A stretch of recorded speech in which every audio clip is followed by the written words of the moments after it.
Alright, guys. I think it is time to continue the storyline. We just got done doing the, what's the best way to say it? The failed peace accords? Because protesters wanted to be out protesting. And then that one lady got shot with 2 arrows. I don't think she made it. But that's okay. Not for her. I'm sure she's not happy about it. But we gotta figure out how we're gonna recover from this.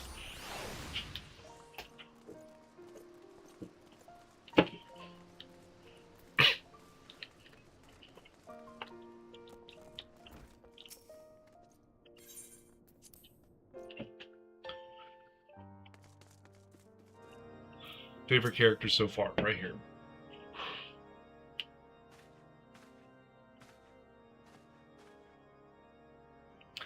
Word of the demonstration and its resolution outstripped you, Mars. Every man, woman, and child of Ishgard has heard the tale. 'Tis rumored that my youngest lack of judgment was to blame. Of course, such stories are prone to exaggeration. What exactly came to pass? Yeah, he didn't say the right command. I honestly don't think that he even knew what command that he was trying to bark out. He, made a legitimate mistake. It's just that it was a grievous, legitimate mistake. I see. So that is the truth of it. Regardless of his intent, the result is undeniable. He has furthered the cause of these misguided few who cannot let go of the past. In an instant, the delicate peace we were poised to forge is once more beyond us. Yeah, it is. To dwell so deeply on the war and the vengeance it begets, only for that too to be taken away, is it any wonder that they were left bereft?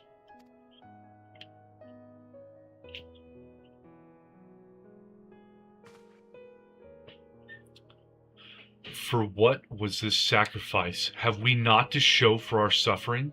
I thought peace a sufficient salve, but mayhap I was mistaken. We are warriors, Lord Edmont, and ours is a nation built on centuries of warfare. Right or wrong, this is who we are, and we deny it at our peril. To hold on to the past without being beholden to it, we must needs find a way to honor the sacrifice of our forefathers without glorying in their excesses. A difficult path, to be sure. We dare not deny the scars which mar our nation's soul, lest we spur our disillusioned souls to retrace them. How's it going, Colton Glass? How are you? But as you say, we dare not revel in past glories either, for they are tainted at all. A clear, unambiguous enemy and an undeniably righteous cause, 'tis a bitter reflection, but lies though they were, they did long serve to unite us. Yeah, sorry, bud, my stream is 30 seconds behind. No truth will ever serve as well, I fear you. Yet, we are not without options. At our last meeting, a proposal was tabled by the other members of the Eorzean Alliance for joint military exercises to strengthen the ties between our nations and test our readiness to meet with a common threat. It's Final Fantasy XIV. Hey Forge, how's it going, buddy? I'm happy you dropped in to say hi. I had thought to delay these exercises until after the peace conference, but mayhap a grand melee would be just the thing to lift our beleaguered spirits. Better still, an occasion for the Temple Knights and the Watch to take the field as allies, a unified Ishgardian force filled with men and women from all walks of life which would stand against a coalition of the allied nations' finest. Hosted by Ishgard in the shadow of the gates of judgment, a victory under such circumstances would serve as a reaffirmation, nay, a declaration to all and sundry that we are as strong and united as ever. Thank you, Colton, for subscribing. It is appreciated, buddy. Such a victory would do much to fan the flames of patriotism, it is true, but if we should be defeated. Though, even to hold our own against the cream of 3 nations might be presented as a triumph.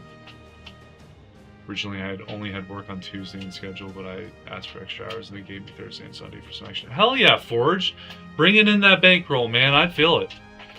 Very well, you may count on my support for what little it is worth. However, I have a request. I would have my son Manalain take part in the grand melee. By his deeds has he brought shame upon Ishgard, and so by his deeds I would have him bring our nation honor. As you wish, my lord. If that is his desire, then it shall be so. Now then, we have no time to lose. Mars, would you be so kind as to deliver my instructions to Lucia? I shall write to the Alliance leaders at once and begin making arrangements for the grand melee. Should you chance to see my son, pray inform him of his duty. If he has not already returned, he will soon enough, making every effort to avoid me. That's supposed to be Saturday, but yeah. Well, I mean, a day's a day, right, Forge? I'm the best. Thank you, Colton.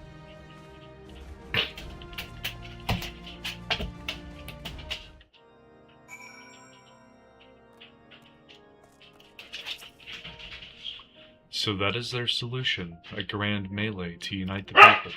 And what part would they have you play in this affair, I wonder? You, when they've all taken into their confidence, upon whom they have come so heavily to rely. And will you oblige them? When the proposition is made, will you stand for Ishgard once more?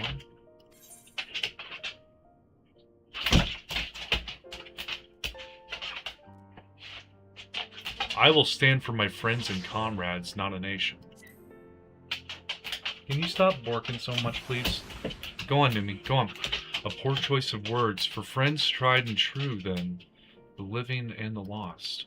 So for this grand melee of his, Sir Aymeric wishes to field a force comprising both his temple knights and Hilda's watch, yes?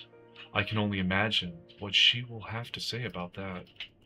In fact, curiosity compels me to go and see for myself. Thursday and Saturday. Oh, man. Forge, you gotta write down your schedule, buddy. You can't freeball it. At least put it in your phone and set with the reminders, like alarms. Well, Matt Mars, have you spoken with Sir Aymeric?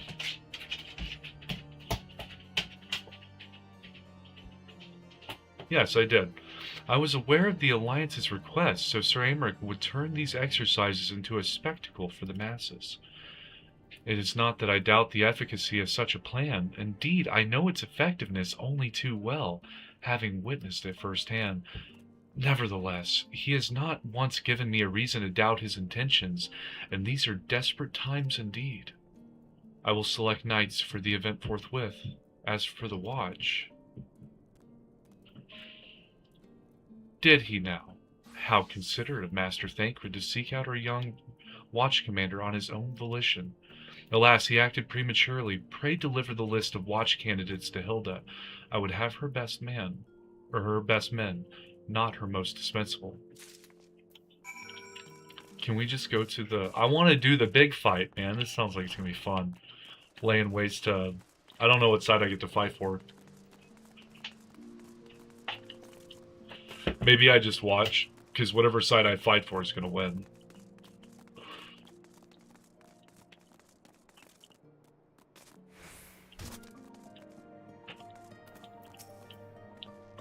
Thancred's been telling me all about Sir Aymeric's grand soiree. Holy crap. Seems we're expected to join it. It's nice of him to invite us and all, but I hope he knows what he's doing, because we ain't dressed to dance with professional bleeding soldiers. Well, seems the first commander's gone and handpicked her guest.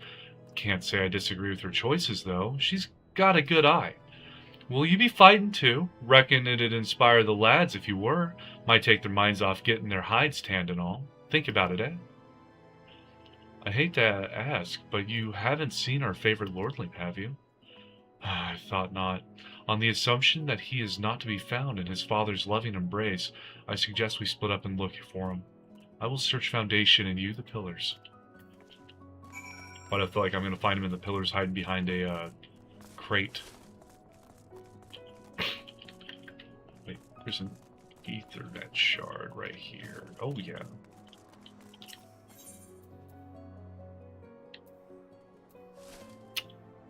He's just hanging out in the jeweled crozier. There's a dude trying to get on a... Oh, he's just hanging out here. He's not behind the crate. I carried Honoroi to the manor. Our best Cherugans are tending to him as we speak. He is yet to wake, but surely he will. So Father has volunteered me for this grand melee of theirs. My beloved family, always making my decisions for me. Maybe you should shut up and do your job. No, it's not like that. It's just... Oh, you wouldn't understand. How could you? You are free to be the woman you want to be, whereas I am a son of House Fortance. Don't you see? My future was determined before I was born. What I could and could not do. Right or wrong, that was the way of it, until the old order began to crumble. Now we wander amidst the rubble, searching for a purpose, for a place. All around me, brave men and women rise to the occasion. With faith and conviction, they dedicate themselves to their causes. But not I. I was terrified of making the wrong choice, which is why I let better men make them for me. Do this, do that, take this duty, guard this conference. I suppose I'd convinced myself I was above it, until your friends showed me otherwise. When I saw Honoroi, I wanted to scream. I wanted someone to blame. But in the end, there was only me. Only me. So you see, I cannot meekly bow my head and accept Father's command. Such cowardice is what brought me to this point. I will go to Sir Aymeric, and I will make my own decision. Excuse me? Maybe you should listen to why your father wants you to be in this. You made it a political action when your order was bad. Like, there was a riot going on. This is the very end of last episode. There was a riot going on. He ordered his guard to stop a woman who was in protest. And so the guard did what the guard is meant to do. He pulled his bow out and he shot her down. Even though the intention... Penelope. Even though the intention that Amanelaine there had was for the guard to, like, subdue her, I don't think he meant for the guard to actually execute her, but he executed her, and that has turned everything upside down.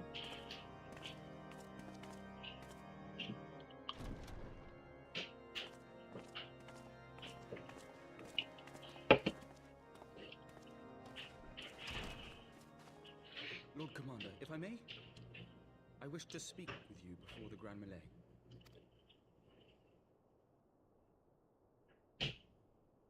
Proceed. How do you do it, my lord? How do you lead with such certainty, when so many of our countrymen will not hear of peace with the Dravanians? Some of them hate you almost as much as the dragons themselves. They decry you as a patricide in the streets. They even tried to kill you, for God's sakes. Yet still you march on, undaunted, where no archbishop dared to tread. What is your secret? Where do you find the strength? Have a good night, Forge. So to explain the patricide that's killing your father, and the Archbishop was the father of Sir Aymeric, and he's being accused of killing his own father, even though, well, I killed his father. His father turned into a primal god king. For centuries, our nation has been punished for the sins of our forefathers. If our punishment is to end, I believe we must right the wrongs of antiquity and move forward as a nation united. Needless to say, my father did not share this opinion.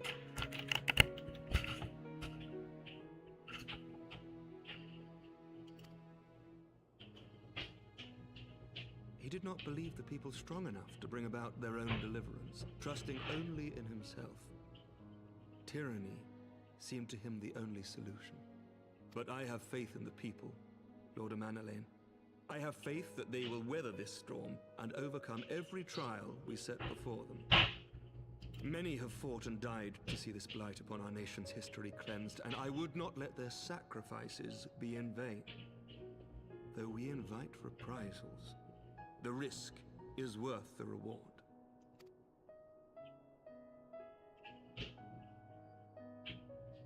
I want to believe. I do. The amount of logic and reasoning Sir Aymeric has is why I like him so much. He weighs the pros and cons of every decision, and he moves forward based off of that. Everything he does is by intelligent design rather than... Commander, through my careless orders, a pall has been cast over these proceedings, and I beg the opportunity to make amends. rather than emotional carelessness. I, Amanalain de Forton, do hereby request leave to take part in the Grand Melee.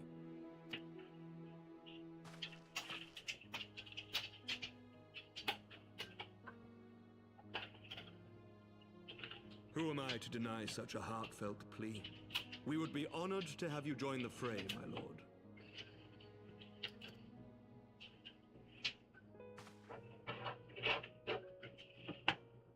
What are you doing?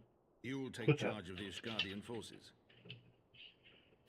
For all my other responsibilities, I am still Lord Commander of the Temple Knights, and I would not soon yield this duty to another. The esteemed Sir Aymeric leading the Temple Knights and the Watch into battle along with my youngest. I could wish for no more. Then you wish for too little, my lord. There is another who might yet join the fray. An indispensable ally to whom we owe much and more.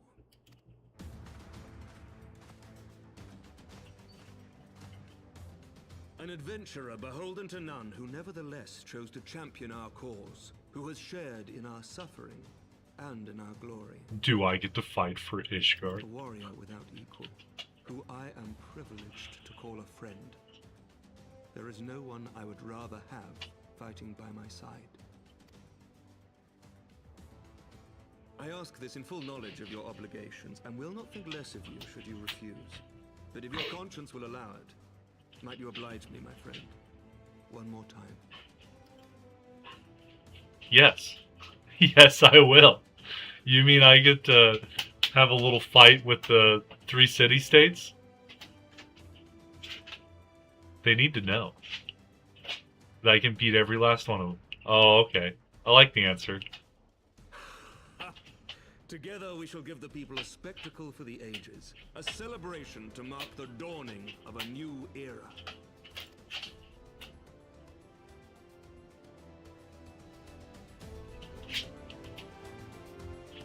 I have to make Amanalain look good after his terrible decision.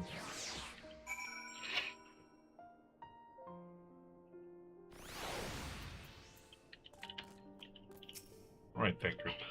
Gods help me, I think it might be love. I dare say it might be cheating too. Your mere presence is enough to turn the tide of most battles. And did you see the way his eyes lit up when you nodded? 'Twas a look of boundless relief and joy. One would think a politician more practiced at concealing his emotion. Still, his honesty does him credit. For a moment I was fair inspired to pledge myself to the cause, but that would be improper. This is their fight, and yours, but not mine. The hell is a Hellfire Claw? Oh, that's cool. Do the rest of them do that? Lancer's Arm? What's the Lancer's Arm look like? Oh, I'm taking the Hellfire Claws. They're the only ones that look like they light up into something.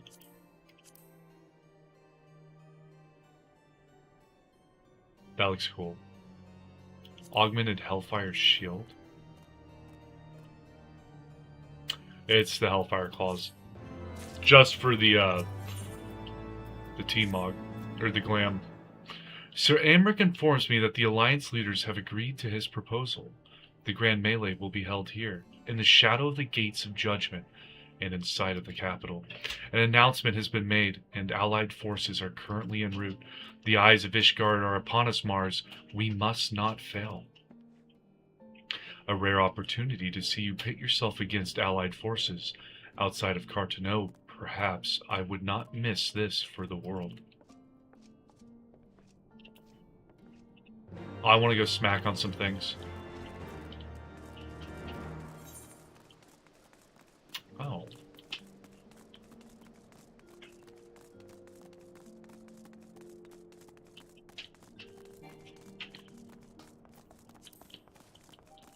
This looks like the Gates of Judgment.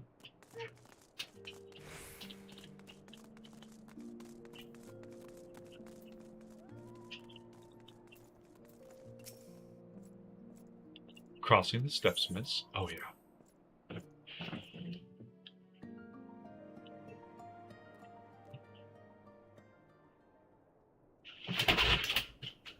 What are you doing? Sometimes I think my dog's part cat. Literally did like 3 circles and then just started running off into a direction. There she is, I say. When you didn't appear, I began to question. Nothing, never mind. Ahem, to think that we are mere moments away from facing the cream of Eorzea's soldiery in battle. That I am but what if... Oh, what am I saying? I have to stop imagining the worst. I must think of the victory, of the glory, of the stories I will tell Honoroi when he wakes. Oh, here we go. I am ready, old girl, are you? By the Fury, how could I forget? Father bid me present this to you. I know it is sudden, but we believe the men would find it inspiring if you bore the colors of House Fortin in battle. Pray do us this honor. Okay, so it's forcing me to be glamored in the colors of House Fortin. I'm okay with that. Horsefant was part of this. Oh, I thought this was going to be a war. I'm going to be fighting like 7 people. Raubon is fighting? Put me on the other side. I don't want to fight Raubon.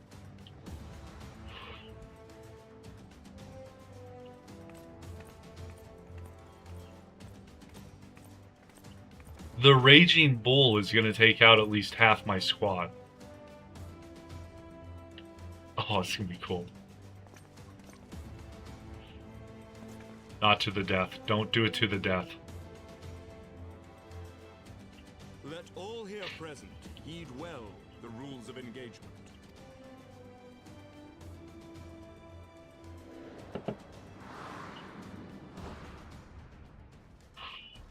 The Grand Melee is a large-scale battle in which an allied company of Uldan, Gridanian, and Lemenzin forces will be pitted against a company of Ishgardian forces.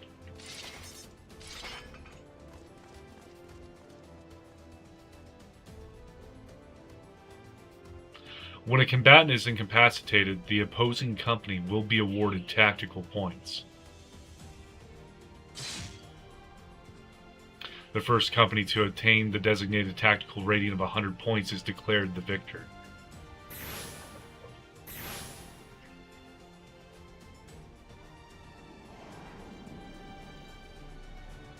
Is this going to be like the Knights of Vermilion or whatever it's called? During the Grand Melee, officiants may mark certain combatants with the Fury's gaze, which will be indicated by an ethereal tether linking them to their company's flag. While defeating most combatants will award your company 1 tactical point, defeating marked combatants will award your company 10 tactical points. So just go after the guy with the thing. Marked combatants also possess enhanced attributes, rendering them more powerful and more difficult to defeat. Defending and defeating these combatants is the key to victory.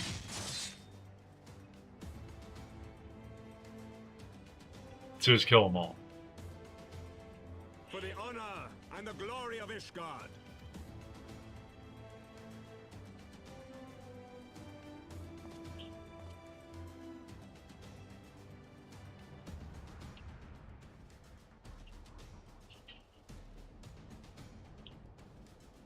Oh, Connie's sending him. Merle didn't want to fight. Okay. And so Nanamu wanted to sit and rub on. Very well. All is ready then.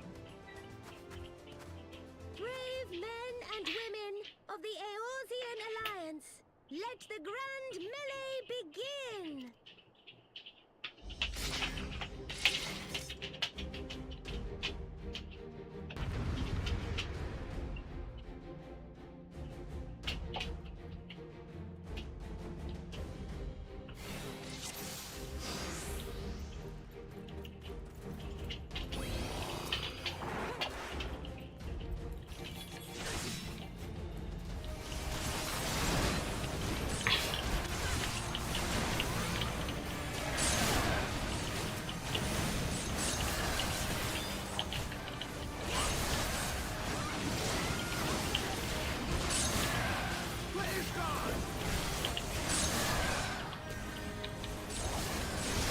We need some heals or something going on.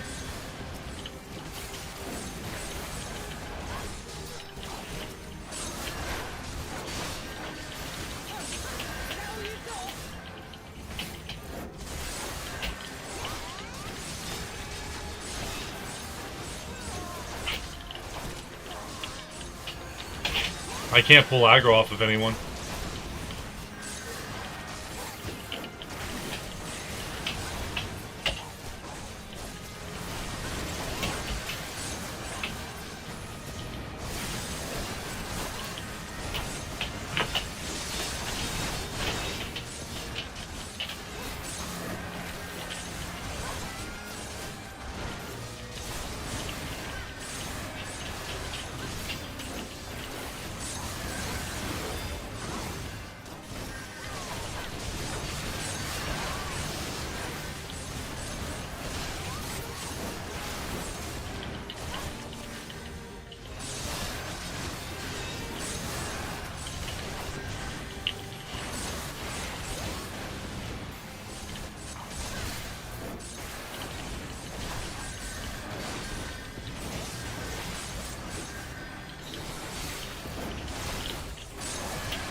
It doesn't want to link anyone to their winning.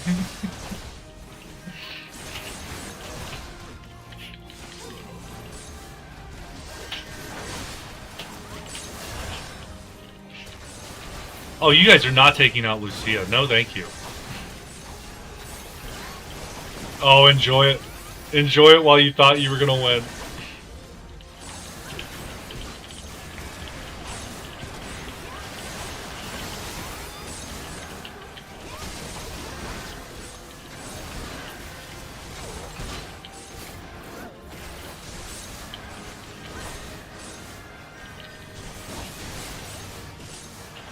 Oh, I can't cover her. Please stop dying so fast.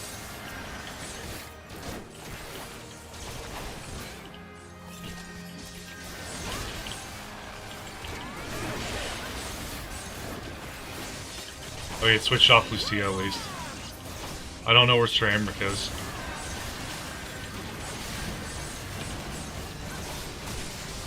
Looks like he's just labeled Temple Knight. Oh no, he's indestructible.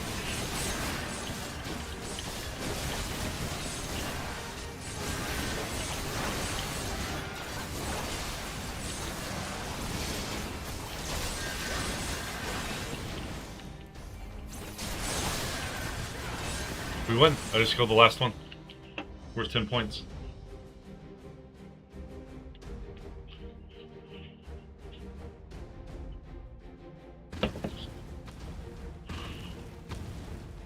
What the hell is that?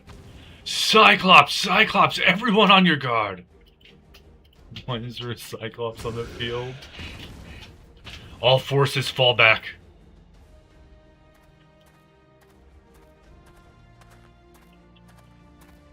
Tancred comes out. This is his fight.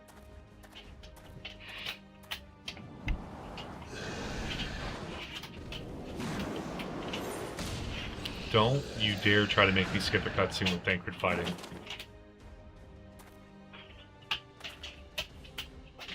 Continue the melee. I will deal with him.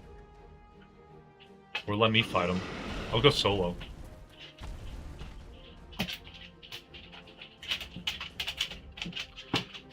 Deaf sod. You heard the man. Back to it.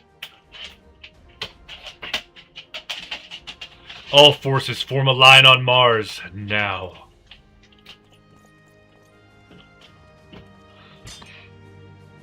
You think I need protecting? You think I need protecting? He might be the Raging Bull, but I am the Warrior of Light. Oh, well.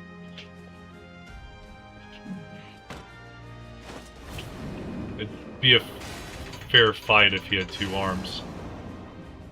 It'd be an unfair fight if he had 2 arms.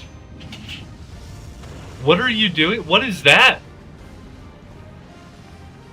Oh! Go on, Penelope. I get to fight my second favorite character. Lieutenant, I will not lie. I was hoping it would come to this. So then, shall we dance? Damn it all.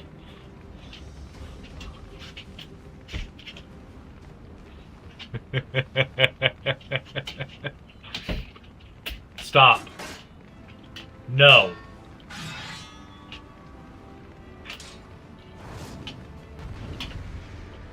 Go to bed.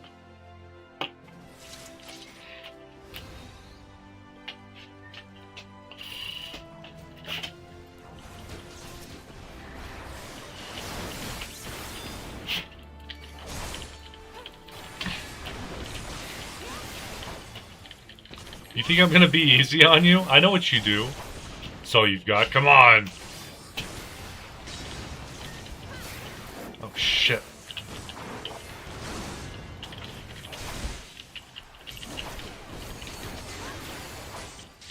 God, to keep coming, but we cannot yield. You hear me, old girl? Don't you dare lose.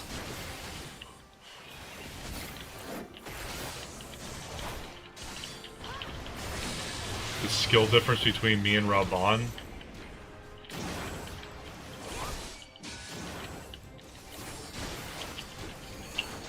Wow, brilliant, brilliant. You're indeed the Warrior of Light. What is happening? What are you doing? Stop that. What's a Tizona?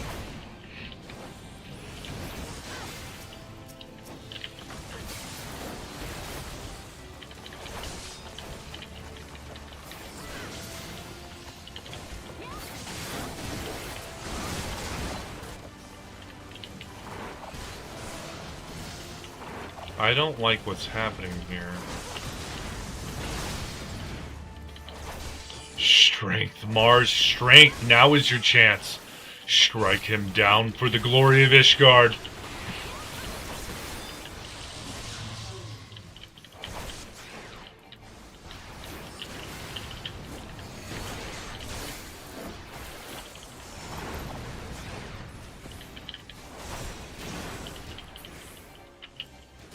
I'm Captain America.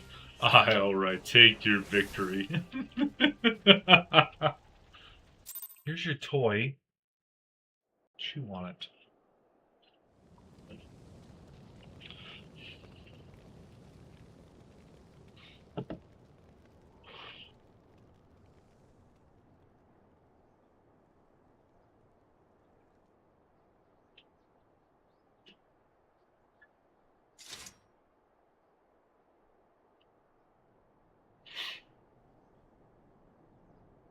Don't you... Did she win? Then we...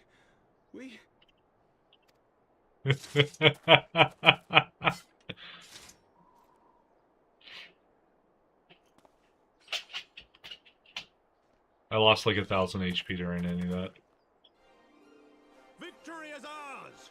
Ishgard! Ishgard!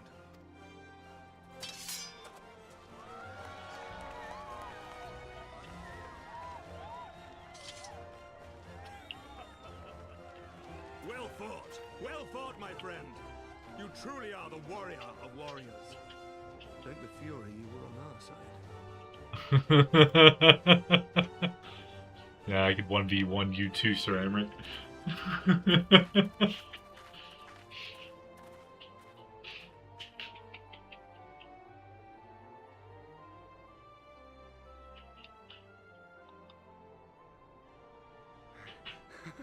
Oh, my lungs are burning, and I can barely stand. Oh, finally had a fight. I didn't think I could do it, but then I did. We did. We faced the Alliance's best, and together, with one heart, with one purpose, we prevailed. After 1,000 years of hardship, of strife and bloodshed, we are strong enough to rise to any challenge, be it on the battlefield or beyond. A little different when it's life or death. The future holds so much promise, so much joy. We need only show them the way. Well, at least he's a believer now.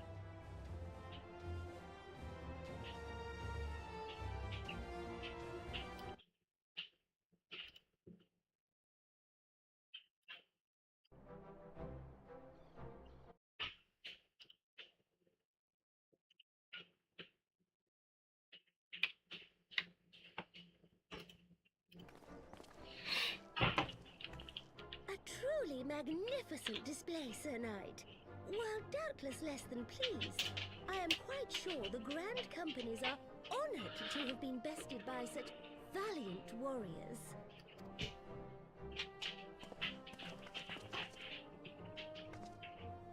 The honor was ours, Your Grace. I am pleased to see that Ishgard's proud martial tradition is being upheld. Give me a sec, guys. I'm updating some stuff real fast. Alright, we're good. When the time comes, I trust you will fight alongside your brothers and sisters in the Eorzean Alliance with the same fervor you displayed in opposing them.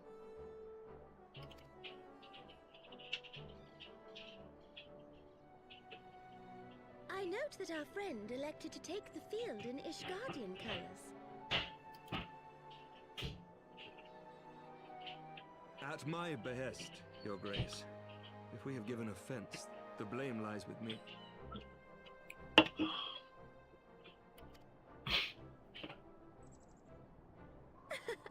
Fear not, Sir Knight. It was a surprise, nothing more. And any hint of ill feeling was thoroughly dispelled by the spectacle of our mutual friend's duel with General Raubahn. Raubahn, don't be upset with me. On the subject of surprises, I could not help but marvel at the passion and unity displayed by your countrymen, given the troubling reports we have received of late.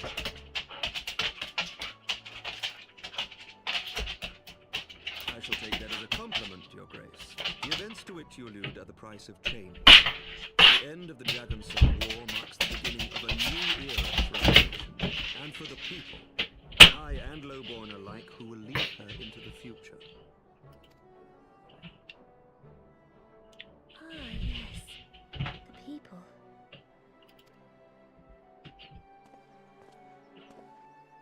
Change is indeed a perilous thing, for we who seek it, and they who fear it. I shall pray for Ishgard, and for you.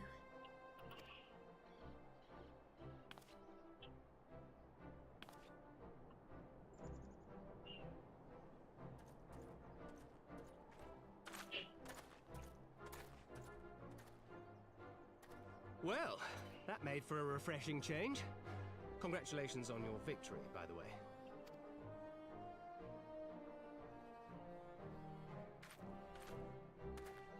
Ishgardians certainly seem happy with themselves. I, for my part, am merely glad you did not strain anything in the process of single-handedly winning the battle for them. Whatever side I fight for.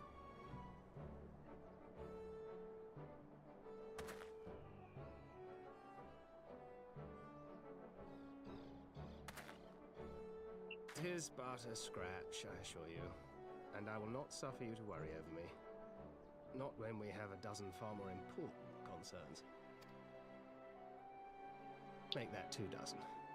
Still, as your stolen never tires of telling me, we can but face them head on one at a time. One day at a time. As Minfilia would have done.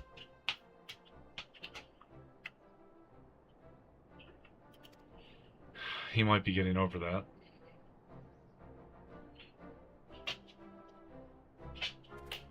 I still don't know if she's dead. I don't understand the rules of giving yourself to a god.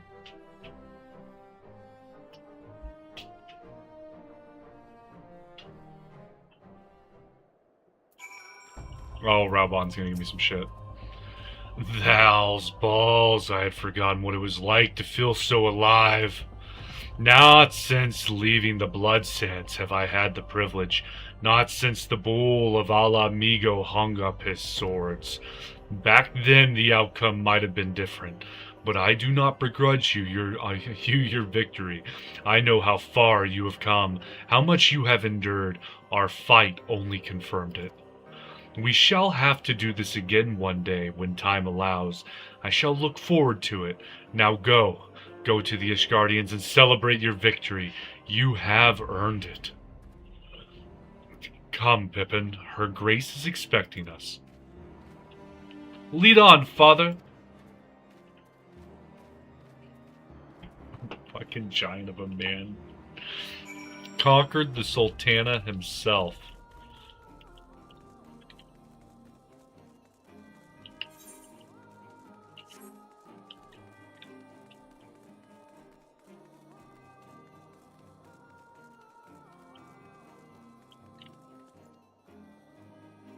I don't think I like that mount.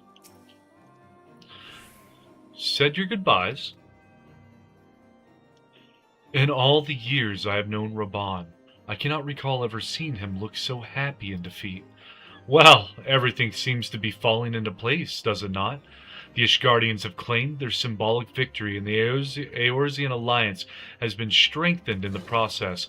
Be proud, Mars. You made this happen.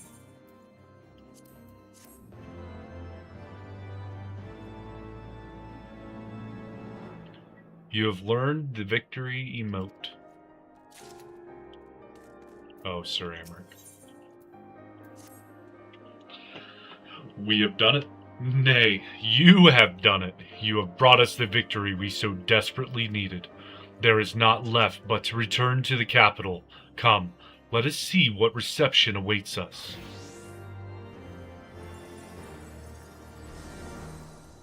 Is Ishgard going to be on fire? Oh god, it's a cutscene still.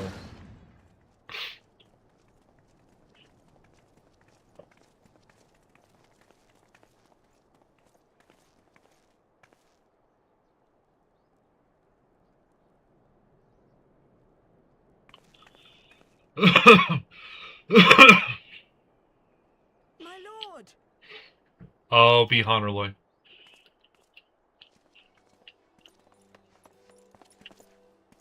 Honorwa, my boy. Shouldn't you be in bed? Thank you for your concern, my lord. But I have largely recovered from my ordeal, and I have naught but several scars to show for it. Which I have been told some women may find appealing.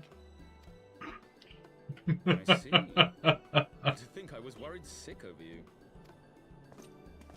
I'm not sure I understand, my lord. Well, let's put that theory to the proof, shall we? My lord? 'Twould seem that a great many things have occurred in my absence. I thought I might begin to make amends by welcoming you in person. The messengers spared not their chocobos to bring us word of your victory in the grand melee. I cannot well describe our elation when we heard the news. Well, of course I Call won. to mind the day we rejoined the Eorzean alliance, and I glimpsed hope rekindled in the eyes of the people. The Fury herself ushers us into a new era. Sir Emmerich, the time is now. Aye, that it is.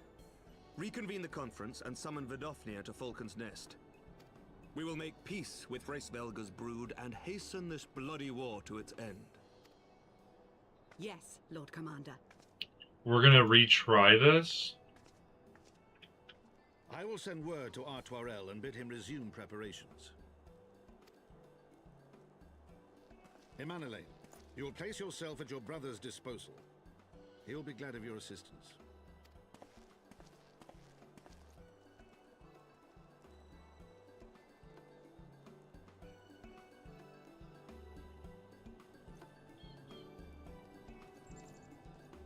He bows funny. The kicking the leg up to the side kind of thing. Having it on its tippy toe. No stopping it now, is there? We should inform Stola and the others.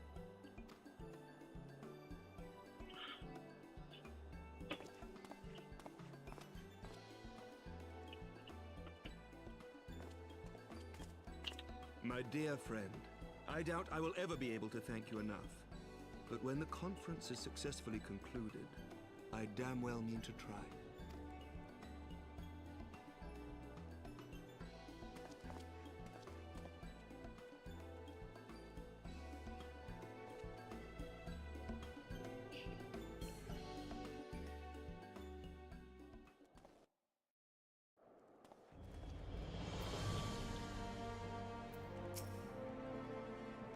They say you dueled General Raban within a ring of flames. I did not think the man so ostentatious. Would that I could have seen it. I hope you're enjoying Heavensward. It holds a special place in my heart. It has been a really good expansion. The amount of difference, Green Iris, between ARR and Heavensward story writing, holy shit. Like, you can tell that there was like one of the writers somehow remained from ARR and went into Heavensward and did a couple of the quests, but most of the quests have been phenomenal. After we parted ways in Matoya's cave, I returned here to speak with Tataru. We agreed to tell the others that our search for Minfilia had reached an impasse. I subsequently learned that you had left for Falcon's Nest, but I thought it best to keep to myself for a time. I am wont to rely on you overmuch when we are together, and I needed to think, to reflect. I still do, I suspect, but matters here seem to be coming to a head. In short, there are some things I feel I must say, though nothing so urgent that it cannot wait until after the conference. Yes, it steps up a lot, and all the new voice actors are great too. I really do like the voice acting it's more consistent, even though it's still inconsistent.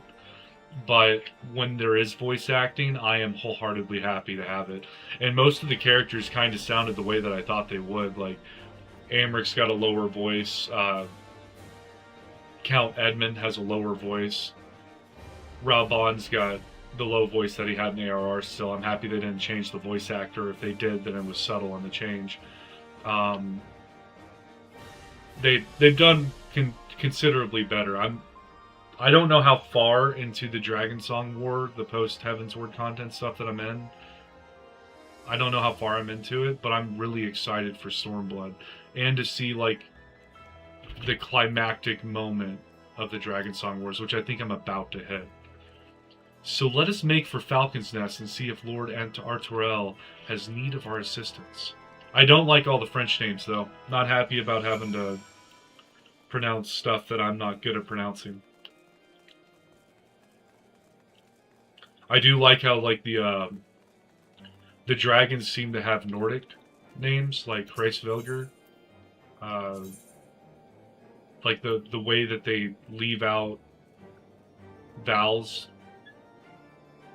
where there should definitely be a vowel. I'm getting closer. Good stuff. Oh, yeah, I've got to go to Falcon's Nest, don't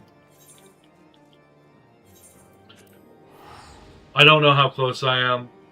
I know when I asked in Novice Network, I had to remember the name of it, the best way to level up crafters, they said post Heavensward, there's a quest called, I think it's like Litany and Peace, or Litany of Peace, something like that, and then I should be able to level up my crafters pretty high. So I'm excited to do that whenever I'm not streaming, because I can only assume that that's going to be really boring with me looking up macros and stuff, or how to do macros. I speak French, so that part does not bother me. Sometimes they are saying them wrong. That's fair. So, like, House Fortin? Is that how that should be said? Because, like, I've been wanting to call it House Four Temps for a long time. Well met, Mistress Morning, and thank you for looking after my brother.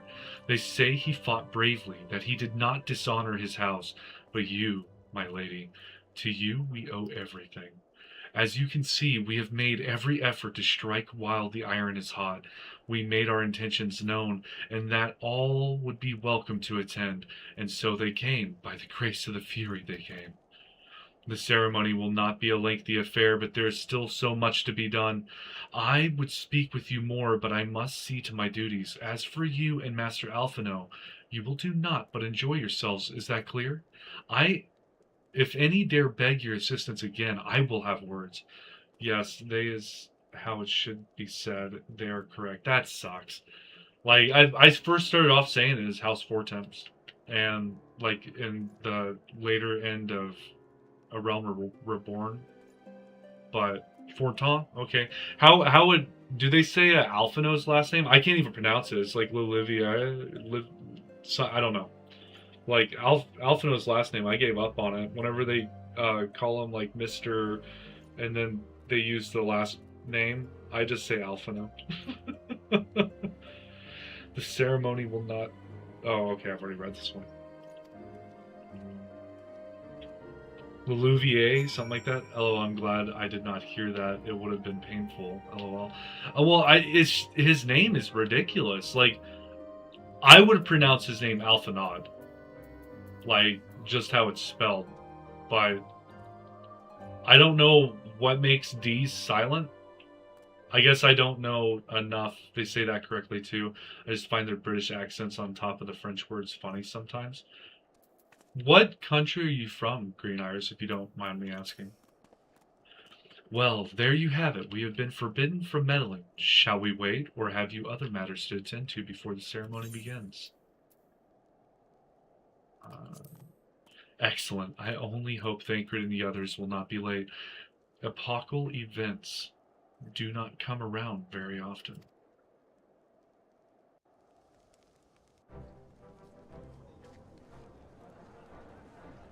French has a lot of words where the endings like D or X are silent.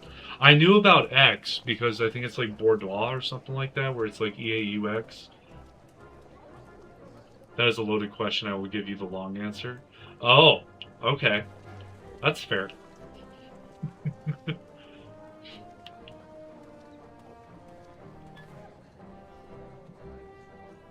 Good thing is I have a movie to wait with the long answer. The appointed hour approaches.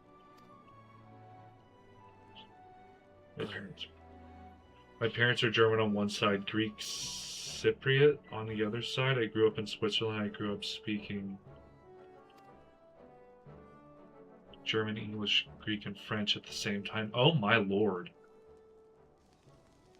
You're not just bilingual, you're multilingual. She begged leave to watch the proceedings. I saw no reason not to grant it.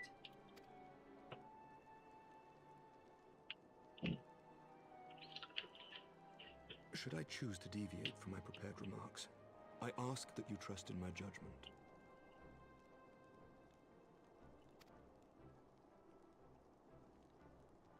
Have I ever done otherwise?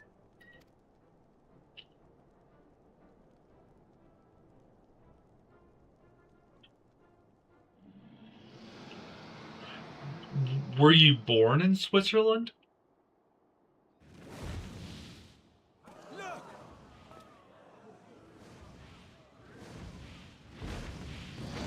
You say you grew up there. Like, I grew up in my state, but I was born in another state. How long it hath been since our peoples met thus, children of Thornton, even by our reckoning. Indeed, so I can pronounce nearly all the things in here. I nerd out on the Greek leanings things that step up a lot in Shadowbringers and Endwalker. No, you were born in Cyprus. Okay. Cyprus is Italy? No. Where's Cyprus? Different countries for me. I can't think of where Cyprus is. Is that Greece?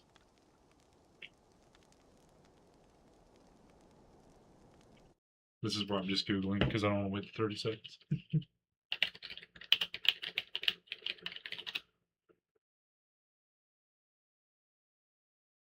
The Republic of Cyprus is an island country in the eastern Mediterranean Sea, located off the coast of the Levant in West Asia. I didn't realize Cyprus was a country. Okay. Vidofnir, daughter of Hraesvelga, we give thanks for your visit, and bid you welcome to Falcon's Nest. And there's not like tsunamis that hit the Mediterranean that I know of, so I mean that must have been absolutely beautiful. Yeah, I feel like you may have won like the lottery with where you were born. I don't know anything about Cyprus, so forgive me if it's like a poverty-stricken island or something. But like Mediterranean Sea I know is absolutely stunning. Our sire bade us hearken unto the whispers of our hearts. They spoke to us of a paradise lost, of bonds of brotherhood which they yearn to see restored. But I do nerd out. I used to be a real big nerd in Greek and Roman mythology because they're so intertwined. If you like one, normally you like the other as well. And then I really liked Egyptian, Nordic, and oh Lord, what's it called? The Celtic religion. Nope, it is lovely. I wish I could go back all the time, but I cannot anymore. We used to go back in the summers when I was a kid. I bet that was like a really, really nice vacation. But Switzerland is what, northwest of Germany? So like I understand that's fairly far away from one another. I know in Europe you can get almost everywhere by train, and most of the plane flights are like an hour, hour and a half long, going from any country to another country, and sometimes less than that, or it's just easier to use a train. There's some Greek mythological flavor that enters the game in Shadowbringers and Endwalker.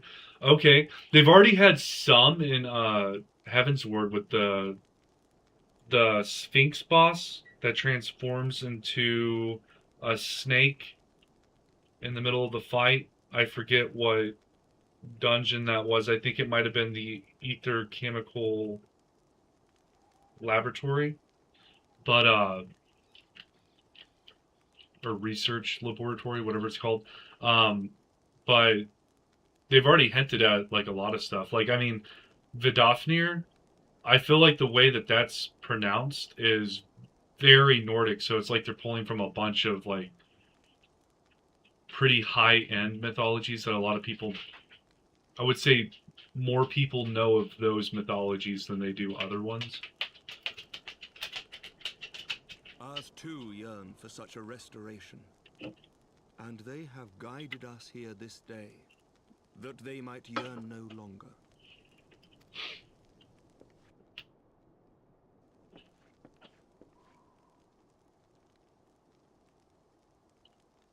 Yeah, that's right. I'd forgotten that fight.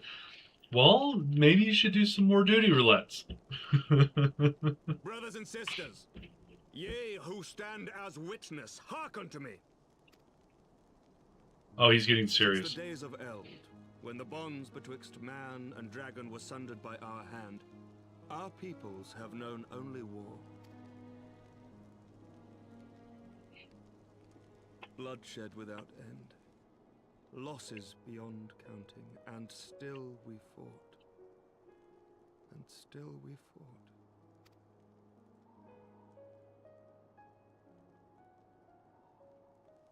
Some wounds do not heal. The dead cannot be returned to us. But we, the living, can yet choose another course. Here and now, we can lay down this burden, this hatred, this vengeance. Our forebears fought not so that we could die, but that we might live. So let us honor their sacrifice and spare our children this death sentence. Let us gift them a new legacy. Give me a second, I'll respond to that. I want to see, I want to feel I'm getting immersed. Betwixt our peoples yearneth a divide deeper than the deepest abyss, wider than the widest sea. Generations will live and die ere this divide is bridged. Knowing this, doth thy heart yet yearn for peace, son of Thordan? Look now on the legacy we would leave to our children. A dream of peace, inscribed in stone for generations to come.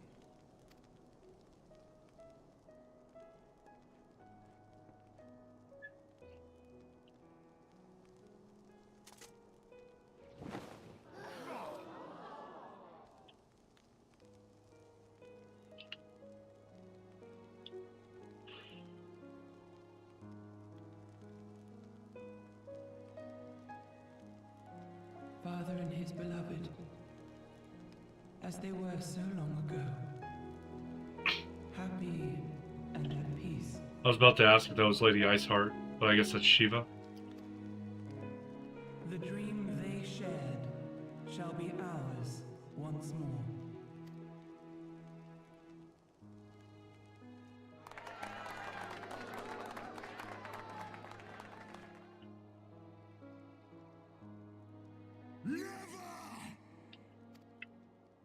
Who the hell is that? That sounded guttural.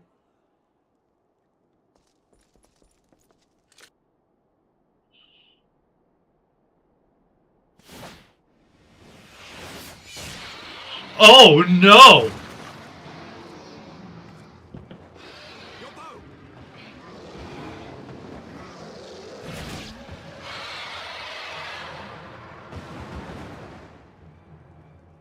Oh my god!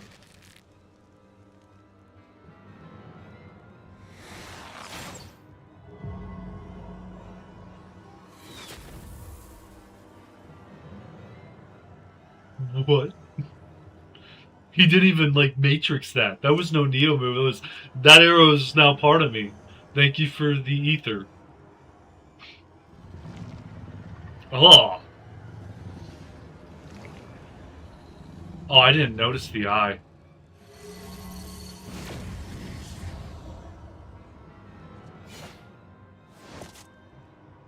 Oh, he's got two eyes? Oh, come on!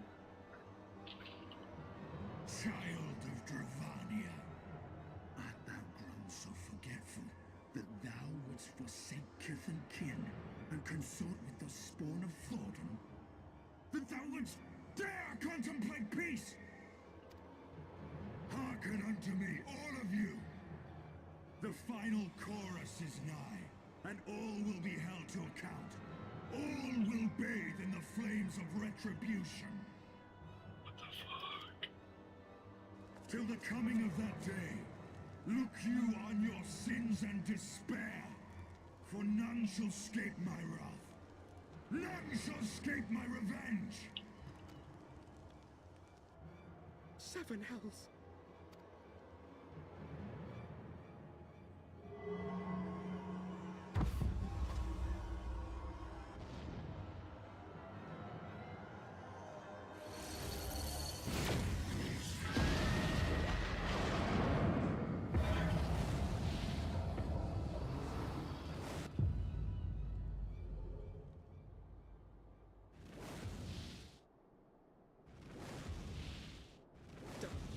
Talk.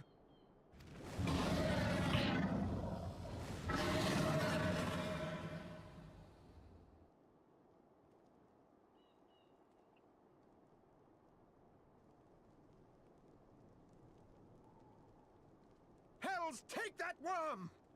While he lives, we'll never know peace. Aye, there'll be no end to this war till Nidhogg is dead and gone.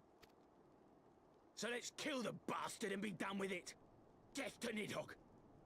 Death to Nidhogg! Death to Nidhogg! Death to Nidhogg! Death to Nidhogg! Death to Nidhogg! Death to Nidhogg! Death to Nidhogg! Death to Nidhogg!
So you have a portrait of Sir Aymeric painted by an artist and sold through Etsy on the wall next to your PC.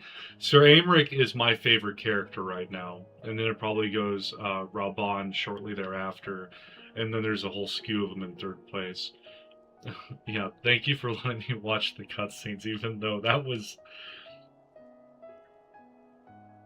rough. It is Shiva and Hrace Velgar. Okay. Or Hrace Velgar. And it's the, yeah, I knew they were Nidhogg's eyes. I just didn't realize Nidhogg could transform between Estinian and Nidhogg. I now know that. That's not good. I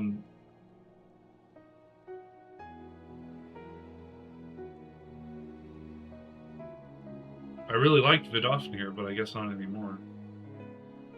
That's sad. I wasn't expecting the dragon to die. That's not the way I thought that this was going to go. The first time was bad. This one was worse. So they're one-upping themselves. Like I said, the story writing's had me... it's actually made me enjoy the story. It's almost like ARR is like the first 5 chapters of like any book, slow, dry, and boring. It's giving you the setting, the scene, and the atmosphere, the universe that you're going to be reading about. And then after that, it starts ramping up. Well, it is the essence of Nidhogg through the eyes that overtook Estinian. They will explain as it goes. The eyes of the dragon are their power. The energy within the eyes is a spirit. Estinian has been possessed.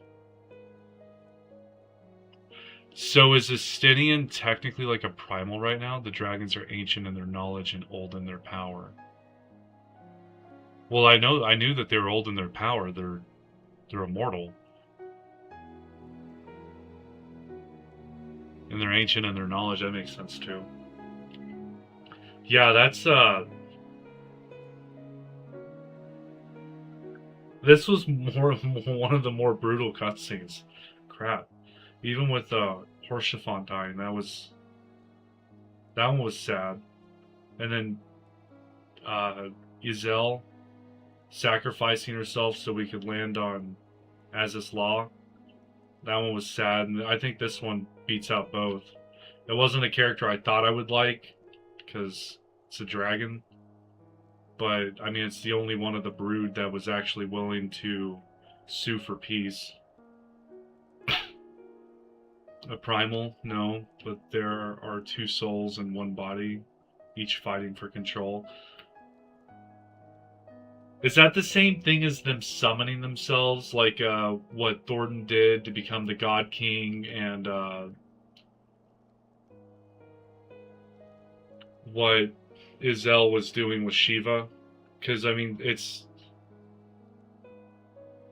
it's almost like when it comes to the summoning stuff that you are letting yourself be possessed with the ideology of what is in essence a primal, because it's like it's a copy of the original. It's not the original, because Shiva from Hazel was supposed to be some great warrior. No, a primal is a summoned being through ether.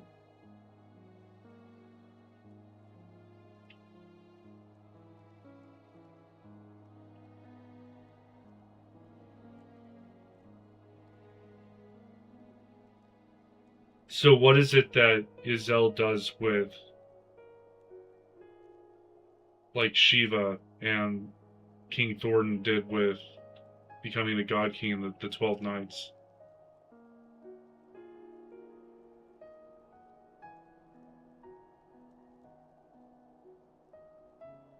Thornton and Izel did the same thing, more or less. Other primals are summoned by the ether. So what would you call what Thornton and Izel were doing with the 12 Knights? If that's not them turning themselves into a primal, what is it?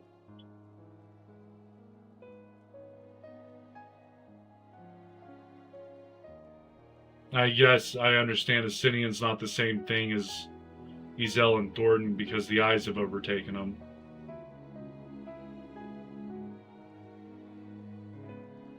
But is there like a name for the transformation that like Izel, Thornton, and the Knights 12 were doing?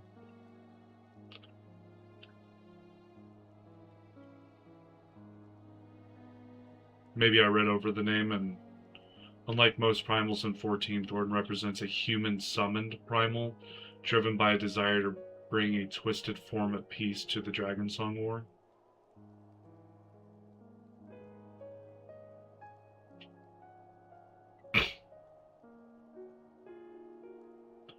They offered their bodies and their own ether up to become the primal, also through prayer.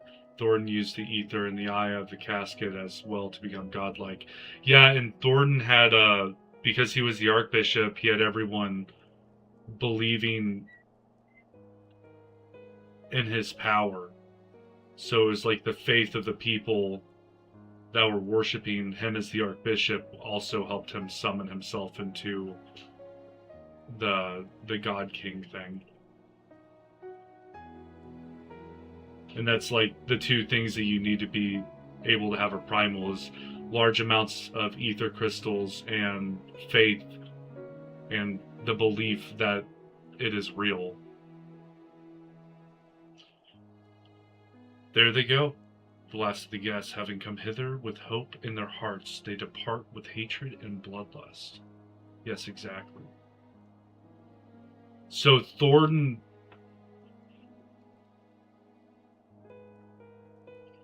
Would that make... Well, no, Izel had her...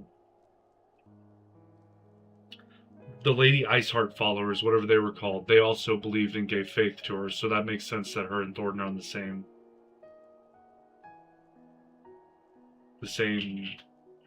level.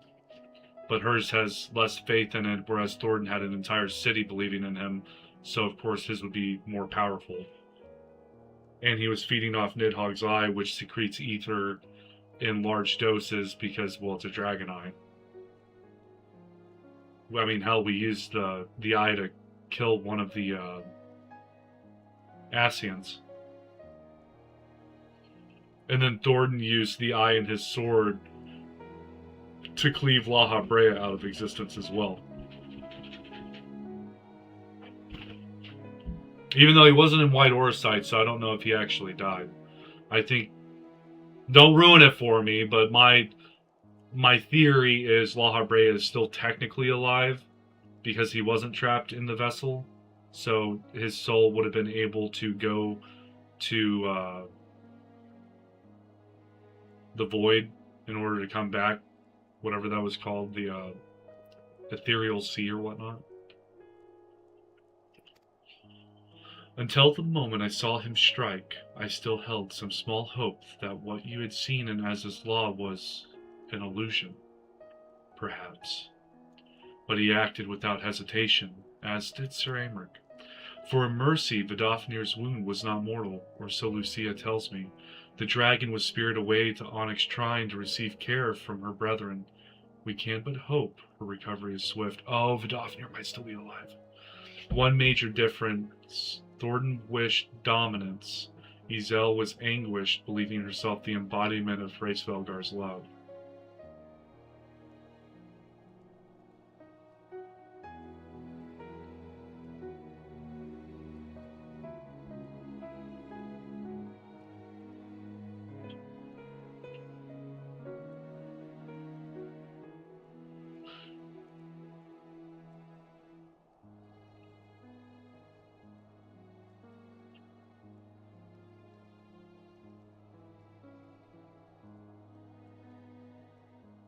I'm assuming I need to keep that on like a back burner. Sorry, I had to reread it like 3 times. I'm assuming I should keep that on a back burner. That might be important with understanding something coming down the line. That which emotion ties you into summoning yourself into a primal.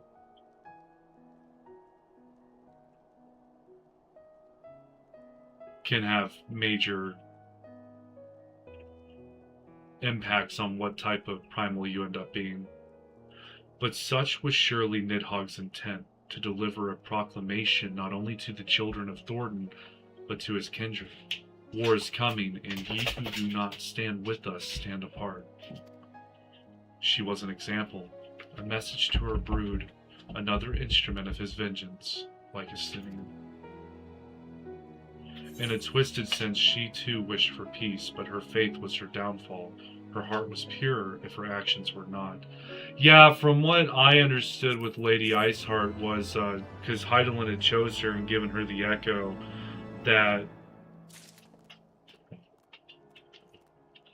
she was coming at it from the dragon side, like understanding the dragon side while still having contempt for the human side. Whereas the Warrior of Light comes at it from more of a balanced, neutral perspective where we try to learn both stories before we act. Like, even when it comes to, like, the visions of what's going on with, like, the Garleans and ARR, where we get to see, like, them having little meetings and, going over their war strategies. We knew that they were coming for war. We go to all 3 city-states and find out what all 3 city-states think of the Empire, and we even factor in what's going on with, like, you know, Ishgard with the Garleans, whereas Iceheart really just kind of took the side of the dragons and didn't seem to care about coming to terms with what happened on the human side either. If it wasn't for Lady Iceheart, we would not have most likely had the ability to talk to Vidofnir, to learn the dragon side, and then figure out that we could sue for peace, at least with some of the broods. So, yeah, I could see that there's major decisions that are coming down the line that are having very potent consequences. I'm just happy to hear Vidofnir's getting help. Man, we need a dragon brood on our side, just one. When I said I wished to speak with you after the conference, I confess I envisioned rather happier circumstances. If anything, however, this latest tragedy makes the need more pressing. There are things I must say, not to the Warrior of Light or even my fellow Scion, but to you, Mars, my friend. But not here, no. Ah, but of course the intercessory in Camp Dragonhead is still open to us. Let us go there. This war has spanned 1,000 years, a tapestry of blood and vengeance, waste and destruction. Iceheart's was, in truth, another casualty. Haha, I did not want to give it away when you were mourning her a few minutes ago. The game gives you the turnaround. Yeah, it's... Like I said, the writing in Heavensward has been really nice. It's not like, oh, gather this stuff for me and give it to this person, and then they're going to tell you to talk to this guy because he also needs to know that things were gathered, and then go back to the starting point when all this could have been done by, you know, NPCs off in the background You know, it's been a actual, like, there's been very little of those quests, and your quests have been like progressing the story, like learning about the hell was it called? It was a dungeon, the anti-tower, right? Like, even learning about the anti-tower, Mamuda is also one of my more favorite characters. I like the old hag; she's fun. Or it's not Mamuda. I think I'm confusing that with Mamodi. God, what is her name? The witch that Y'shtola was the student of.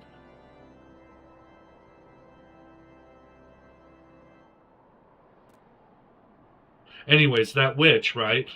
She's one of my other favorite characters. Matoya, that's right. I knew it was an M name. There's so many names in here, and I'm terrible with names.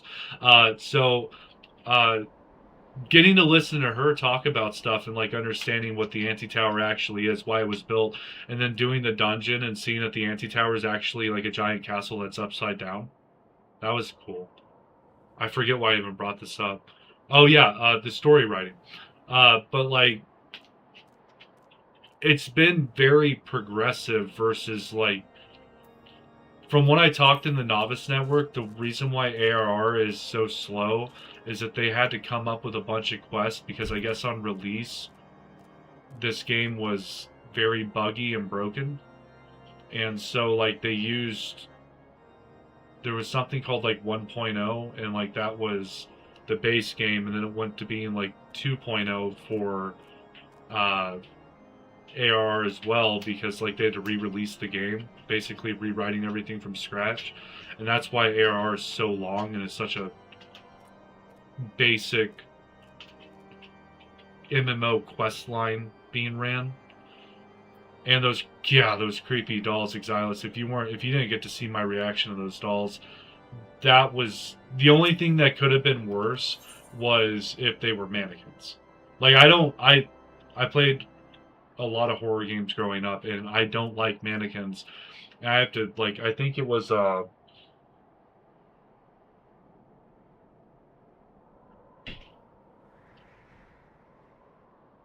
think it's either Home Sweet Home or Eorzea has a run-in with mannequins that is absolutely terrifying.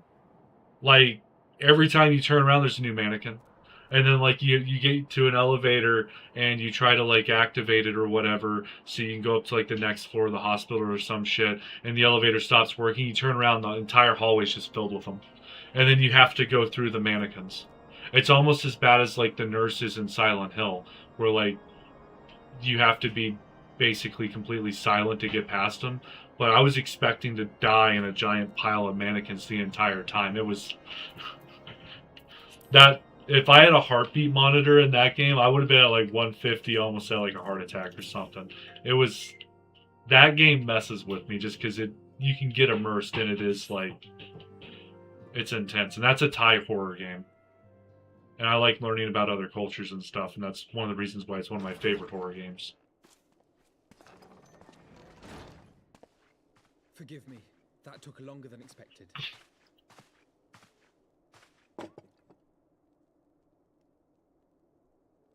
You seem puzzled. Oh, these. I thought something warming might not go amiss. It was not all that long ago that we sat here, you and I. In our very own falling snows, as Lord Horshvon called it. I still struggle to believe he is gone.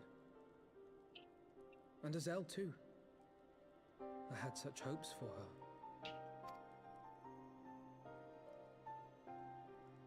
Master Matoya asked me what it was all for.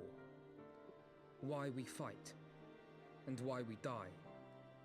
Were I still commander of the Braves, I would doubtless have replied, for the future of Eorzea. But I'm not that man. Not anymore. I needed a new answer. One that I could live with. And when I saw Estinian at the ceremony, I knew at last what it was.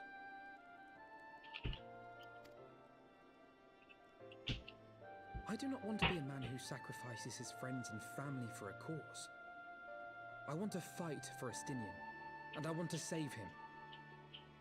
So all of our fights from here on out are going to be towards saving one or more of our group from some perilous danger? That seems short-sighted, Alphino. We're going to run out of objectives pretty soon. Hiding in a cave in the middle of the desert. When Nidhogg leads the Horde into battle, Ser Emmerich and his forces will do what they believe must be done. That is their choice to make. Yet even if Ser Emmerich is willing to forsake Estinian, I am not. We must fight for him, for he is our friend and ally. No comment. We may struggle, we may fail, but we must try. Wait, do we end up hiding in the middle of a desert in a cave because we don't want anyone to get, like, captured or hurt? Oh my god, if that's coming. I called it. If that's a thing in the game, I called it here.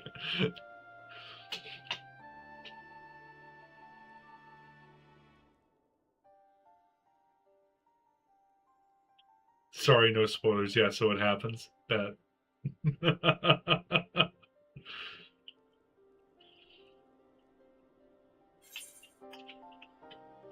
We will find a way to aid those in need. I think to aid those in need is what we should be doing. Not just for Eorzea, but for the downtrodden. Lord Orshafon would be proud. I knew you would understand. Together, we will surely find a way. Regardless of those in need.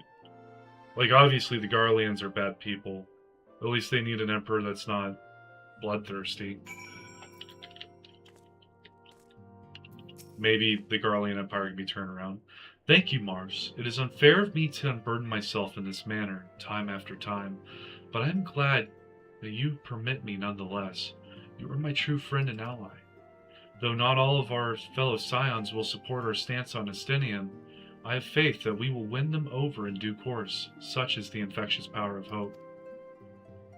Right, that is quite enough solemn introspection for one night. I think we would both benefit from some time in the company of Tataru. She stays for us at Fortomp Manor. Let us not keep her waiting any longer. For those we have lost, for those we can yet save. Yes, so like that's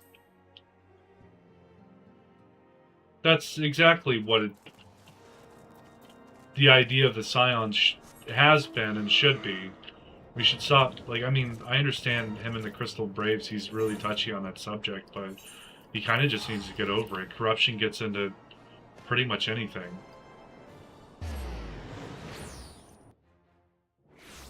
And unless you build it like the Scions were built, where it's a, you accept a new person, wait a couple months, get to, you know, fully vet them out. Like, oh, I'm supposed to be going to the last vigil. You can't just hire on like 100 people and be like, oh yeah, this is gonna work out. No one's gonna be able to be bought and paid for. I'm a nurse, it's my creed as well. That's fair. Thank you for what you do as a nurse, by the way. I know that's a hard job. I've got a lot of nurses and police officers in my family, and I get both sides of having to deal with the public on that. Yet again, we walk an all too familiar path. I am reminded of when we first came to this manor. Lost and uncertain, we were granted succor in our hour of need. We were saved, and now it is our turn to return the favor. Hear, hear! Let no one say that the Scions do not repay their debts. After all, what kind of people would we be if we forsook our friends? If we stopped looking for Ida and Papalimo, or if we gave up hope of bringing Menphilia back? Though she knew it would cost her dearly, Menphilia reached out to us to deliver a message. She believed it was imperative that we understand the true nature of this star, of the rift between Zodiark and Heidelin, and of the Asians' aspirations. But for all that has been revealed, I cannot shake the suspicion that there is much we have yet to learn.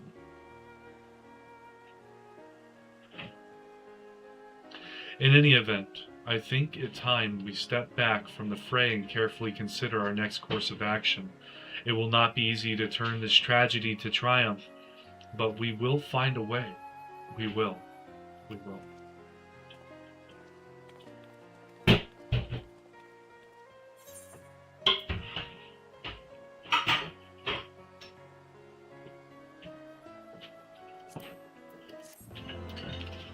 You going to bed, love? Yep. You have a good night. Well, I'm gonna try. I love you, babe. Oh, I love you too. I just didn't realize it was already 10. Battle stance. How far did you get into the story?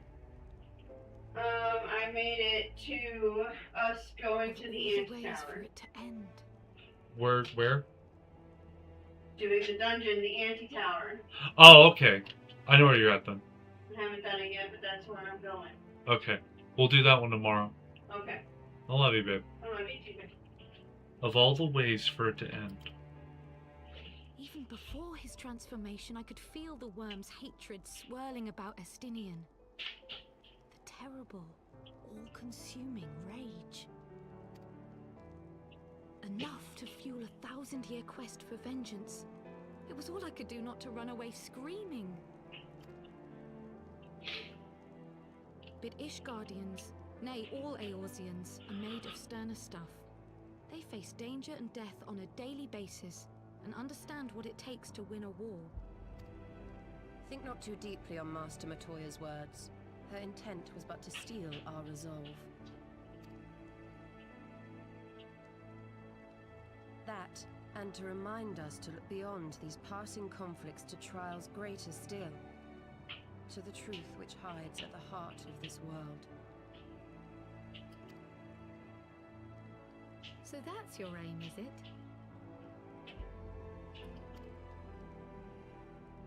You disapprove?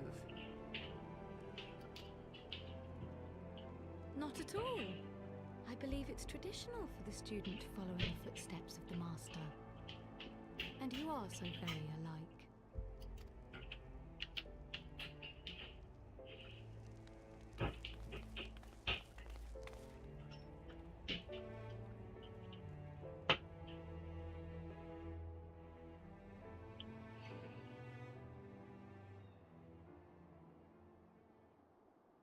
Oh, it's this guy again.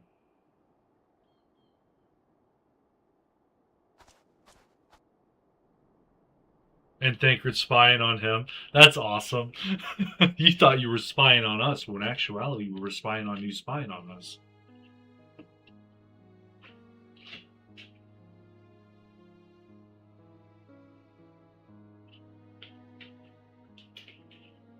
Change. That great inexorable wave was upon us, and soon all of Ishgard would bend to its will.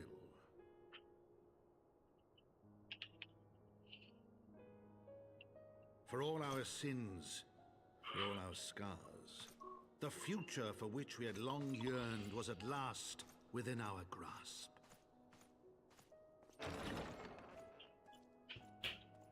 But it would be bought at a heavy price.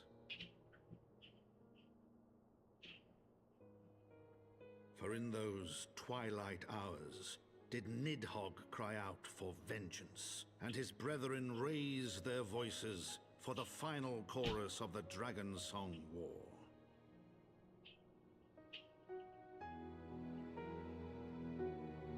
From the memoirs of Count Edmond de Fortin, Heavensward, The Gears of Change.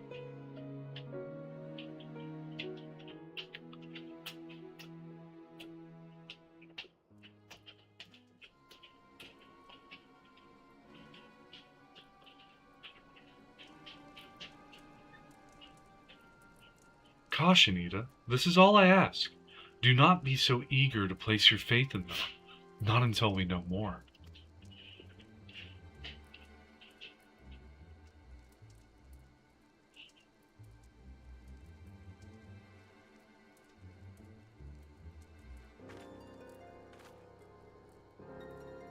What are you two cooking up?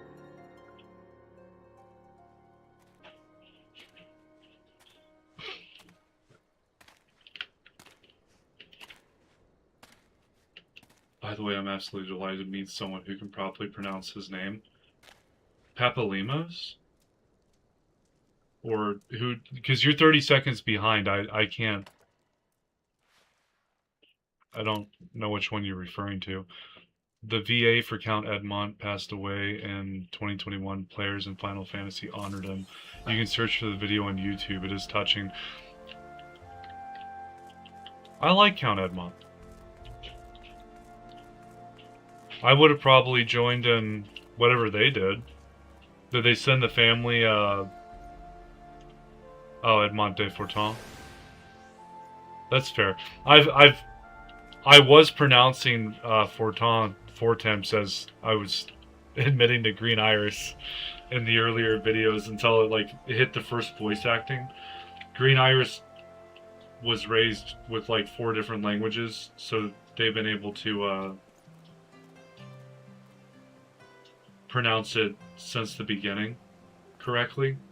But I'm native English, so I don't look at words and be like, oh yeah, that's definitely a silent P just in the middle there, and that EM should be an OM sound instead of an M sound. I was at the vigil on my home server. That's cool. I feel like there's a lot of history I've missed on 14, but that's why I like it whenever I've got people like you able to chat with me and tell me a little bit of the history. Ah, Mistress Morning, it is well that you are here. You are wanted within. I believe Master Alphino wishes a word with you. That's the first time you've had a... Never mind. That was a different house line.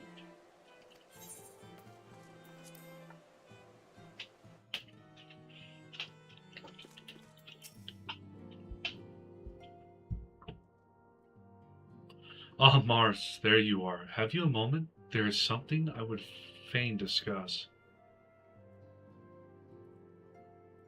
I must ask you to recall the events which unfolded at the peace conference, though I dare say you would sooner forget them. He isn't the only one. The original voice actor for Yugiri and ARR was murdered. What? What? No. What the fuck are you saying to me right now, Exiles? What? No way. You're joking, right? Like, that's a really messed up, like, dark sense of humor thing going on?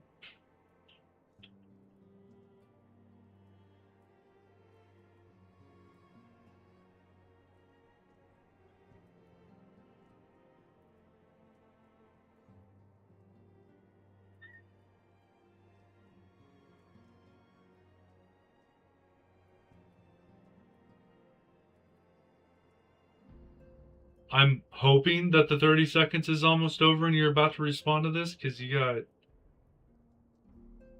Cian Blake.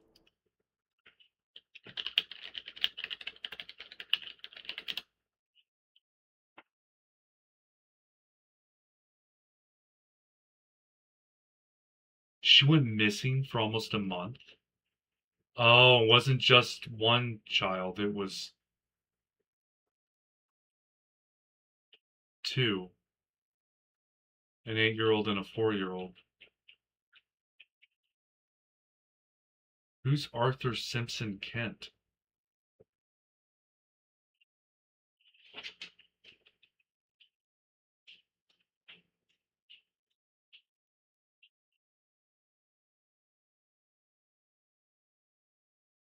I don't want to spend too much time on this, but did they ever find out the motives? It wasn't like some crazy stalker guy, was it? Because that would be absolutely insane. My mind returns again and again to the moment when Nidhogg appeared before the crowd in the guise of Estinian. It was a sight to chill the soul, but one which gave me reason to hope that our friend might not be beyond salvation. When you described his fateful transformation at Azus Law, I feared him lost forever, but the mere fact that some semblance of his former self endures must surely count for something. Alas, I have no evidence to support this impression. It was her husband? Why didn't they share the same last name? That's weird. That's really sad.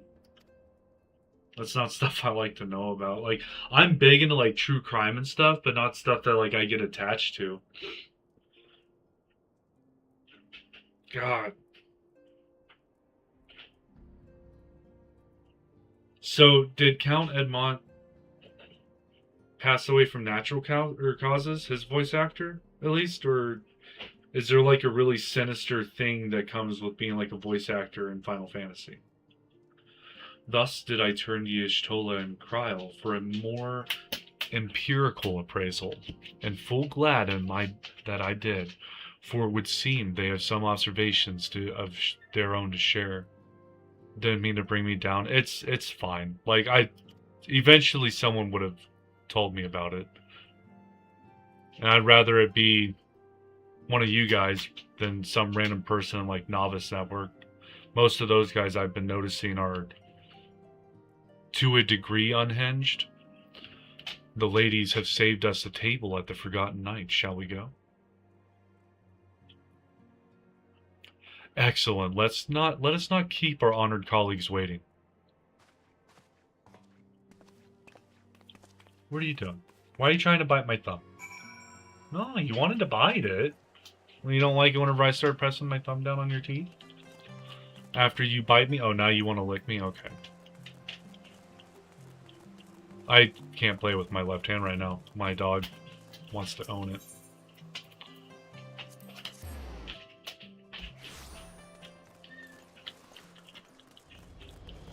What are you doing?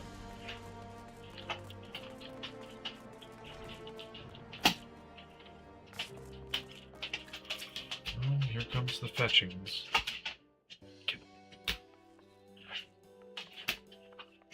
Yeah.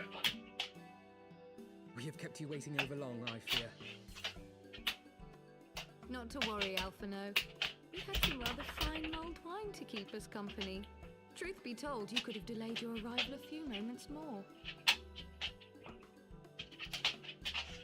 Gibril got the spicing just right this time.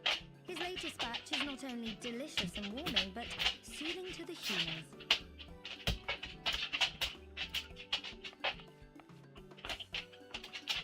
Indeed. But 'twas not to soothe our humours that we gathered here. So probably natural causes with it being 71 years old. That's fair. I'm happy that there's not like a curse going on with voice acting in Final Fantasy. Oh, no, quite right. The matter of that poor dragoon.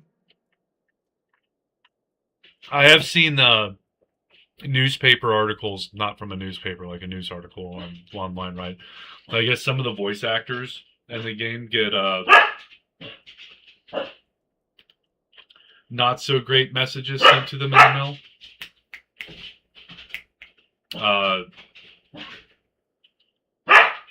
And like that's been a thing, like with more than just a couple of them. Penelope, what's going on? How many toys do you have? After Christmas, I think you have like 20 toys that you can be throwing on. Numi, come here. Numi. Why do you have to steal her toys? Sorry, guys.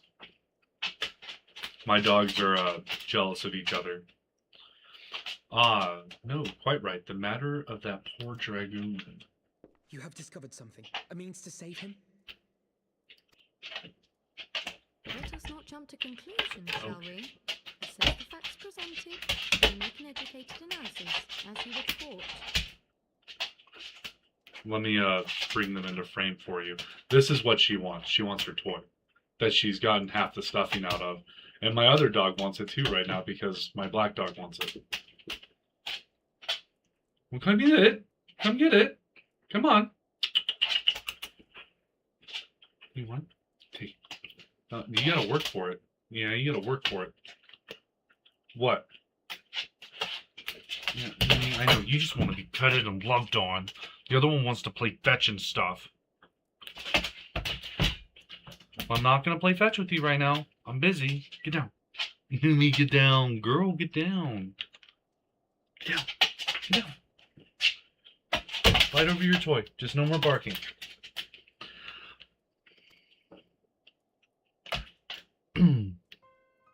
Pray, cast your mind back to the moment of Estinian's transformation. Do you recall how you described it to us? You spoke of the sudden pangs which racked his body when you took up both of Nidhogg's eyes, and of how his form was twisted thereafter into a shadowy semblance of the Great Worm. When he appeared at Falcon's Nest, the worm's eyes were fused to his mail.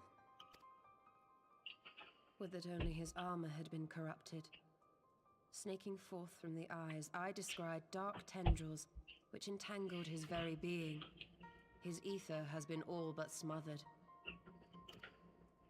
Then he is lost to us forever? I don't know, can you untangle ether? What did I just say about jumping to conclusions? Y'shtola clearly stated all but smothered. So not I later smothered. discovered her impression matched my own. Though Nidhogg's presence filled my mind's eye, beneath his seething aura, I sensed the merest hint of something else. And after listening to Y'shtola's observations, I became more certain of my suspicion that the something else I'd sensed was, in fact, the trace of a different will, submerged in the sea of Nidhogg's rage. You mean? He's possessed. Yes, 'tis like that Estinian spirit yet lingers. Can we not Possessed, wrest him from Nidhogg's grasp then? Tear the eyes from the armor? but not consumed.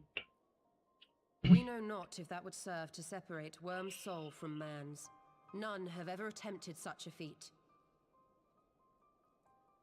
This is the first time in history, bet? Should it offer even the faintest hope of success, then by the gods, I shall be the first to try. Yeah, I like Alphino's spirit here. This is good. Alphino, What do you mean? by all means, hold fast to your hope, but be mindful of the dangers. You could kill him by ripping the Even eyes off. should you succeed in excising the eyes from the Dragoon's mail, we have no way of knowing if your friend's soul would survive so violent a separation. And that is to say nothing of the possibility that his would-be savior might become Nidhogg's next host. Just don't hold both eyes at the same time. But what other choice remains to us?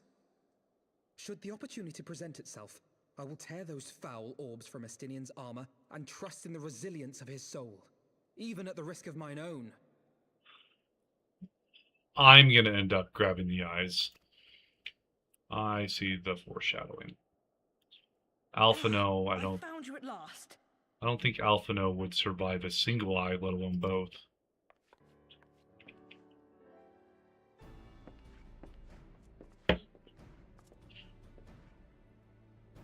A messenger of the Temple Knights came to the manor some few hours past.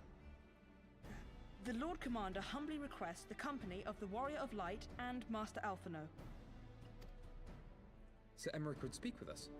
Very well, thank you, Onawa. I also pronounced Honorwall's name, Honoroid for a long time. It seemed duty calls. Pray see to yours, and we shall return to ours. For a little cringe for you, Green Iris. Thank you, Y'shtola, Kyle. Your words have given me hope where there was none. Come then, Sir Emmerich awaits.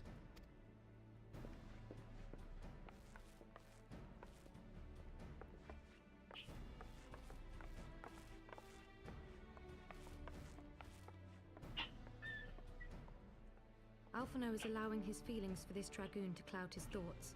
I worry he may do something rash. Keep an eye on him, would you? I keep an eye on all of you. I believed in what Minfilia believed in. They think more of their friends' deliverance than their foes' defeat. But will history commend their fealty or condemn their folly?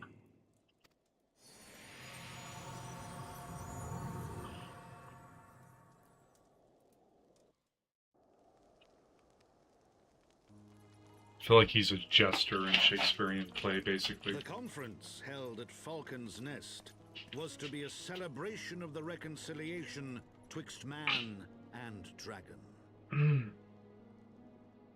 but the lingering shade of Nidhogg, clad in the flesh of the Azure Dragoon, did mark the occasion by spilling the blood of his own kind. A timely atrocity to remind the children of Ishgard that the Dragonsong War was far from over. And when fear gave way to fury, the call to arms rang out anew. Death to Nidhogg. Death to Nidhogg.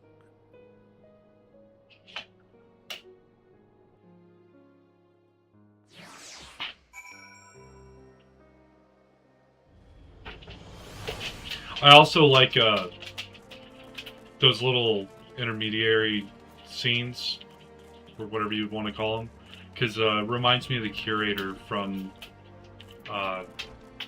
those one games I played, those story games. What news has Sir Aymeric to share with us, I wonder?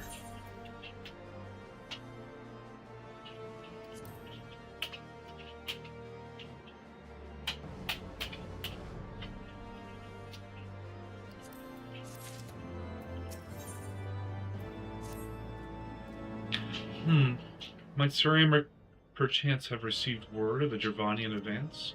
Or mayhap they have located Esti. That is to say, mayhap Nidhogg has been found. Come, I would hear what the Lord Commander has to say. Psst. Right behind you, bud. Stay away from the escape button, girl. My friends, I thank you for coming. You have had news of Nidhogg? Alas not. Our scouts range far and wide, but they have as yet found no trace of the Great Worm.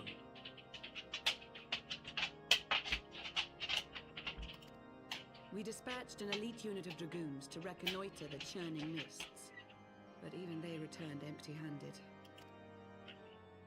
A pity. Where's he hiding? Fear not, Alphino. We shall see the worm again soon enough.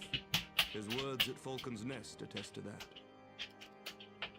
Indeed, he is like to come sooner than we would wish. I assume Ishgard's defenses are being bolstered as we speak? With all haste. I mean to call upon every able-bodied warrior at our disposal, from the Knights of the Four Houses to the men and women of the Watch. But I did not summon you to discuss strategy. What then would you have of us, my lord? I will speak plain. Now that Nidhogg is possessed of both of his eyes, no mortal force we can muster will repel him. That being the case, we must needs recruit an ally of equal strength.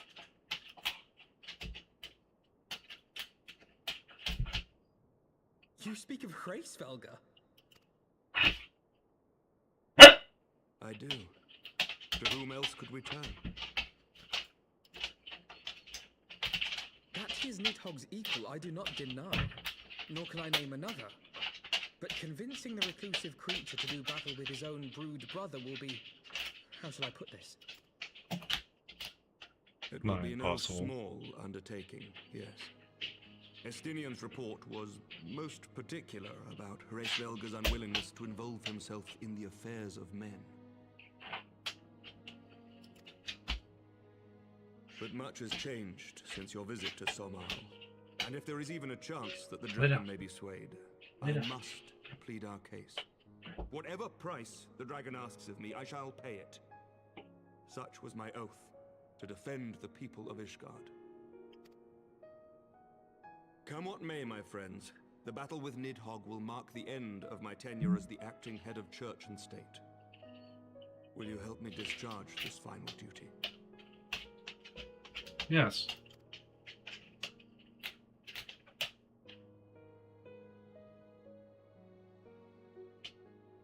We will, my lord, though I fear our involvement offers no guarantee of success. Come then, we will depart at your leisure. Thank you, both of you. The city is yours, First Commander. My lord, shall pray for your swift return.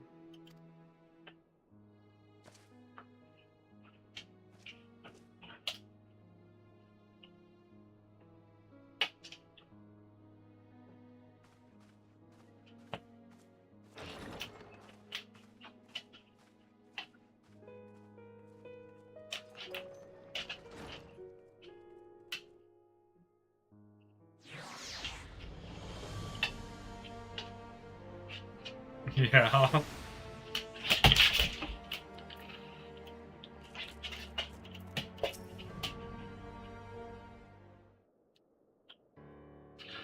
It gives me grief, or it grieves me to impose upon you in this manner, but you, of all people, understand the threat we now face. It is no imposition, Sir Emmerich. To Mars and I, Ishgard is a second home.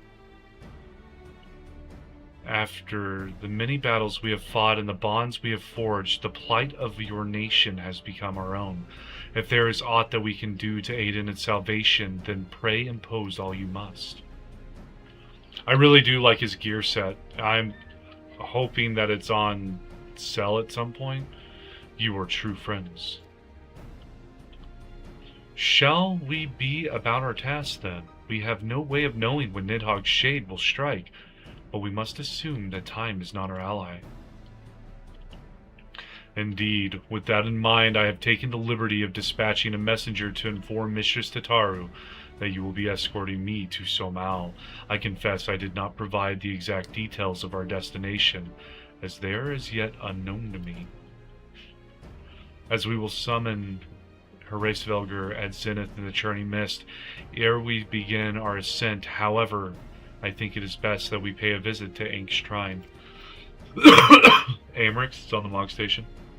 Yeah, I'm gonna have to actually look at the Mog Station. I don't normally buy a lot of, Oh, it's gender locked? That's unfortunate. You seek an advantage in the coming negotiations? I do. I would consult with Vidofnir. I propose this is in part out of concern for her condition. Were she to succumb to her wounds, it could have grave consequences for our alliance. That apart, she may be able to provide insight into her sire's current state of mind. Well reasoned. To the Dravanian forelands, then.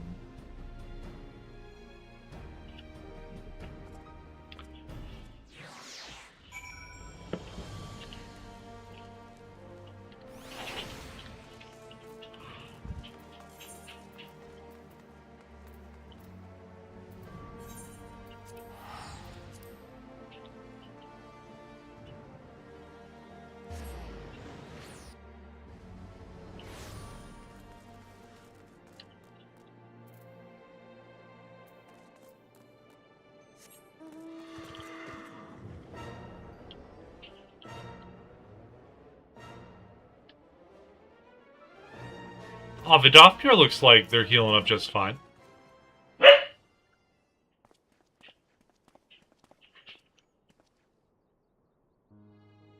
Ah, 'tis the warrior of warriors and her companions. What bringeth you to mine abode? Pray forgive us for disturbing your recuperation, Vidofnir. I hope your wound does not pain you overmuch. Didst thou imagine me close to death? The thrust was deep, but not mortal. I will heal in time. Full glad am I to hear it. You were the guest of honor at our conference, and we failed in our duty of protection. On behalf of Ishgard, I apologize unreservedly. I am a dragon full grown, and thou thought to protect me, mortal? I was tempered by the fires of battle ere thy great-grandsire learned to crawl. Thy words do remind me of a knight whom I called friend some 1,000 years past. He swore to defend me from harm and hardship.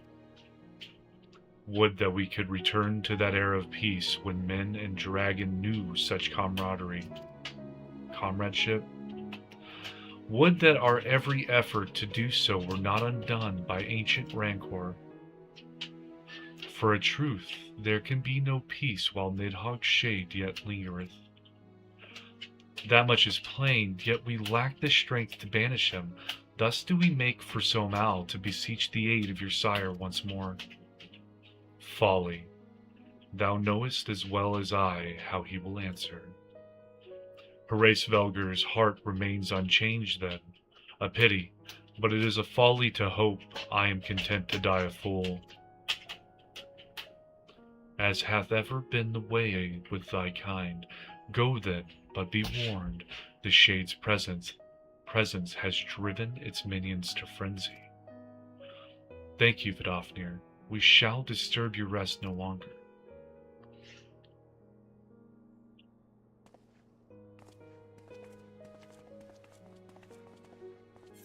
And I am currently doing another playthrough on a new Warrior Light on another data center for fun. Just finished Zone 5 and Endwalker for the second time. Still a favorite for me. Okay, so I've heard Endwalkers, like the Shadowbringers and Endwalker are like the best story writing in the entire game. Is that true? In both of your opinions?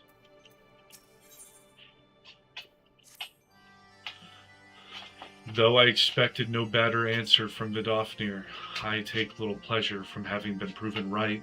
'Twould seem that our presence at Zenith will be every bit as unwelcome as I had anticipated.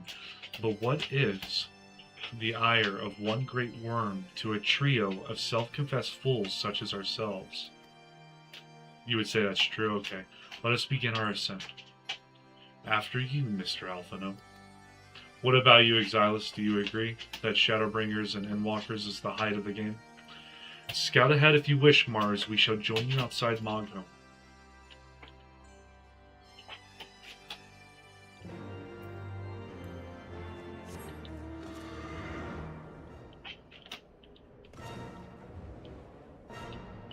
Go lay your happy butt down, girl. You are filled with too much love. Too much love.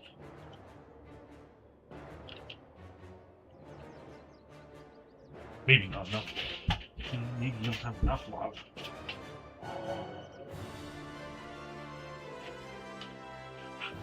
Ow! She just poked me in the eye with her nose. Too much love. You wanted to smell my eyesight.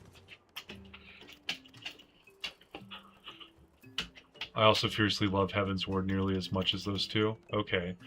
When you get the chance, go to Zone 5 and see the Tombstone Bender. Take a look at this story is set. Perfect land, but undiable.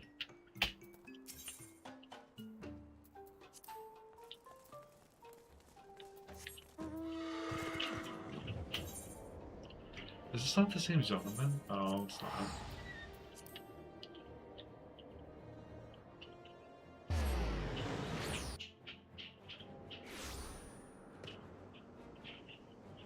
So, Green Iris, have you finished Dawn Trail? They are the capstone of the Hydaelyn arc and brilliant. Okay, so they are really good then. I haven't heard someone call it brilliant, but that's about the highest praise you can give.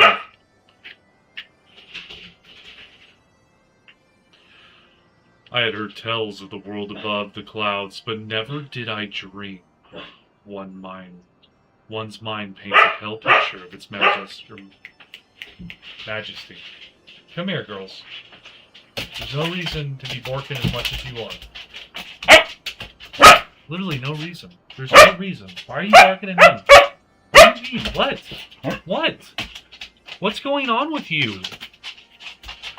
Do you need all the attention in the world? Are you wanting to play with Noonie? Get her, girl. Get her. Get her. Get her. Get her. What do you want from me? Do you want it from me or do you want it from Noonie? Come here.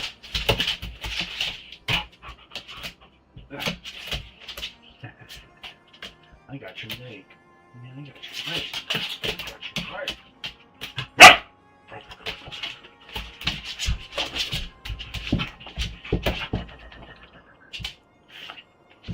Oh, stop trying to lick my nose. New me. Did I not play with you enough whenever I woke up? Did I not play with you enough whenever I woke up? You need some more? Some more wrestling? Sorry about that, guys.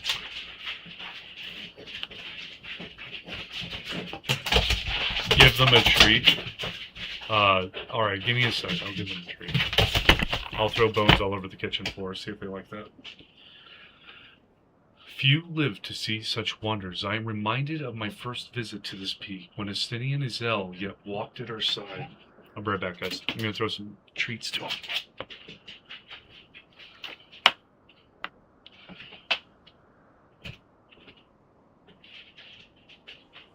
Oh, where's your giant thing of treats? Oh.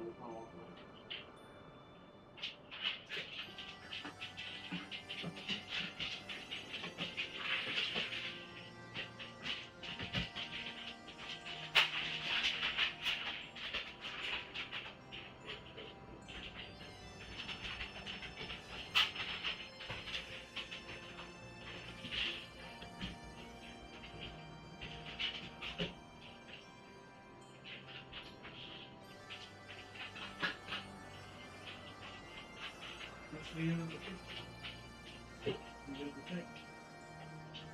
You guys are going to have to think Silas. Good. Oh. For saying I should do that. You know?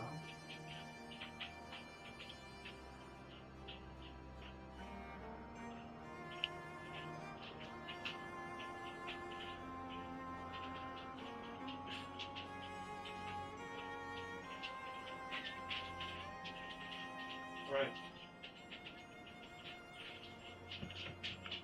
Go to bed.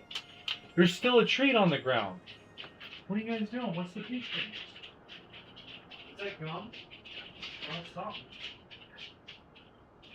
I need a treat.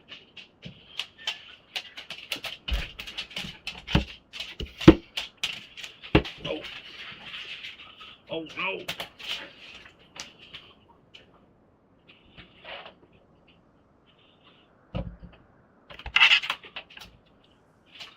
Alright, they've been given treats, and they both fought over them valiantly.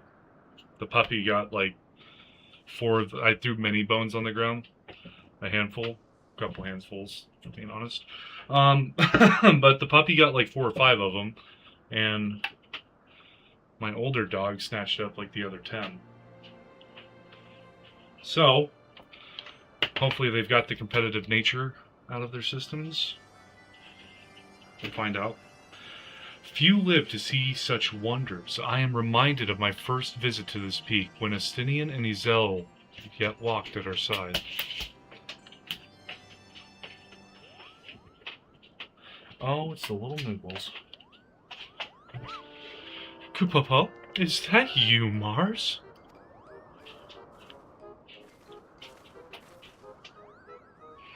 Ah, if it isn't Mog... Don't tell me you've forgotten my name, Kupo. After all we've been through together. Mogwin. Am I right? But at least you remember me. You do remember me, don't you, Mars? How could I forget you, Moglin, Moghan? Apologies, friend, but all Moogles look the same to me. How could I forget you, Moglin? That's close to Mogwin.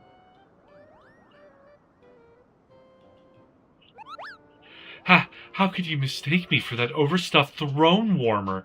I'm Moghan, the courageous Moogle who guided you to Zenith, Koopa. Okay. But putting our shared history to one side, what brings you two and your friends to Mogholm, Koopa?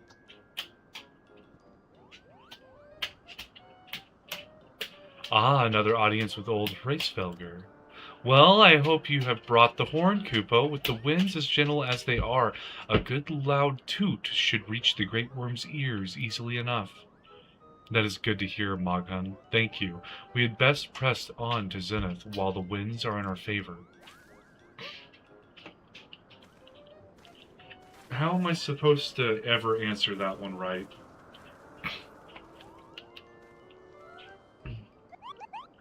Now, that was unexpected, Kupo. Chieftain Moglin will want to hear about this. So Moglin was one of their names.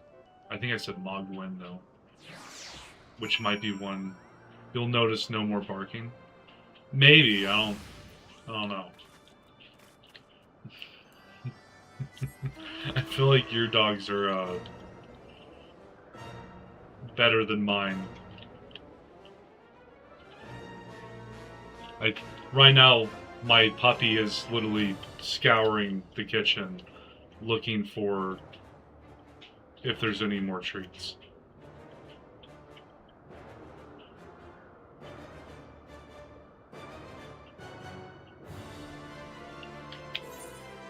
Oh, there was an ether crystal here the entire time. Well, that's unfortunate.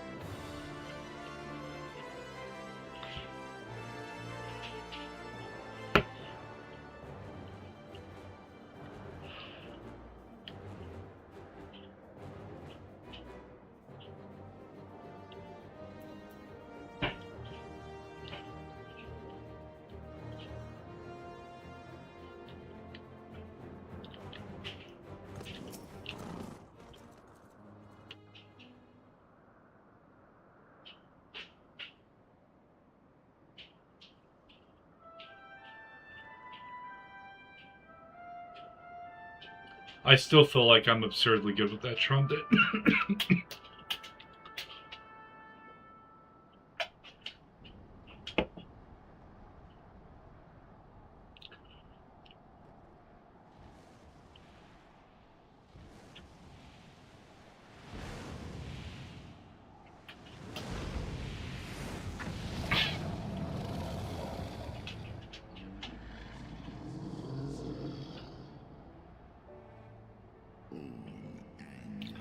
You dare summon me again, mortals? Great Hraesvelga, 'tis not lightly that we beg this audience. Pray hearken to our words, for they concern the future of man and dragon both.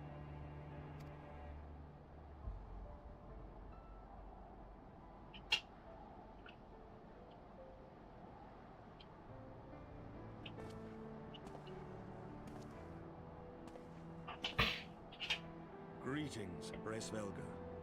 I am Emeric de Burrell, acting ruler of the nation of Ishgard. They have you well trained. I don't have any dogs, but I've helped raise 3. Well, I don't normally give them treats for barking, but yeah, normally I just go and play with them. I am come before you to parley on behalf of my people. My puppy likes to wrestle, and my older dog just likes to cuddle.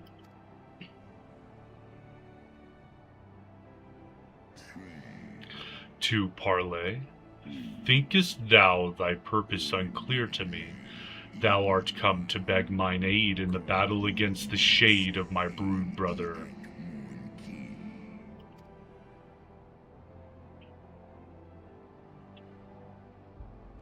God, he's good. Foresaw mine intent.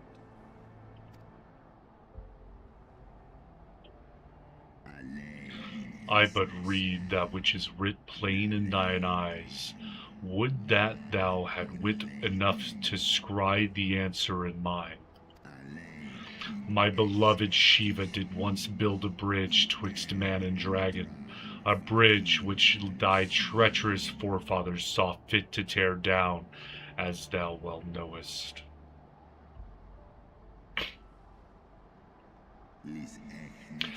Thinkest thou Nidhogg was alone and despairing at the murder of our brood sister? Thinkest thou mine own soul did not cry out for vengeance? Know then that upon that accursed day my heart did wither in my breast, and thy kind become unto me the harbingers of despair. 'Tis only Shiva's gentle dream that prevented me from flying at Nidhogg's shoulder. Be grateful that I swore to abjure aggression ere I consumed her. I permit my children to offer or deny the aid as they see fit, to warn thy people of my brood brother's coming. that thou wouldst dare ask more of me, but affirmeth thine incurable arrogance.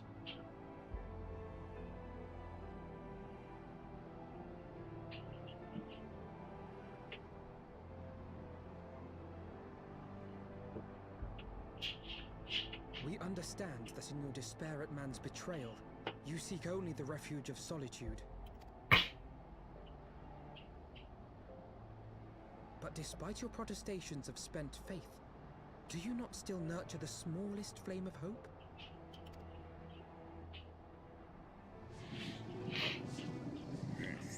Perceivest thou such light in the dusk of mine existence? I do. If you claim I see falsely, then tell me, why did you consent to bear Ezel upon your back? Ezel, piteous, deluded Ezel, the child did lament her past sins, and sought to balance the scales with her remaining days. 'Twas her unquenchable passion, so alike to that of my beloved, which did spur me into flight. And for mine own part, I would countenance no longer the hands of evil men to use my brood brother's eye for ill. So you do distinguish between those who acknowledge and repent their sins and those who perpetuate them. Interesting. It seems to me that you have not, in fact, lost faith in mankind as a whole. Rather, you weigh our respective merits by how we allow the past to influence our future.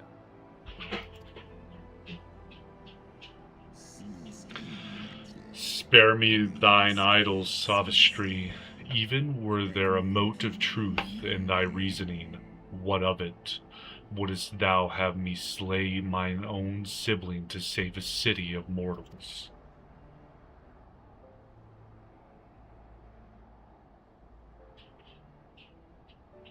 Should we suffer ties of blood to bind our hands, then? Nay, if the crime is one of unconscionable evil, we must needs condemn it, even should the transgressor be our closest kin. When my father corrupted himself and his followers with the power of a primal, I beseeched the warrior of light to slay him, an act alike to patricide. That he did not die by my hand matters little. If anything, it heaps greater disgrace upon my name. But had my father not fallen, he would have drawn countless thousands into a holy war of hellish proportions, which I hold the greater crime. Thus did I order his execution, sparing the lives of my people and yours. Alas, your brother Worm now prepares to murder those whom I sought to spare. What is more, he has taken my comrade's body for his own. But if I must slay my dearest friend to defeat my direst foe, I will not flinch from my duty. This is why I like Aymeric.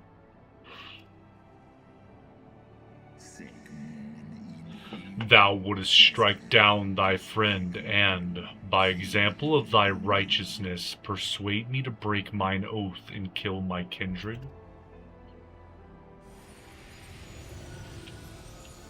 Here we go, Midgard Stormer.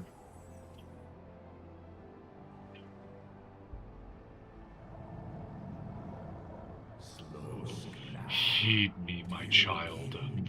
The servants of Hydaelyn envision a different outcome. They intend salvation not only for Ishgard, but for the doomed Dragon Slayer as well.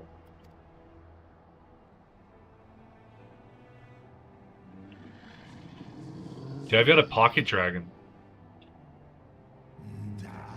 Believest thou the shade to be Nidhogg returned? Is it not merely a manifestation of his vengeance, the shadow cast by thy brood brother's rage? I would not command thee, but ponder well thy course, lest it lead thee unto greater remorse.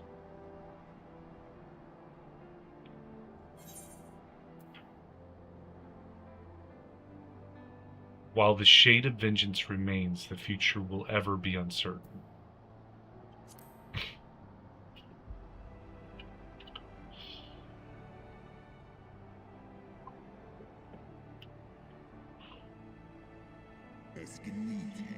Nidhogg's transformation into rage incarnate is, in part, of mine own doing.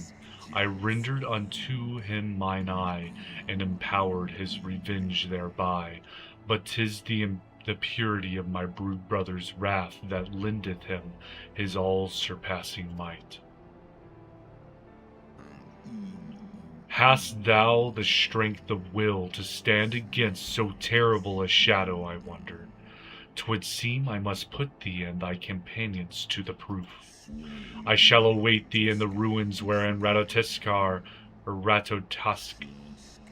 God, this one's always been trouble for me. Ratatoskr once dwelled. Heed well in the words of my children, and hasten thee to the place of thy trial. Are we gonna fight Nidhogg?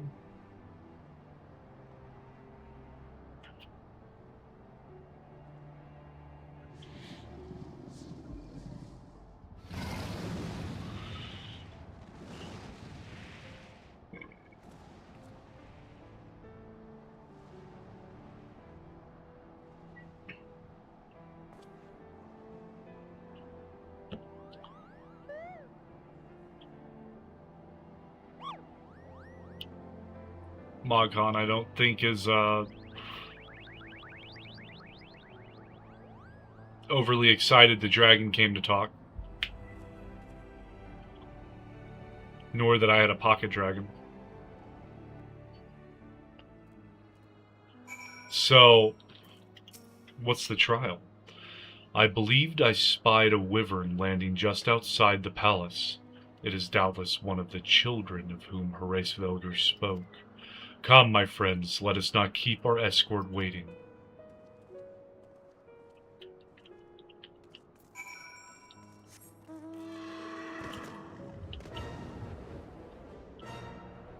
Imperious Wyvern. My broodmates and I will bear you to the palace or the place of your trial. Make your preparations. Sorkai?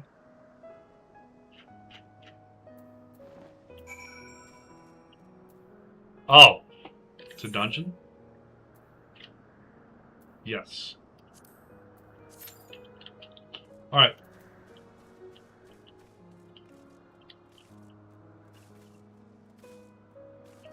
So, I mean, if any of my viewers that are watching want to come in and play as a healer, feel free to say something.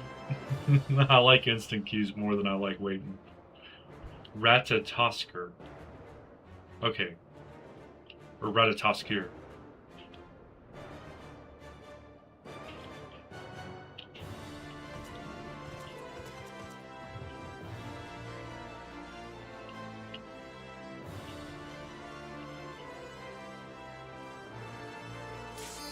Oh, my queue popped. Sorry, guys. If anyone was wanting to be my pocket healer.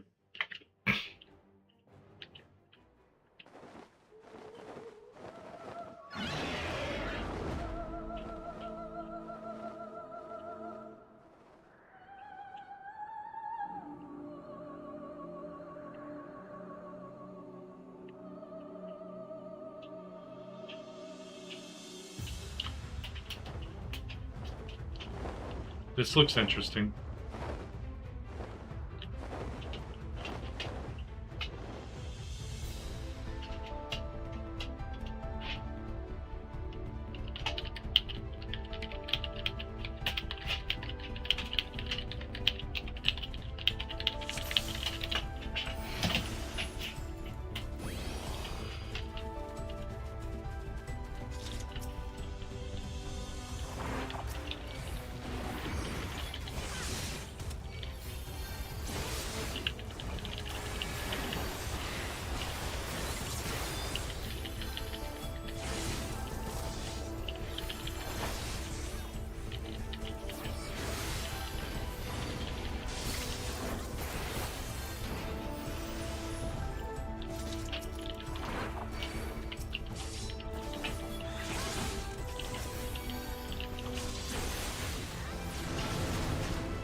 I'm on, I want to say it's Exodus.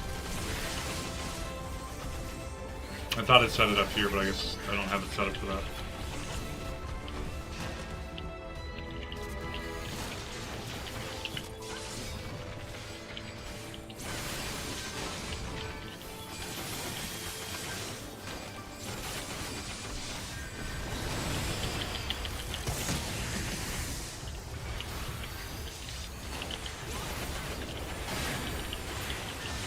But anytime that you guys want to help, just shout out. I'll be more than happy to play with any of you.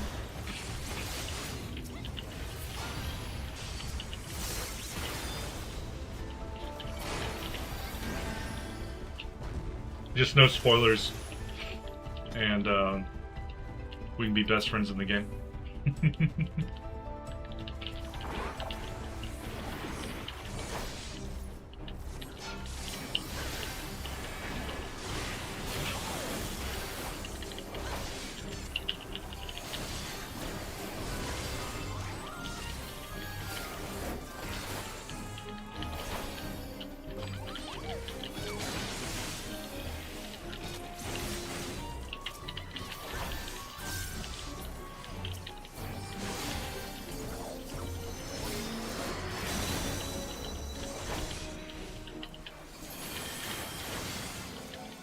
Why did they spawn with like 1 HP?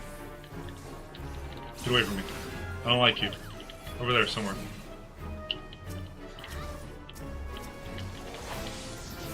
Most people, us included, are very serious about no spoilers. Hence why I said Zone 5 earlier and not even the zone name.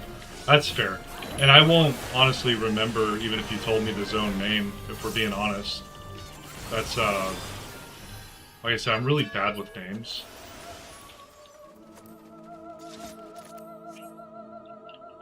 And I have to go. I've subbed to your channel and put a like in. Thank you, Exilus. You have a wonderful night and even better morning tomorrow. Bye-bye. It is appreciated that you subbed, by the way. Even more, it's appreciated you gave a like. We shall meet again. I'm happy to hear it. It's been fun talking with you.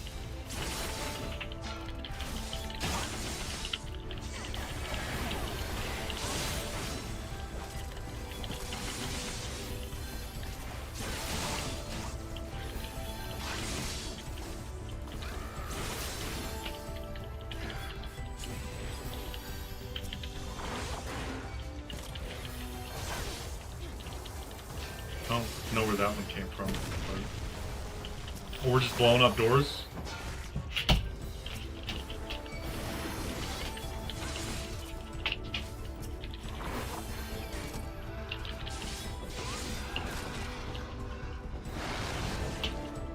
I want access to more sprint.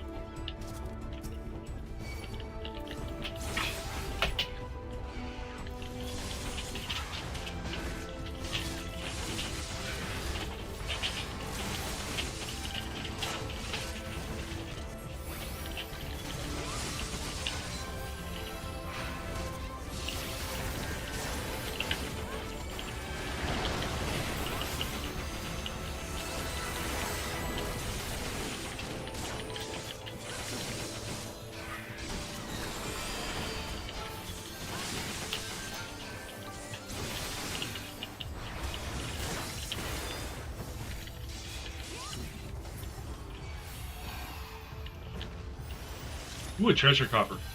Sorry.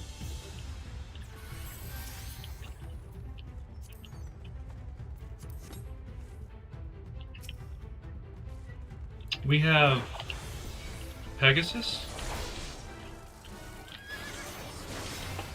Pokirish? Okay. Fun name.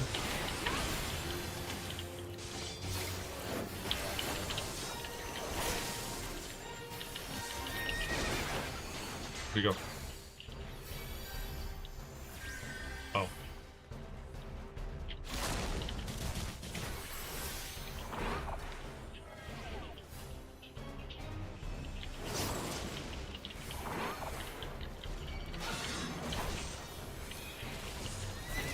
I've got a dot on me.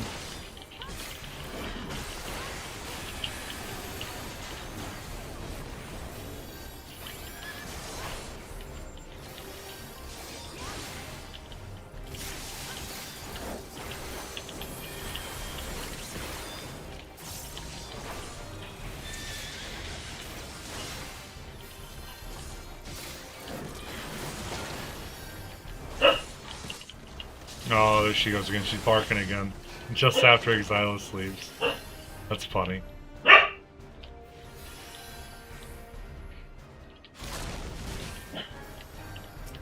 Okay.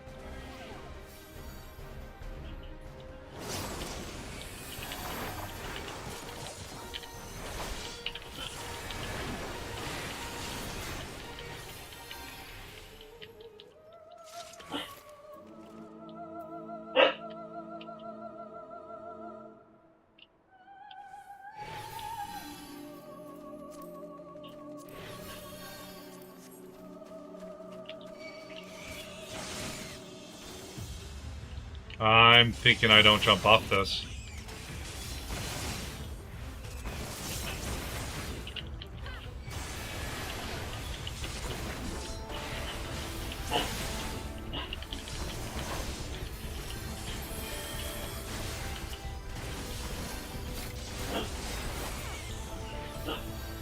Okay, go. Thou hast weathered my trial thus far. He speaks fast. I don't know how I'm supposed to get through that,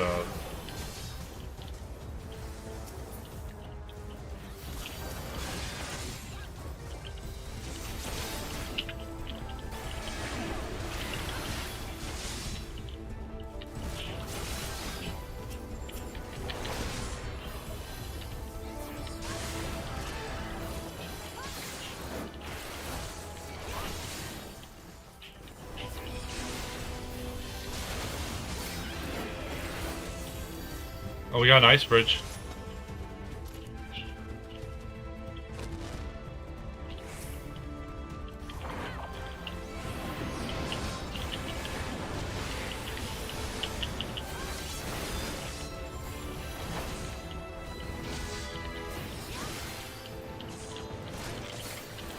Stun him and run.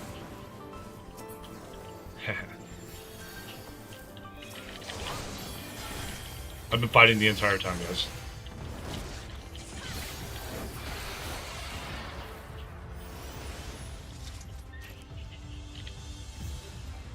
Oh, I see it.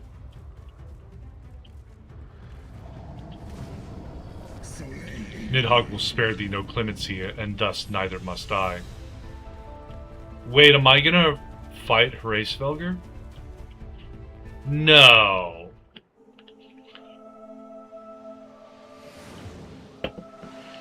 Not to the death, or is it to the death?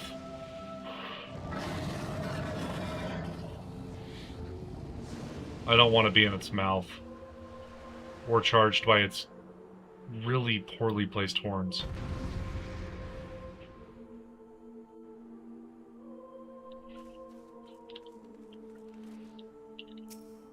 Oh. Well, isn't this just nice? Let's do it!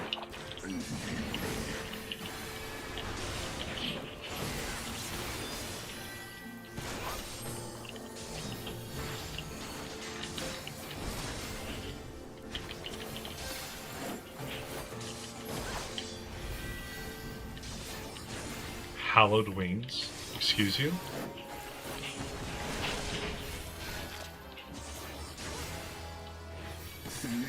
The sky is the domain of dragons. How wilt thus contend with such majesty?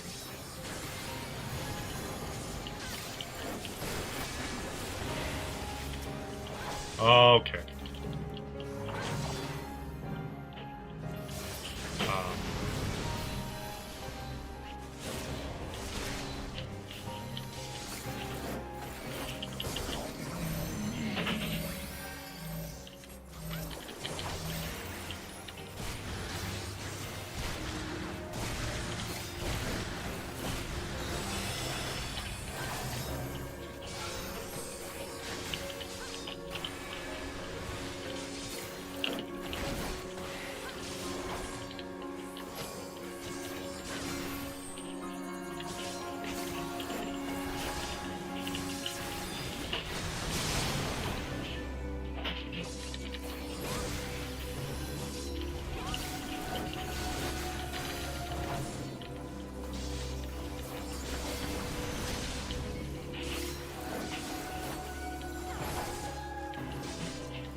Fight on, warrior. Press thy attack.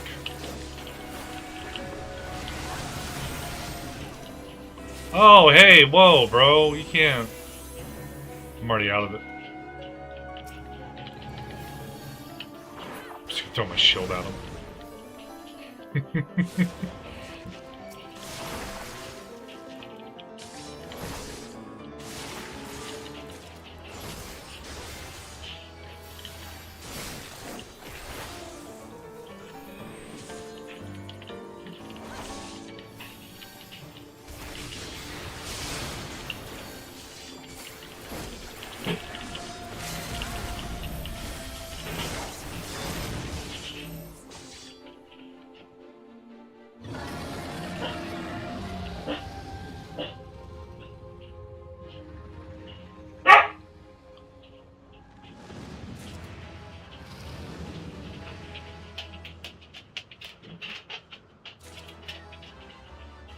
He just flies away because he lost? Okay. Doesn't want to stay and talk? And then Amric and Alphino are up here.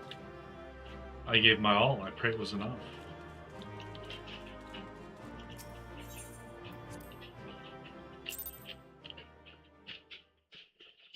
So we have a dragon on our side now because we beat him up. His place is a lot cooler than Nidhogg's. Nidhogg had a kind of like overgrown with stuff that's not dragons. This is all basically dragons.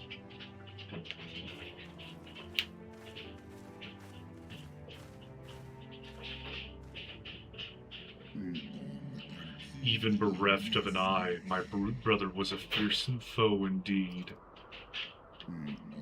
But having tasted thy strength firsthand, I do begin to see how thou didst bring him low. Heidelin chooseth her servants well. Yes, he took your measure, and you were not found wanting, so you do. Hell yeah. Very well, I shall trust in the seed of man one last time. By thy deeds shall the flickering hope that lingereth yet within my heart be kindled new, or extinguished forever.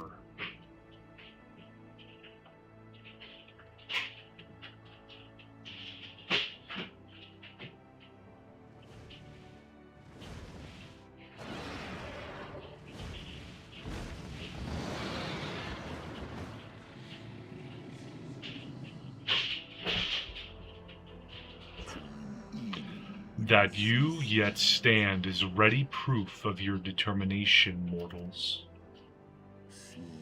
Let us fight as allies, then, and together banish my brood brother's vengeful shade. On my oath, the wrath that once was Nidhogg shall meet its end. This I swear on the memory of my beloved Shiva and on the soul of lost Ezel.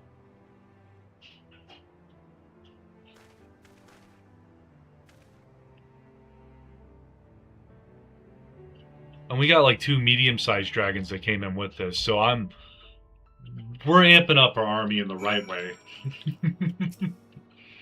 Who needs the Crystal Braves when you have 3 dragons?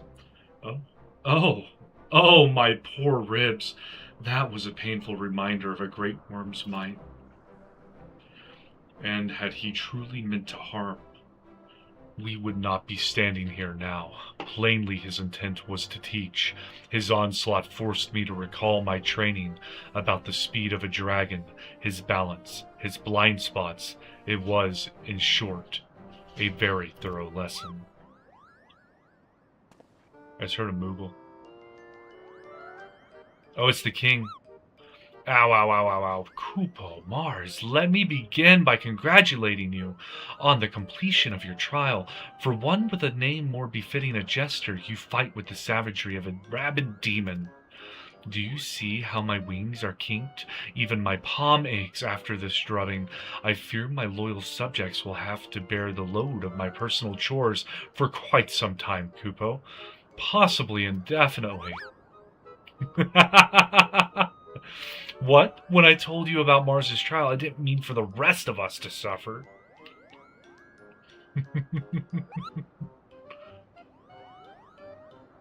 That's triple chefs for you, Moghan. Oh. Splutter triple? But that's not fair. There's no justice, Kupo. None at all.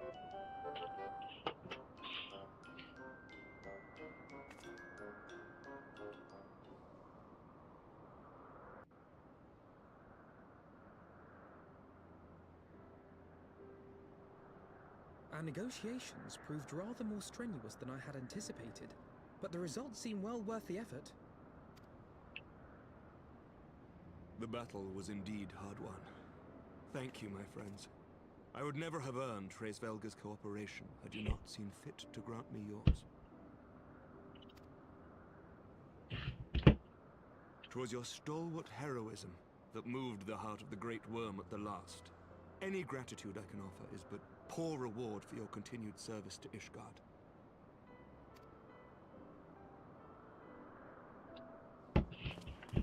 Twould seem our final reckoning with the dread worm is at hand. I only wish we had some inkling as to when he means to strike. Soon. We know what that means. Very soon. Oh, gods.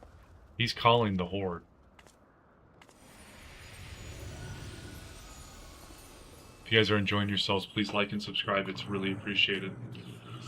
The cry heraldeth his coming. Nidhogg's shade hath taken wing. It has begun. We must away to Ishgard.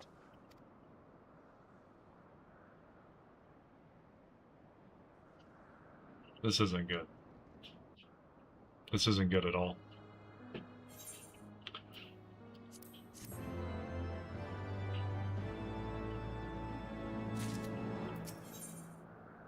And into the song.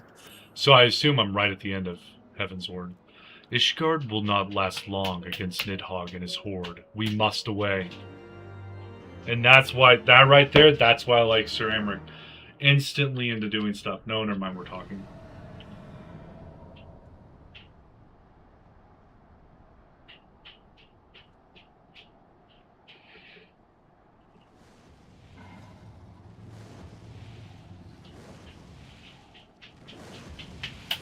Do we get to ride on Hraesvelga's back instead of teleporting?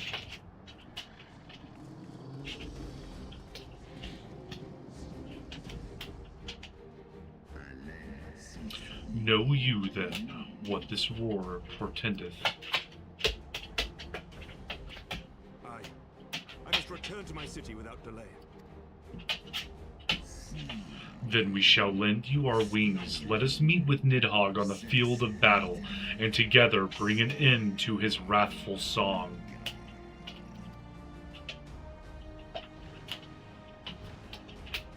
Oh, 3 dragons, 3 of us. Alright. I get to ride Hraesvelga. I want the biggest one, it's mine. Which dragon do you choose? Oh, sweet!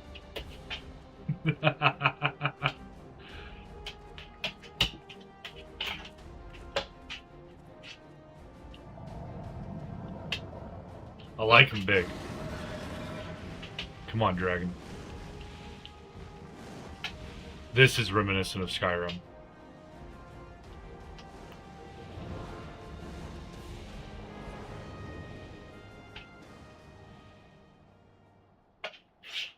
Oh.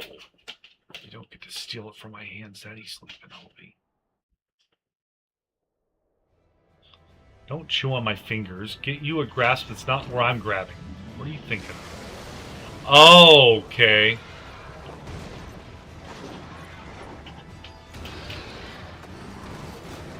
Let's go. Where are we at?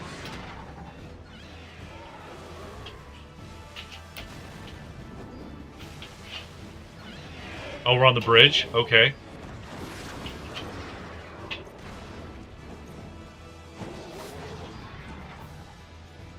Was that Artuel or Manolane? Lucia. I like Lucia. She's one of the many that's on the 3rd spot. Oh! Get her. Remember your training. We hold fast until the Lord Commander returns. Oh, yeah.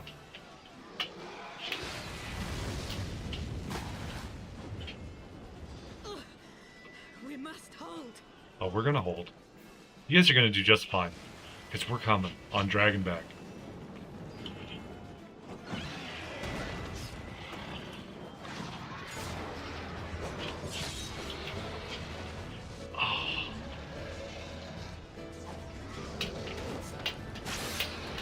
Oh, come on. Save some for me, guys. What are we thinking? You're gonna win the fight on your own. You don't even need us.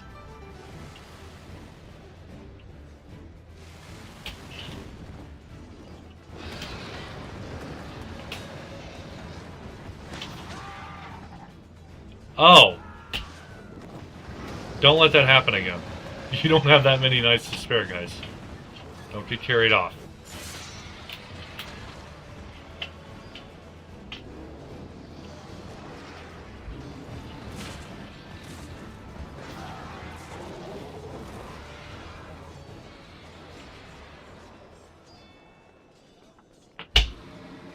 Reinforcements! By the Fury. That one is the size of Nidhogg. Oh, yeah, it is.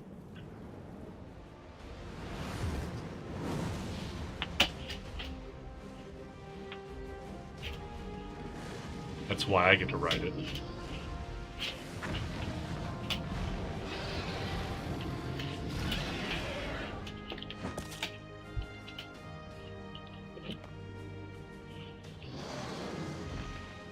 I like how the whole attack pauses for a second.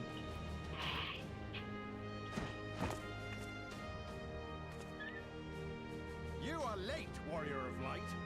No, I'm not. Always on time. A wizard arrives when a wizard means to. Gandalf. A wizard is never late.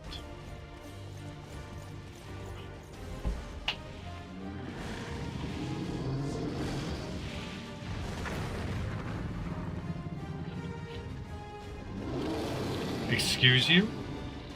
You have the gall to just flop in front of me?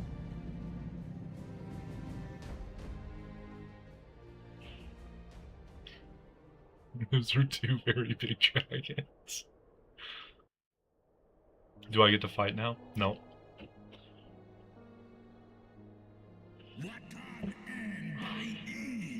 Wherefore standest thou with these vermin, brother? Abandon this war, shade. The suffering thou sowest severeth no end, or serveth no end. The traitor's progeny have learned of their forefathers' betrayal, and seek now to make amends with our kind. Never shall our grief be assuaged, nor our loss forgotten, but reconciliation may yet halt the spread of this plague of enmity. Forsake thy vengeance and be at peace. I'm gonna take that as a no. I'm gonna take this as a... What soft-headed ramblings are these? Thy dalliance with that vile maid hath robbed thee of thy wits. Mayhap her cloying perfume hath made thee forget the stench of our brood sister's lifeblood.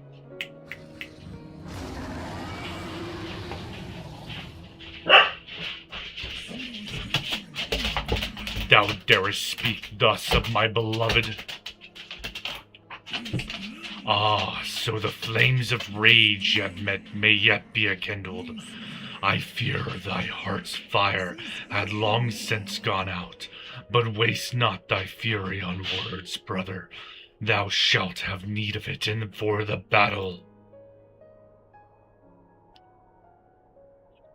Poke him with all four of your horns. I'll go poke him with my sword if you're afraid.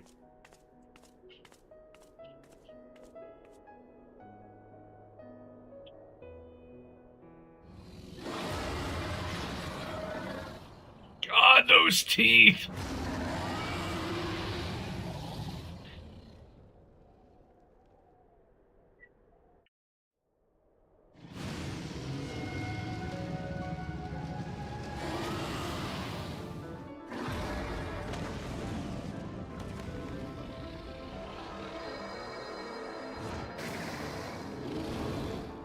Oh, he had to dodge.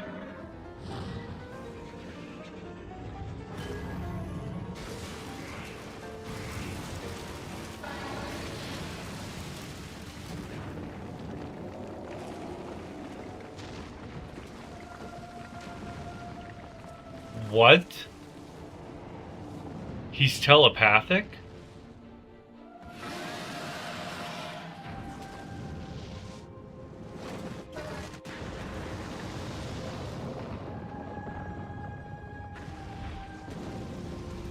Of course, the dragon leaves, like, undisturbed.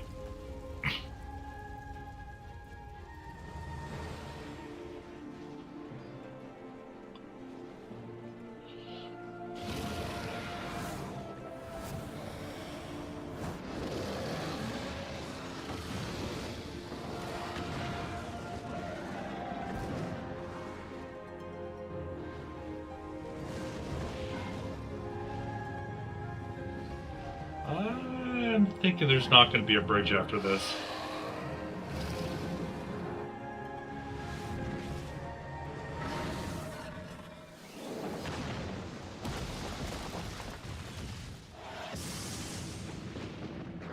What?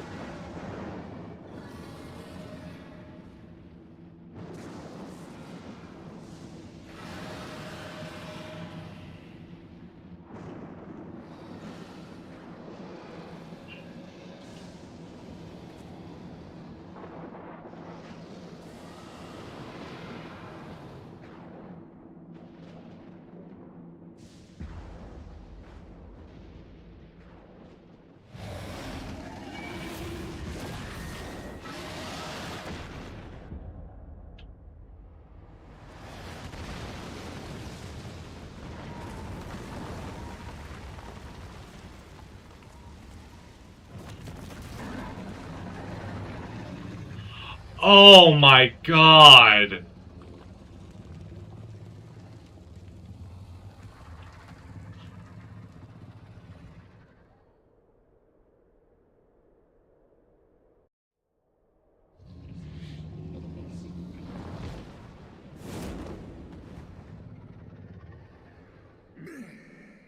Gah. Yeah, gah. You're missing a wing, dude. Thou art weak, Reisvelger, a slithering worm who fawneth on the vermin who should rightly be his prey. For 1,000 years have I fought without cease, and thou didst think to prevail against me. Glory not in thy victory, shade. The battle is not yet won. My power and my hope have I entrusted to another. Oh, he ripped his eye out too? Thine eye, what hast thou done? Do I have his eye? Who has the eye? I have the eye.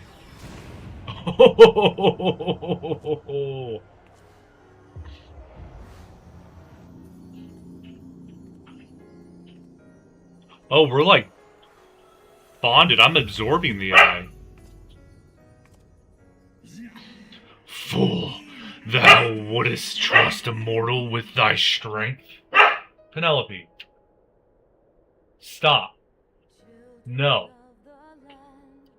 I like the song.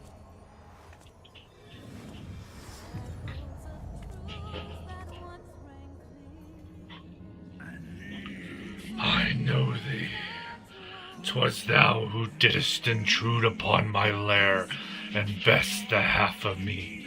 But now I am whole, and naught in creation shall deny me my vengeance.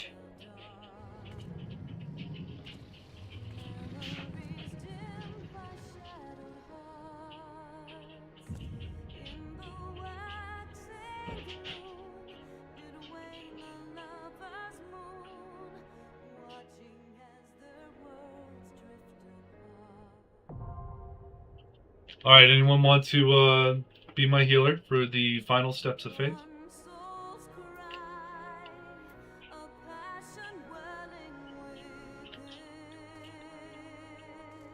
I'm on Exodus. Just speak up. Give me your in-game name.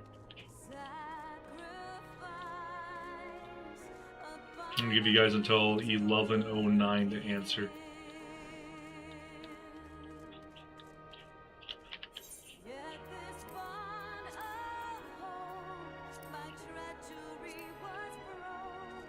I can't. We'll have to travel to your server. That's fine, Green Iris. 11:09. We're queuing up. How many is this? 8 man? 4 man?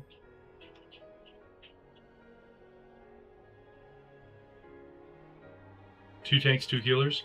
I've got room for another tank and healer. If anyone else wants to jump in. There's 13 people watching.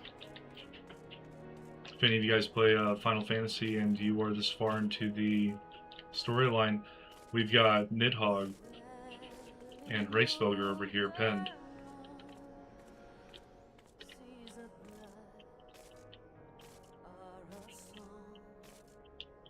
Yeah, it's 8 Green Iris.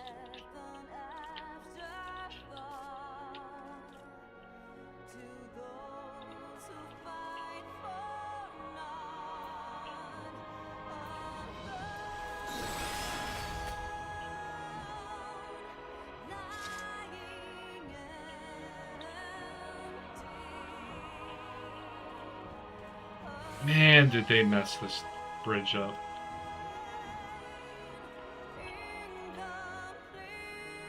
Is your name Green Iris or Lay Green Iris in game?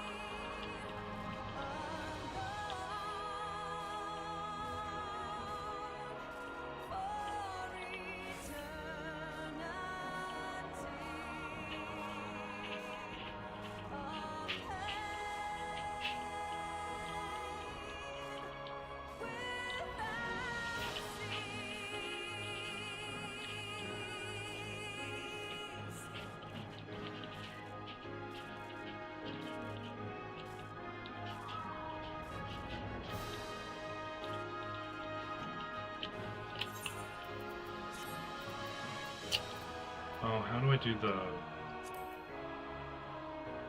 There's like a way to do player search. I don't want friends list.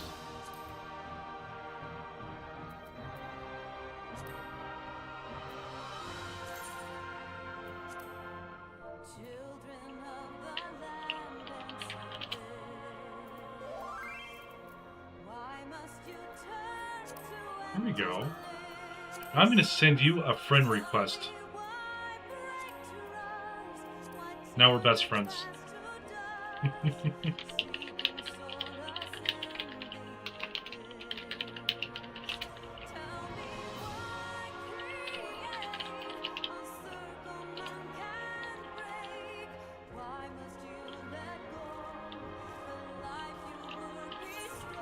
Alright, Green Iris. If you let me die, I blame you wholeheartedly. I'm just kidding.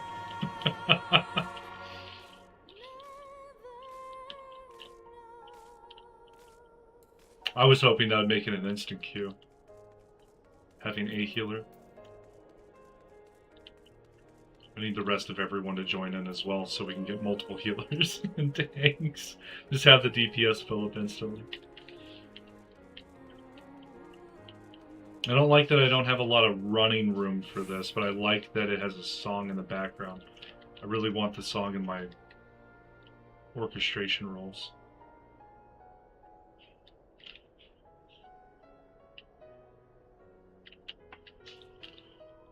I've not played this Warrior Light for a while. My bars are set up differently than the one I am currently playing. Well, I will possibly actually be blaming you.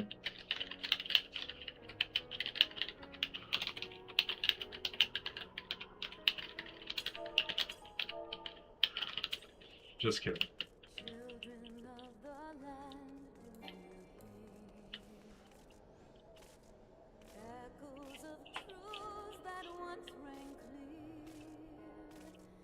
That's fine. I really don't believe in the tank versus healer fights in dungeons.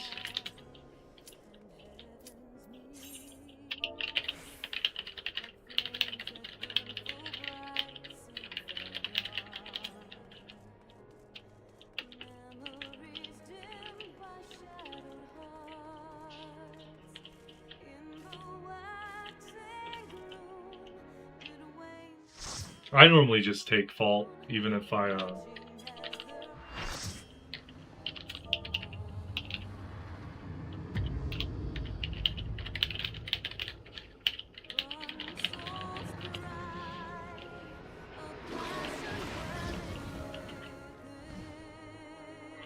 Here we go, ladies and gentlemen.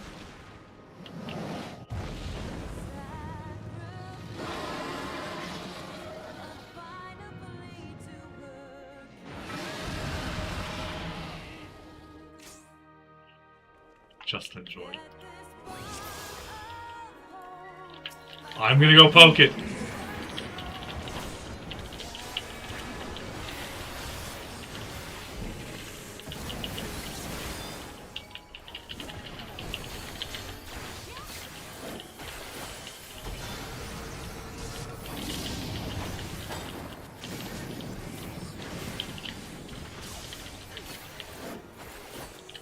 Oh, oh.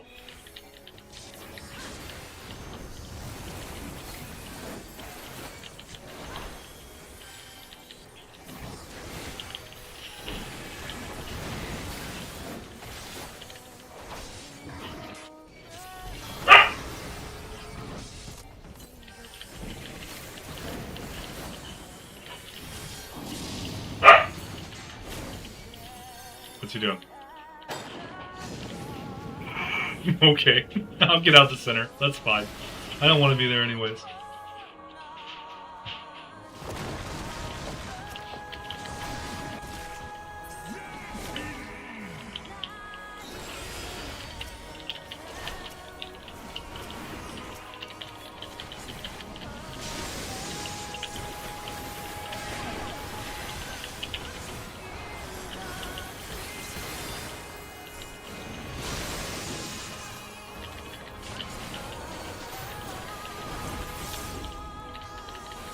I might be under eye level for this fight. I don't know. I'm in level 60 gear though.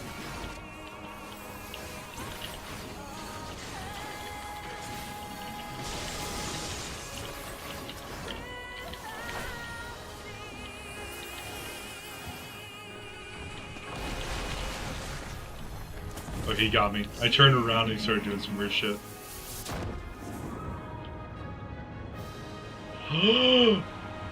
He's a flying Assyrian.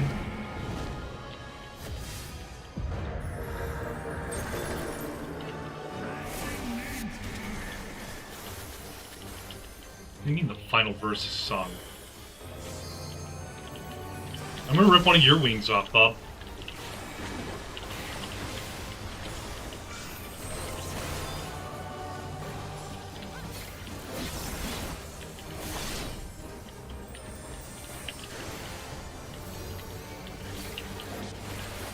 I'm letting the other tank do it this time.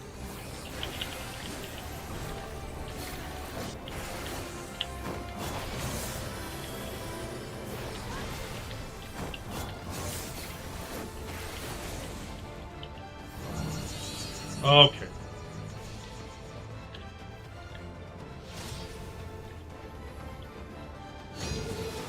Okay. Oh no. Green Iris, no!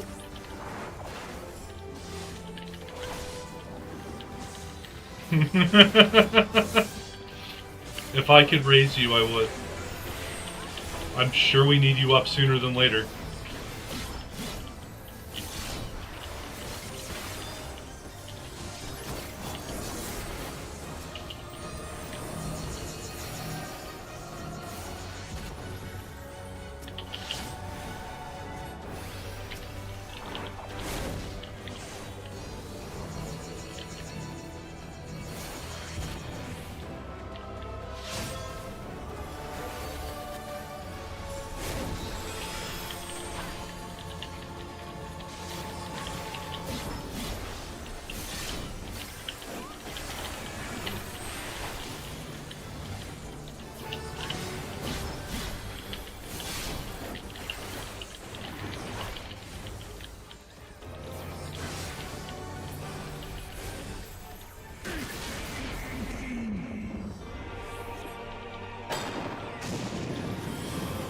Oh, hell.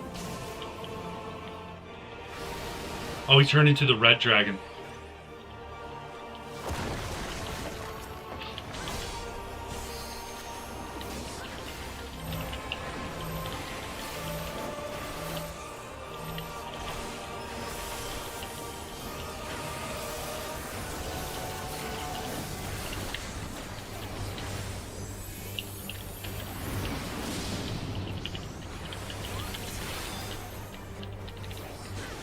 Am I missing him or something? It's not accepting like my first hit is...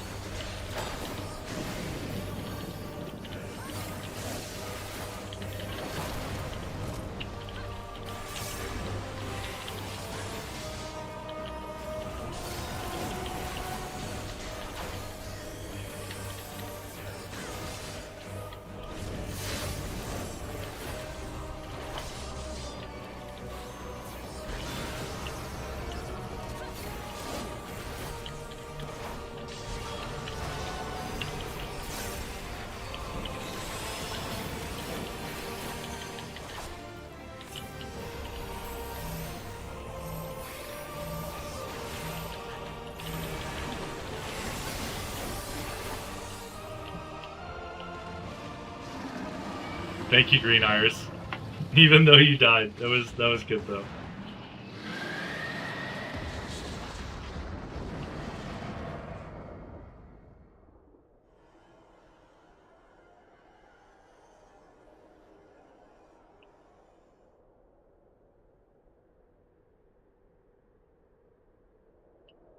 Do we rip the eyes off his suit?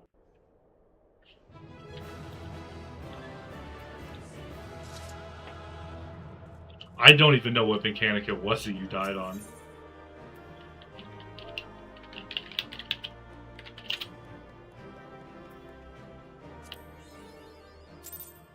Leaving a good impression. 3?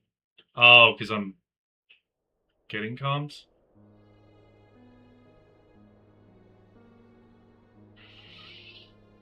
Estinian! I don't think he's quite in Stinian yet. Those eyes are still moving. Can we poke him out? Go over there with the dagger and just keep poking it till Nidhogg just like I can. Is this to be mine end? Nay, I will not allow it. I am of the first brood. I am vengeance incarnate. I am Nidhogg. It was one of the fireballs that leaves a fire circle. I forgot it was going to leave the mark and then did not run off quickly enough. Oh, so that's just like an instant kill? Or you've got not enough HP to tank it. As a healer. Oh, he can't even hold his... Oh, Estinian's fighting back. He's getting control. He's got the wily hand. He's got his own wily hand.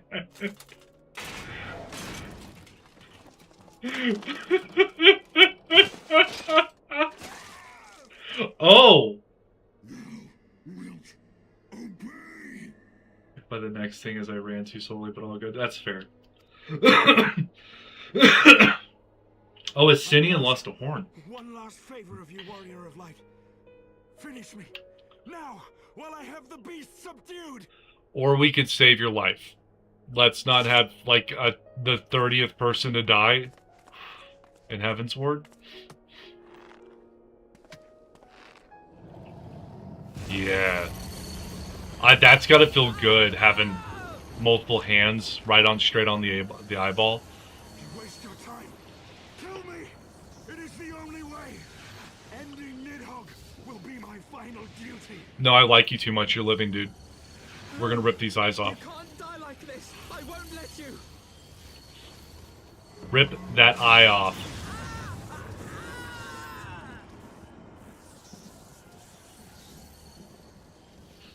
What is that?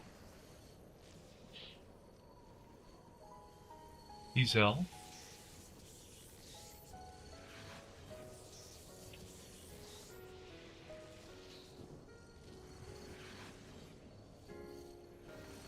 Horse chiffon?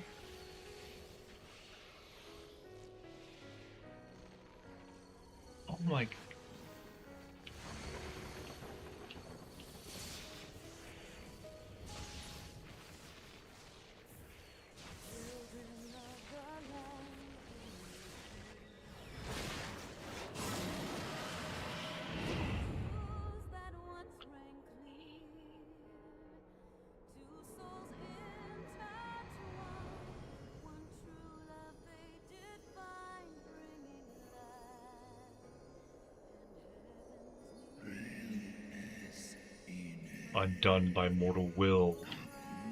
Whither now? Returns to ether, doesn't leave a body.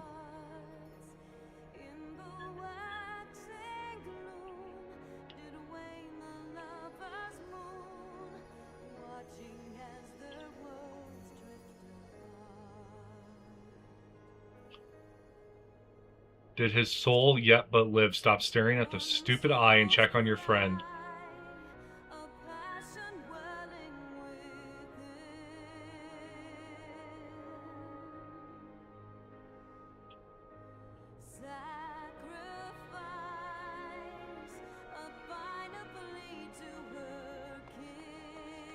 The eyes! Cast them into the abyss!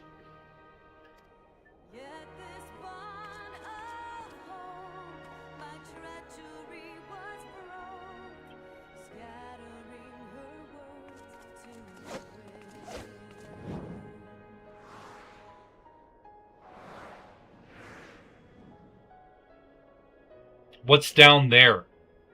More dragons who are just gonna, like, pluck out their own eyes and put those eyes in their place?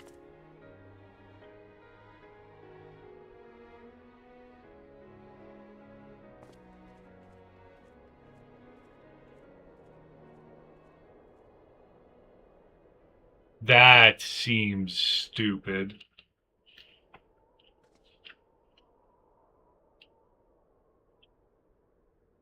He lives. Ah, Estinian, my ill-fated friend. Lucia, summon the healers. I want them ready to receive him. At once, Lord Commander. Don't salute, run. Go. Thank you. Now's not the time for formalities. Do this much, at least. Aymric's gonna carry him in.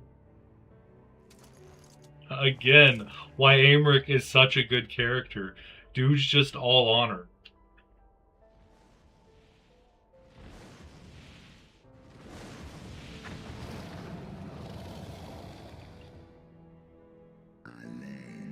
The Horde have sensed the fall of their master and scattered to the winds.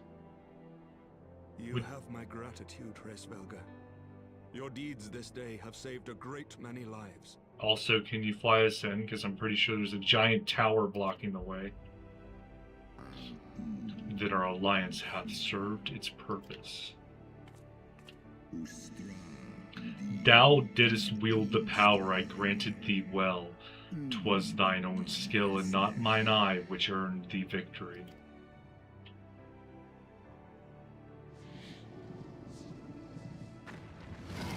Is it just me, or does Hraesvelgr have like a lazy eye issue?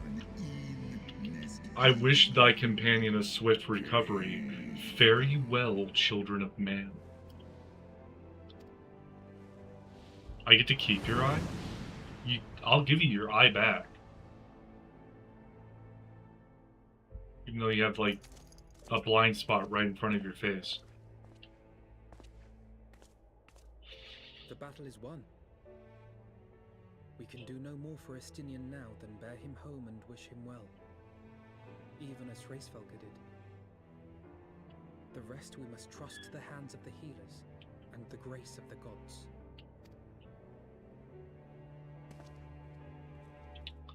Connie Senna needs to show up. Oh, we've already started building ladders? That's cool. Ishgardians don't stop, man. They're always just like right on it with all the stuff you need to have done.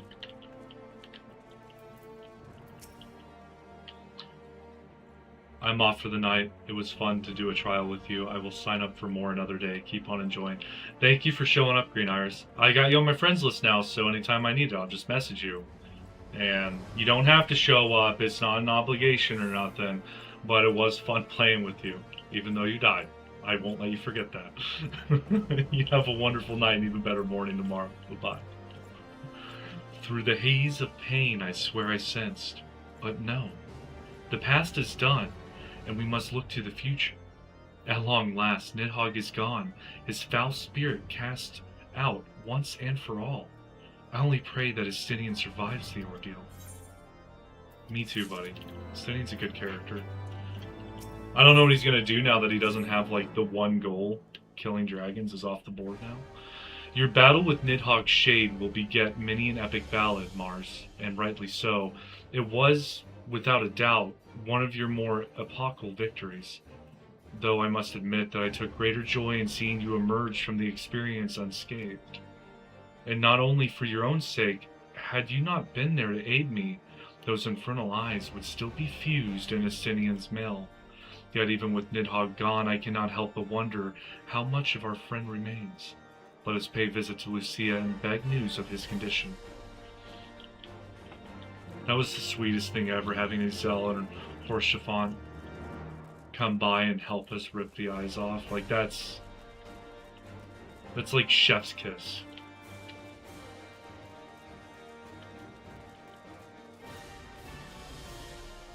That was just good.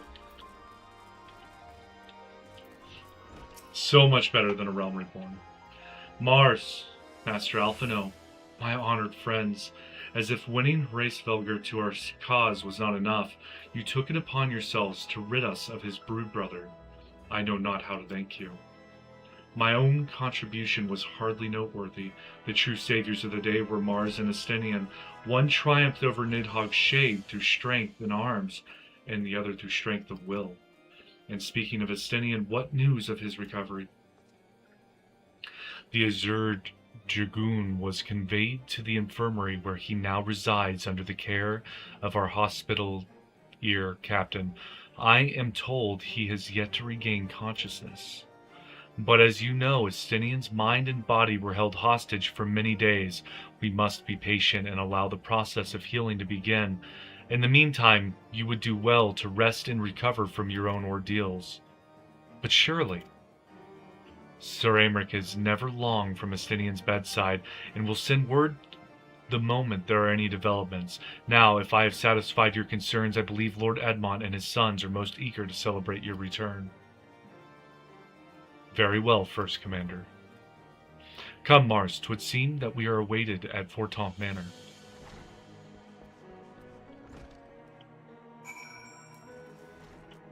Just keep on going without a worry. There's no rest for the Warrior Light. We gotta sit here and constantly talk to everyone. No chance to chill out.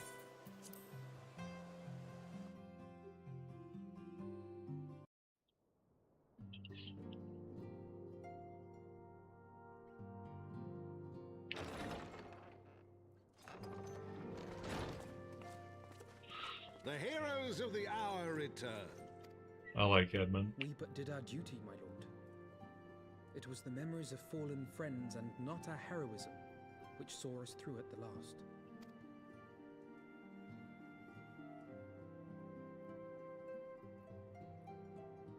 I gave every ounce of my strength, but mine efforts would have counted for naught had the Warrior of Light not arrived to challenge the Great Worm. As a sworn knight of Ishgard, I had hoped to do more for my city. Well, we cannot all be heroes, dear brother. Let us put away our pride for a moment and revel in the valiant deeds of our comrade. For your sterling service to Ishgard, we salute you.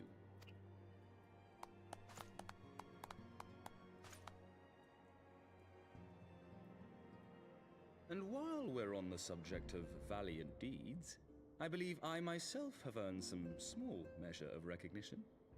Under my watchful command, the ballistas of the Outer Ward struck down a veritable swarm of Dravanian invaders. So, like, Amanalain and Artwell are, like, two sides of the same coin, and Horschiffant was the metal that bound them.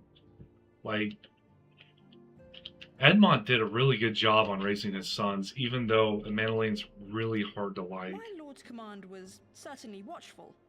He bravely watched as the siege crews took aim, and continued to watch as countless wyverns met their end. Indeed, the ward's defenders proved so well drilled that my lord had little occasion to stop watching.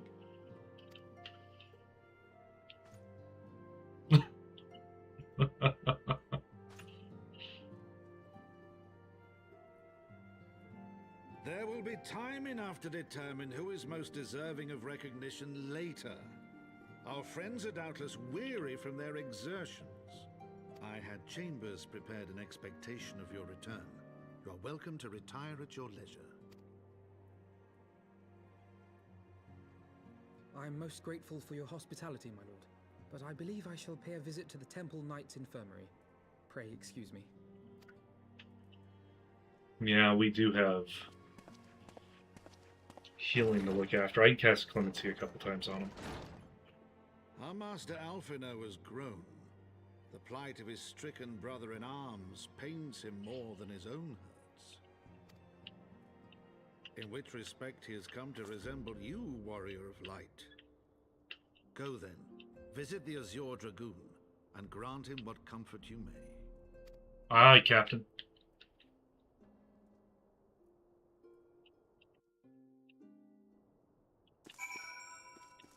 Now, where's the infirmary? Congregation of our Knights Most Heavenly, isn't that the Forgotten Knight?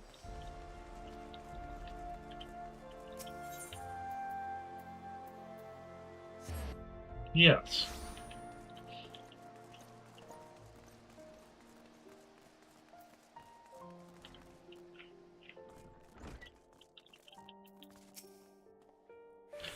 Mars, my friend, what can I do for the savior of Ishgard? You seek Master Alphino. Ah, he came to relieve me of my vigil a short while ago. When he begged to sit at Estinian's side, I could not well refuse him. Though he would sooner faint than admit it, the boy must be exhausted by Hraesvelgur's trial and all that followed. Estinian is blessed to have such devoted comrades. Yeah, we're all pretty cool. Linnea Peace, this is the one where I unlocked the thing I wanted. Alpine Coat, hello. Is it dyeable? Oh, it is. That's fine.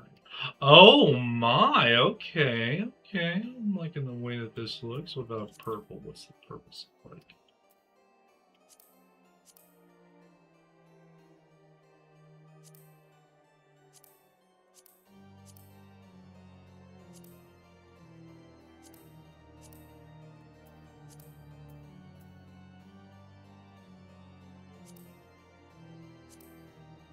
Oh.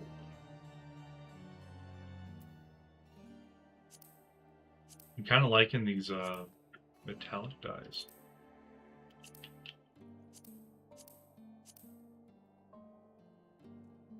General purpose jet black dye. Oh, it gives it like a sheen. I kind of like that. Okay. And then I get a wind-up Amric and a Dragon Song orchestration roll. Okay.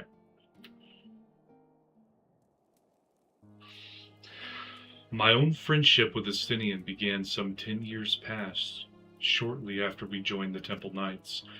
I learned his name soon enough, but Estinian's barely registered my existence. I was less a fellow recruit, and more a shadow which occasionally darkened his path.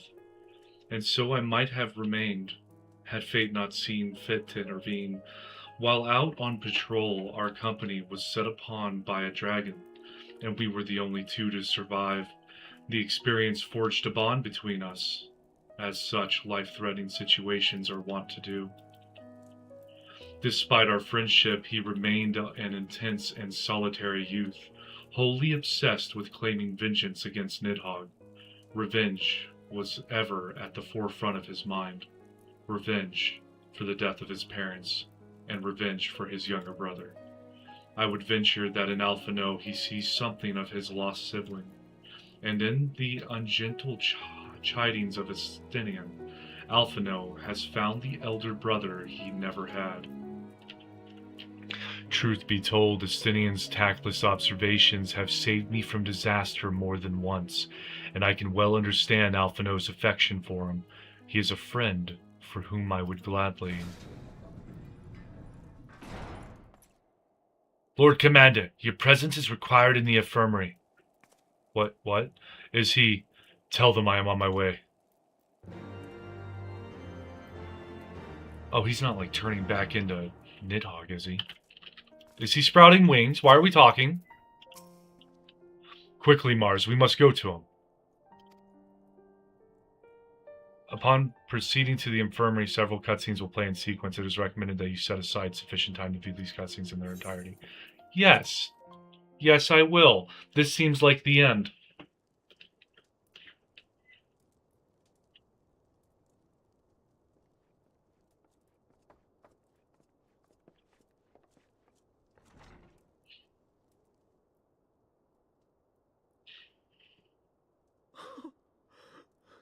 Estinian!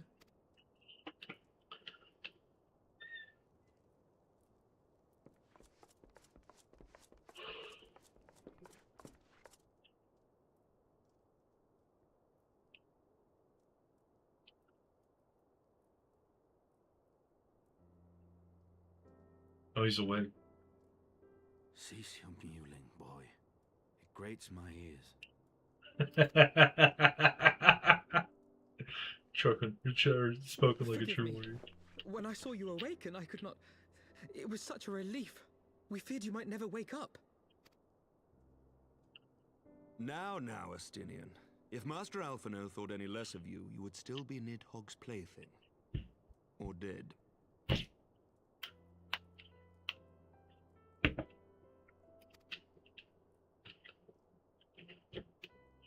Aye, it was but a jest. I thank you, Alphino. And you too, Warrior of Light. Quite how you managed to persuade Hraesvogr to aid in his brood brother's downfall I cannot imagine. But full glad am I that you did. Yet again, you have achieved the impossible.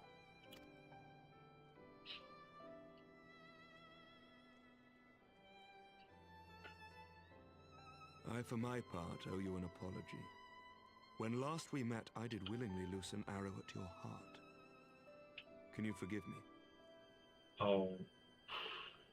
That's what weighs on Sir Amaric's soul, is the fact that he had to shoot at a brother possessed by a dragon. There is naught to forgive, Amaric. You but acted in defense of Ishgard as is your duty. Were you any less single-minded about it, I would not follow you into battle, nor trust you at my back. Besides, I had come to the selfsame conclusion, that I would have to perish for Nidhogg to be stopped. So let us dispense with the hand-wringing. I have heard enough mewling for one day. Aww. Oh.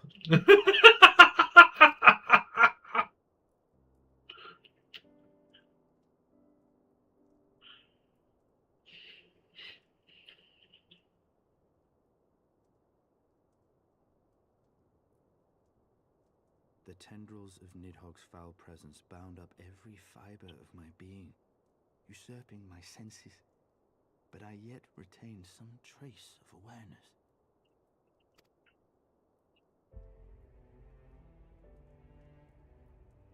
The worm's mind was as a vast and tumultuous sea. Endlessly its black waters churned, his grief and despair at Ratatoska's murder never calming, never receding. Driven by this surging current came wave upon wave of unrelenting rancor. It was the very image of my own heart. There I saw the dark reflection of the hatred I felt after Nidhogg slew my family, when no path remained save vengeance against dragonkind. You and Nidhogg are pretty similar.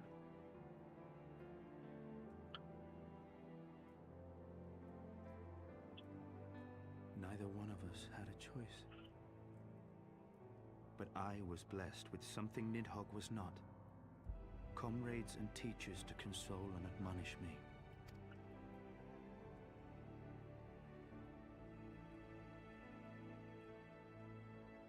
Had I not had them to gainsay my obsession, it would surely have consumed me as Nidhogg's did him, and we would have been in all respects alike.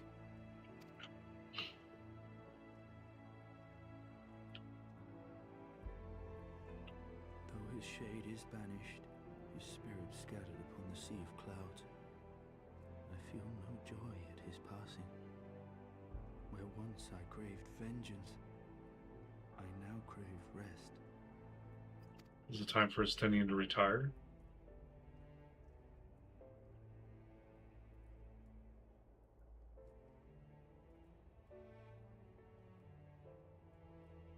Lord Commander, my hunt is at an end. I would lay down the mantle of Azure Dragoon. Oh my. My friend.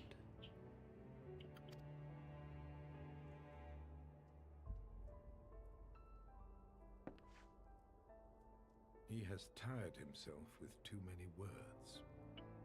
I doubt not that he will make a full recovery, but he must be allowed some few days of quiet.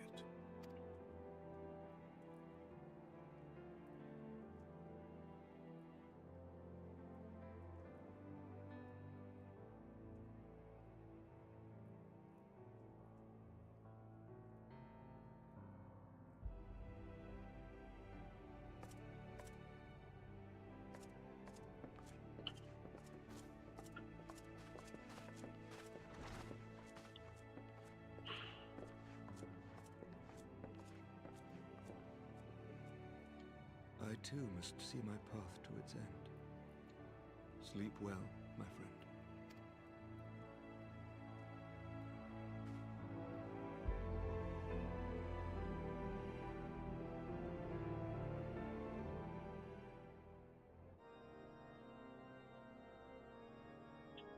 Following the battle with Nidhogg on the Steps of Faith, Sir Emeric called an assembly that he might make his final proclamation as acting head of state.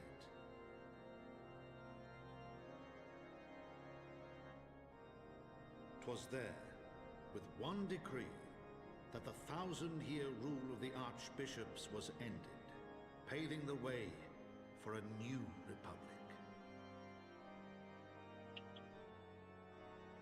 The governance of Ishgard would now be placed in the hands of high and lowborn alike, their ranks represented by the newly founded House of Lords and House of Commons. Church was separated from state. The foundation for change had been carefully laid, and the reforms proposed by Ishgard's new government passed into law without incident. His duty done, Emeric de Burrell gladly stepped down from the Archbishop's dais, only to be raised unto the highest seat in the House of Lords.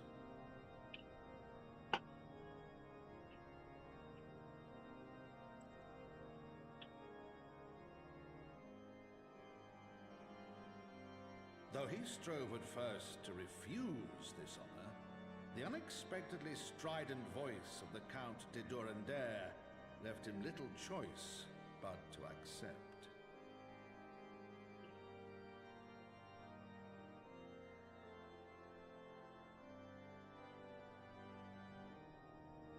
And so it was that the winds of gentle revolution came to stir.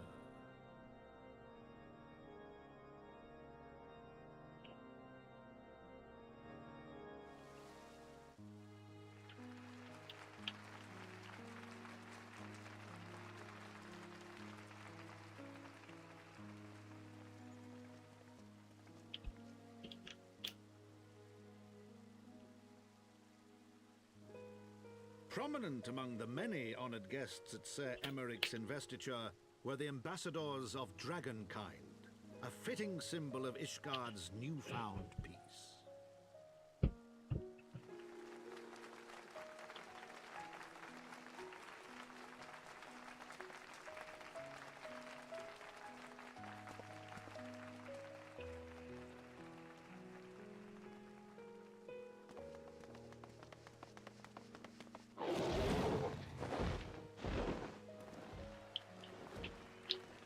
The people looked on in awe as he soared through the heavens on Dragonback.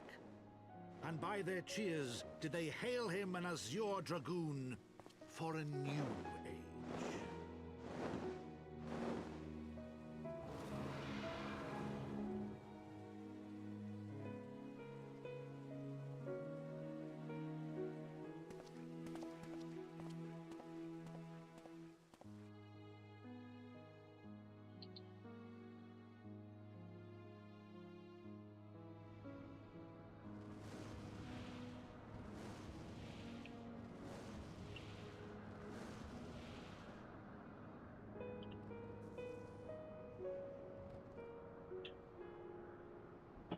Thus were the notes of the dragon song rewritten. The din of war giving way to a rising litany of peace and hope.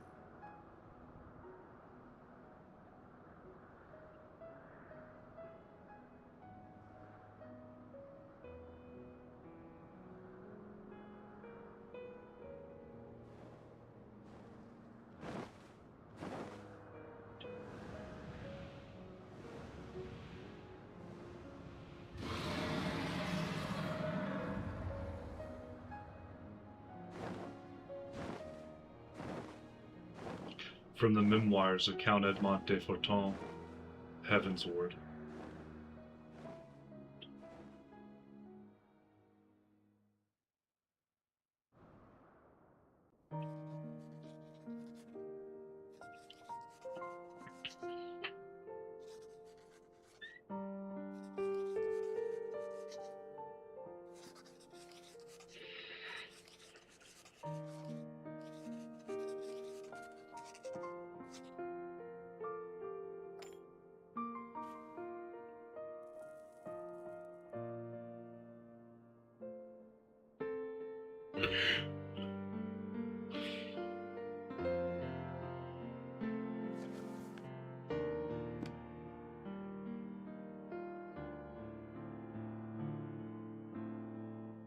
Heavensward is the name of the book. I can actually kind of read it.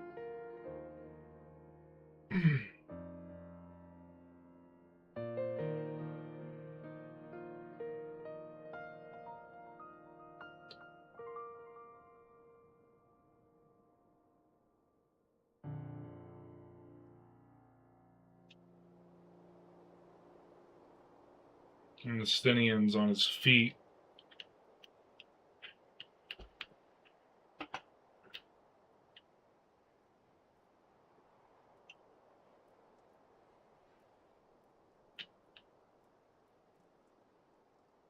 But he took his lance.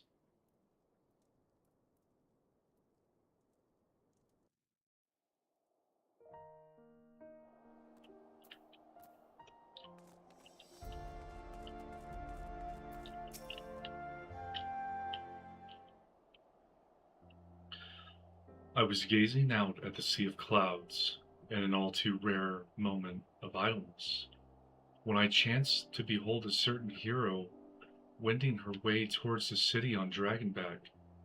Welcome home, Mars.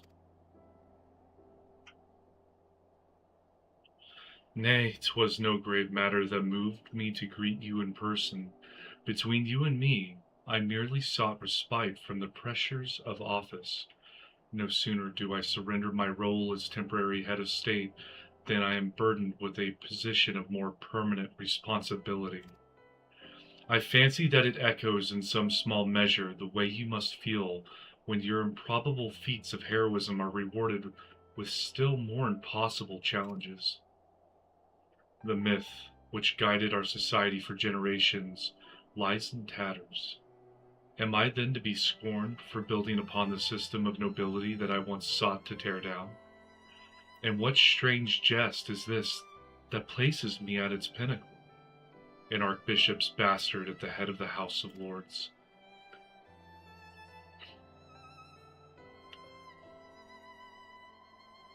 Ah, but these questions are for me to answer.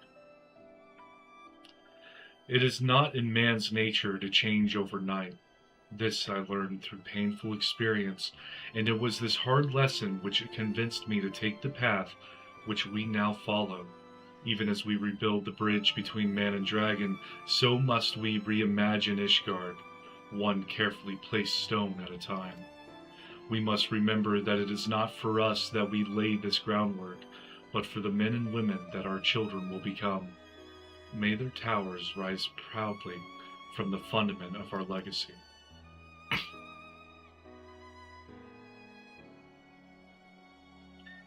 I hear words from Captain Whitecape that Estinian has vanished from his sick room.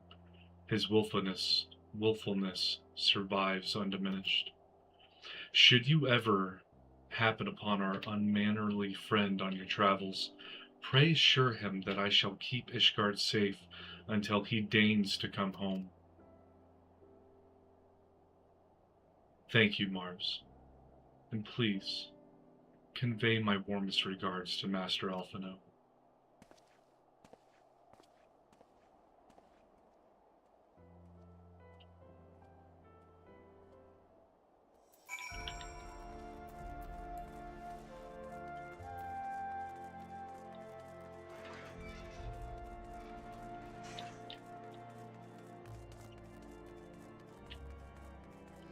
So it seems like we are at almost the end of Dragonsong War. I don't know how many more quests remain, but as long as I am still in Ishgard, I feel as though I'm still in Dragonsong Wars. I think they would send me elsewhere.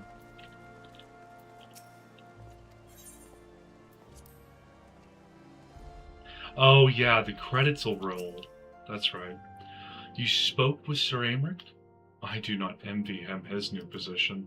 Ishgard has chosen a new road, but one littered with the detritus? I'm going to go with detritus. I've not seen that word. Of 1,000 years of broken faith.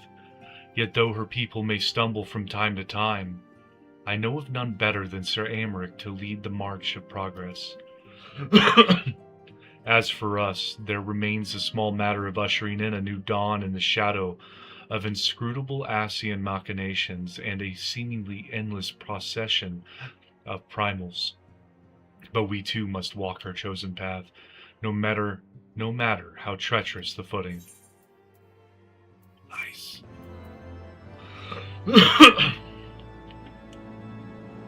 In the wake of Ishgard's governmental reform, new airship routes have been sanctioned. You may now travel to the selection of distant locales from the landing in Ishgard. So all 4 city-states are finally truly connected. Who's this guy? Oh, that's one of the Warriors of Darkness, right? What are you talking to yourself about? Oh shit, are they gonna go after the... They're gonna go after the eyes. He's on Blink Pearl. And they witnessed us throwing the eyes off of the bridge.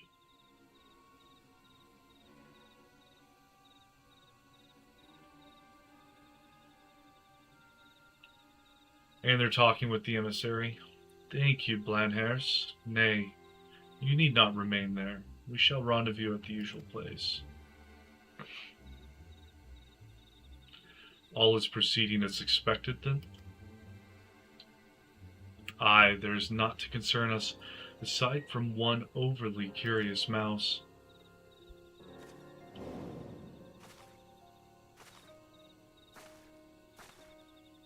Is that Alice?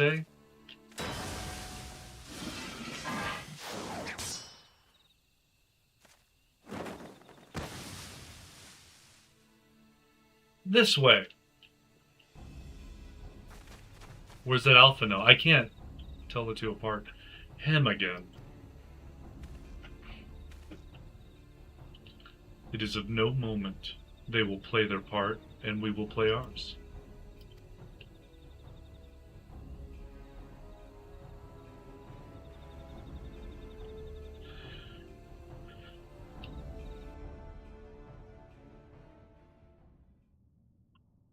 And thus did grey mist give way to azure skies. Man and dragon rise above, voices joined in song. But beneath shrouded boughs, beyond the scope of light, shadow stirs. For the Horde. Promises kept. Mistress Morning, you are come at a most excellent time. An invitation from a truly preeminent personage was delivered to the manor but a short while ago. Would that you had been present to receive it, but in any event, Sir Aymeric de Burrell, Lord Speaker of the House of Lords, Lord Commander of the Temple Knights, and Viscount of House Burrell, cordially invites Mistress Morning to dine with him at his estate. You seem surprised. The messenger assured me that the Lord had broached the subject with you at an earlier date, when the arrangements for the peace conference were still being finalized. Of course, the intervening moons afforded little opportunity for leisure, but with the happy advent of peace, it's plain the Lord Commander sees no further cause to delay. What say you?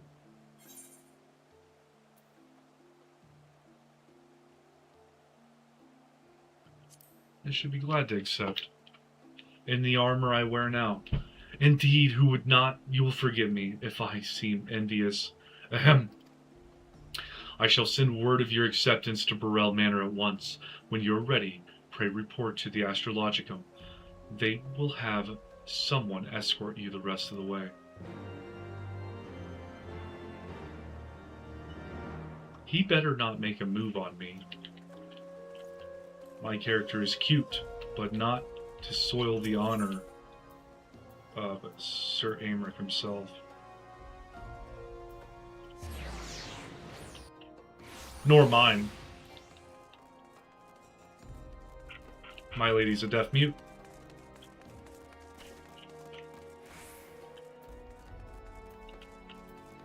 House Burrell Steward.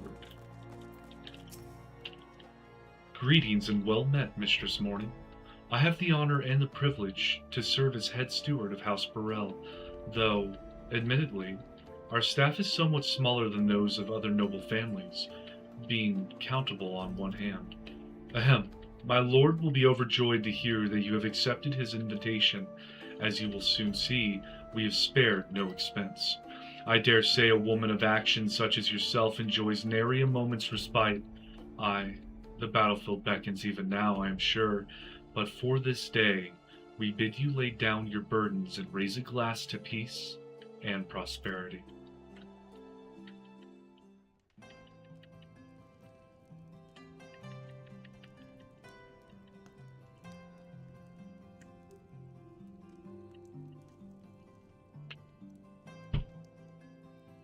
That food does look good.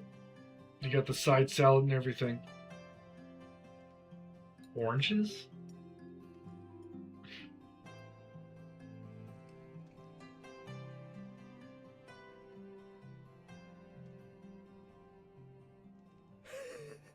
To think the Moogles would prove such harsh taskmasters.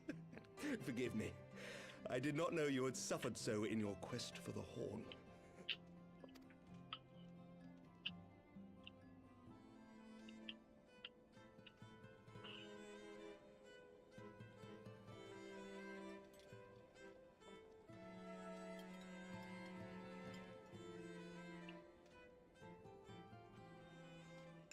I must say, your spirited accounts always come as a welcome change from the arid reports which fill my days.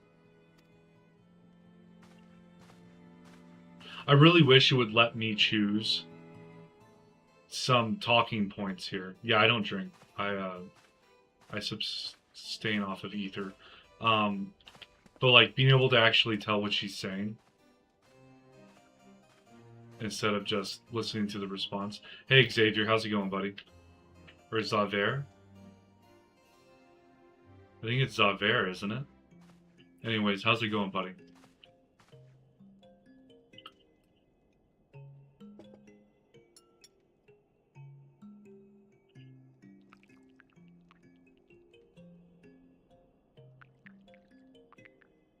What potion are you making?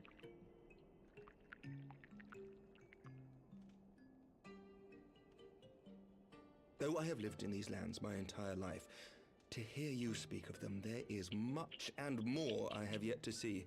Truly, yours was a marvelous journey. Oh yeah.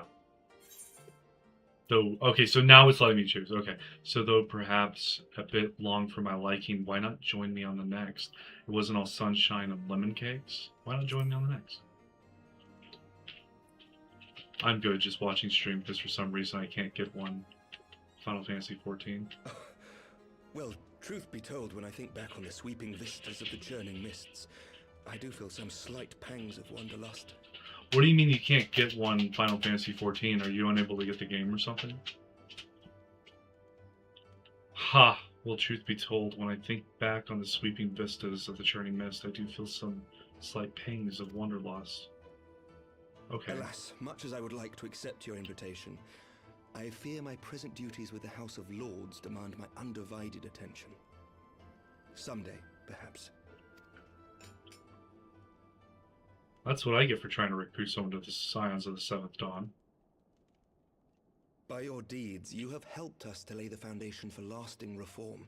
Oh, Xavier, I've heard that there's been like DDoS attacks on the Final Fantasy servers. There's, oh god, I forgot what it's called.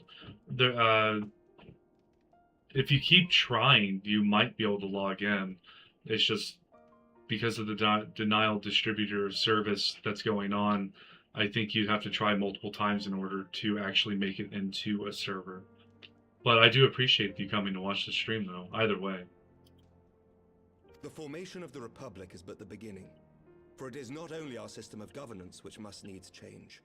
We, the people, must learn to let go of our hatreds and rise above our bloody past. Give me a second, I'll find out if I can give you some help.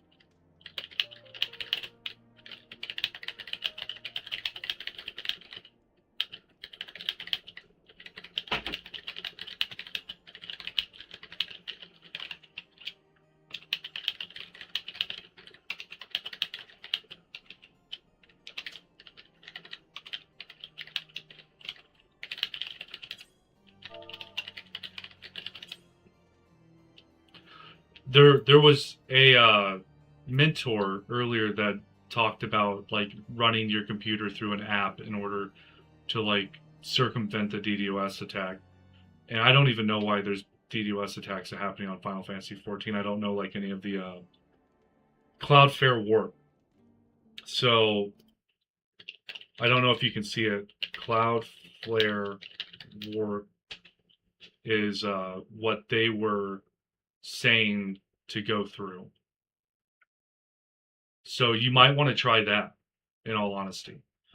I like helping people, so like, you know, even if you leave watching, like it's fine, but I only pray that I live long enough to see us achieve some measure of success, that I might know the lost did not die in vain. I've been playing a lot of video games in the past where like DDoS attacks were like a major nuisance.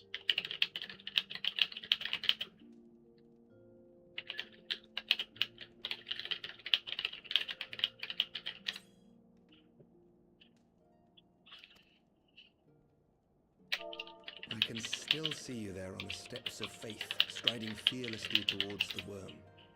If you could do that, who are we to balk at the challenges ahead?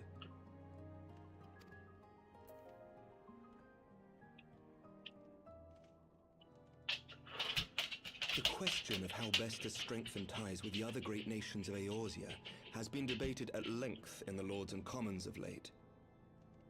As you may imagine, maintaining stability during this period of historic upheaval. Of course, we owe you the greatest debt of all. And it is my hope that in extending our support to you and the Scions, we might also express our gratitude to our neighbors, nay, our fellow Eorzeans, whom we pray you will continue to protect. Sorry guys, I don't know how to roll back. The Lords and Commons agree on very little, but not a soul in either house begrudges your order this offer of patronage. For all you have done and will do, we thank you.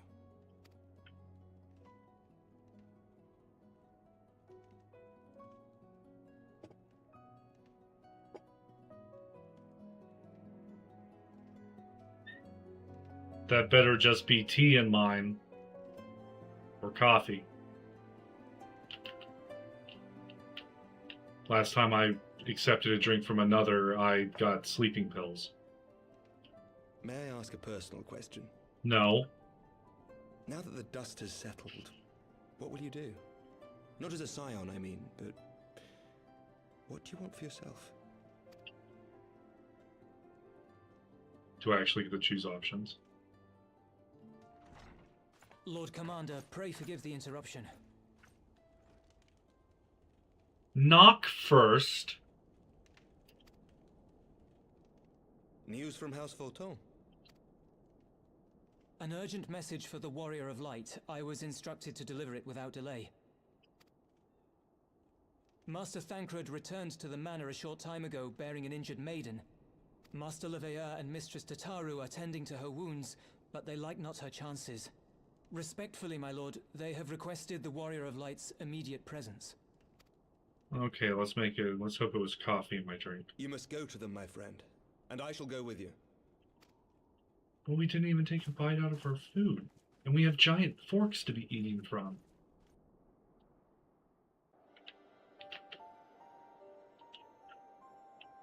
For every ending marks a new beginning.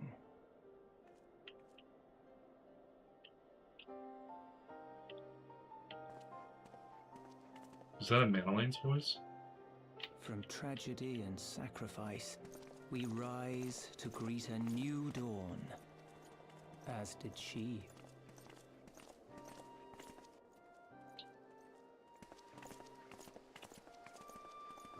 Remember doing what? Complaining? Only to be drawn unto another battlefield, another cause, as if by fate.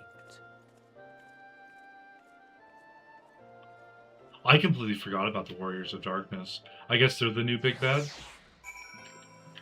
Is that what starts off the next expansion? Fighting the Warriors of Darkness?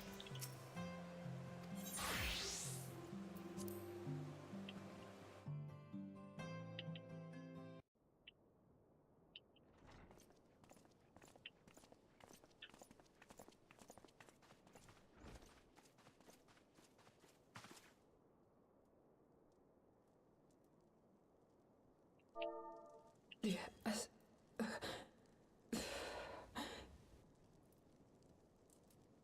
Is that...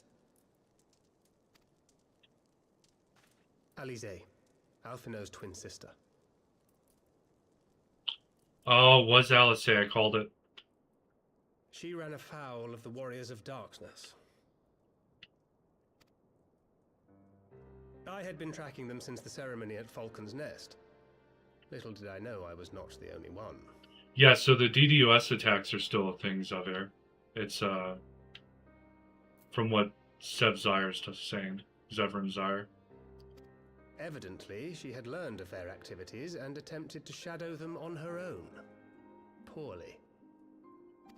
I rescued her in the Twelveswood, and together we fled north.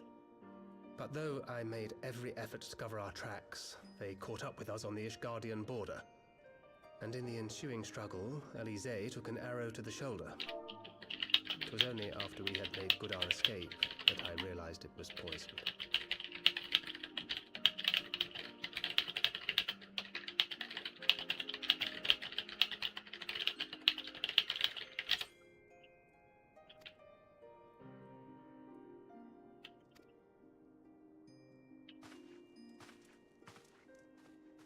Are you, Xavier, are you going to try using Cloudflare so Work? quickly. And you, Sir Emmerich. Think nothing of it. How is she? Because I guess the DDoS attacks are targeting different nodes now, so, like, it's not guaranteed that Cloudflare Work will fix the issue, but instead of it hitting, like, a mass number of people, it's just hitting, like, select people now, which is unfortunate it's hitting you, but you can't stop people from being jerks. Although the immediate danger has passed, the poison yet lingers in her blood. Oh, someone wants me to send a stream link. Give me a sec. Oh god, how do I send a stream link?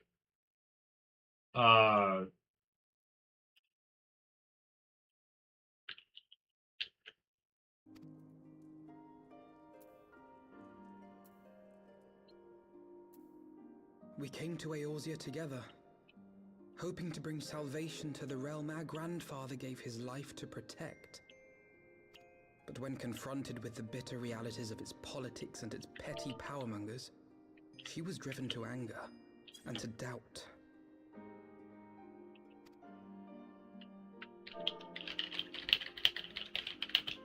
She refused to become embroiled in what she termed Eorzea's squabbles and distance herself from the Scions.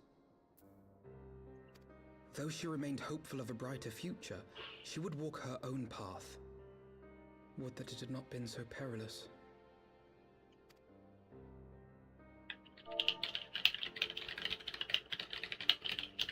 For all our differences, she's as dedicated as any scion to the salvation of Eorzea.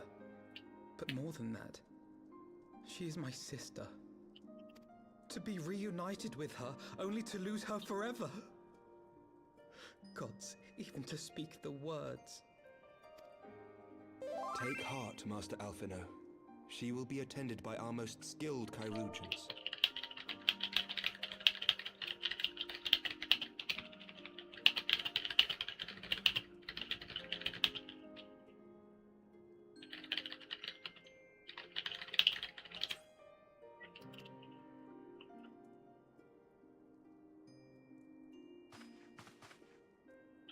Bear Mistress Leveilleur to the infirmary at once. Apprise Captain Whitecape of the situation, and inform him that she is to be treated as my personal charge.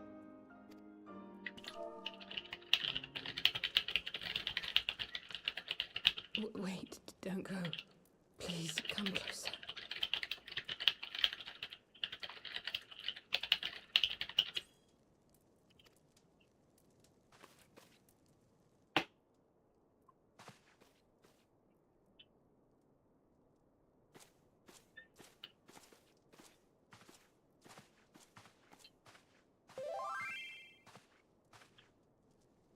The warriors of darkness are in league with the Ascians. Slaughtering the primals is but the first step in their plan.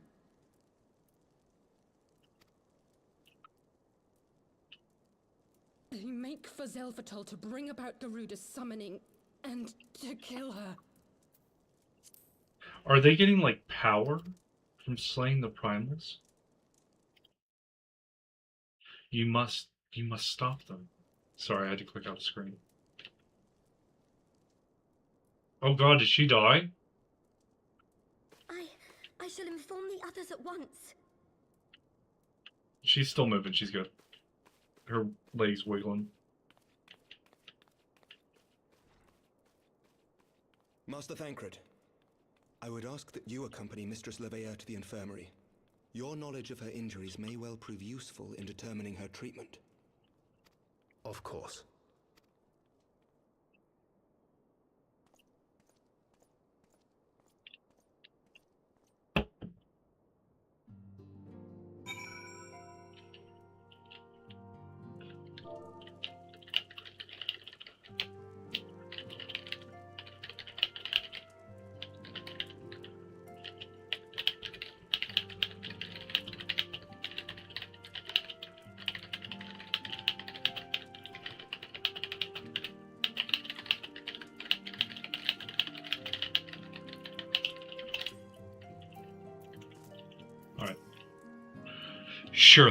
Surely they won't let her. Ugh. Yes, I know. We must trust in Captain Whitecape and his Cherugans. Did they not bring Estinian back from the very brink of death? I am uncomfortably reminded of how he mocked me for praying at his bedside for days on end. What say you, my friend? Shall we turn our attention to a matter whose conclusion we yet have the power to influence? Yeah.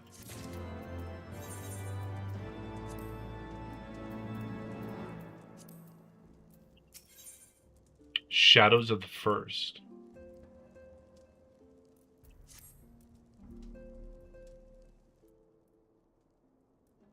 So the warriors of darkness and the Ascians are conspiring to bring about Garuda's summoning, that they might put her to the sword. Then when we first encountered them in Loth Asnath, when they were confronting Ravana, gods, has this been their aim all along? What do you intend to do, Master Alphino? There's much and more I do not understand, but I know this: a primal summoning cannot be ignored. Alice risked her life to uncover this plot, and we squander her gift at our peril. Mars, will you accompany me to Zelfatol and help me stop the Ixal's ritual?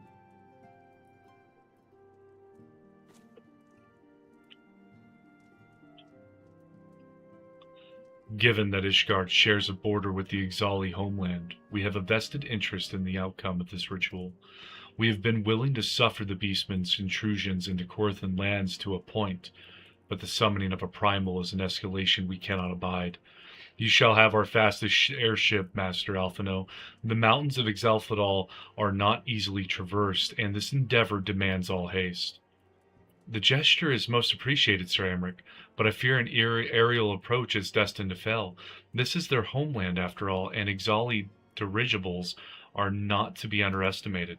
No, experience tells me the only conceivable approach is by land.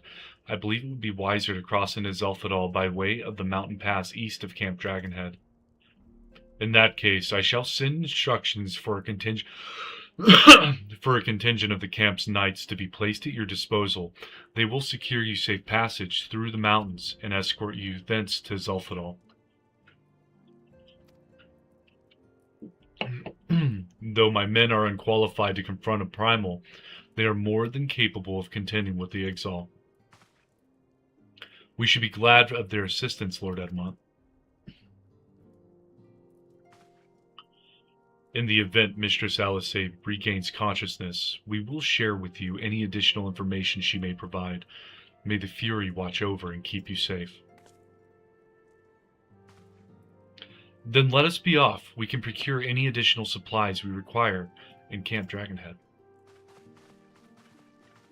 Welcome to the chat, Captain Hawkeye, or Koharu, whichever one you prefer being called. So I need to go to Camp Dragonhead. So I'm assuming I'm still in Dragonsong Wars because the credits haven't rolled yet. So is the remainder of this going to be all about the Warriors of Darkness and finding out their plot? Have you everything you require, then? Excellent. The entrance to the pass is north of Natalan and due east of Camp Dragonhead. Though it is normally guarded by a score of Ixali warriors, I have been informed that House Morton Knights have already dispatched them. The enemy's gates lies open. We need but walk through. Just so you know, there is a 30-second delay on my stream, so if it ever feels like I'm ignoring you, I probably have already responded and it just hasn't rolled up to that yet.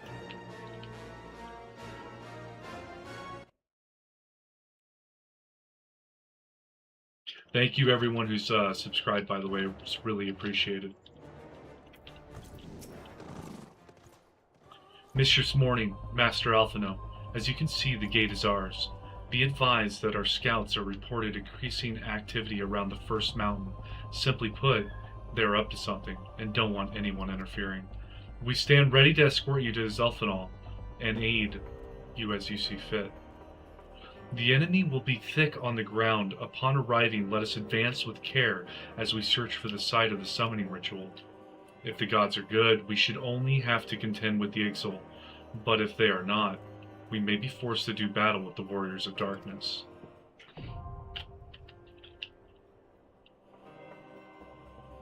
Is this a dungeon?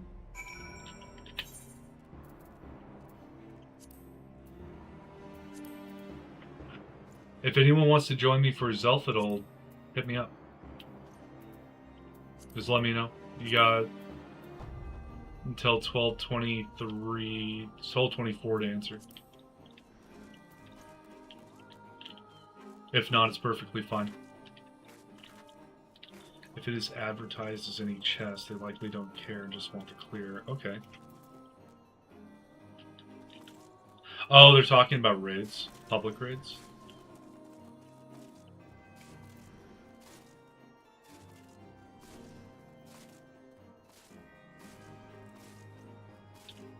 You can join. Alright.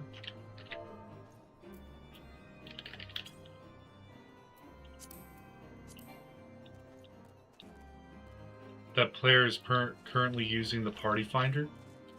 I guess you're in a party finder right now, Kahar?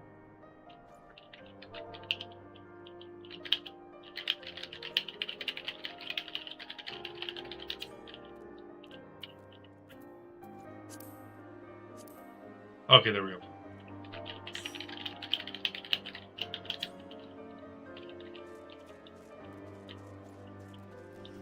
Alright, I believe Koharu is the only one who wants to join.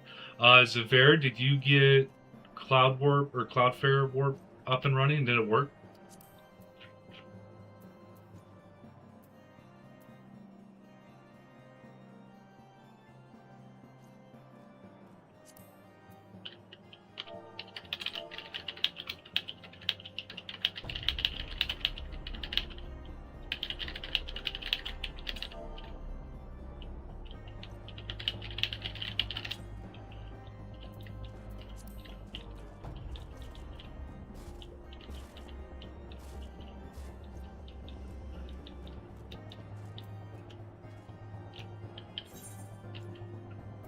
Oh, I'm ready when you are. Okay.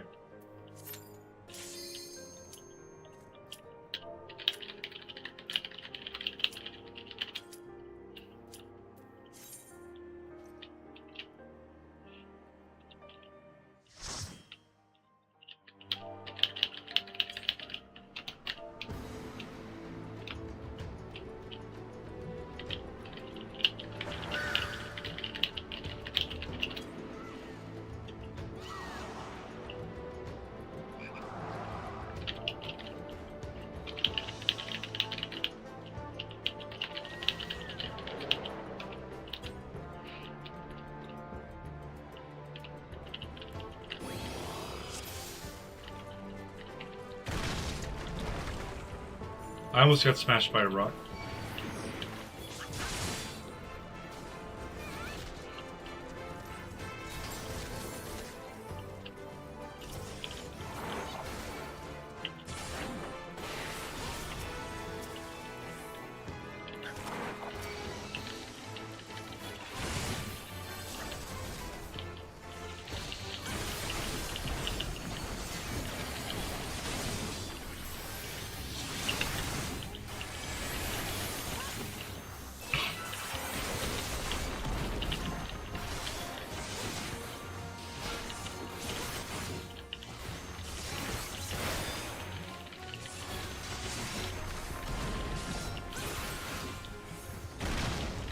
Oh, okay. We just have a rock slide actively going from the mountain. Alright. I like it.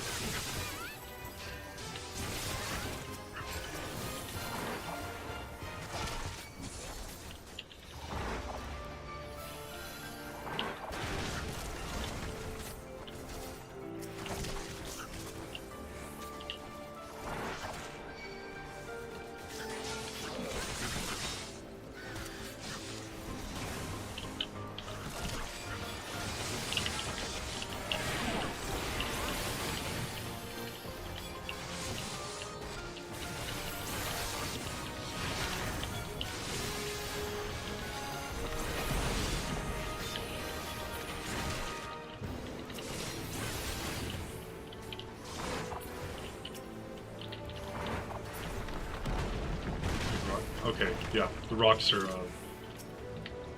What's this dude doing tied to a balloon? What are you doing, buddy? Does this somehow help him? I mean, I just assumed this would make him a pinata at best.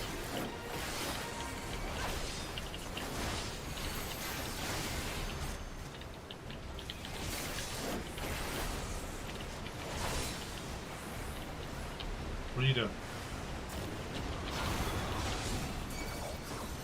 Oh, there's a floating turret?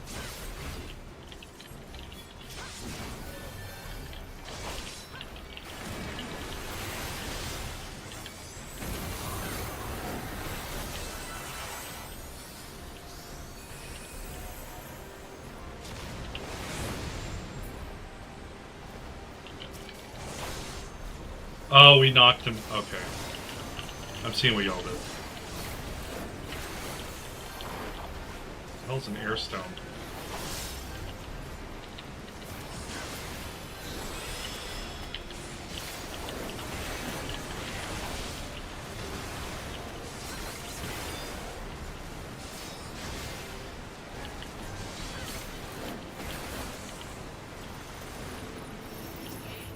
Is this another one of those goofy dungeons? Because, like, there was the one with the monkey, the Sasquatch, and, the really weird tentacle fight at the end of it? Or is this actually, like, the Zelfadal Air Force that we're attacking right now?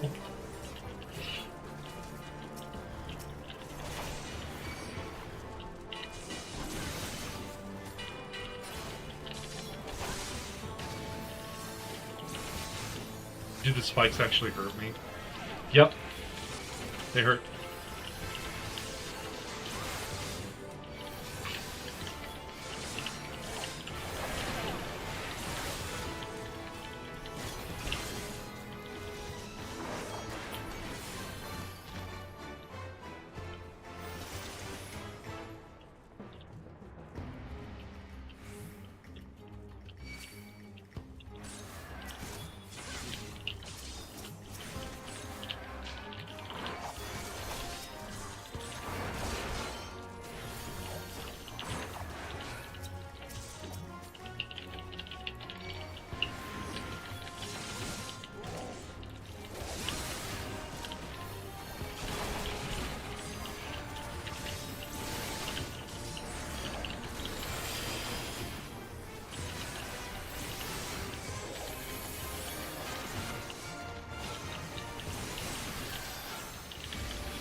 Haha! Treasure chest, guys, come on.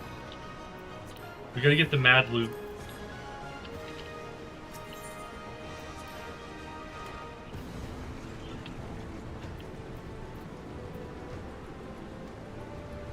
It's pretty low item level, but it goes for good Grand Company seals.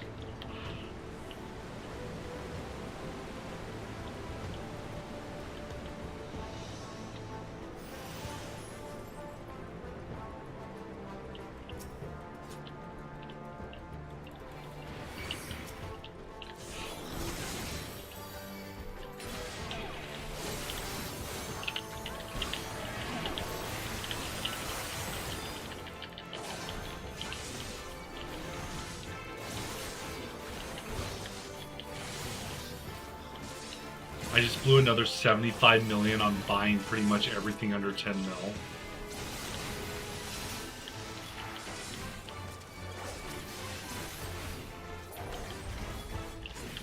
That's when you know you have too much money.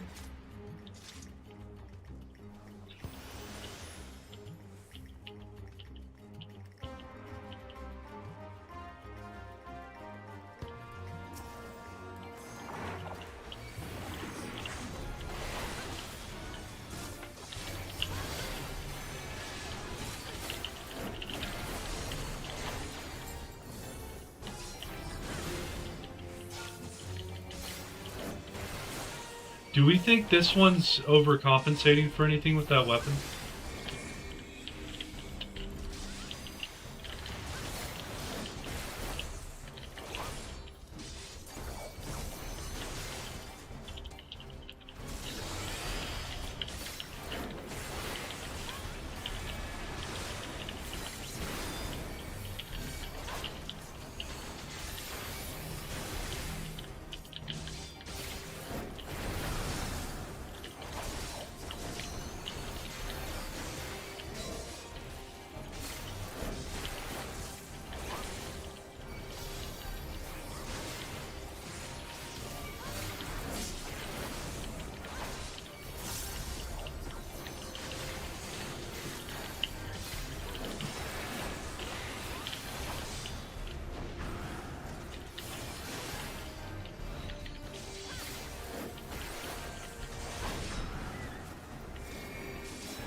Thank you for pressing the treasure copper.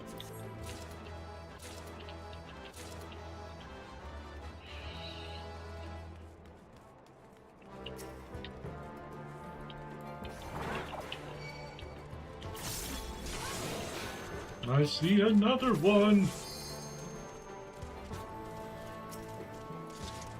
Oh. That's not a treasure copper.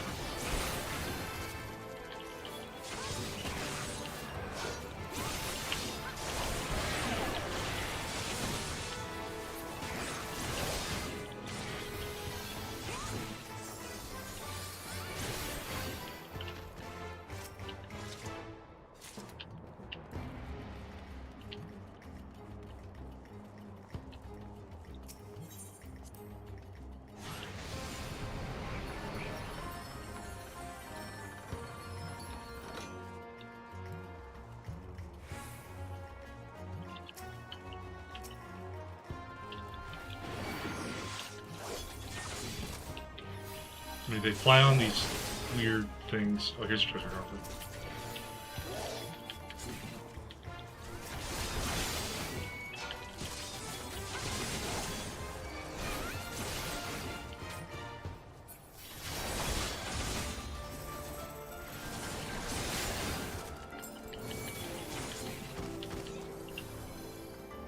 This guy's moving.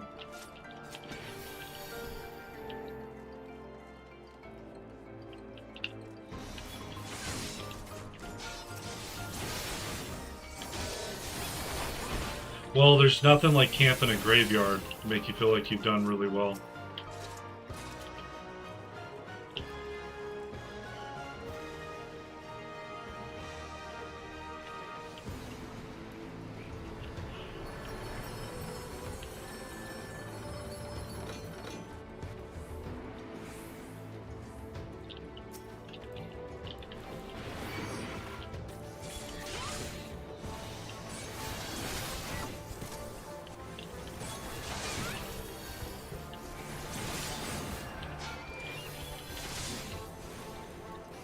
What the hell is that?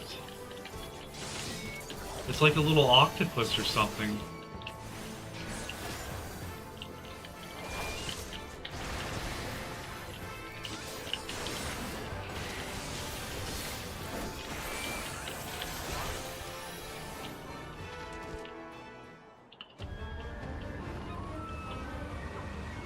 Oh, I was seeing the cape. It's not an octopus.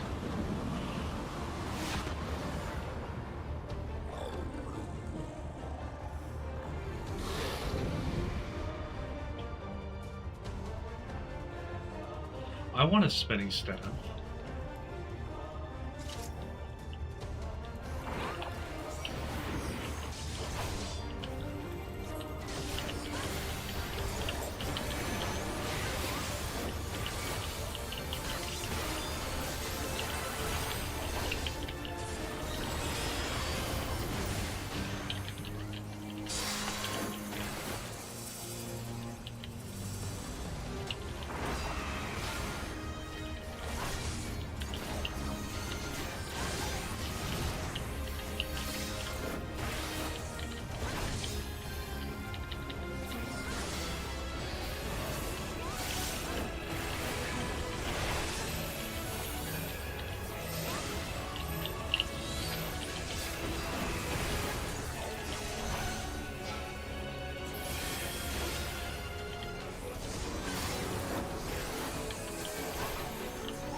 We now call Squawk Squawk?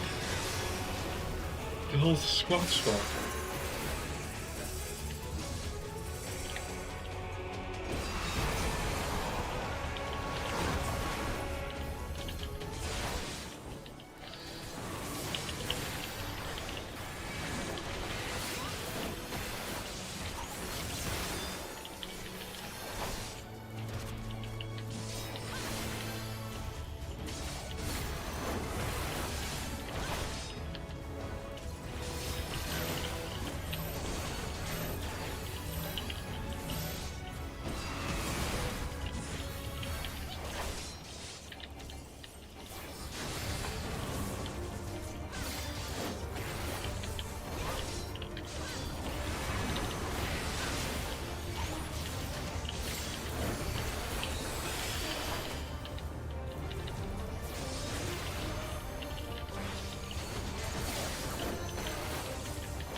That was cool. Oh, I was about to give them the player count too. Had they waited but 1 second more. So they were unable to see the ritual to its completion. Then Garuda is no longer a threat, and whatever the Ascians and the Warriors of Darkness were planning has come to naught. But we should not tarry. The knights have secured our path to safety.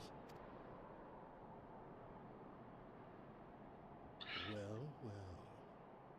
What do we have here? You'd better not have killed the primal without us. No, we prevented it from being summoned. I feel like I can do this fight and Alphino can't.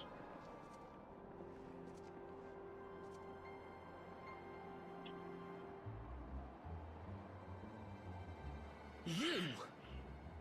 Oh, good line. Wait, I know you. Still walking, I see. I could have sworn my aim was true. Just what is your game? Leading us a long way so these fools could step in and claim our prize? No, no.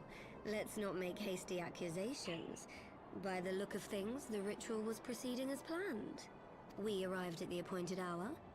It was they who erred. They wanted it summoned? We cannot face them all.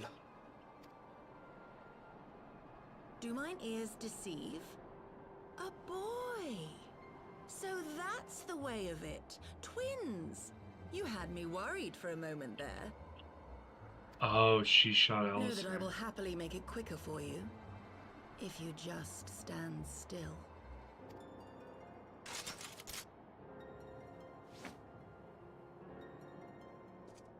Enough, Jarumul.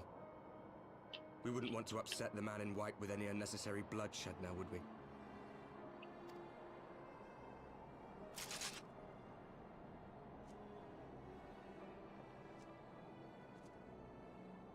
You've been awfully busy since we were kind enough to spare your lives.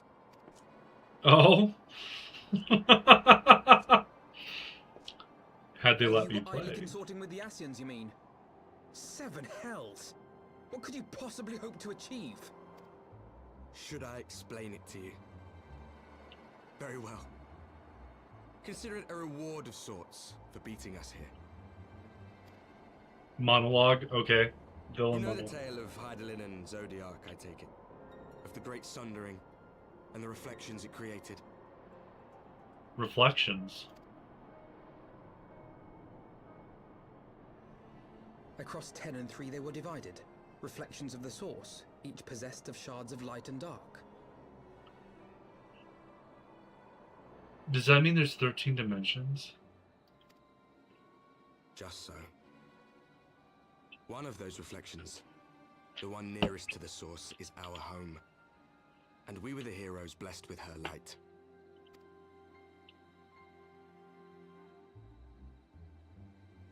But not all worlds hold light and dark in equal measure. In ours, the power of light was greater by far. So it is like dimensions? Okay. So the Ascians, who once threatened our home, were no match. And they fell before us, one after another, till none were left. Victory, we thought. And then came the light.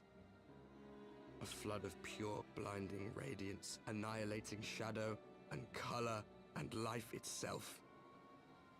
Ere long, it will consume our world, leaving naught in its wake but blank perfection. So as a world can become a void, it can also become blank perfection. This comes up in Shadowbringers. You will not conclude this tale for a long time. Oh, okay. That cannot be. Do you honestly expect us to believe such a story? Believe what you like. But it has happened before, on a world far removed from ours. The 13th, which was swallowed by the dark and transformed into what you call the Void. Oh, the 13th is the Void, and the 12th would be Heidelin's version of the Void. Unchallenged light would condemn us to a similar fate. And so we joined hands with our former enemies, and with their aid came here, to the source. So I'm assuming Zodiark and Heidelin are fighting over how many shards, there being 13. If one of them gets 7 shards, they're more... I'm assuming they'll draw power from the shards because they're rejoining them with the respective god. And then the final battle is going to be dependent upon who has more light versus dark shards. I'll refrain from saying more because, well, spoilers. Okay, that's fair. For there is but one way to restore the balance and save our home. The Ardor. Calamitous destruction with the power to break down the barriers between planes and see our worlds rejoined. You would doom our world to save your own? What would even become of us? Of you? Enough. I tire of talking. So you haven't thought this through. That is like the most average response of someone who doesn't, like, their logic and reasoning's fallen apart. Basically, you know just... our cause. You know what is at stake. We are prepared to do whatever it takes. Are you? I mean, that's literally a blanket response of "shut up, I'm gonna hit you now." And then he just did the "I'm gonna hit you now" portion, drawing his weapon.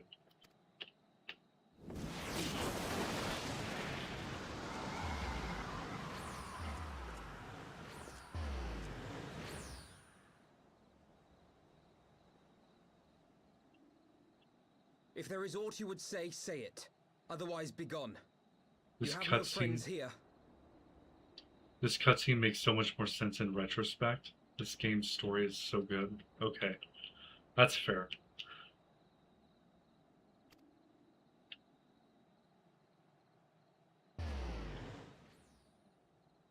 Their teleportation magic's like actually on point. It's instant.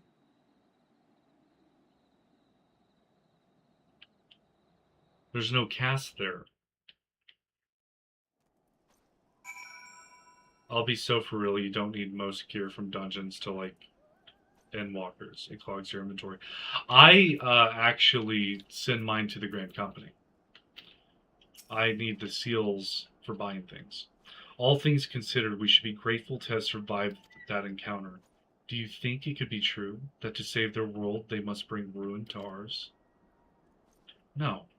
No, it matters not. Such wanton destruction is beyond justification.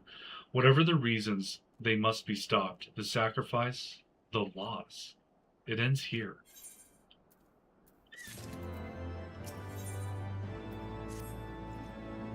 Forgive me, this is neither the time nor the place for idle introspection.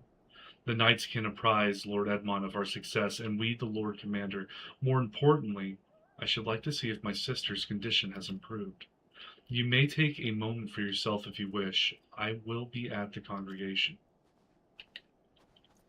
Well, until I see credits roll, I'm not... I've got to be close to, like, the credits rolling. Because, like, that just introduced a new big bad. And we let the villain monologue telling us all the things, right? Wait, am I not at the right spot? I will be disbanding party to continue my bar's party finder ad. Come by if you want to take a break. Exodus share game, board 1, P26. Okay. I'll stop by once I get the credits to roll. Once I finish Dragon Song War, I plan on ending the stream so that way I don't have the start of, I think it's Stormblood's the next one, and with the Heavensward stream. It brings me joy to see you safely return to us, Mars. What news from Exelphatol?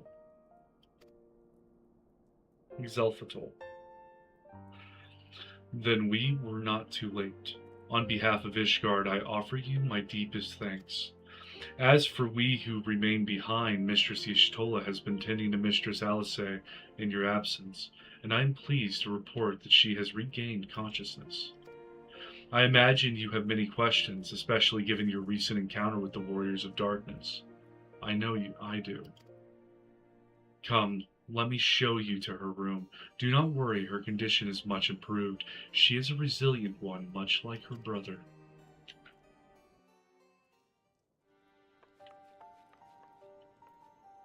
So is Alice going to stay with the party instead of going her own way from here on out?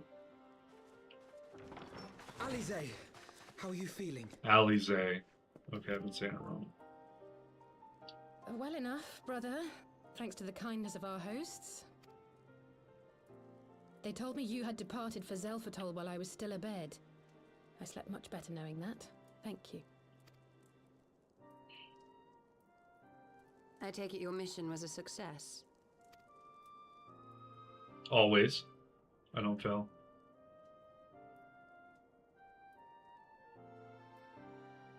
As if we needed any further confirmation that they are in league with the Ascians. But to save another world? I think not. I too thought his story fanciful at first. But it is possible there may be a kernel of truth in all of this. At the very least, none of his claims contradict the word's account. You were following these people, Alice. Why? During my travels, I had oft enjoyed tales of the Scions and their exploits. But after a time, I began to hear whispers of a gifted and theretofore unknown band of adventurers. Adventurers who had supposedly sworn to travel the realm slaying primals in the Scion's stead. The Warriors of Darkness. And in the course of investigating these rumors, you stumbled upon the Ascians' involvement.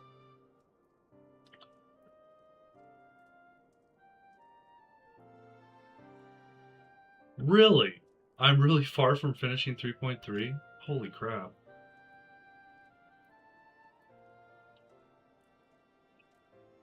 Yes, exactly. Forgive me, but if these Warriors of Darkness mean to bring about another calamity, to what end do they hunt primals? To prompt an escalation. To deepen the beast tribe's feelings of helplessness and despair, and thereby drive them to summon ever more powerful gods. And lest we forget, these events do not occur in isolation. With their patron deities being slain left and right, the news of man's victory over Nidhogg must surely have sown panic in the minds of the beastmen. 'Tis no wonder they wish to defend themselves.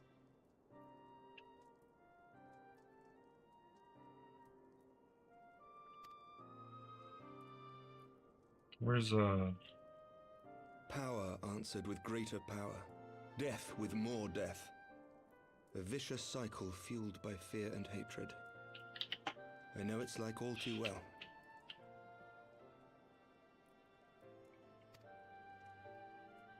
Indeed. The Ascians sow discord and desperation, and the Warriors of Darkness reap the harvest. And so it continues. This says I'm only 16 quests away from finishing it. I doubt you would get to credits this stream, which is unfortunate. That's fair. It says because I think I'm on like two sides of the same that is coin. Not the extent of their ambitions. The Ascian himself observed that once the powerless realize that the old gods have failed them, they will have little recourse but to look to a new one.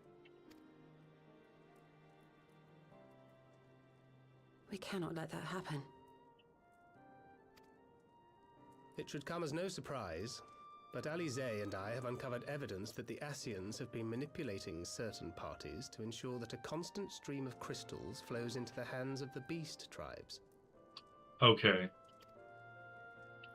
If we sever these supply lines, we should at least be able to slow the escalation. Well, hopefully I can finish it tonight. Kral and I shall journey to Zelfatol and learn what we can of the Ixal's source. If not, that's fine. Then I, for my part, pledge to lead a similar investigation into the origin of the Nath supply. Sir Emmerich?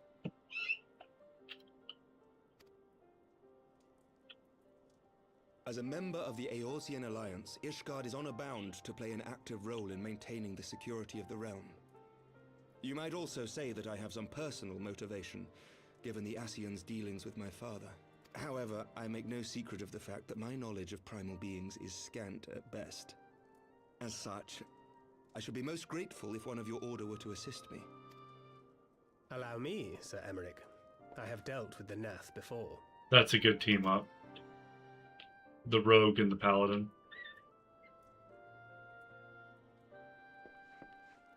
Let us consult with Eorzea then. Given his dedication to the study of primal beings, I should be surprised if he could not tell us something of value.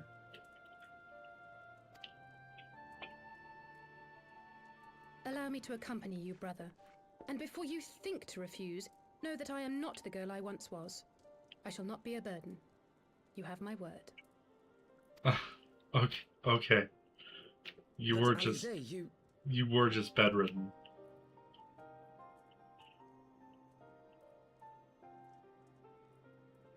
You are more than welcome. After all, it was you who set us upon this path.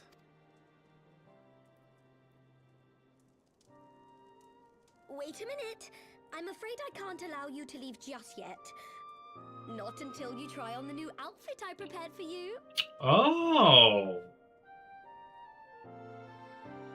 Do I get one too?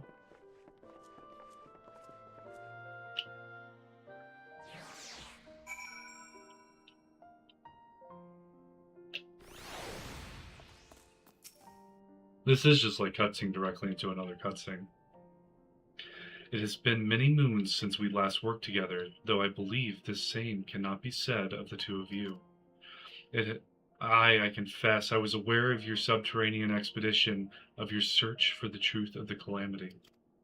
I consider involving myself with her venture for a time, but as you know all too well, circumstances conspired to keep us apart. I can only assume she carried on in our absence. My apologies for keeping you waiting. That's a cool outfit. That's very modern. You have no pants. Put on pants. How am I to protect you when you go galloping about? Right then, shall we be off? Tataru never ceases to impress, though for a moment I feared she might furnish you with an identical outfit. Praise the 12th she did not. Mother and father were rather too fond of making us wear matching clothes. Do you remember that time at the studium, when that girl of yours crept up behind me in the hall and whispered, "Sister, please, she was not my, can we not have this conversation in front of the Warrior of Light?" So be it, another time perhaps. I should thank you again for your assistance with my expeditions, Mars. Though we left matters somewhat unfinished, I am nevertheless prepared to focus on the task at hand and aid you to the fullest extent of my ability. As you help me to brave the coils, so too will I help you to defeat the warriors of darkness. A pleasure to have you with us. Welcome to the fight. Girl power.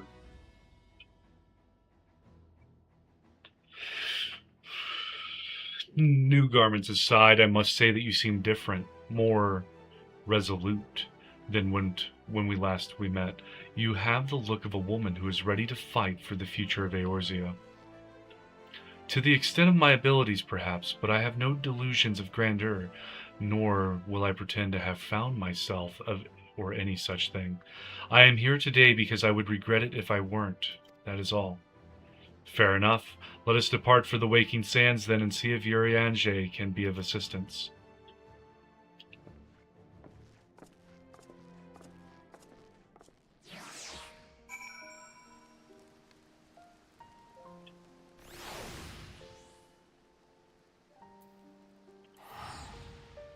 So where's Shirogane?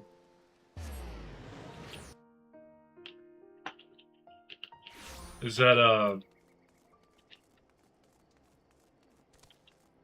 Ildishire or Foundation? Ishgard? Is there like a residential thing I unlock after getting Litany of Peace?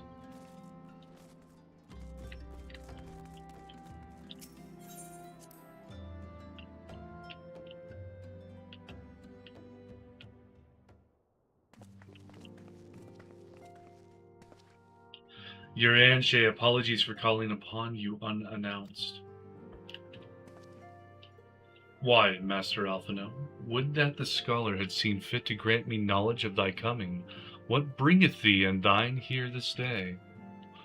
The warriors of darkness have returned. Pray allow us to explain.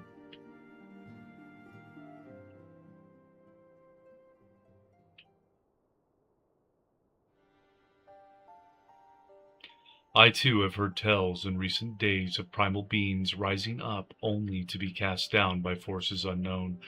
Alas, as thou didst observe, this serveth but to spur the beast tribes to pursue their goals with redoubled fervor. We have two objectives at this time: to identify and remove the source of the beast tribe's crystals, and to take direct action to prevent any further summoning rituals from reaching completion. The second is easier said than done, of course. While we were fortunate enough to learn of the Ixal's plans before they came to fruition, I should be surprised if the Warriors of Darkness and the Ascians did not have similar designs elsewhere of which we have no knowledge.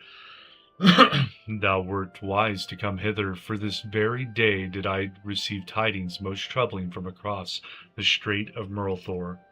Ogomaru stirreth, and there are whispers that the Lord of Crags neareth his return. More rumors, mark thou, but in light of thine own discoveries, thou canst ill afford to turn a deaf ear to their claims. Aye, we must ascertain the truth of the matter for ourselves. Let us consult with the Maelstrom forces stationed at Camp Overlook, Mars. Thank you for your counsel, Eorzea. Pray inform us should you learn aught else. I shall.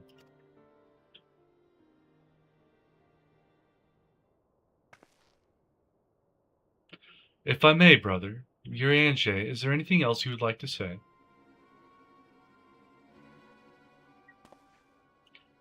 Alize? If not, then never mind. I only ask because you are normally rather more verbose. Nothing to add. Very well. Ere we depart, I wish to make a request. The Warriors of Darkness spoke of how the Ardor had the power to break down the barriers between planes, that our worlds might be rejoined. I would ask that you research this for us. Being nowhere near as well read as you, I'm sure I wouldn't know where to begin. That said, I have heard tell of a promising tome, the Garoon Oracles. Mayhap you could start there. Why is she staring him down like that? By thy leave.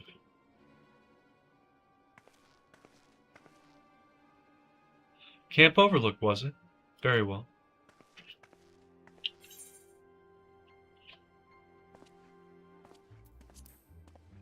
So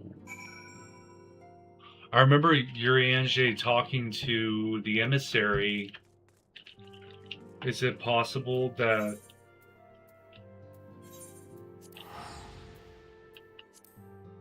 he's like a double agent?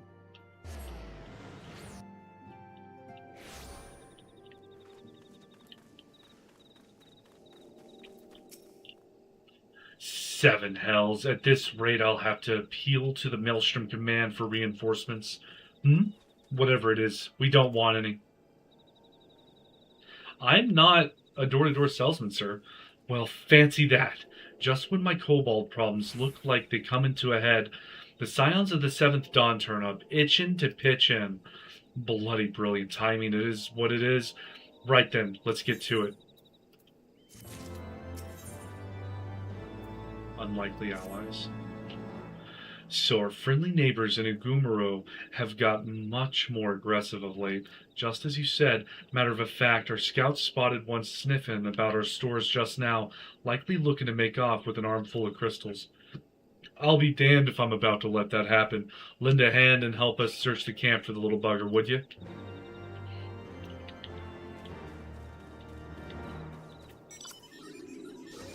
Our Maelstrom friends seem notably more agitated than when first we arrived. Do you happen to know why that might be? Yeah, they're being attacked. A kobold in the camp, you say?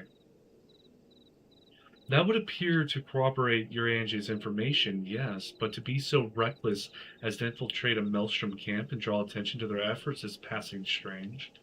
Well, there will be time to think on this later.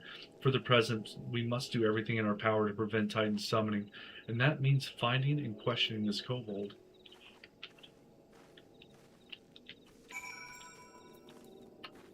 Luckily, I have the power of flight.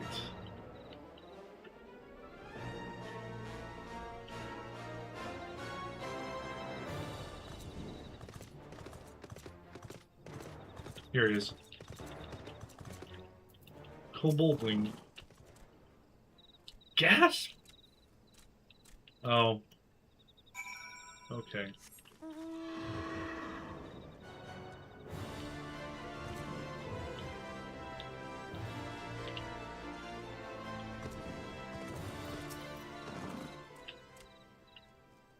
Stay back.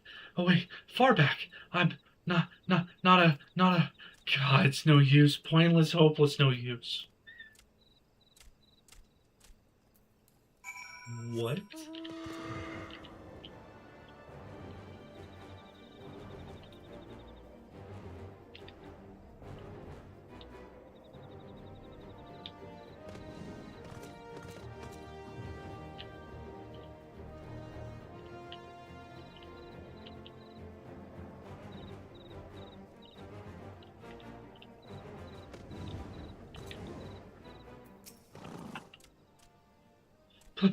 Please don't hurt me.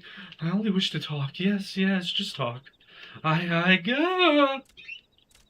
Really? Can I just smack him upside the head for a minute? Like, throw a net on him. This was a stupid plan. Stupid. But if I tell no one, then everyone will... Gosh, she found me again. What to do?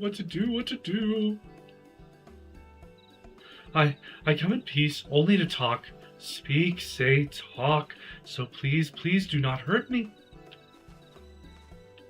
So this is our wily kobold infiltrator? Is it? No wonder the soldiers were on edge. He could very well give one a bruised knee. Huzzah! We've got him, fine work, Scions. So, little one, thought you could sneak into the camp, did you? Plotting to steal my crystals, were you? No, I came to talk, to ask for help, but when your soldiers saw me, they drew weapons and shouted, and I... Now, let us take a deep breath and discuss this like civilized individuals. What is your name, child? Pikmin Gabu of the 620th Order. At least I will be a Pikmin one day. Well met, Gabu. I am Alphino, and this is my sister Alize. Mars, the woman who found you, is our friend, and now that you know our names, we can be friends too. Now, Commander Blowidden here thinks you wanted to take his crystals, Gabu, but you say you came to ask for help? Why to us and not to your own people? What happened, Gabu? Can you tell us? I am, it's memories. That of like a squirrel. No one is going to hurt you, all right? Not while we're here, I promise.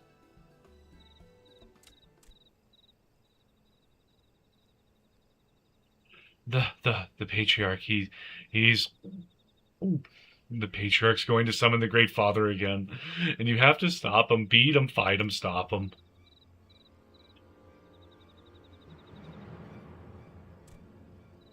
Gabu's parents said they didn't want it, along with many others, but the Patriarch wouldn't listen. He was so angry, raging, fuming, angry. He said that if they didn't have the irons in their heart, they would serve as coke for the furnace. And then the guards took my parents and the others away, and I haven't seen any of them since. Coke for the furnace? I did not want to believe it, but I have heard tales of Fochi fashioned from the bones of beastmen, which worshippers use in their rituals, hoping to summon more powerful incarnations of their gods. By the 12, that is sickening. No one listens to Gaboo, no matter how much he cries, pleads, begs, cries. They do not listen, only talk about punishing the overdwellers and praising the Great Father. Gaboo loves the Great Father, but he loves his parents too, so please help Gaboo stop the Patriarch and save his parents.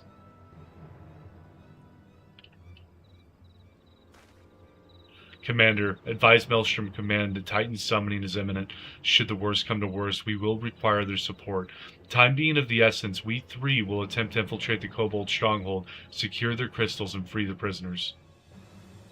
Well, if you're sure, you'll forgive me if I don't seem optimistic. We'll make ready just in case.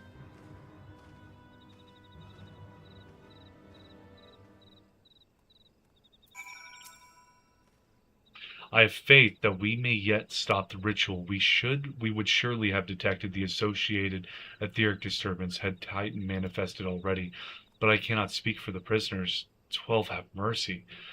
That they would even contemplate sacrificing their own flesh and blood, brothers and sisters, mothers and fathers. Time is of the essence. We must see what else Gaboo knows and formulate a plan without further delay. Just let me go in. I heard Great Father Titan loves crystals, cherishes, covets, loves them, and if we gather enough, he will return. That's why the Patriarch told everyone to go forth and gather them. So I was thinking if we take all the crystals away, maybe the Great Father won't come. Very good, Gaboo. I was just thinking the same thing. Do you know where these crystals are stored? I know. Oh, several spots, each defended by a different order. Gaboo wanted to steal them, but he was too afraid to go alone. Yes, too afraid to go alone. But together we can take them away and hide them. Come, Gaboo will lead you to the first cache.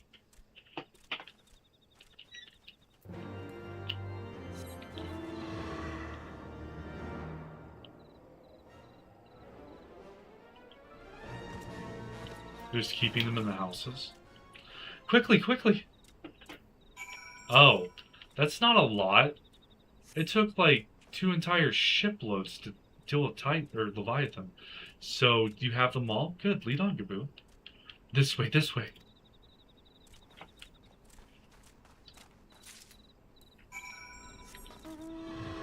I could have done this by myself.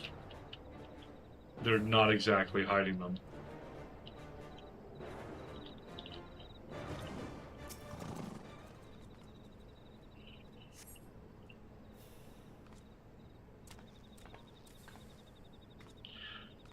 Time is short. If you have the crystals, we should move on to the next cache.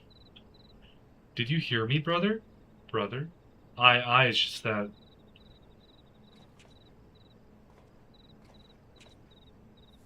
I'm quite certain that Crate once bore Ishgardian seals. Someone took great pains to remove all traces, but enough remains to make out the pattern. See for yourself.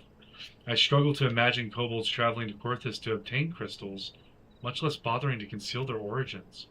I suspect these crystals were smuggled into Vilbren by another party, most likely a pawn of the Ashians, as Thancred speculated. I don't understand. Who are the Ashians? Do they worship Great Father Titan too? Never you mind about that. And as Alice said, we do not have a lot of time. Can you lead us to the next cache, Gaboo? Yes, of course. Gaboo knows the way. This next one is the last and is very large, very big, very huge, very large.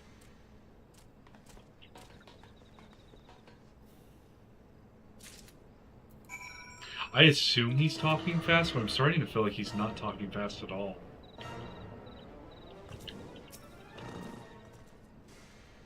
This looks like a trap, unless these actually all have crystals in them. Though you cast about for a time, you see no sign of the crystals.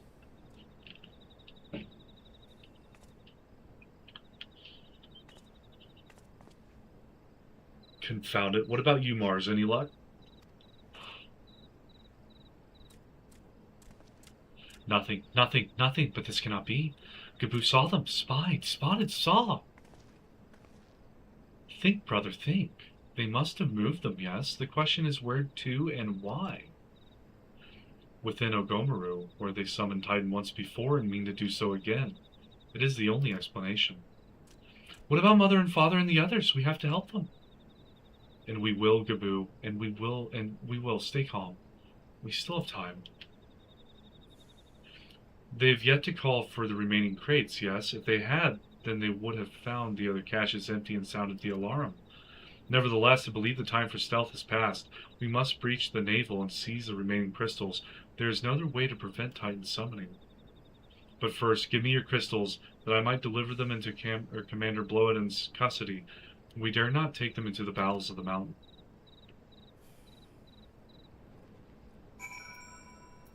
So, the crystals, Mars, if you would be so kind. Oh.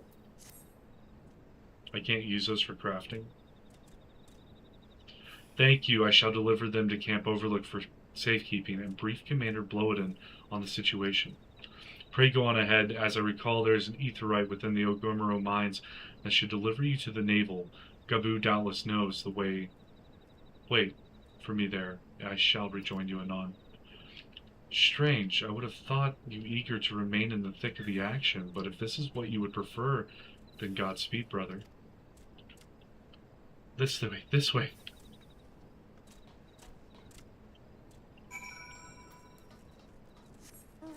So, this isn't... Am I about to have to fight Titan again, just for the hell of it?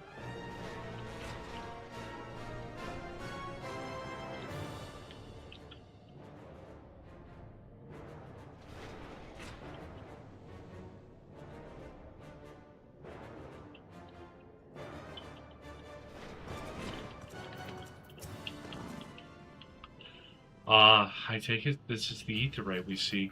Right then. As soon as Alphino arrives, we go. I trust you're feeling suitably heroic. Mars, there's no telling what sort of resistance we'll face in there.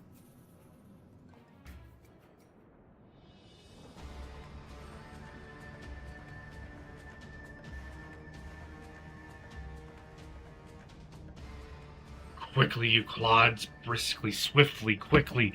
I will not suffer any further delays.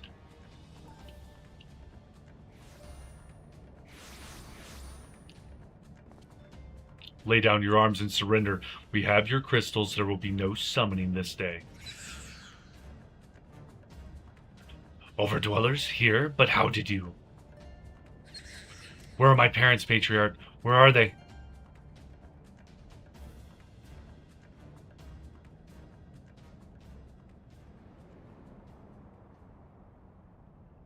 You like this fight? It's fun? No, were they already dead?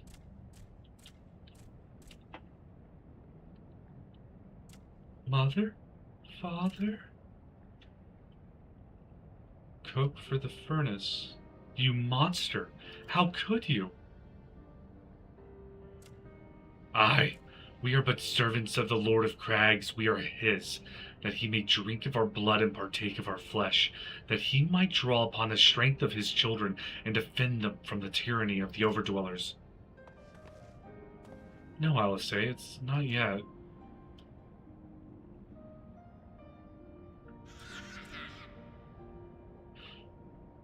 I understand, Patriarch, I do. Your fear, your anger, your hate. You would do anything to protect your people, anything to deliver them from despair, whatever it takes to ensure that those who threaten you can never do so again.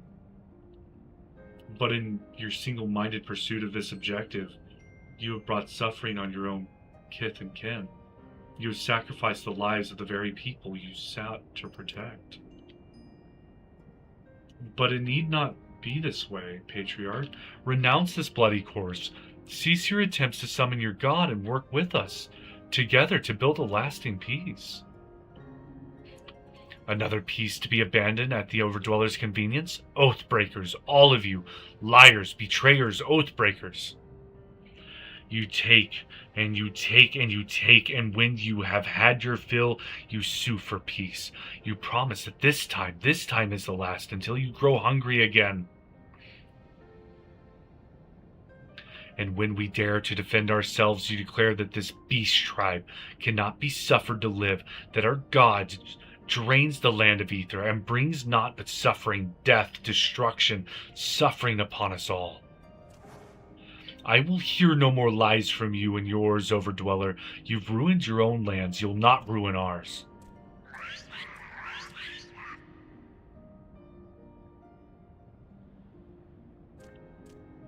I said I'd come for you, and I did. I'm here. I'm here. I'm here. Say something, please. Please.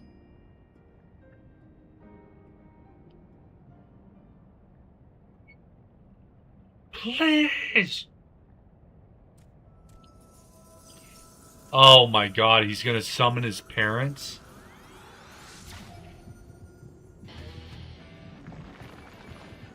Oh no, he's summoning Titan.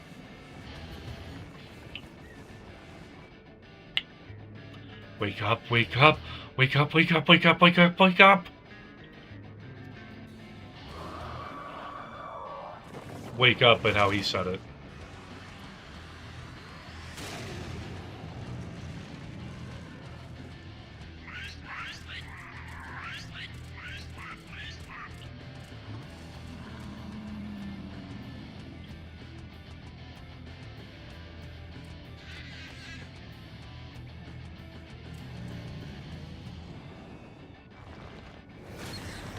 Oh, yeah, the kiddo summoned Titan.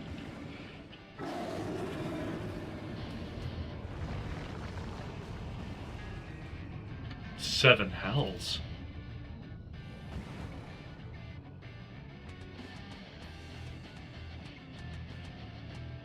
I'm here. I'm here. I'm here.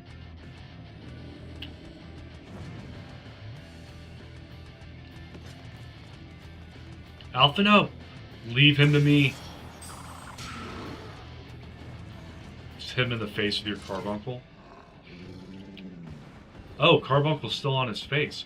We must away.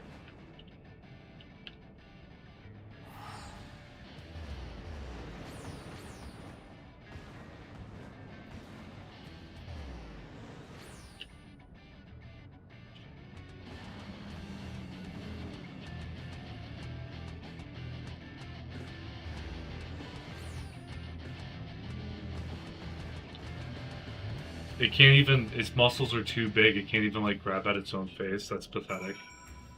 Titan's super strong. By the 12, how could I be so foolish? I should have known better than to let Gabu accompany us, given what we were likely to find. His anguish and despair has served to birth a primal, just as surely as would the supplications of the faithful. Worse, being born of such tumultuous emotion, this incarnation of Titan seems incapable of naught but violence. If we have one cause for optimism, it is that while many crystals were present, they represented but a fraction of the quantity intended for the summoning ritual, meaning that Titan must be far weaker than planned. Be that as it may, he is yet a primal, and the longer we leave him to bleed the land of Ether, the stronger he will grow. And should Titan be permitted to leave Ogomaru, more lives will be lost. The Maelstrom will rally their troops, and the cycle will continue.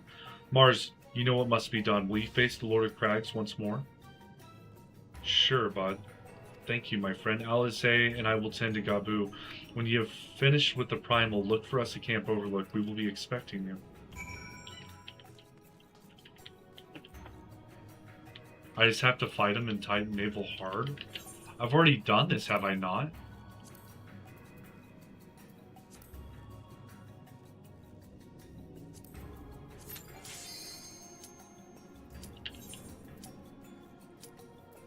I'll survive the fight.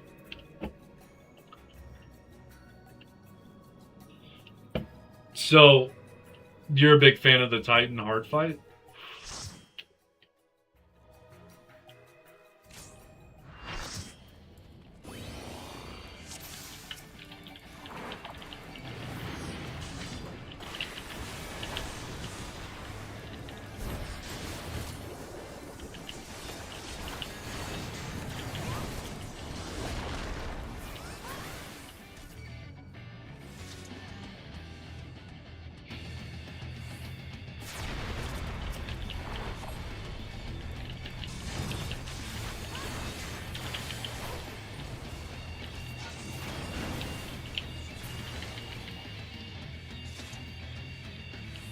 Oh, it's just like a raffle stomp this time. Everyone's over leveled for this.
I don't think this is really the one you want to lag on. I've seen like half a party go off the edge from one of his big attacks.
Well,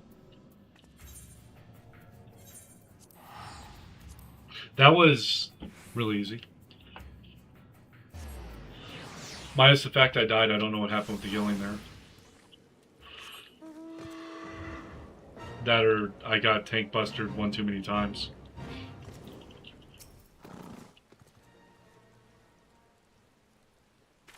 Maybe the other tank was supposed to provoke in the middle of that. Ah, there she is. Did I not tell you she would return safe and sound? The deed is done, then. Titan is no more? Good. There has been enough tragedy this day. He has been like that since he regained consciousness. We believe he can hear us, but he has made no attempt to respond. He is almost certainly still in shock, but we cannot discount the possibility that he succumbed to the Primal's influence. Should that prove to be the case, he must be put to death, like any other thrall. Such is the Alliance's policy, yes? You have the right of it. But we must not rush to conclusions. After all, we once feared that Ezel's followers were beyond reason, and many have since laid down their arms and accepted Ishgard's peace. We can but watch, wait, and pray. If you guys are enjoying the content, please like and subscribe. I'm actually really close to my goal. It would be much appreciated.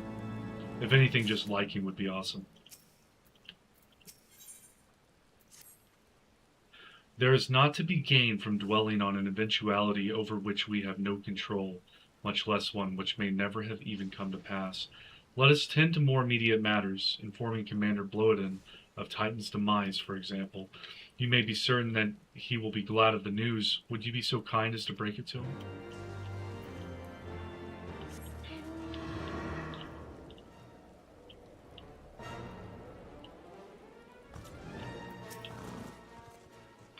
Ah, you're a sight for sore eyes.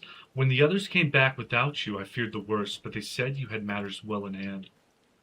Titan's dead, bud. All settled then, is it? I'm glad to hear it, but not half as glad as my men'll be. You believe you me, regardless of whether or not he was summoned properly. A primal's a primal, and there ain't a soul in the maelstrom that hasn't lost a friend of one. Don't get me wrong, like, we were all prepared to do our part, but we weren't so naive as to think we'd live to tell the tale. Thankfully, of course, it didn't come to that. Which, my friend, sounds to me like cause for celebration. Now I know you lot have places to be, but why not stay the night? We'd be honored to raise a glass to the triumphant return of Titan's Bane. Okay. Can we put the little gremlin next to the fire so he can warm up?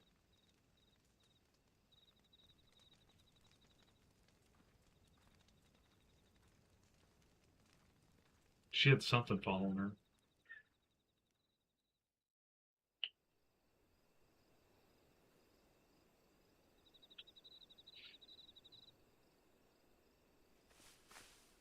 Who goes there?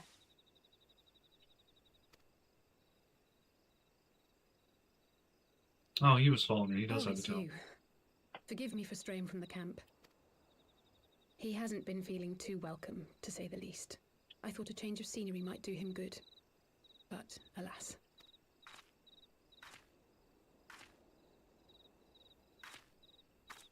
I mean, he can stay in my inn room. I'll keep plenty of food and water in there for him. It's so quiet out here. The stars spread out before us, beckoning across time and space. Dawn may banish even the darkest night. How bitterly beautiful, those words. I should be stronger for all my experiences. Yet my heart aches more than ever. I never understood why Grandfather gave his life that day. I thought that if I came here, I would find the answers I needed. But when I finally laid eyes on the land he sacrificed everything to save, saw firsthand the bickering, the pettiness, I was disappointed. I was angry. I could not fathom how these people were more deserving of his love than his family, than me. Nevertheless, I had to believe he had good reason. I was determined to uncover the whole truth of the calamity and, perhaps in so doing, find my own purpose in this sea of chaos. My travels have been enlightening, but I cannot say that I have enjoyed them. I have lost count of the many petty crises that I was helpless to resolve and of the people whose actions I could not understand. There were others, of course. Good people. People with whom I felt a kinship, whose lives I could not save. So these quests are a story building arc for Alice. I found myself asking what it was all for. Why try if I was doomed to fail in the end? But then I recalled Grandfather's words to my father, years ago before he left Sharlayan behind forever. To ignore the plight of those one might conceivably save is not wisdom, it is indolence. We must all protect that which we hold most dear in the manner of our own choosing. We have to try, do we not? Of course, it's one thing to try and another to do. There were times while I was tracking the warriors of darkness when I faltered, when I was afraid. But then I thought of my brother, of Eorzea.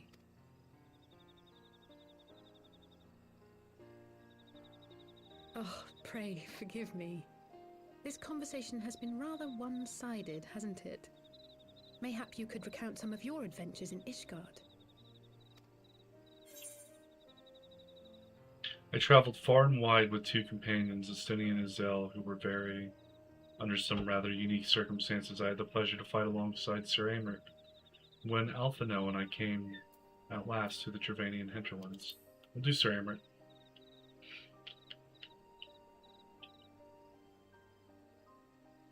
He is quite a man, the Lord Commander. I shall have to thank him for his kindness.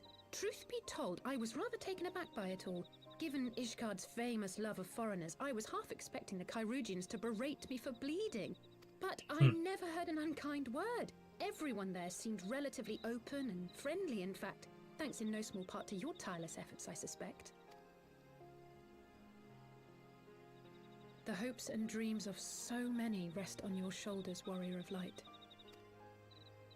As long as the sun rises, we can but carry on, for the sake of those we hold dear.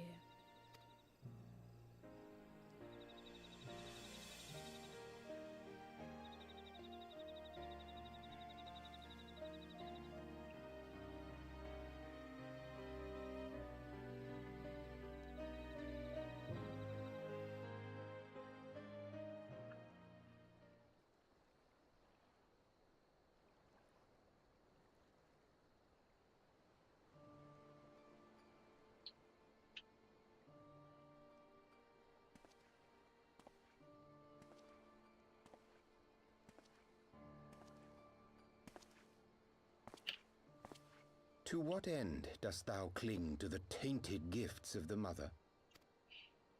Every tool has its purpose.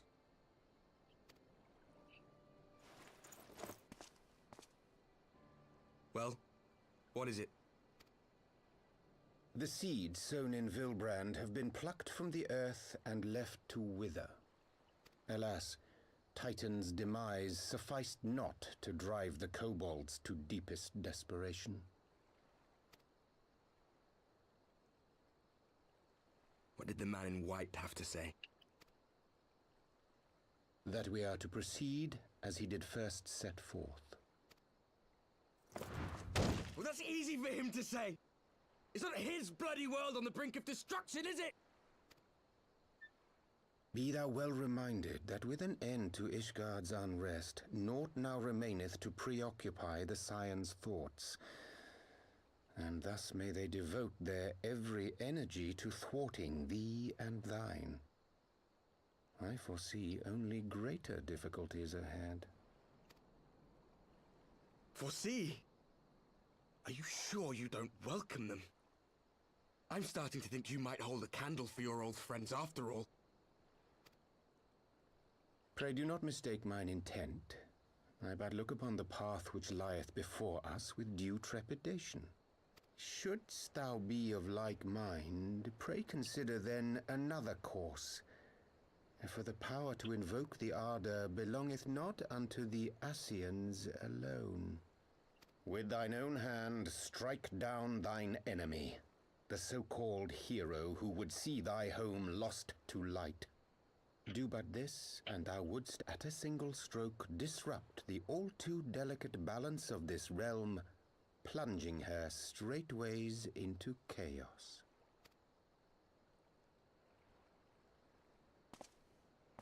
You do realize what you're suggesting, yes? To ignore the plight of those one might conceivably save is not wisdom, it is indolence. The words of my teacher, and a creed I hold close to my heart. Oh, I clicked on accident.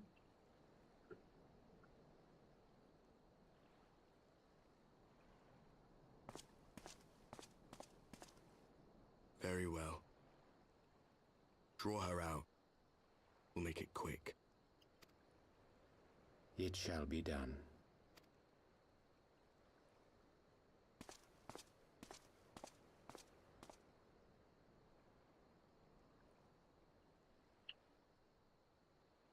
What good a creed one cannot uphold?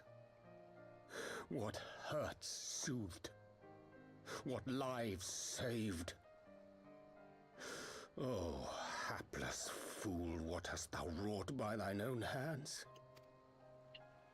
Minfilia, my friends, I shall not now beg your forgiveness. Who are you? Full deeply though it paineth me to walk it, I shall not stray from my chosen path. As Moonbreeder remains steadfast, so too shall I. Eorzea?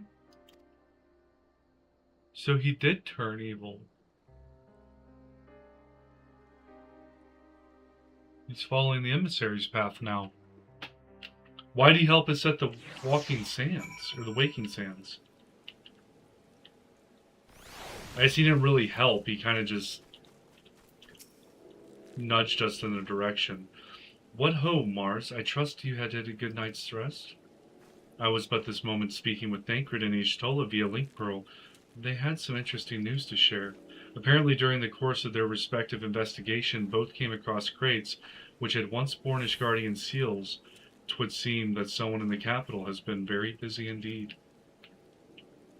Accordingly, the Temple Knights have launched a full-scale investigation. Sir Aymeric believes that it is only a matter of time before the culprits are found, but we shall have to wait and see. In the meantime, it seems only prudent to look into the recent activities of the other tribes, in case they too are flush with Ishgardian crystals. And with that in mind, I suggest we pay Eorzea another... Wait, where's Alice? She was here a moment ago with Gabu. Oh, I don't know. She likes to disappear, I suppose.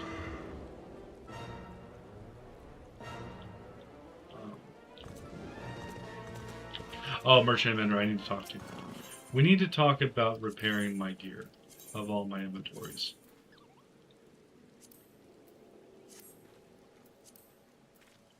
So... Oh, there she is.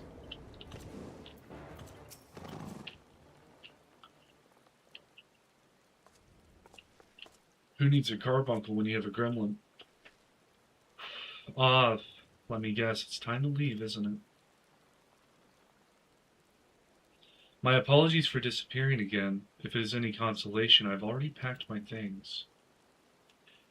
How is she?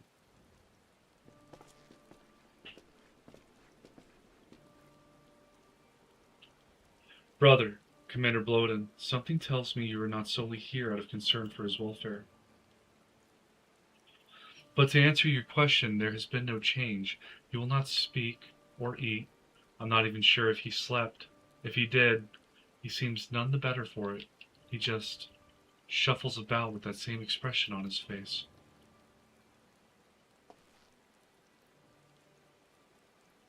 I've only worked on my crafters and gatherers. I haven't really leveled any other, roles.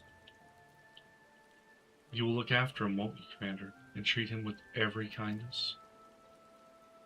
He's still in there, I know it. Beneath the anguish and the despair, he's still fighting with all his heart. He deserves to be given that chance, until he comes back to us, until we know for certain what has become of him. Aye, aye, you needn't worry. If he hadn't risked his neck to warn us and help you secure the better part of the crystals, this could have turned out a damn sight worse than it did. We'll not soon forget that, and nor will Maelstrom Command.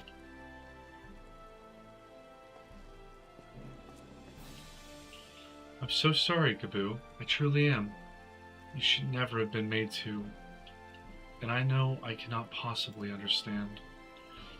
Mayhap there is nothing I can do or say. The pain, the anger, the helplessness. Hold fast to the memories of better times. Remember them as they were. And when it hurts so much your heart feels fit to burst, let it burst. Let it burst and fill up again with your love for them, and never, ever forget. Someone better give him a hug. Come along, little one.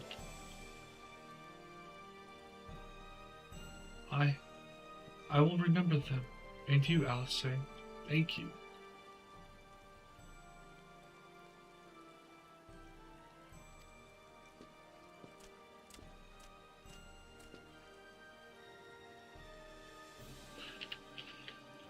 Have faith, sister. Your words have reached him. In time he will recover.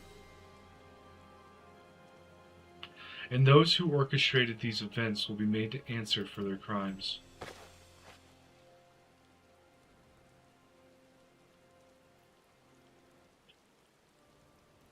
I've got, God, I haven't used it in so long. The Marauder leveled up to like, I think like level 12 or something, but that doesn't really count. 1,000 times over there will be a reckoning.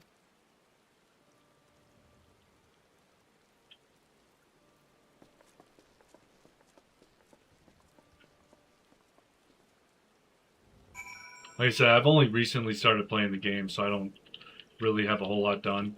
Once I found out that like everything was locked behind the main story quest line, I kind of just started pushing that. As much as I would like to enjoy the different aspects of the games, they're not all really readily available to me right now to actually play. And the story's good. Now it's good. Like, I feel for the little gremlin, but like, I kind of got addicted to the story with Heavensward and Dragonsong Wars. It's starting to do like a massive cooldown right now. We have heard the glad tidings from Agomaru, my friends. By the grace of the 12 and your most valiant efforts, the people of Limsa may rest easy. I should like to think so, yes. Though we failed to prevent the Lord of Crags from manifesting, we did succeed in weakening him, enabling our friend to dispatch him before the Warriors of Darkness could make matters worse. 'Twas by no means an unmitigated success, but it will have to suffice. Then let us speak of another matter, one which weigheth heavy on my lady's mind. As thou didst request, I sought out the Garoon oracles, and that we might better understand the aims of the Warriors of Darkness. Though their copious use of allegory defieth any single interpretation, the oracles paint a most disturbing picture, one of worlds parallel to our own, apart yet linked, reduced to ruin with every umbral calamity. 7 times have they succeeded, then of 10 and 3 only 6 worlds remain. Aye, all is as my lady Minfilia spake unto thee. As for what becometh these reflections when they and the source are rejoined, frail flesh undone in umbral fires, each soul surrendereth to her call, to flow into the endless sea, there to endure as one and none. Then if the Warriors of Darkness succeed, everyone in their world will die? In essence, aye, the verse speaketh of the renunciation of the flesh and the subsequent return to the life stream. However, this fate may yet be preferable to the alternative, for if the first were to fall to transcendent light in the manner the Warriors of Darkness described, it would give way unto a void wherein none may know either life or death. Far better to die, they reason, for in death there is life. The essence of a soul which returneth unto the source may be born anew, saved, such at least is their belief, I surmise. If that is true, then, gods, no one should ever have to make such a choice. Ere we speak further on this subject, I would share with thee another recent discovery. 'Twould seem that several sizable shipments of crystals have been delivered into the hands of certain Alamigan parties. Alamigans? Strange. And you would believe this to be the work of the same Ishgardian smugglers who supplied the Beast tribes? I know beyond a shadow of a doubt, unless thou wonder at their motive, I would remind you that the Ascians did once attempt to bring about the summoning of Raugur. The individuals who took receipt of these shipments are refugees belonging to a group devoted to the cause of the Alamigan liberation. It may also interest thee to know that their Ishgardian suppliers appear to be none other than the remnants of Aline Rawley's network of spies. Surely you jest, and yet it is not so surprising. bereft of leadership and hunted by the Alliance. I can well imagine such villains being desperate enough to conspire with the Ascians, assuming they even know or care who their new employers are. All of which is irrelevant, forgive me. We must seek out the resistance group which received the crystals without delay. Mars, Alice, will you come with me to Little Alamigo? So they're going to summon Ifrit?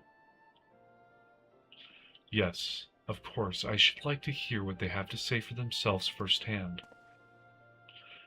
May you ever walk in the light of the crystal.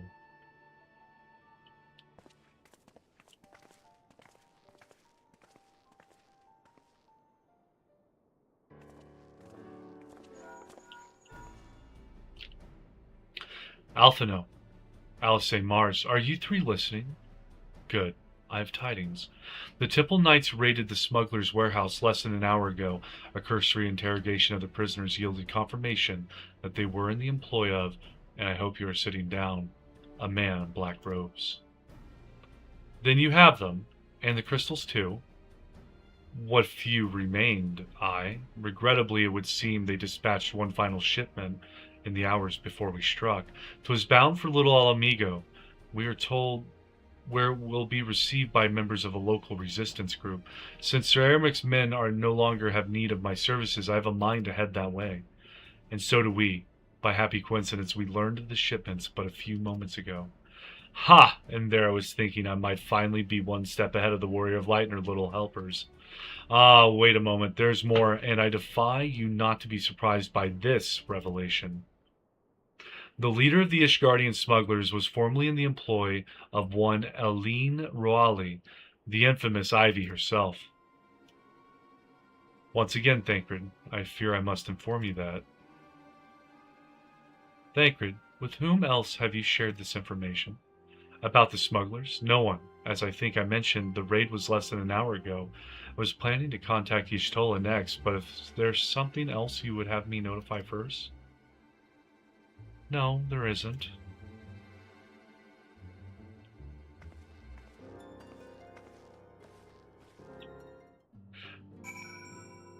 So Alice, I'm assuming knows Urianger is working for the other team. What in the world has gotten into her? It is twice now that we have sought Urianger's aid, and twice she has treated him as if he were a stranger. The Archon was one of Grandfather's most dedicated pupils, and spent as much time at the estate as we did. He's practically a member of the family. Truth be told, I struggle to recall a day from my childhood when I did not see the three of them laughing together. If this continues, I may have to raise the matter. Later, though, Little Alamigo awaits.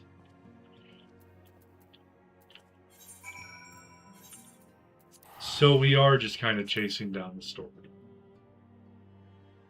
And we're reconfronting the three base primals again? Oh god, what if it has me do all 5 of them? I will get to the bottom of this. Oh, forgive me, it's been a long day. Did you have something to say? Urianger, oh. I've always struggled to understand what's going on in his head, now more than ever. Listen, Mars, if anything should happen, it should be me who... Just know that I am prepared to do what must be done. Right then, to more pressing matters, since we have no idea when Thancred might arrive, I suggest we see what information we can gather in his absence. So, to review, we are reliably informed that members of the Alamigan resistance operating here have taken receipt of several large shipments of crystals, our task being to ascertain who and why. Given the size of this settlement, I find it hard to believe that anyone here could be wholly unaware of the resistance movements. The challenge, of course, will be finding individuals who are both able and willing to share such information with outsiders. It would seem sensible to divide our forces. Mars, why don't you question the residents in the eastern half of town? Eorzea and I will do the same in the west, and afterwards we can rendezvous here to share our findings.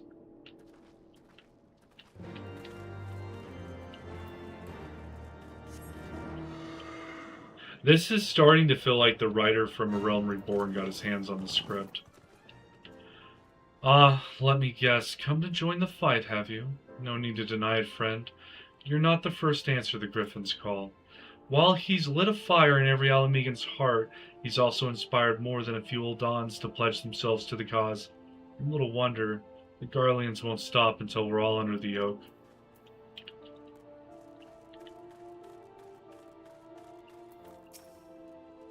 I see you there, going around asking questions, looking for the Griffin and his lot, I'll bet. Seems they're the talk of little Alamigo these days. Folk wondering what he's about, what he's got in store for the Garlands, and what's under the mask of his, of course. Some say he's hardly got a face, what with all the scars. Others reckon he's been marked for death by the Empire, and that they'd send a bloody legion if they knew he was here. Huh, your guess is as good as mine.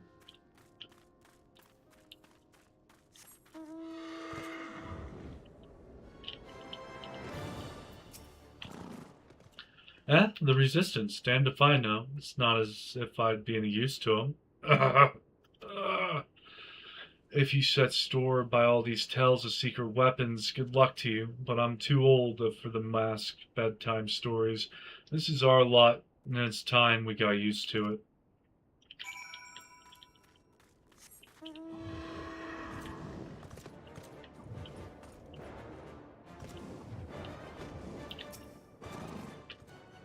I suppose I should ask you what you learned, but I think you already know.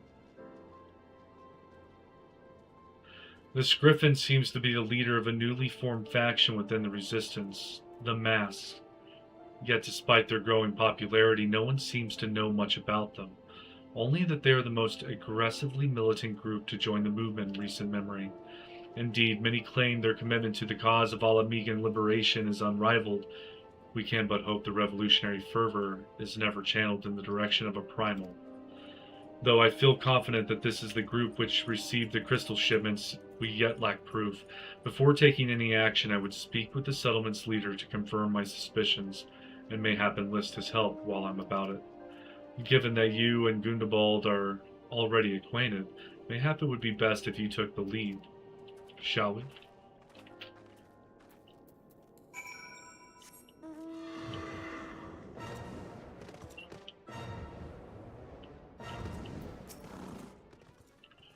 Much as it pleases me to see you again, Mars, I cannot help but wonder if I shouldn't be worried. I hear you and yours have been asking questions. Yeah, who's the Griffin?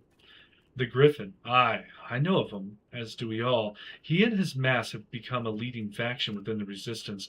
Though there were suspicion at first given his secretive ways, he quickly proved himself a charismatic and capable commander.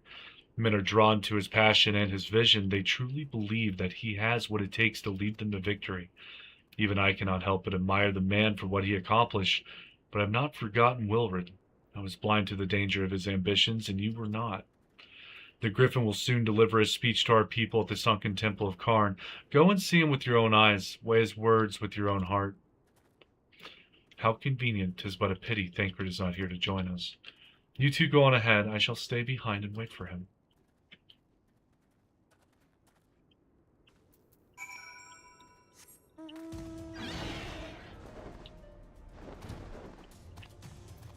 Oh, this mount's really annoying to fly indoors. There we go. Now we're out and about. We can spread our wings. Look like we're actually flying around.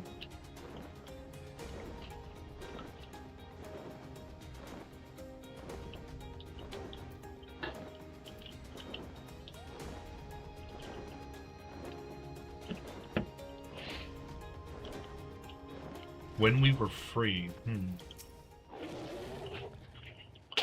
Has it begun already? I hear voices coming from within.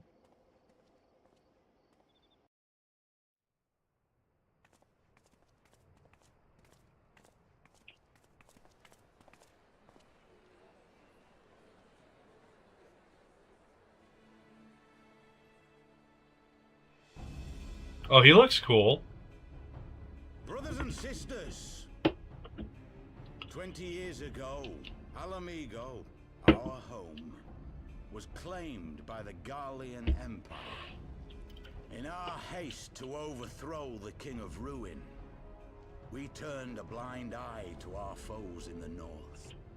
With our glorious revolution, we but laid a path for a new tyrant to succeed the old. And when confronted with our failure, we fled. This scene rules. This dude sounds cool. Not a day goes by that I do not think of those we left behind. Think of them and feel ashamed.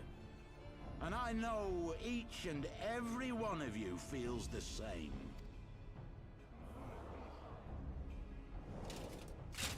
We abandoned them, our own flesh and blood, to labor till their backs gave in and their breath gave out, building the twisted steel ramparts which now mar our once majestic mountains. We abandoned them, the brave and true, to fight and die for their country, or worse, to be conscripted and sent off to rob another poor bastard of his home. We abandoned them, the meek and powerless, to bow and scrape when the Garleans pass, to sully themselves that they might live to see another day of misery. The Black Wolf may be dead, but a new Imperial Viceroy reigns in Alamigo now. A beast, not a fraction as merciful. You all know the Eorzean alliance will do naught to oppose him. For all their promises and platitudes, they will not act if there's no profit in it. Only we can free our brothers and sisters from the Empire's tyranny, my friends. Only we have the courage to stand and fight. This dude's good at speaking. They have imprisoned us. They have enslaved us. And they have murdered us. But no more. Blood demands blood. And the Garleans shall pay for every drop they have spilt upon our lands.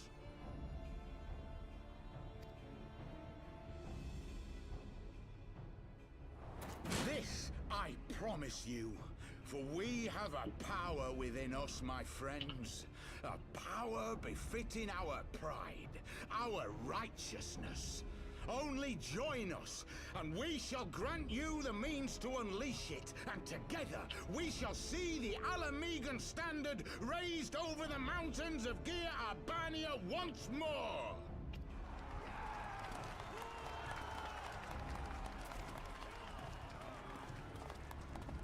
A power befitting their pride. Not at all ominous, that. Wait, is that...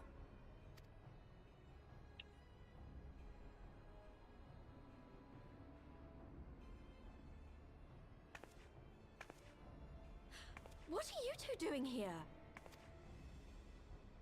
I could ask you the same thing. This is awesome. We got the group back. Well, well, this is quite the surprise. If you see what I see, if you feel as I... Might I suggest we continue this conversation in more agreeable surroundings? If you see what I see, if you feel what I feel, that's like a V from Vendetta reference. Or V4 Vendetta reference.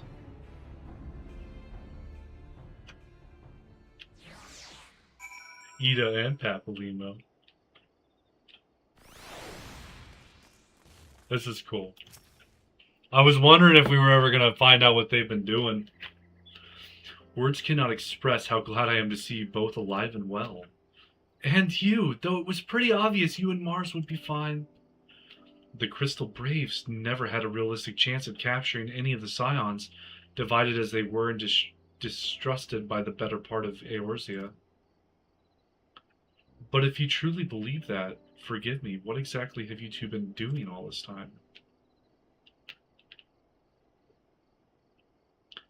Repaying a favor. After the banquet, we had no choice but to flee Ul'dah, and we would not have been able to do so without the aid of some old friends from the Resistance. That's right, they smuggled us out of the city and sheltered us in Little Alamigo. All is at great risk to themselves. Obviously, we couldn't let that go unacknowledged, so we offered to help them out with their operations for a while. When we learned of the Scion's exoneration, that Lolorito had severed all ties with the Crystal Braves, and that General Raban had been reinstated, we resolved to make contact, but having long since discarded our link pearls as a precautionary measure, our options were rather limited. To make matters more complicated, we were embroiled in a delicate operation at the time, leaving me with little choice but to entrust a letter to a courier. I gather from your puzzled expressions, however, that you never received it. To be honest, we thought this might happen. While the Mass are happy to let the refugees spread the word within the community, they're pretty strict about communicating with outsiders. Oh, and we also heard a rumor that the Griffin doesn't want us meddling in his affairs. The Griffin mistrusts the Scions of the Seventh Dawn? Curious, it is well known that we are no friends to Garlemald. One would think the man we saw beseeching all and sundry to join his cause would welcome our support. I should say that the man you saw was not in fact the Griffin, but an impersonator, and a talented rabble-rouser to boot. 'Twould not surprise me if he were responsible for the majority of these public appearances. As you may have gathered, the Griffin is an extremely cautious and distrusting man who has made every effort to conceal his identity. Even when we participated in a raid under his direct command, we were not permitted to approach him.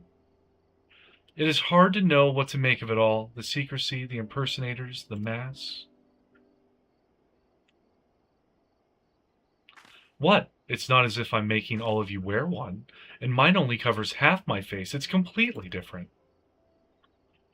Anyway, when we heard the Griffin was due to give a speech, we thought it might be a good opportunity to get a better sense of a man behind the, to get a better sense of the man. For all the good it did. And now you have heard the whole of it, but tell me, what prompted you to take an interest in the Griffin? Summoning? You're not serious. I can't believe it. The Resistance would never even entertain such a ridiculous plan. But the Griffin, well, the man is an enigma. I cannot say with any confidence what he would or would not do. What I can say, however, is that the speech we heard today was not the first to make reference to a power capable of defeating the Empire. The Mass have made many such claims of late. I confess I had assumed it to be a mere bluster, but in the context of the shipments of which he spoke, it is not impossible that they are alluding to a primal. Whatever it is, we'll find out together, and if anyone tries to stop us, they'll answer to me. Indeed, that is, assuming you'll have us.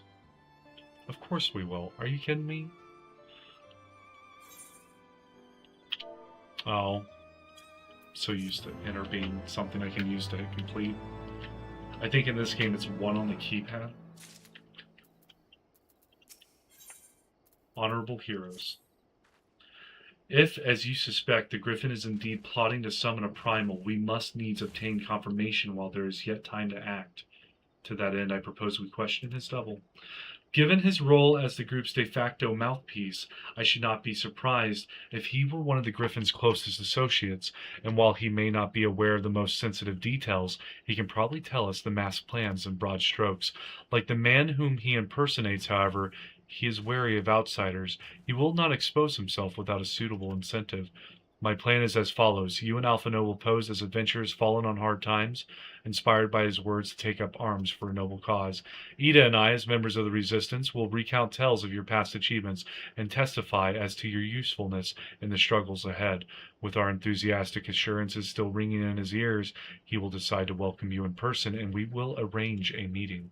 You will need to look the part that we might maintain the charade until we have him cornered at least. Here, this should be enough to purchase suitable garments from Telbot and to have him rub a respectable amount of dirt on them for good measure. Any questions? It all seems simple enough. Thank you. And with that, Mars, let us be off.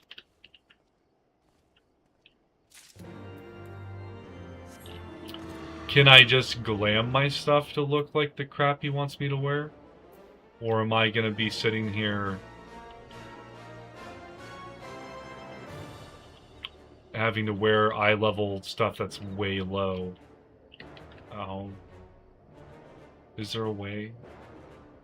No, I don't think there's a way in on that side. It shows there's 2 ways, but I don't know where they're at. Could it be like an... Oh, you can't fly.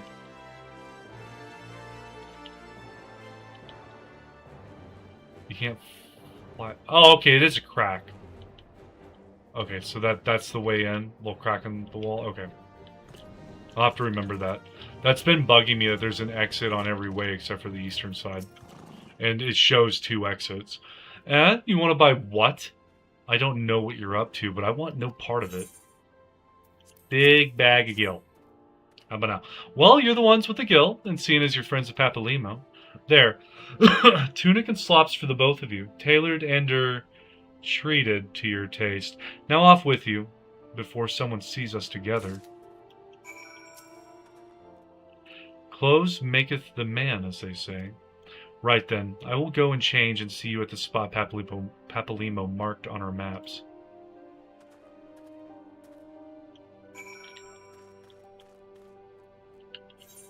Shepherd's tunic and... Oh my god. Yeah. I am wearing the things now. And now that I know of the exit... There we go. Let's go. Is there another one on the other side? Is that possible? Oh, wait, is there... Okay, never mind. I'm dumb. It all works out in the end. Learning more. Well, look at us, a pair of down-at-heel adventurers seeking a chance to recapture past glories. Yes, this should suffice, and now we play the waiting game.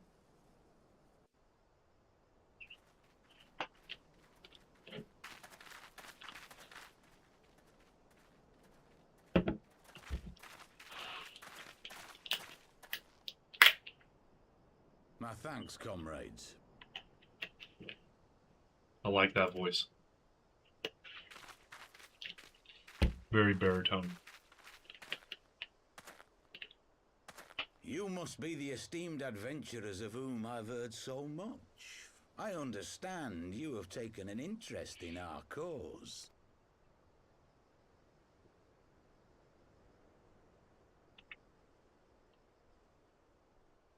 A great interest, you might say.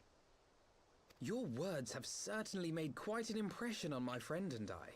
The Resistance has long, and some would say wisely, avoided open engagements with the Garleans, but you and yours seem confident against the world in arms. I can only assume you have good reason to be so bold. Why, one might even think you are planning to summon a primal. Well, that's... Because that would do much to explain the sizable shipment of crystals you recently received from your smuggler friends, whom our Ishgardian allies have since detained, lest you wonder.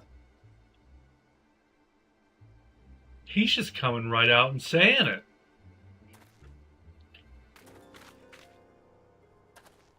I'd like to hear more about the Griffin. The real Griffin. Your performance earlier didn't fool us. The famous scions of the Seventh Dawn. I should have known better than to think I could conceal the truth from you lot. You are right.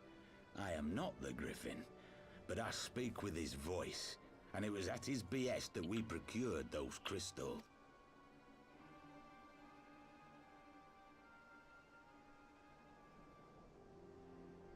You are wrong, however, if you think that we procured them to summon a primal. We used them to reach an accord with the Amalja. In exchange for crystals to summon their god, they will aid us in the fight for Alamegan liberation. So they're using it to summon a primal. Joking?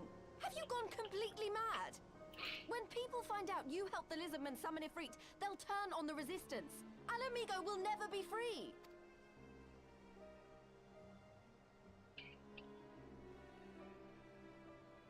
This isn't a fairy tale, girl. We don't have the luxury to play at being honorable heroes. It's because the likes of you wouldn't sully your saintly hands that Alamigo's been under the yoke for the past 20 years. But the Griffin won't stand for it, and neither will we. We're ready to do whatever it takes. We've been busy.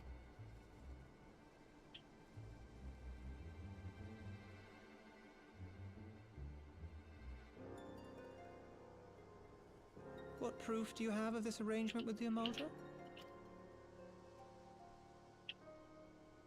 What? Aside from a lack of crystals? None. But the beastmen have a great big pile of the things if you fancy looking. You might want to hurry, though. It'll not be long before they summon their god. Search our camp if you don't believe me. We have naught to hide.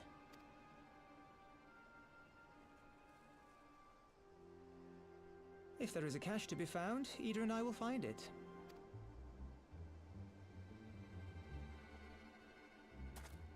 Then let us be off. Are you perchance the Warrior of Light? Yeah. Aye. I thought so. You should know that a great many who have joined us did so because you saved them. Because you showed them that one brave woman can make a difference. You saved me too once. Helped a friend over in Quarry Mill make some medicine I needed. But that was a lifetime ago. I don't remember his name. On behalf of my brothers and sisters, I thank you. You gave us hope where there was none, courage and strength when all was lost. We shall not squander your gift.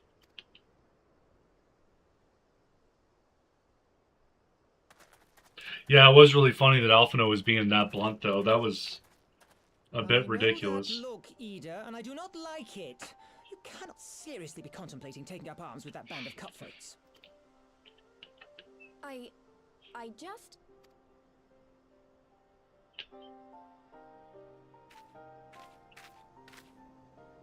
If the Griffin and his men have their way, it is only a matter of time before the situation in Alamigo comes to a head. Your homeland's future teeters on a knife edge, and any reckless action, however small, could have irrevocable consequences. You mustn't lose sight of that, Ida. When the time comes, we must all make our choices, but we must do so in full possession of the facts. Now, let us away. There is work to be done.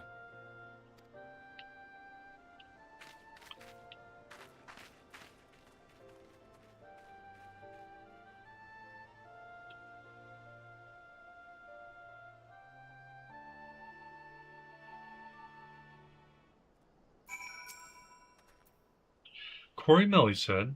Do you remember? Forgive me. You cannot be expected to recall every name and face, and besides, it's not as if it matters. I have long admired how you live in the present, how you focus on the problems at hand and always keep moving forward. So let us keep moving forward together, Mars. We must find and secure those crystals. This is no time for looking back. You're the one who keeps doing it, dude. I'm doing me over here, and you keep talking. If we take the Griffin's double at his word, then the crystals are now somewhere within Zaharak, ready to be put to use by the Amanjal.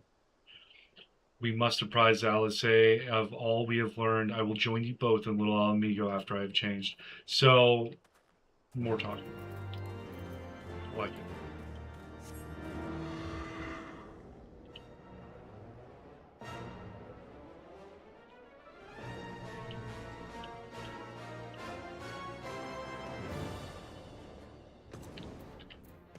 I can't wait to hit level 70 so I can buy the level 70 high quality gear.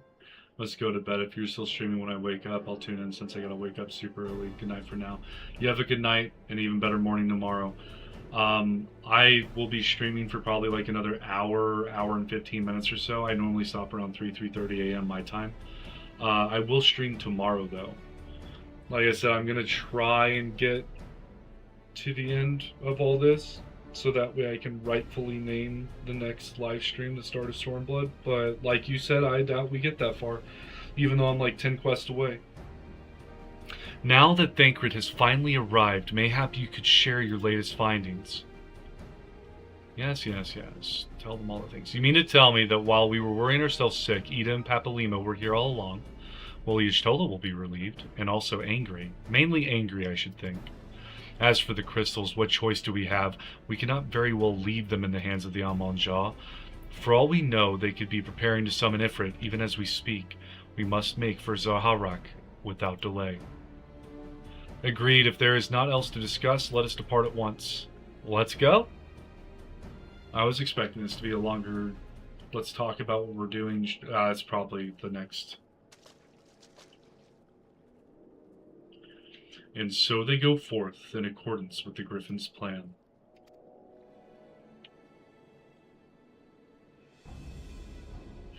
The players gather to assume their marks on a stage wreathed in flame. Ere long, the curtain shall rise, and the drama of which I am author, gods forgive me, shall at last be performed.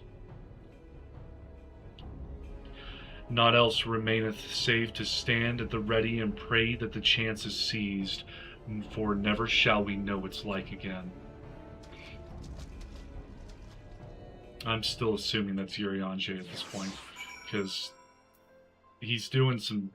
Alizé's feeling it, I'm feeling it.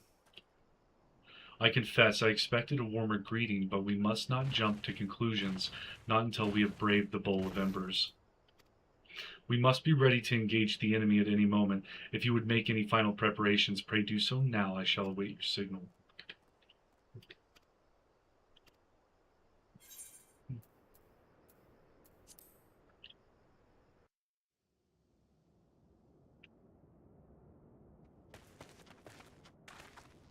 This isn't right. The Amalja would never leave this place so poorly guarded.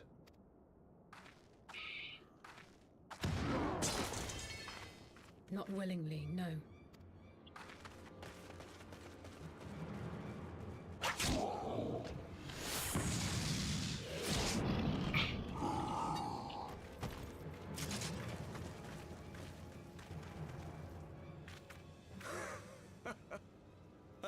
The saviors of Eorzea. Slow as ever. I like him. He's like Negan. He's a good villain. By the 12, will you never learn? You know, you're right. Mayhap it is time for a change of tack. Killing primals, tormenting beastmen, hastening the birth of a new god.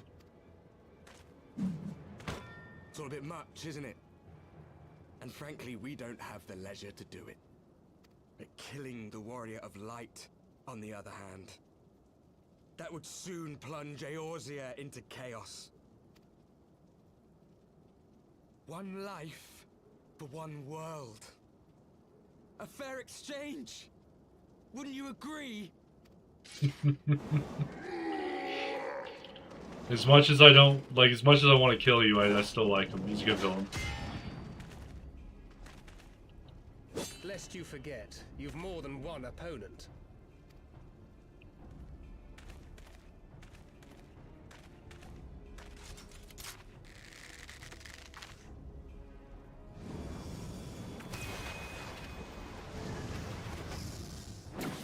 Carbuncle! Defend me! Oh, it caught the arrow? Bet. I sense you will offer more than mere target practice. Unlike your sister. Alizé! Well, she got one tapped. Oh, she's getting up. Okay, here we go. Here we go. Did I not tell you, Alphino? I am not the girl I once was. Yeah, but what class are you? My brother was always the clever one, while my talents lay elsewhere.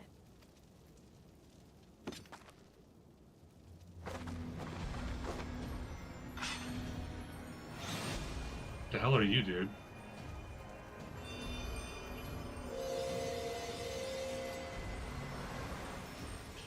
Summons his sword?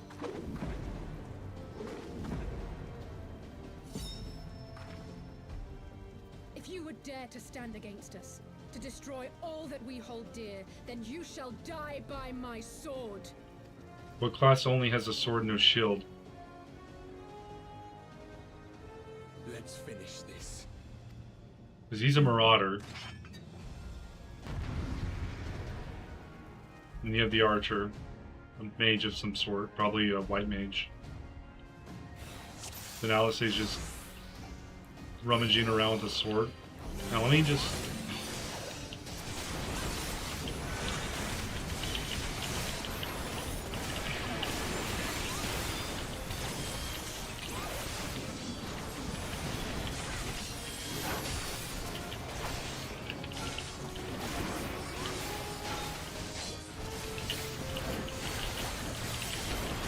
You shall fall soon enough.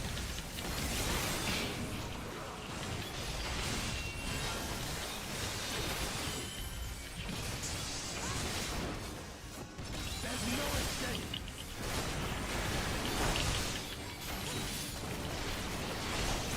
That's upsetting. One of your dudes already died.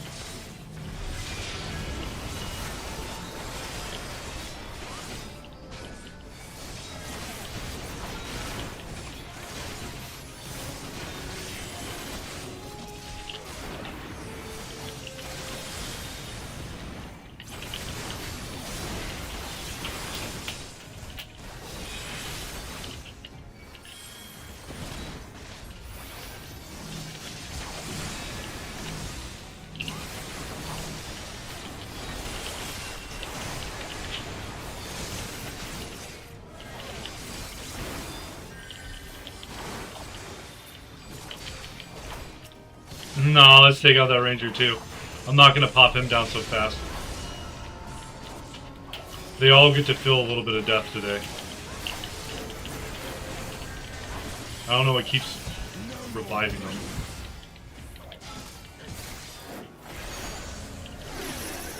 Why am I fettered?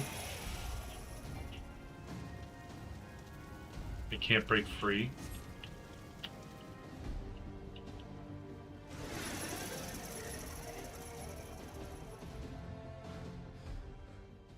It ends now. That's a cheap move.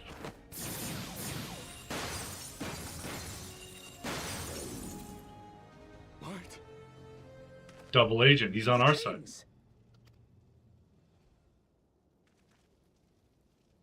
You snake! You would betray us as well? Or a triple agent? He that holdeth fast unto his convictions shall never count betrayal amongst his crimes, though all the world may call him villain. My path is unchanged, my creed sacrosanct. This I believe with all my heart. But say, warrior of darkness, and speak true, what dost thou believe? That rendering up the souls of thy world in service to the rejoining will grant it salvation? Nay. By the 12! Eorzea! I called it. I called the shit out of that. Mine apologies, Master Alphino. That the brightest light might shine, duty did compel me to walk in darkest shade. You sweet fool. I was almost willing to believe you had turned against us. I expect a full explanation when this is over. For now, may I assume you have turned your cloak for the last time? You turn cloak. Thou mayest, my lady.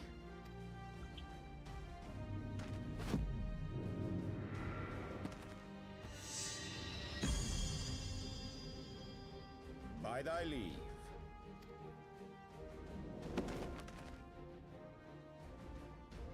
Even odds then.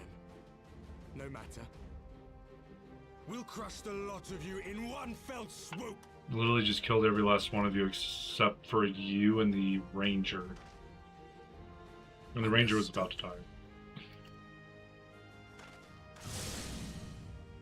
Hearken to me. We only have one chance. Channel your ether into my blade that I might strike before the mage casts his spell. I What? cannot do it alone, but together we can defeat them. I can solo them. Whatever. It's Alisaie's moment. It's Alisaie's moment.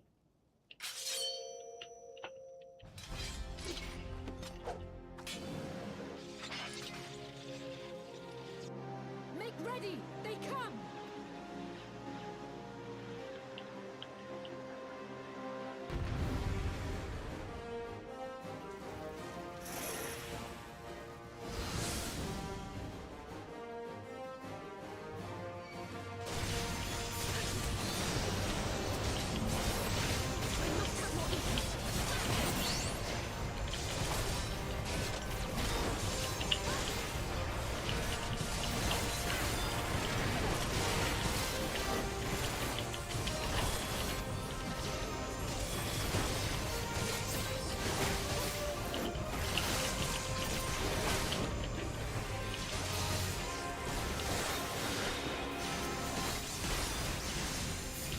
What do you mean, give you your...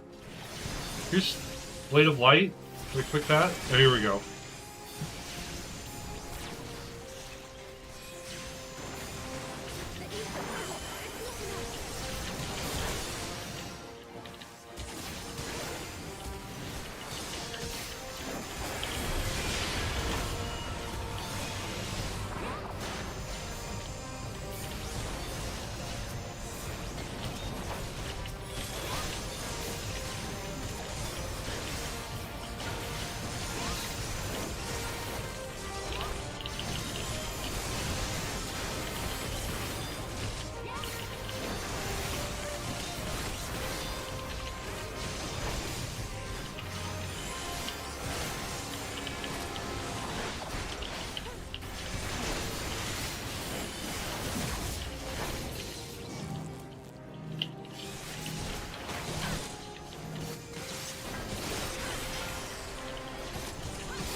I killed 2 of them. That should give me enough ether, right?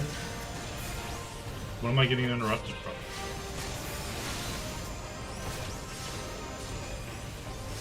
I'm being hit by something.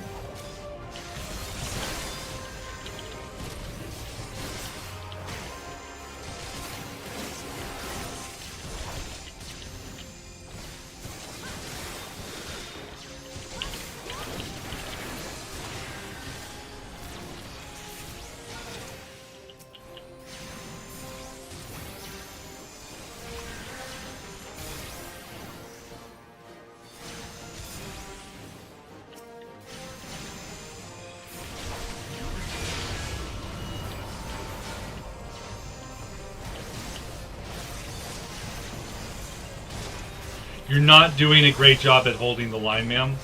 I'm being attacked by the one casting the fucking spell.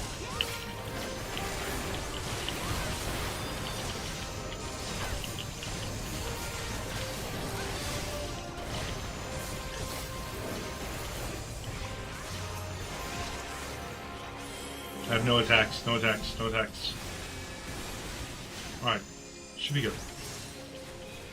Let's go poke. Tis done. With this blade I banish the darkness. No. Not like this. That was cool.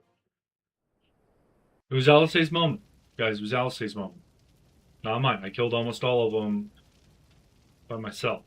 But it's Alisaie's moment. She killed all of them at the same time. Heal Alisaie. I tried. I gave her both my clemencies, and she sat there and was like, even though I got 8,000 more health now, I'm still hurt. Like, I didn't even see her health bar move. Welcome back, Exiles. Alisaie, are you hurt? Congrats, one and done. Very, very well done. Is that not... Dizzy, but otherwise fine. Is that normally harder than that?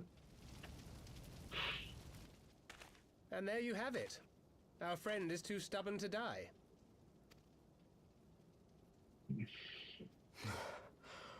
We are far from finished. But you're gasping for breath down there on your knees right now. I think you're finished. Or have you never considered how we came to this world? The conviction, though.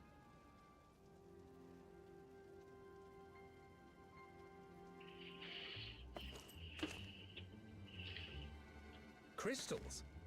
You mean, like the Ascians? You went for sleep. Your sleep cycle has been screwed up because of the hot weather. Where do you live? Hot weather? Just so. As the Ascians flee unto the rift twixt plains with crystals of darkness, so did these warriors come hither with crystals of light.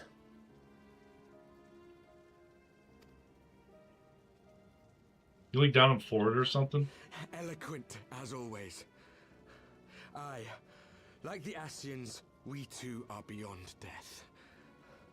You cannot defeat that which is eternal.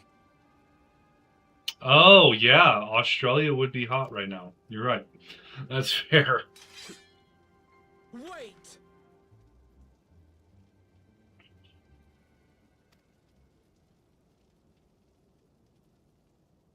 Such methods as the Ascians employ require the renunciation of the flesh. You would have had to...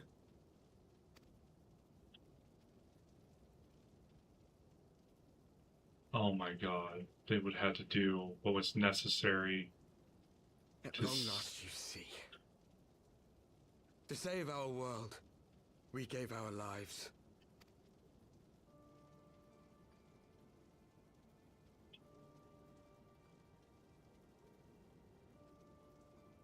We were just adventurers trying to make our way.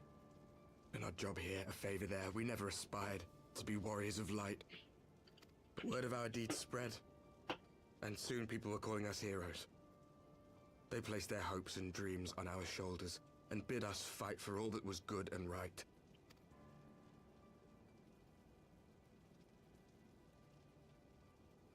We fought, and we fought, and we fought, until there was no one left to fight. We won! And now our world is being erased from existence.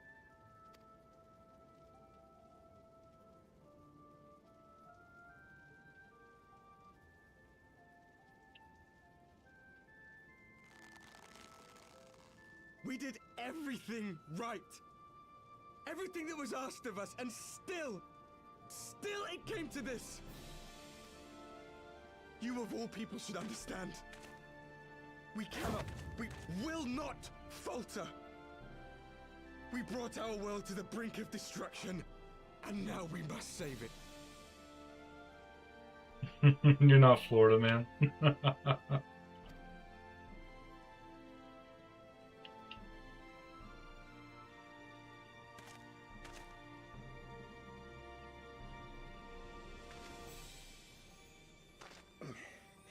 I've died before, Arbert. I'm not afraid to die again. Arbert?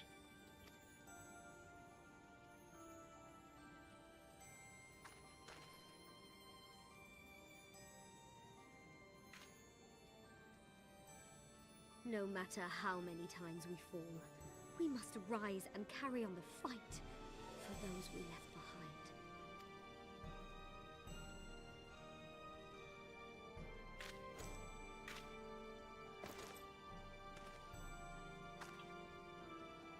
They're all crystal bearers.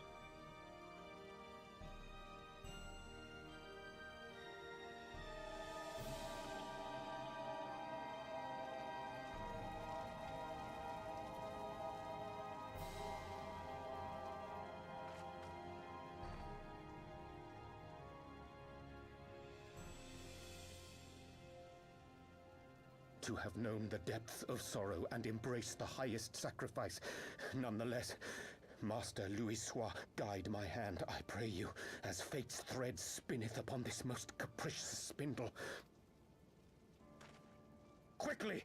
Thou must needs invoke the power of thy crystal.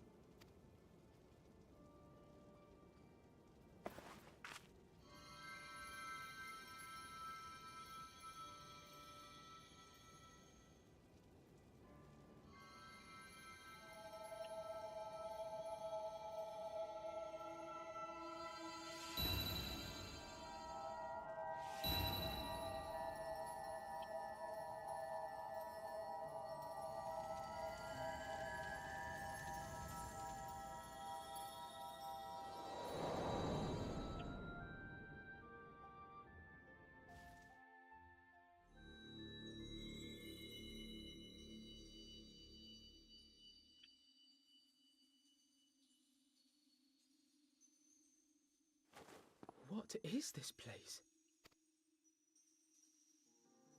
Such pain. Such sorrow. Oh, my dear children. It can't be. Mother Heidelin, hearken unto your children's plea. From two worlds do we gather, and from two worlds do we offer a bounty of light.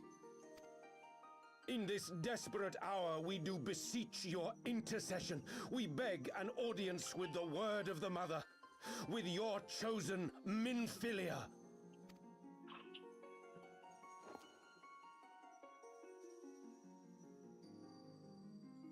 Your cries go not unheard, nor your sacrifices unnoticed.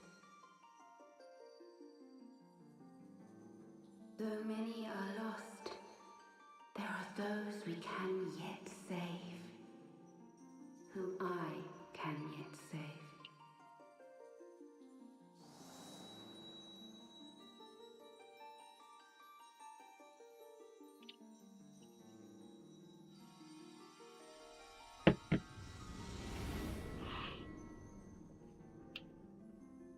Minfilia.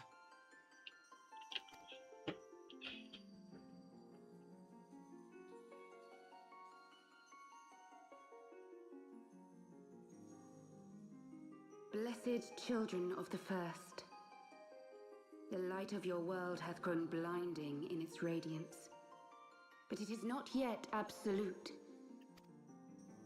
I will hie me to your world, and there take unto myself the light which riseth even now to drown it, as darkness once did drown another.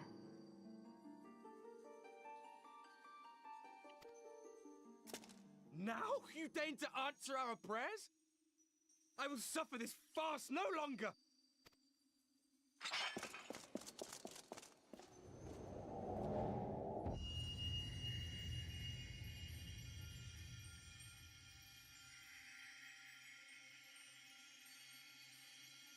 As the Ascians must serve as instruments of Zodiac's will, so too must others carry out the will of Heidelin. But for the boon you have granted her, she has grown strong enough to set me free, that I might serve as her emissary. What? Your suffering, your sacrifice, your supplications, she has heard all.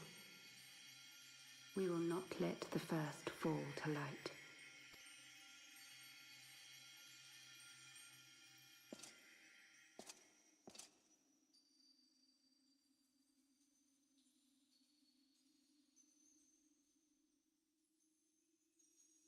Thank you, Eorzea, for bringing everyone here. It fills my heart with joy to look upon the faces of my friends once more. In taking you unto her bosom, I knew that Heidelin had bequeathed to you a sliver of her grace, granting you strength long sought. And in treating with the Ascians, I learnt of a star like unto our own, a doomed world of fallen heroes in whom I glimpsed ourselves. The first. Full long did I search for a means to save this world, concluding at the last that the answer lay in the power of blessed crystals. And thus did I labor to set light against dark. Yet I knew from the beginning that this salvation would not come without sacrifice. For the instrument of the first's deliverance would of necessity be required to journey thither, there to remain, mayhap forever. You orchestrated all of this, not to save her, but to send her away!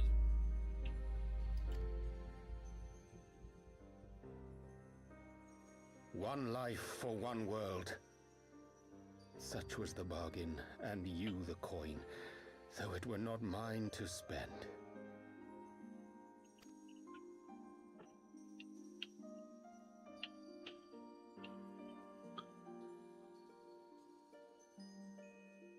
Have we not walked together in the light of the crystal, and at her bidding borne witness to the joys and sorrows of this land? Each and every one of you knows my heart. If this be the price I must pay, I pay it gladly. So she's going to be sent to live on the first? You would go alone then? My dearest Thancred, you who have ever watched over me, I am truly grateful for all you have done on my behalf, as would my father be. Your kindness, your compassion, your love. These are your gifts to me, and our gifts to them, forming a bond which transcends time and space.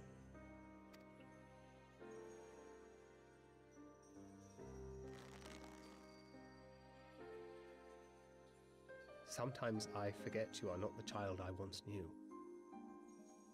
Make me proud.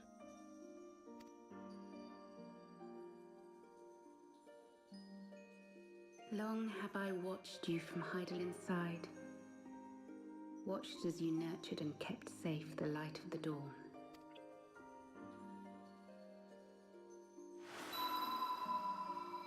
The dark recesses of the world hide untold secrets and dangers. Thus do I entrust to you, Tupsimati. I pray you, keep to the path that you may never have need of it.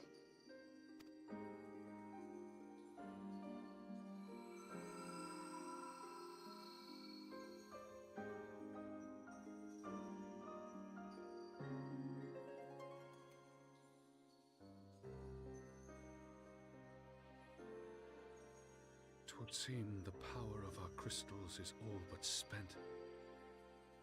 Perhaps, if there is naught else to be done.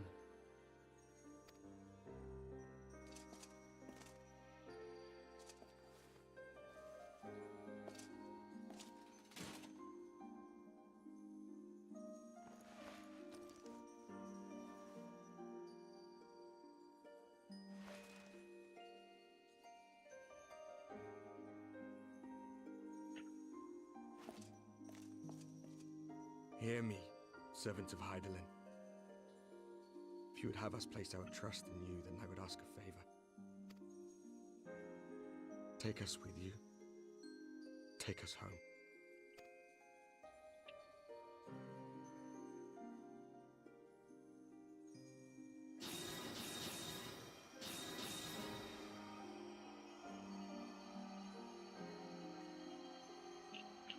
We were blind to the truth once, so I tell you this, as one fool to another.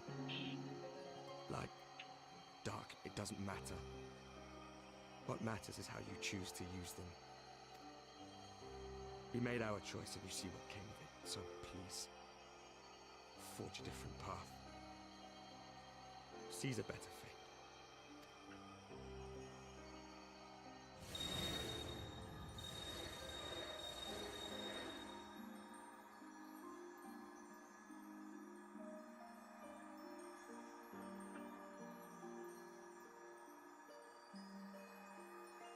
'Tis a strange feeling.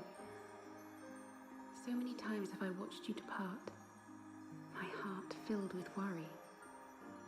And ever did you return to me in triumph. Someday, when I have found a way to free this star from her sorrow, I promise you I shall repay the favor.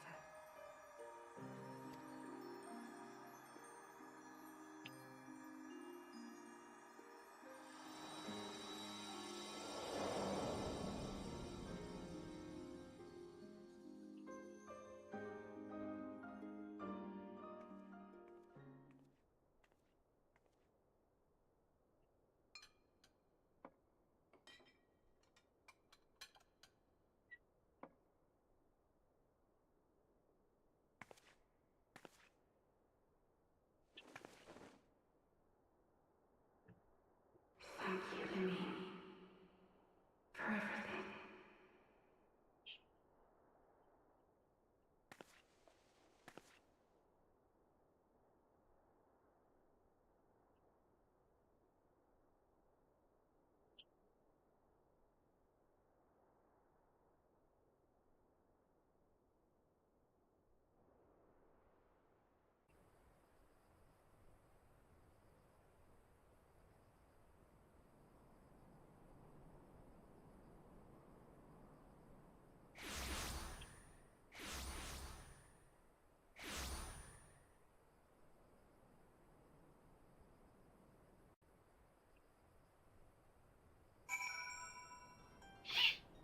Well, sounds like Minfilia is alive and well in the first.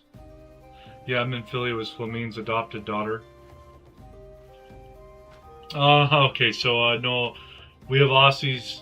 We Aussies have enough amateur loonies, so we kindly won't be importing professionals. Oh, come on! You don't want crocodile riders? You got choked up too, watching that cutscene? I heard the relics are extremely grindy. It would seem we are in southern Thanalan again. Minfilia is doing, no doubt. May the 12 speed her on her way, and the Warriors of Darkness too. I cannot help but wonder what awaits those wayward souls. If they gave their lives in order to travel to the source, then returning to the first, would they not? But mayhap that was their wish. Surely she can give them bodies and shit. I mean, you're dealing with a god. But, I mean, Minfilia doesn't have a body and she's going there. Forgive me, my thoughts were elsewhere. This one I know full well there is yet work to be done. The crystals. Leave them to me. I will go back into Xanarak and secure them.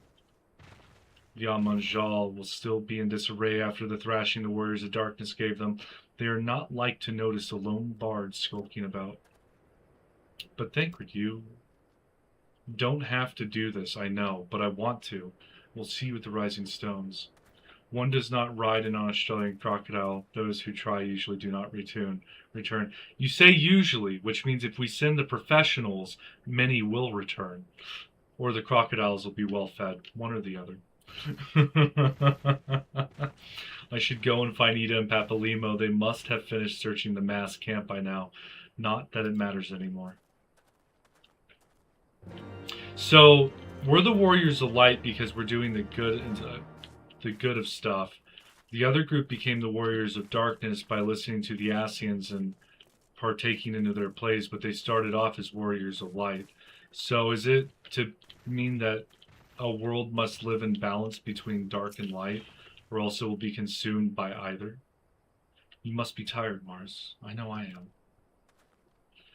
If thou wilt permit me, my lady, I would ask a question. When didst thou become aware of mine independent pursuits? When I saw you meeting with the Warrior of Darkness and the Ascian in white at the Great Library. I tried not to think the worst. You've never been one to confide in others, so I knew that even were your intentions pure, you would not share your plans with us until you felt the time was right.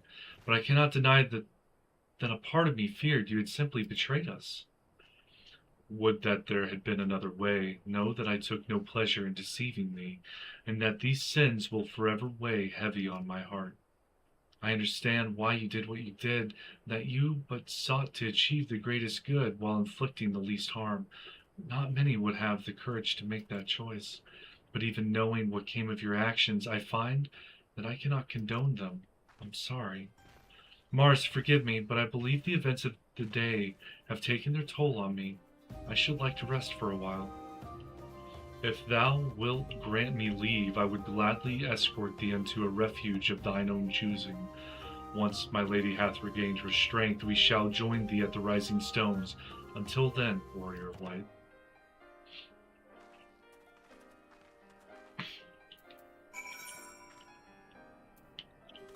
Oh, he's close.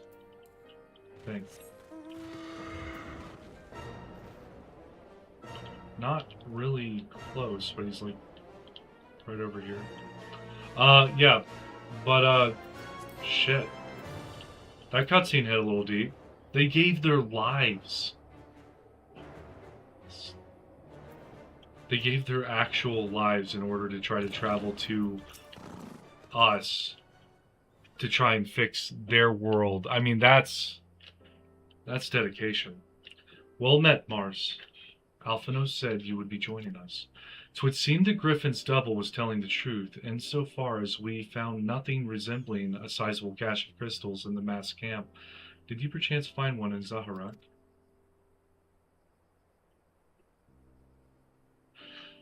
Actually, I didn't spend a lot of time there. I don't believe it. The crystals, Minfilia, all of it. It's just, I don't know what it is.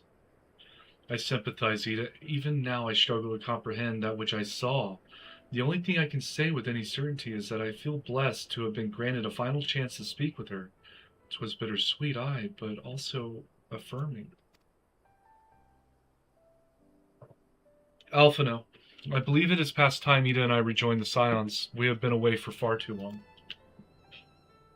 Though I am loath to leave the Griffin to his own devices, I feel our investigation would benefit from your more dispassionate perspectives, and I hope that we might in turn offer our own opinions on the many challenges that you have faced in our absence. Gods, it's been absolutely ages, hasn't it? I can't wait to hear about everyone's adventures. We should be glad to recount them, and Tataru's tales may well surprise you.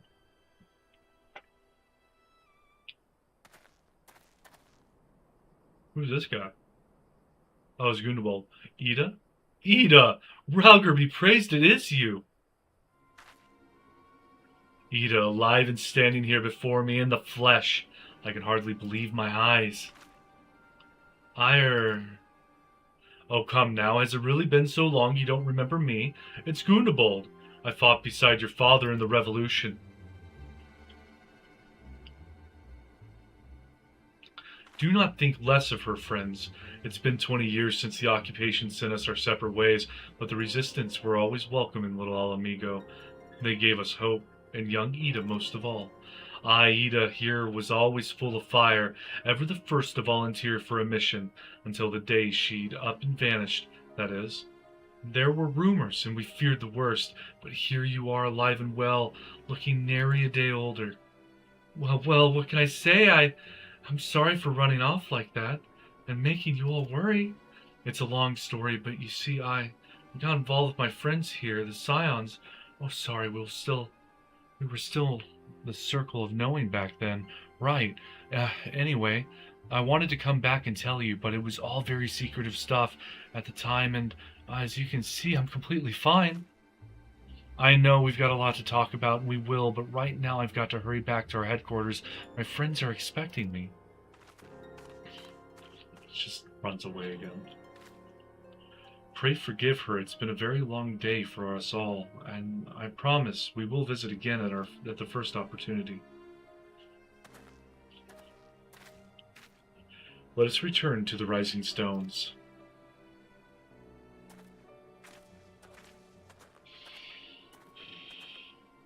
Hells takes me for giving you that mask.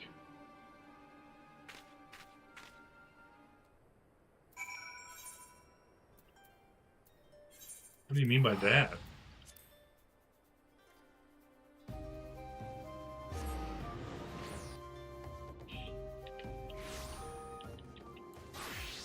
for giving Ida her mask? Like, it was recognizable? I don't remember seeing him give anyone a mask. Oh, hers broke after, or during the fight in the one place, escaping Old Awe. I bet he's referencing that. Welcome home, Mars. I trust your journey was uneventful. You will be pleased to hear that Thancred has secured the crystals he sent word a short while ago. Once he has delivered them safely into the Temple Knight's care, he will rejoin us here, and we can declare this matter officially resolved.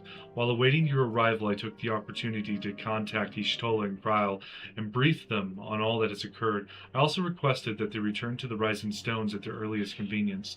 Now that our lost friends have been found, it would seem meet to discuss the future.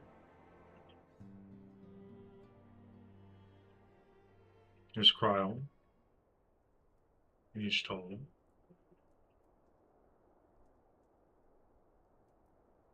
Back in the Solar. It's been too long since we were all together like this. Not since after Minbreda. Much has changed since then. We ourselves, most of all.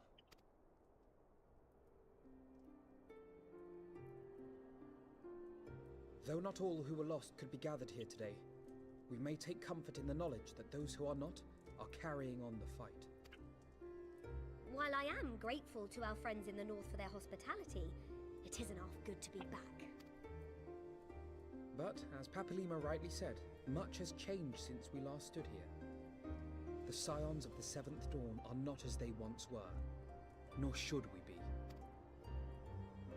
Our travels in the north brought us into contact with a host of fine and generous people, and their selfless deeds serve to show me that it is not lofty causes that should inform our actions, but our hearts. And I hope that the Scions might continue in this manner, as individuals driven by individual principles. Provided we all sincerely desire to work towards Eorzea's salvation, I believe the paths we follow to achieve it need not, and should not, be dictated by any single ideal. Companions bound by a common purpose, free to go whither they will. The idea is not without merit. Very well. I shall resume my research of the primals and the elder gods of Eorzea. Should anyone have need of my findings, you need only ask. I should be glad of your continued assistance. Well, my main purpose in coming here was to see the signs of the Seventh Dawn restored and my dear friend found. Nevertheless, having involved myself in your struggles, I feel compelled to see them through to the bitter end. For Minfilia's sake. That is, if there are no objections. Fantastic, you enjoyed the final battle in Heavensward. Was it as epic as you had hoped? It was, and I even had one of my viewers join in and help me. Defeating Nidhogg was glorious. I'm not gonna lie, that was a pretty epic fight. Unfortunately, my viewer died, but it was fun to say the least. I believe Nidhogg's the final battle, right? Saving Hraesvelgr. It was good. I really liked that trial. That was fun.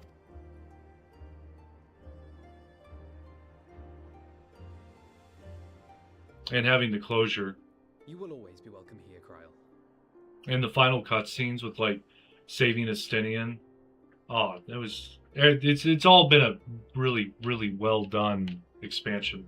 And everyone keeps telling me Shadowbringers and Endwalkers is better, and Stormblood is a little bit better than Heavensward, but it's like kind of like going back to ARR with your like setting up for the next two expansions with it. I don't know.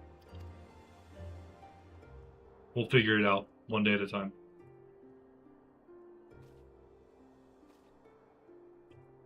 Eorzea, Can we trust you to carry on your investigation of the Ascians as before?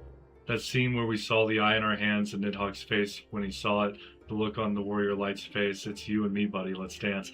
Oh yeah, that was a good one. Like, I was like, okay, I finally get to join the fight, let's go. And Horace Velger's just kind of like sitting down there missing an eye in the final cutscene. It's like, oh. And then like I never gave the eye back, so I assume I just kept the eye. I got half a dragon's power coursing through these veins. I am of the lizard folk.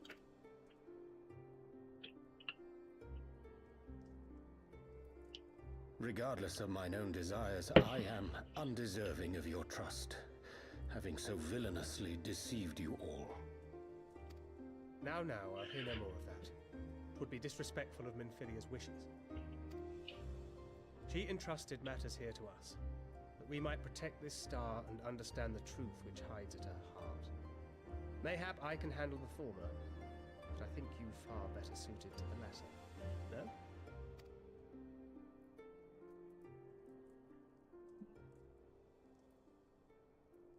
You were just a triple spy, man. It's fun. Triple agent. Very well. Then out of love for my Lady Minfilia and Moonbreeder both, this shall be my solemn charge. Papalimo and I should probably return to Thanalan to keep an eye on the resistance. There's still the matter of the Griffin and the Amalja, not to mention the new Imperial Viceroy. That little lot must be worthy of our attention, right?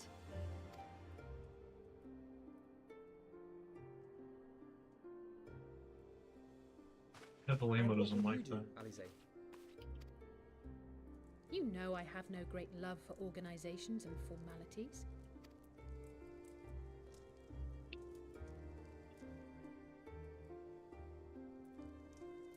That being said, this new approach you propose is not wholly objectionable, and we've always got her to keep us from bickering.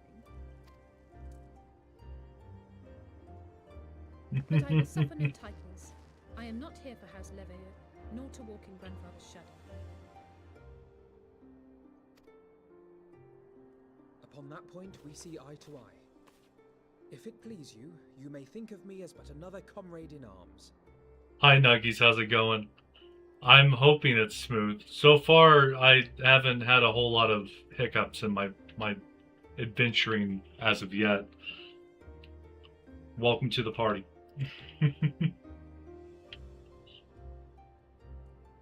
Well then, Alfie, I for my part shall see to the paperwork and the finances with my characteristic aplomb.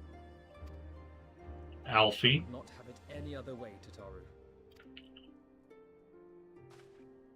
And we mustn't forget you. What now for the Warrior of Light?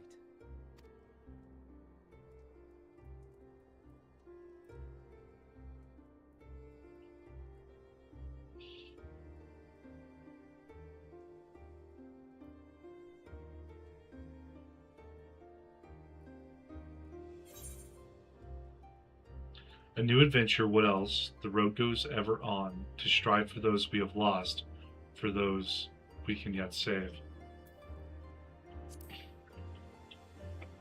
I like that one.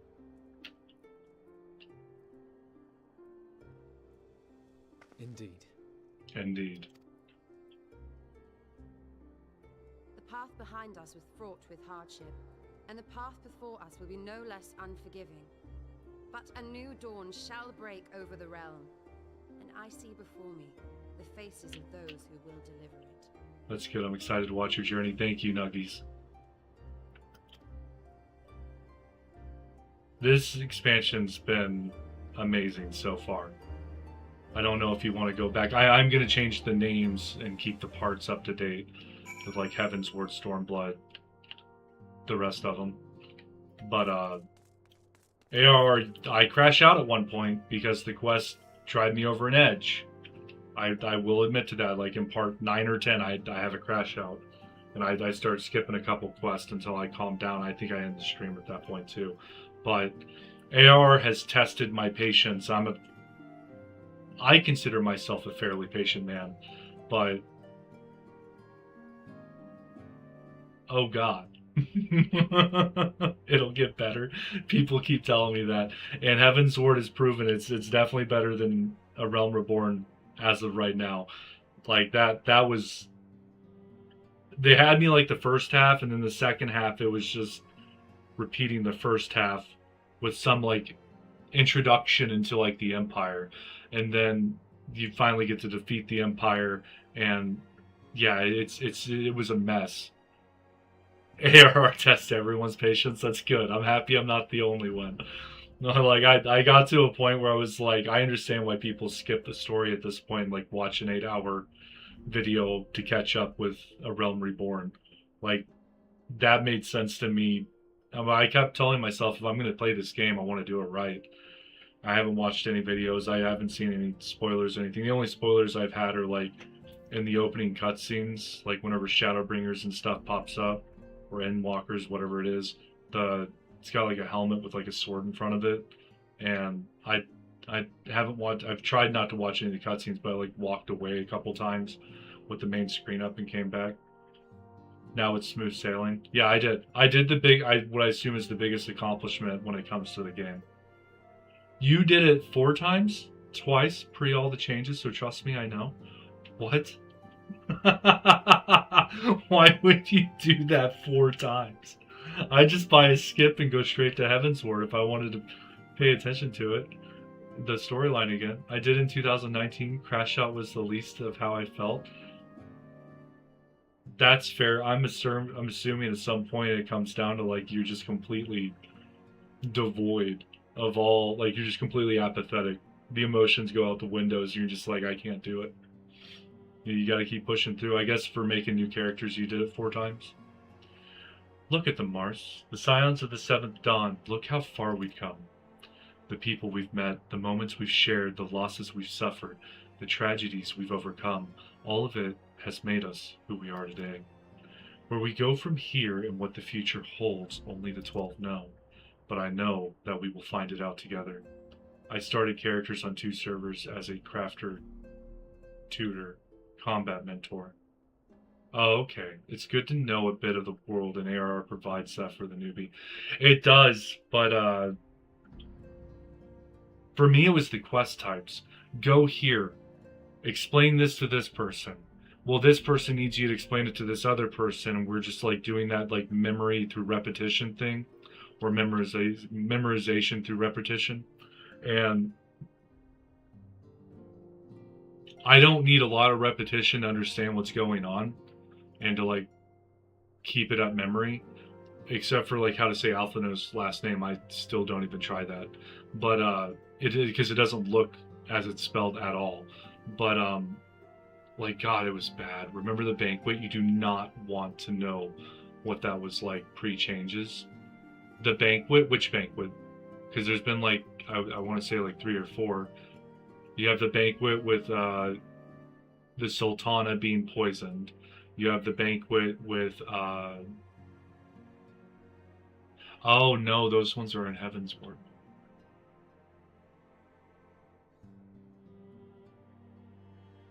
Are you talking about the banquet where the Sultana was poisoned? But I know we will find out together.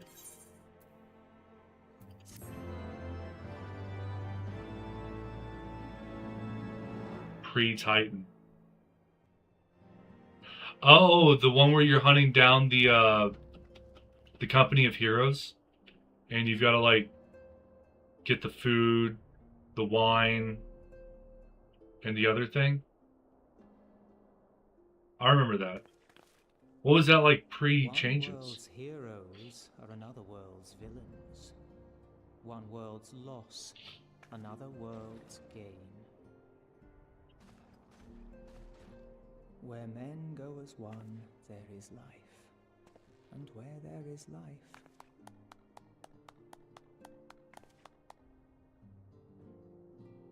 No, the company of heroes. I said the company of heroes. Oh, you're 30 seconds behind.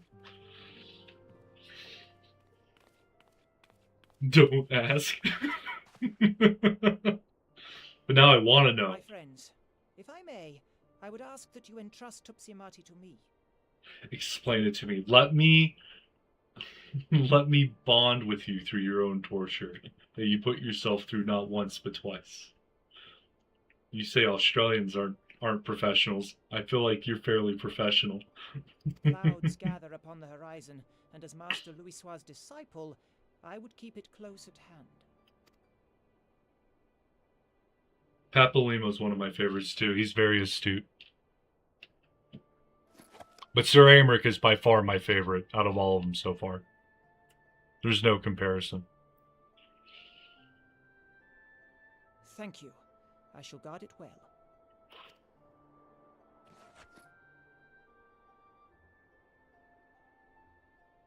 I gave him the Tootsie Whoopsie.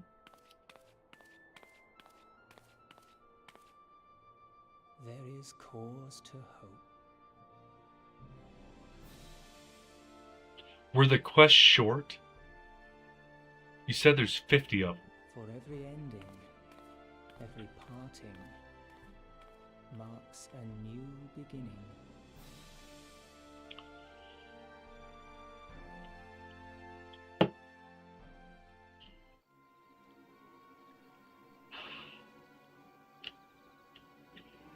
Oh, that's the griffin.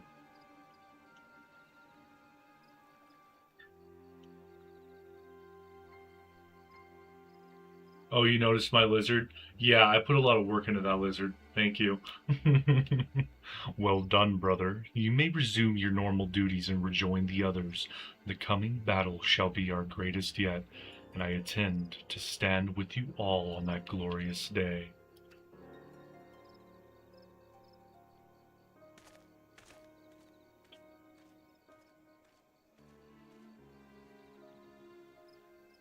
True believers are so readily led.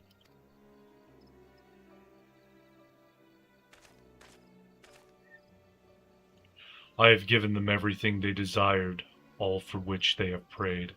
I doubt you can say the same for your pawns. Get what you wanted then? Was it all worth it in the end? There were some unexpected developments, but they were ultimately to our advantage. Be it host to a surfeit of light or dark, a world bereft of equilibrium is but a void in waiting, and a void is of no use to my master.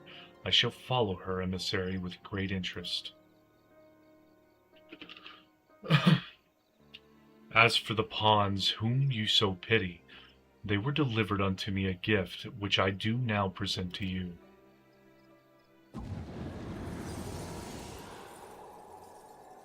No. I knew we shouldn't have thrown those over the bridge. That was like a really dumb idea. The eyes of Nidhogg, many were the candidates considered, but by your deeds you have proven yourself the most deserving.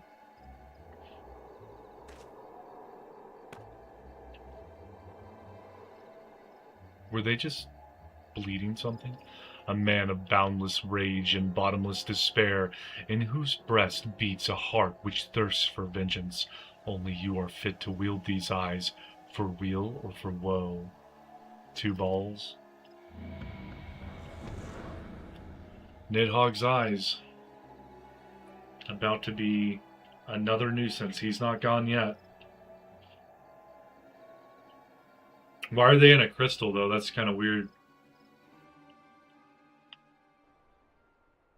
I was thinking throw them at the bottom of an ocean or just keep them in Ishgard in separate concrete containers. Is this as is law?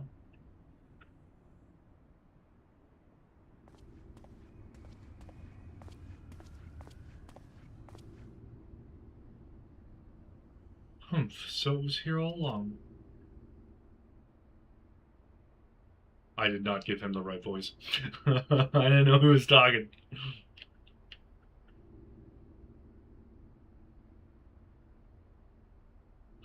Oh, you just wait, my pretty. You and I are going to have so much fun. What the hell is this? That's Al again. No retreat, no surrender.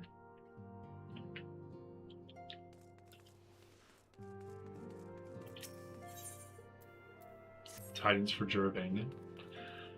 Ah, Mars, just the hero I wanted to see. Would you mind doing me a small favor? I need you to meet me at the Diamond Forge. This won't take long, I promise. My beloved Nero. You're the first to say you like Nero, so that is fair. He reminds me kind of like the Joker with how much he likes to laugh. Like the Heath Ledger Joker, almost. Maybe the old one. God, I forget who voiced him. The animated one. Hold up. Is it upstairs?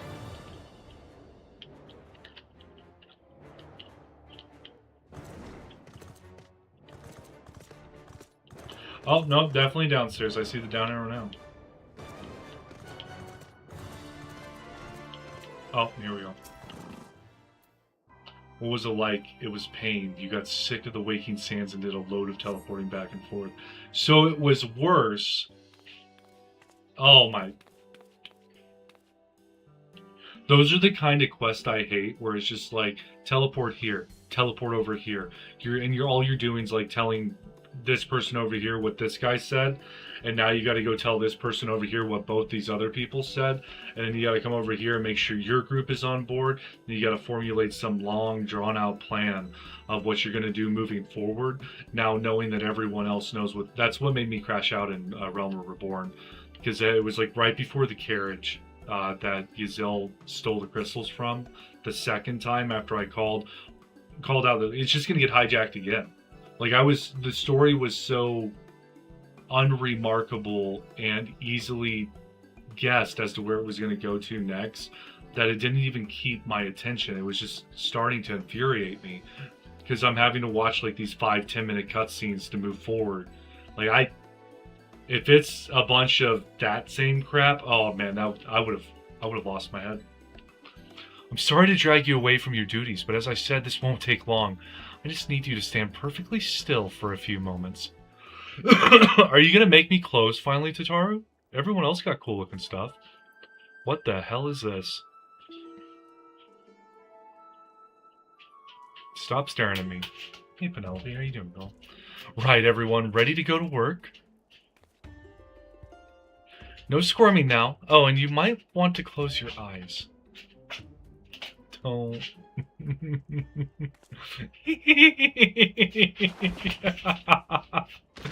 Alright. Sorry. Oh, I can't wait for you to do Shadowbringer. You love it as much as I have. I hope so. Everyone keeps talking it up, so if it doesn't live up to it, then I'm going to be upset. There, all finished. The warrior lights every measurement from heroic head to intrepid toe. Oh, hey, honey, get your foot off my wire. That's not for you. Well, wouldn't you like to know? All in good time, Mars, all in good time. She's making me some clothes now. I'm finally gonna get to adorn me some Tataru clothes. Aha, I found you!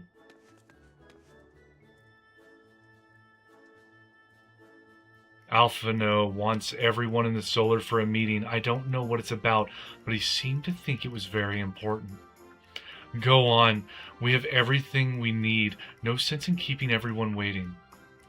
Tataru, you put an asterisk next to it. Did I say Tataru again? I've been trying to get out of that habit. It's what I started calling her to begin with, before I heard it in voice acting. Like, I get stuck into habits of like how I say things, and then like I try to correct it after I watch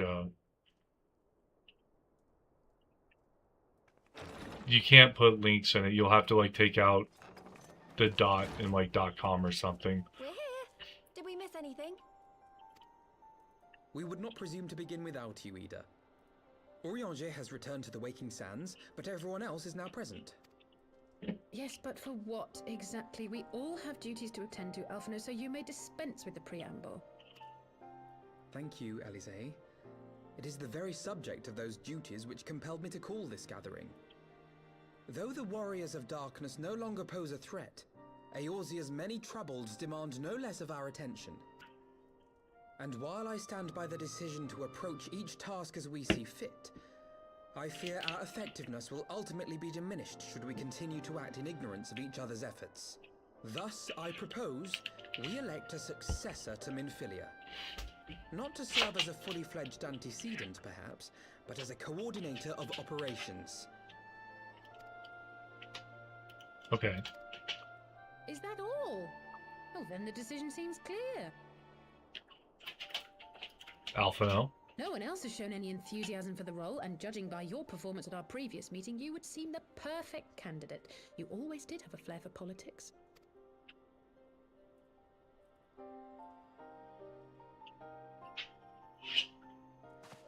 I did not mean to. That was not my intention. As my tenure as commander of the Crystal Braves comprehensively demonstrated, I lack the qualities required for such an office. I would much prefer to remain as I am now, a soldier in the field, so to speak. Okay, just look up a list of changes to Realm Reborn. You'll find a list. That's fair. Sorry, I don't allow the hyperlinking in my chat. I've been linked stuff in the past that was stupid. And I know people will link me to stuff that's illegal. Must we then constrain some unwilling candidate to take up the position? I don't think you will. I just know that people out there like that exist, trolls and whatnot. You know how the internet is. Based on merit alone, a certain adventurer would be my choice. Though I concede she might struggle to balance her new responsibilities with, let me see, slaying primals, thwarting legatuses, and feeding the orphan poor. That was not his intention. Gaius, is that you? I don't get the Makes reference. a good point. Any who would wear such a mantle would be bound by its obligations. Have we not become sufficiently familiar with each other's methods to act without an overseer? At present, I see no cause to so willingly limit one of our number. Oh my goodness, help! I need some help here! What happened? Go? Stop staring at each other, go! Flimiflamin's out there. Who's this? Tataru, are you alright? Such destruction. This was not my... Oh. I remember that. Whenever the ultimate weapon got activated by La Hebrea. Me? I'm fine. It's this poor girl who just staggered in and collapsed on the floor that I'm worried about. She's got some pink hair, man. Narco! God, how did... Ishola! Please, you have to help her. Kral, a hand if you would. Let us see about closing these wounds. She's not really bleeding, but okay.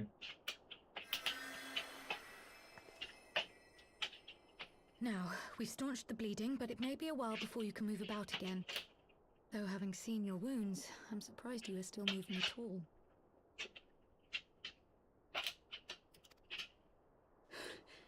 Thank you. My message. It was too important to delay.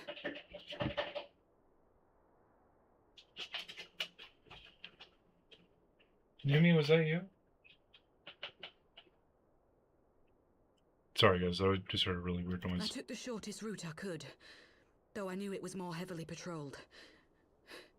As you can see, my efforts at evasion were not entirely successful.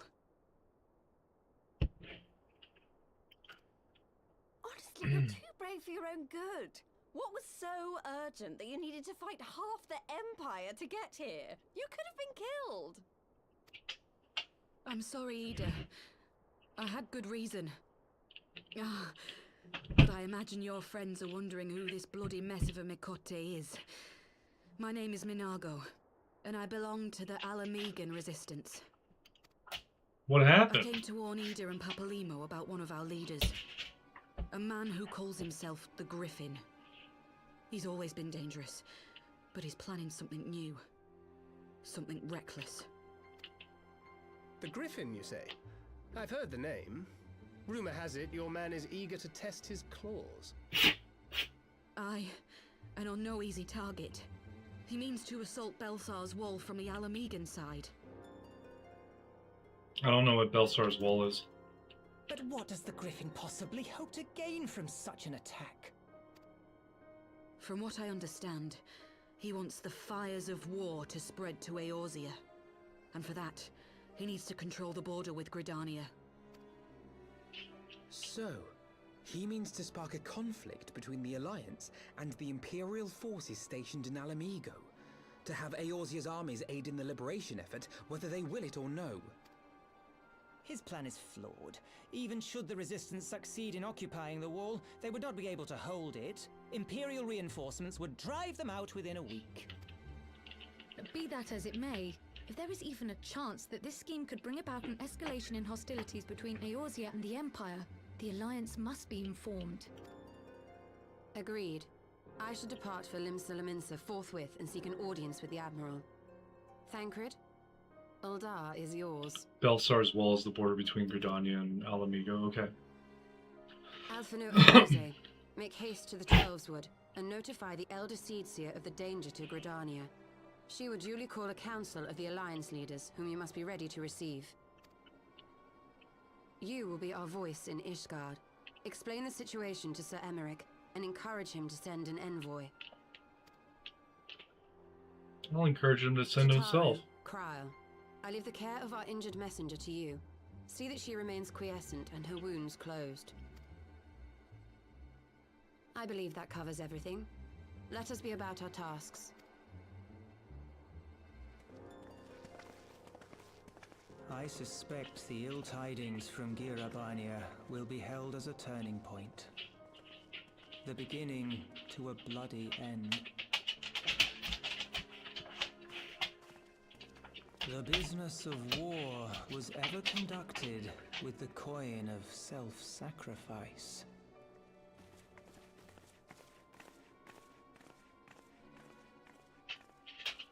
'Twas Master Louis Soir himself who taught us that such costs are not to be ignored or denied.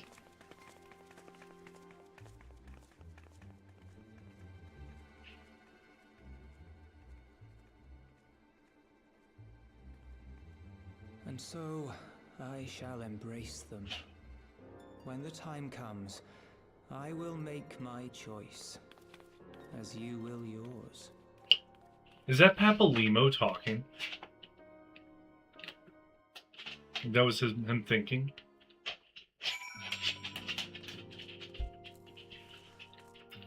Oh.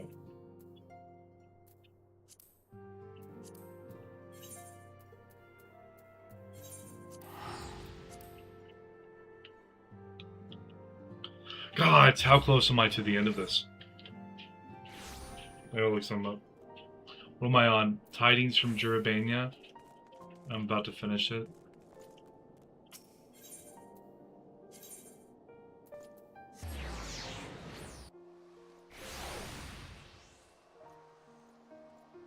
Four quests plus 1, 2, 3, 4, 5. 9 quests away.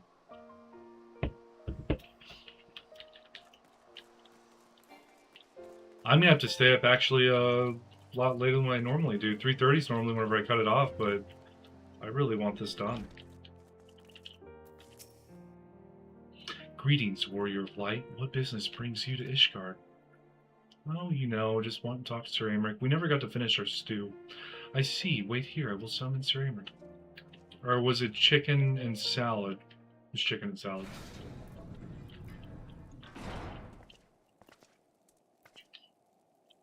It is good to see you, my friend. 'Tis but a pity it must be under such circumstances. Had Lucia not informed me of the urgency of your suit, I would certainly have sent for some wine. But to business, I thank you for bringing these developments in Alamigo to our attention. Ishgard will of course send an envoy to attend the council in Gridania. I cannot say who will represent us, however, as the choice is not mine to make. Not mine alone, at any rate. Given the imminence of the threat, we may forego the formalities of a full assembly, but I will still need to consult my counterpart in the House of Commons prior to proceeding. You will permit me some time to make the necessary arrangements? I thank you. Based, we always stomp the table for quest. Oh, I've been jumping on all the tables, Nuggies. It has been quite easy to just stand on the table and stare down at them while we're talking. Our representative, whoever we select, will require a suitable escort. Make your preparations and inform Sir Handaloo that he is to lead in your absence. Yes, Lord Commander. Mars, pray accompany Lucia to the gates of judgment and make ready to depart for Gridania. I will have our envoy join you as soon as I can.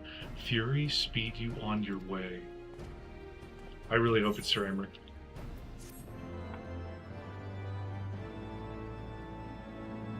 Do I have to talk to Lucia here before she's at the gates of judgment for me to talk to her there? Yeah. If you have no other business in the city, join me at the gates of judgment. We must be ready to depart the instant the envoy arrives. And that's what I like about Lucia. There's no,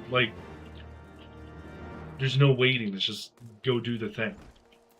Or let's go do the thing. Let's go is a requirement for me since I'm a Lala, so I'd be eye level with them. That's one way to think about it.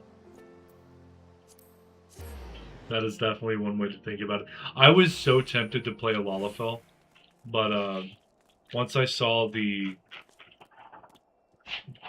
dragon race, I was like, okay, I've kind of sold on them. I like the horns I got. I just wish I could have made them like black, but white's fine, I suppose.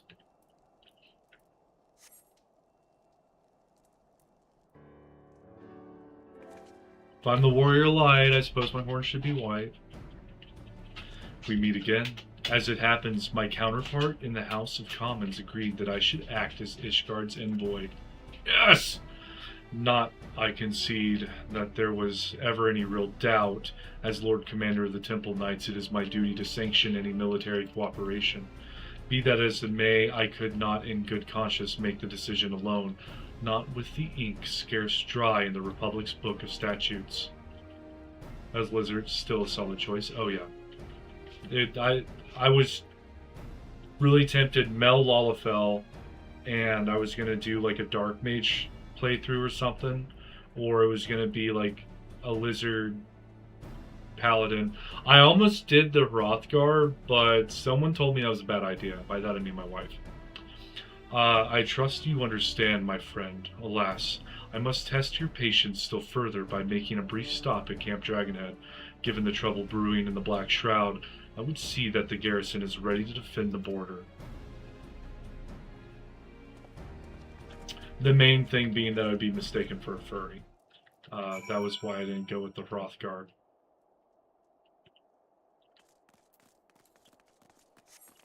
As much as I might RP later in the game,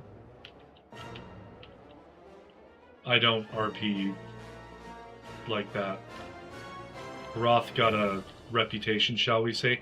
Yeah, that's what my wife was telling me. She's played this a lot more than I have, and she started on the, I want to say it's the Crystal Data Center, which I guess is the more RP data center, and so she didn't know that. She was just wanting to play the game. And then she would like walk into like adventure, the place where like Momodi is and stuff like that, the Adventurers Guild or whatever. And there would be people saying things, and she'd be reading and going, "Why is that just being said?" Like, because we came from like World of Warcraft, and you don't like you got very specific places you go to like RP, especially the type of RP she was seeing out in the open. The garrison commander waits within. Why not accompany me, Mars? You may see a familiar face. Who would you replace Horseshapon with? The quick save. Mars, old girl. How wonderful to see you. And Sir Aymeric, too? To what do I owe these unexpected pleasures? I will have some mulled wine brought up from the kitchens at once, if you will excuse... Nay, do not trouble yourself, Honoroi. We shall soon be on our way. Lucia, a brief summary, if you will. Yes, Lord Commander. Yeah, so she saw something which I believe it's bad-mannered to do that outside of, like, slash tells, but they didn't care. Those villains hardly need an excuse to wage war. Bloodletting comes as naturally as breathing to a gar. I mean to an Imperial. And thus we shall strengthen our patrols as you suggest. We shall also be sure to communicate these developments to Lord Francel and the Observatorium. I see you have everything in hand. Carry on, Commander. So R2L took over House Horton. Surprised to see yours truly at the helm. And Amanda Lane took over Dragonhead. You and me both, old girl. I doubt I'll ever feel worthy to sit where he sat. That's awesome.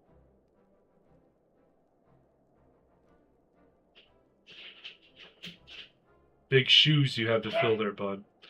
Yes, we can but play the hand we're dealt, and with little help from the veterans and Honorroy's ceaseless chiding, I'm sure I'll muddle through. So worry not, old girl. Off to Cadania with you.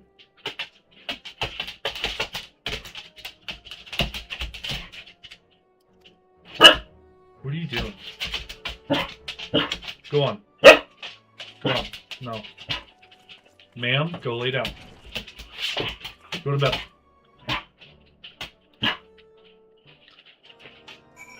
In the current context, it makes sense. Garlemald didn't want to open another front, and as long as no one intervened in Alamigo, they had no reason to send troops into Gridania.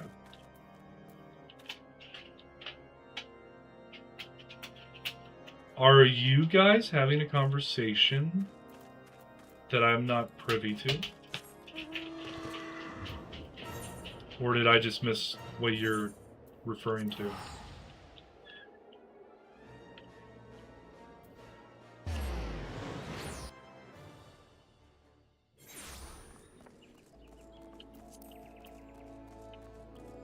The making of a gunbreaker, so that's where I go to be a gunbreaker. Okay. Diplomatic duties have brought me here on several occasions, but I find that I am as enraptured by the Black Shroud's beauty now as when I first laid eyes upon it. I fear that this time, however, events shall not afford us the luxury of enjoying the splendor of the forest. No, just discussing how the wall fits into the narrative. Okay. Ooh, like 7 or 8 more quests. It seems that we have to have an escort in the Lotus Stand. A pleasant place to discuss unpleasant matters, is it not? Yes, of course. 'Tis like that we are the last to arrive. Let us announce ourselves, shall we? Oh, I just noticed the honor guard. Alright, you guys go that way, and I go this way. I know where the Lotus Stand is. I've been there many a time.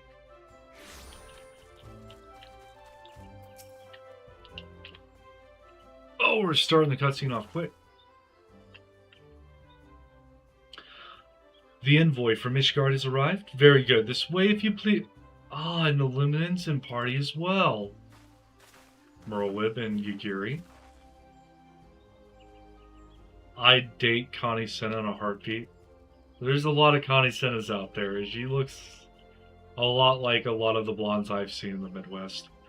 I had hoped to slip in unnoticed, but I see I was not the only one delayed in my arrival. Greetings, Sir Emmerich.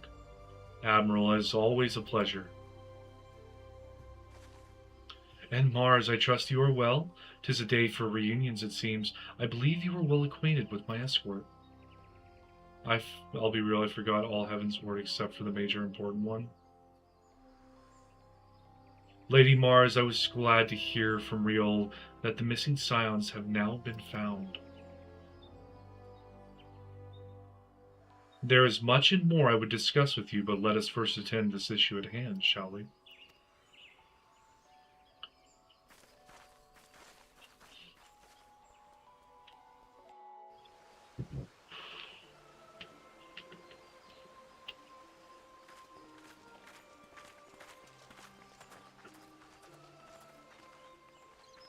I guess you could probably go to a Scandinavian country and find a lot of Connie Sennas.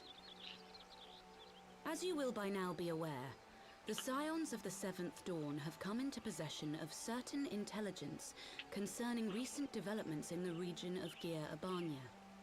It springs, I am assured, from an unimpeachable source. Is that not so, Master Alphino? Indeed, Elder Eorzea. Our information comes directly from a member of the Resistance's inner circle, and we have no cause to doubt its veracity. This Griffin of theirs is a fool if he thinks he can hold Belsar's wall against the Empire. When the Imperials move to take it back, they will come in force. And the resulting fighting is all but certain to spill over into the Black Shroud. Raubon's my second favorite, just so everyone knows. I've got a lot that are in third place, but Raubon's second, Aemeric's first.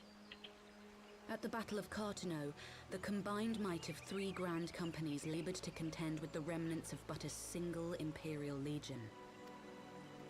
Alone, Gridania would be hard-pressed indeed to hold back the tide, should the Garleans turn their minds from reclamation to invasion.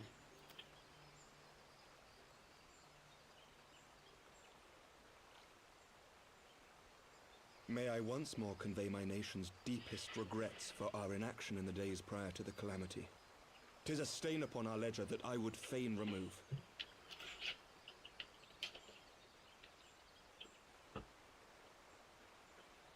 Elder Eorzea, I do hereby request leave to deploy a defensive force within the borders of Gridania. Ishgard's return to the Alliance shall be honored by more than mere ink upon parchment. That's awesome. The Doman people too would join any effort that weakens our common foe. We are few, but our most seasoned shinobi are at your disposal. In a forest too. On behalf of my people, I offer you my humble thanks. Gridania welcomes your assistance. Could you imagine going through a forest and you've got nothing but a crap ton of ninjas? Like, even if it's just like 7 to 10, right? Of the most seasoned shinobi. Just a bunch of ninjas up in the trees throwing shurikens at you, laying traps. It'd be like Vietnam all over again. It is time we set our contingency plans in motion. Is the Alliance agreed?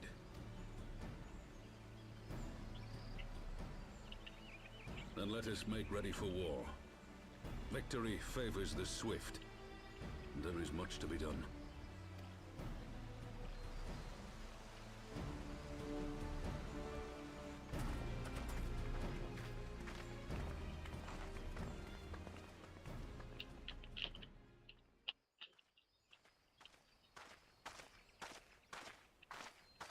The Council knows that Alamigo will not soon be wrested from the Empire, and its decision to bolster the border's defences seems eminently practical. Why then, brother, do you scowl so? I agree that they have chosen the wisest course available. Indeed, the only reasonable one. Yet something feels awry. In making ready for war, is the Alliance not granting the Griffin the very thing he desired? Any attempt to hold the wall is doomed to failure, aye. But I wonder if we have misjudged the prize for which he plays.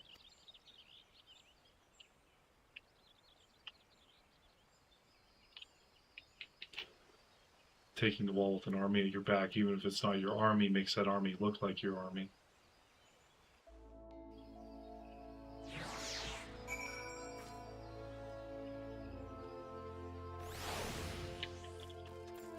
Be cool if we got dragons to fight in this war too. Have Racefelger take out their ships.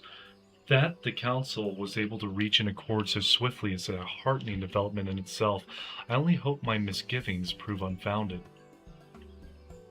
Ah, good, you have yet to depart. I feared I had missed you. Sir Aymeric.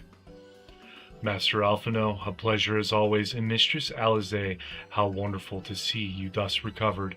Pardon the interruption. I had hoped to thank Mars for serving as our escort before other duties called her away.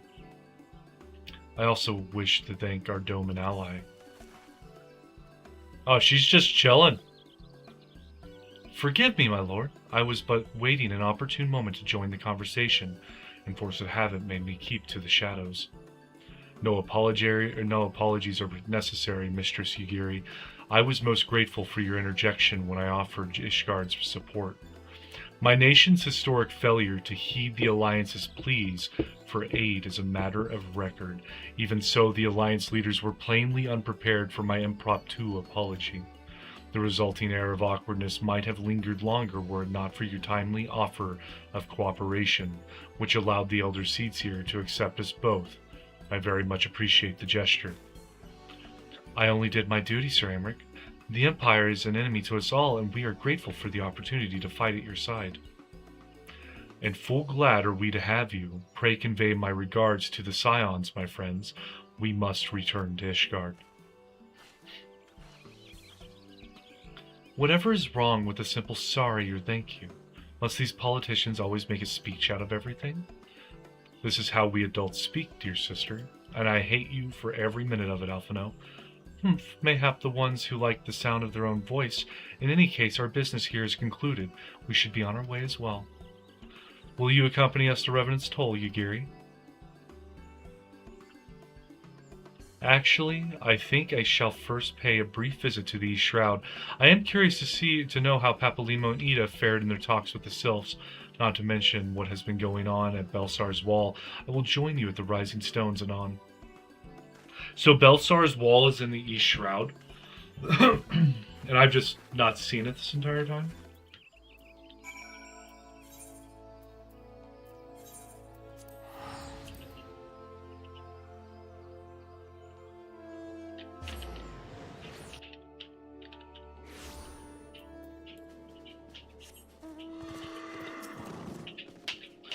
Welcome back, Mars. I don't know about you, but I am heartily glad that all of the talking is over. I understand that these council meetings are important, but do you not find it tiresome to have it weigh every word before you speak it? I doubt I will ever feel at home in the realm of politics. That said, people have been known to change, and if my brother is willing to run his own errands, anything is possible.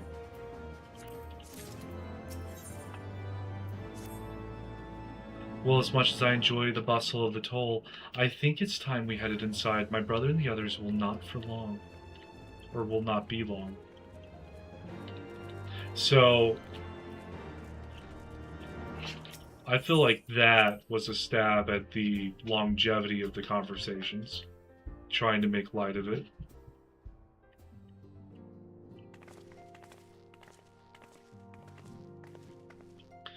Ah, you are returned from the council, but what of Alphino? Did some other matter require his attention?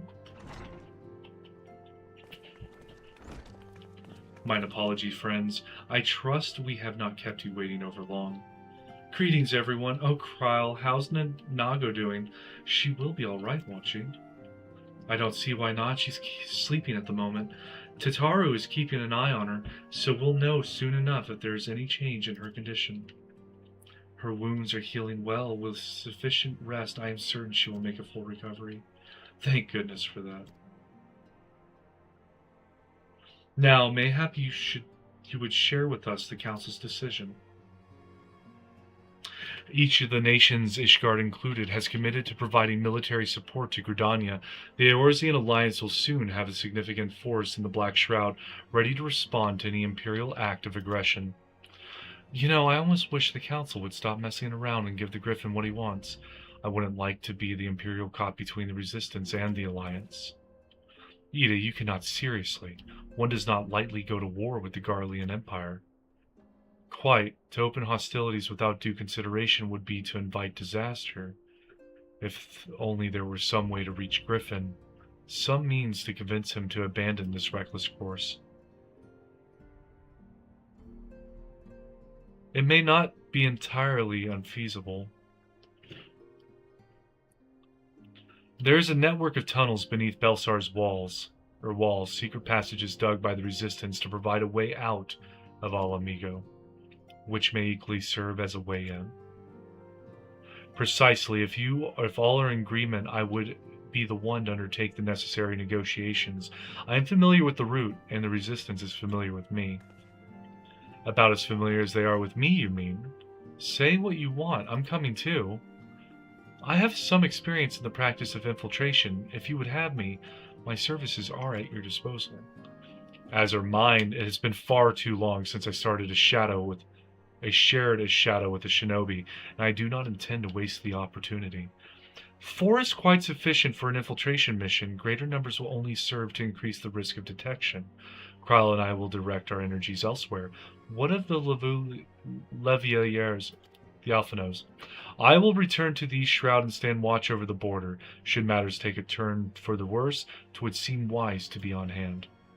Might I prevail upon you to accompany me, Mars? Gridania will be safer for your presence, and, while it may not seem the most thrilling duty, dear sister, might I ask that you remain at the Rising Stones to pass on messages and so on? To hold the fort, you mean? Very well, I suppose the task must fall to someone. Safe travels, all of you.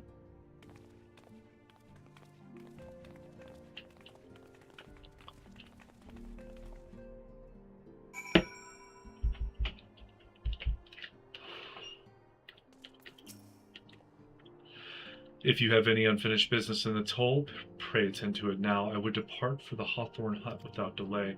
The nearby watchtower offers an unobscured view of Belzar's wall, and I should be interested to speak to the Alliance commanders who have installed themselves at its top. Okay.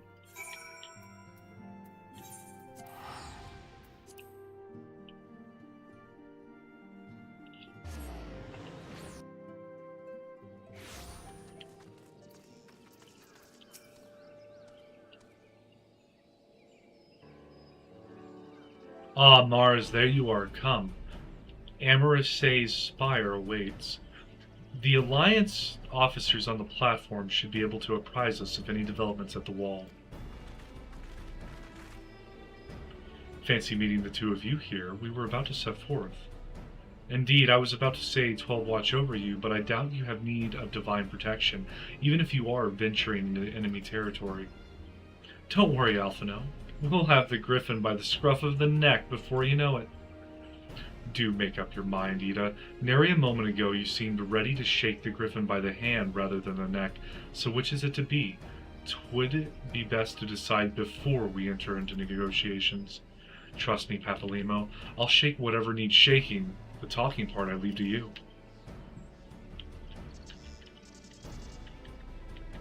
I think I feel a headache coming on. Let's be on our way, shall we?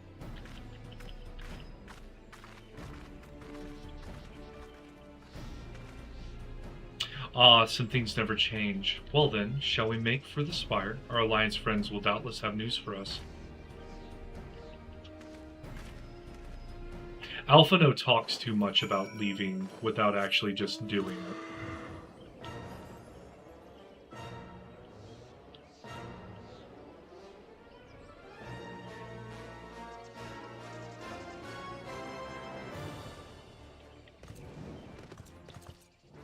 Oh, that's the wall.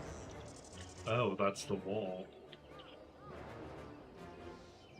That's not a small wall. Okay.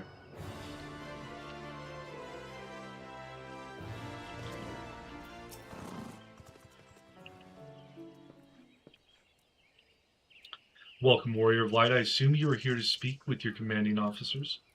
You will find them on the observation platform. Pray proceed.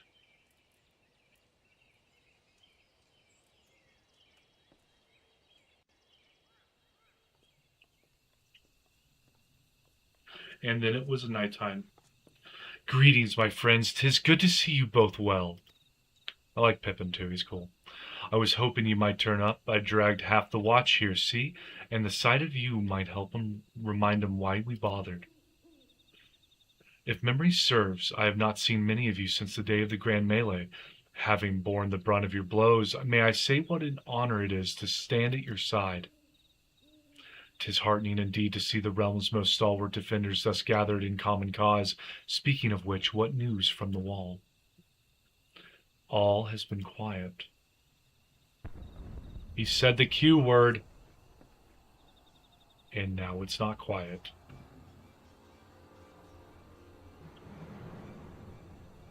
Report. What? 7 hells. Fighting's broken out on top of the wall. A full-scale assault. So the Griffin has made his move. Someone has. And what's that supposed to mean? The attackers, they're wearing Grand Company colors. Impossible. We gave no such order. Of course, the wall was never the Griffin's target. It was bait. We have been goaded into deploying our armies nearby, thus lending weight to his deception. If those uniforms were convincing enough to deceive my scouts, the Empire will surely think we've launched an offensive. This could mean war. Even so, this may yet be no more than a diversion. With the armies of the Alliance occupying the Empire's attention, it would be comparatively easy for the Griffin's supporters to slip into Alamigo. He could then incite a rebellion amongst the populace, which the Imperial reserves would be hard-pressed to contain. Eorzea, meanwhile, would be plunged into chaos. Mars, we must make for the wall at once. Let's go and stop talking about it. Nope. Well, just the two of you. Our companions embarked on a mission to sway the Griffin from his course, and are likely halfway to his command post by now. They will emerge in the midst of a raging battle, and I do not mean to abandon them to their fate. It will be dangerous, aye, but the confusion may work to our advantage. If we are careful to avoid the skirmishing, it may yet be possible to reach the Griffin, and if we can do that... Lady Hilda, might I ask that you have an airship ready to bear the Scions to safety? I don't know who this Lady Hilda is, Marshal, but you can count on me. We must prepare for Imperial reprisals. May the Navigator guide us through the storm.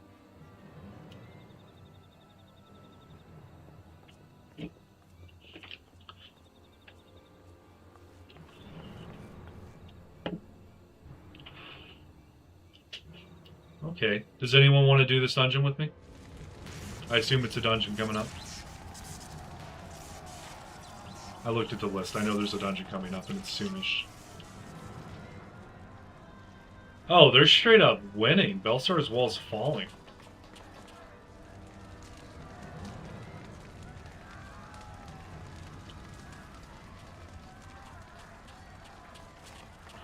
Forward, comrades. The time has come to drive the Empire from the Alamigo and force action upon those who have turned their backs to our suffering for so long.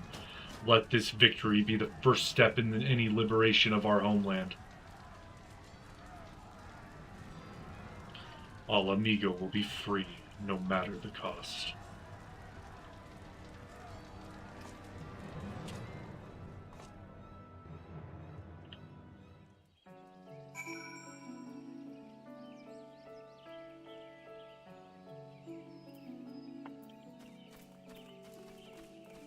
Alrighty, with no one wanting to jump onto the wall with me, I guess I'll queue up after this cutscene.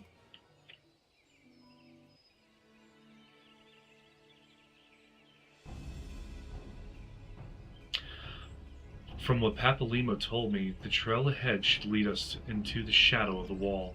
As we have two objectives, I suggest we divide our forces. I shall make straight ways for the tunnels and attempt to intercept our comrades ere they stumble into a bloodbath. While I do so, I must ask that you scale the wall. Know that I would not propose such a course if there were any other way, but the time for subtlety is past. Take a band of the most trusted companions and cut a path through the Griffin, or through to the Griffin. Make him see reason by any means necessary. Once we are free of the tunnels, we will make for your position with all due haste, and if everything proceeds according to plan, Hilda will then swoop in and spirit us all away to safety. I only pray that we have enough time.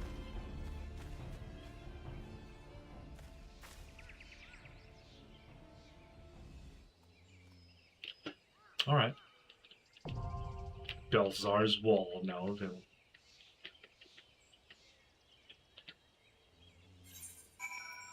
So clear this out, back to dungeons, Belsar's wall.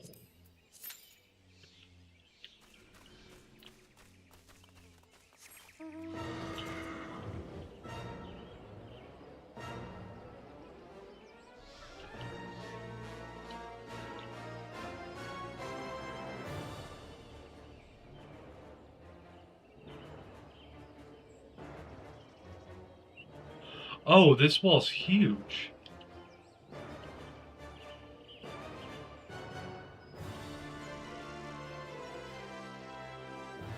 They were not joking about this wall being important.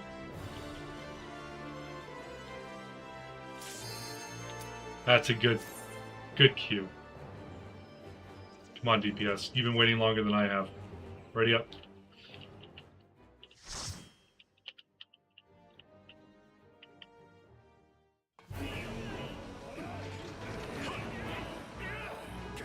Well, the alarm was sounded.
Oh!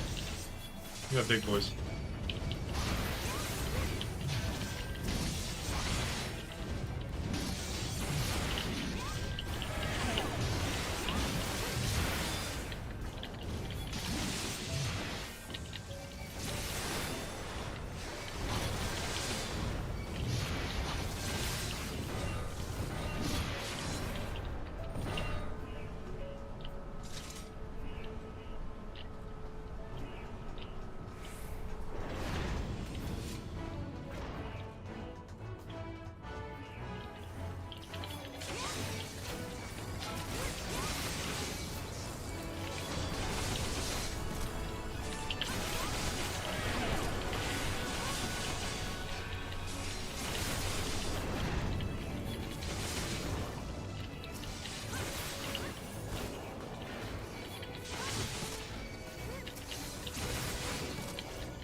What is this little crab looking dude? Armored weapon? Looks like a megalo crab.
I don't know what the extreme caution mechanic is. I was the only one that got thrown up.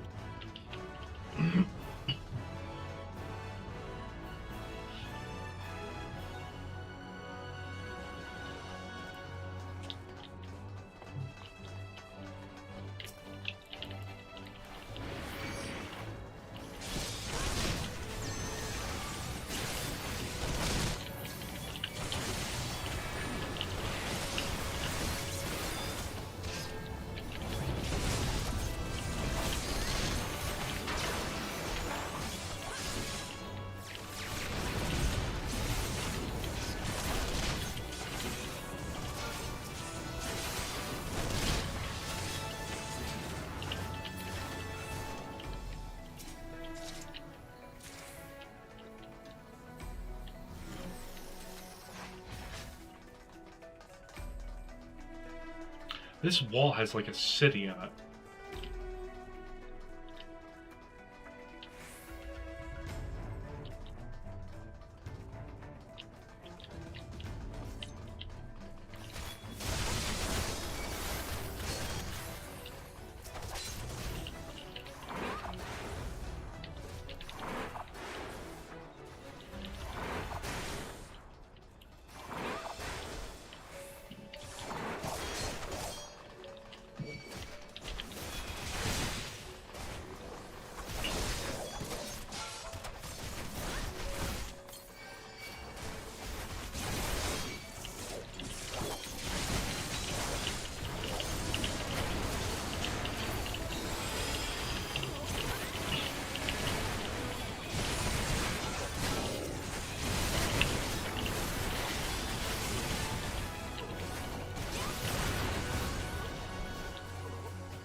Oh, is this the griffin?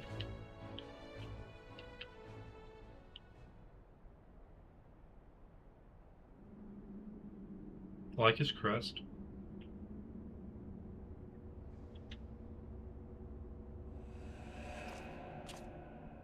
I don't like the armor, but the crest is nice. It's this guy, Ilberd.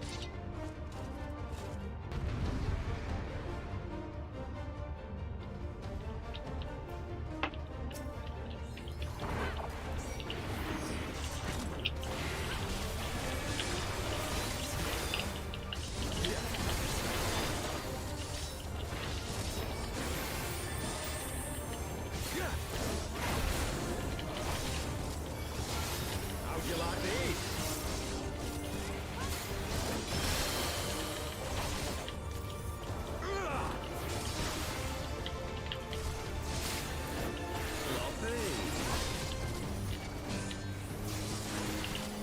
I'll tell you, limp them limp.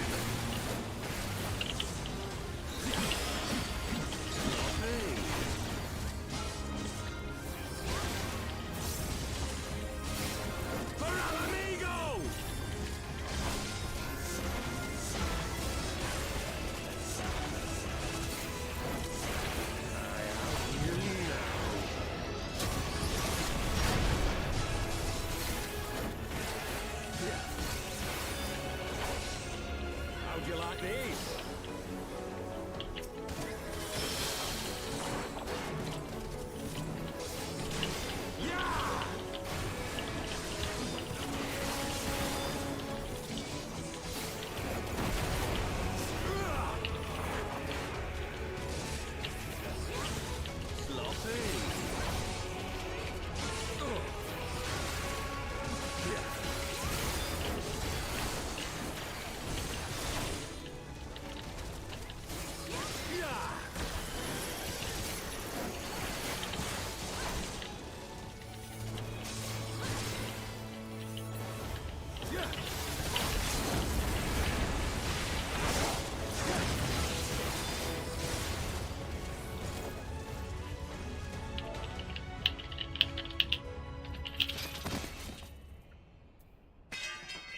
I'm okay with this guy dying.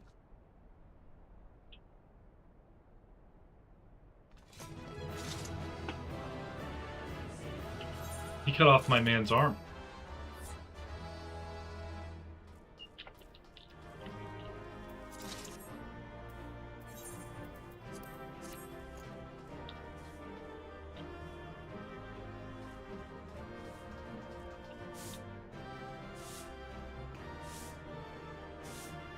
Oh, he swept the floor with them.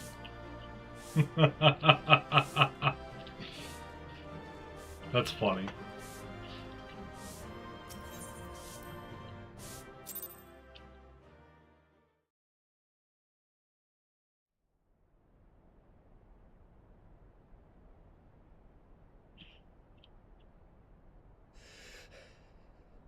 You've beaten me, aye.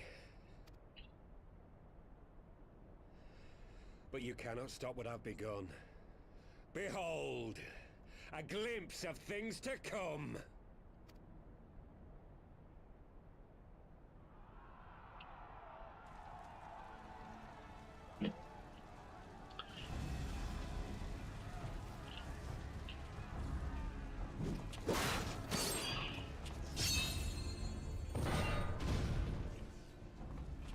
So is this all the Crystal Braves? We did it!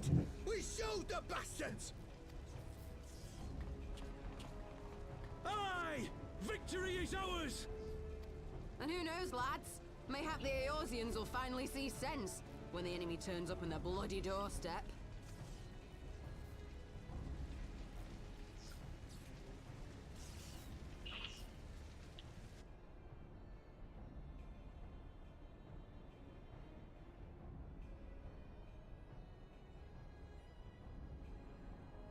This is for Alamigo, for Eorzea. They die that others may live. Oh, they have to have evidence.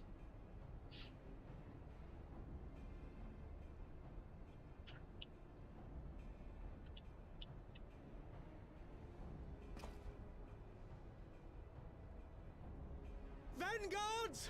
Attack!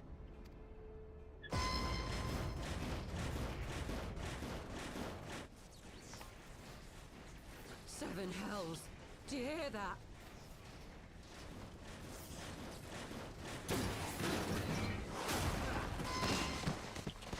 By that I mean they have to have evidence for the Garleans to find. War machines.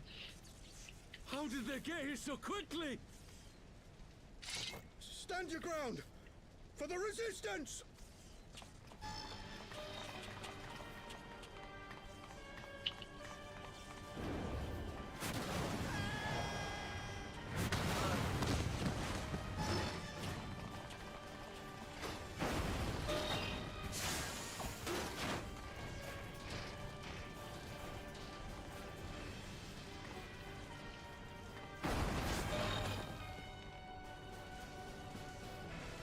There's nowhere to run. We're cut off.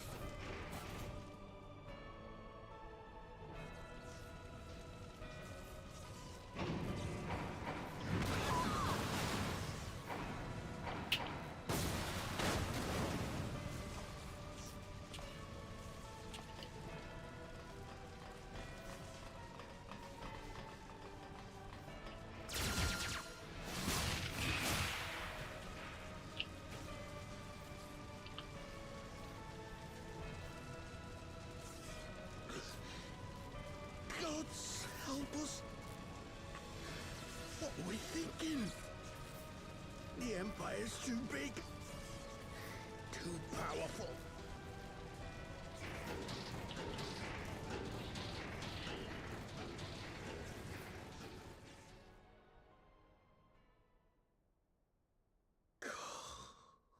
Mighty Ralker. Grant us the strength to crush our...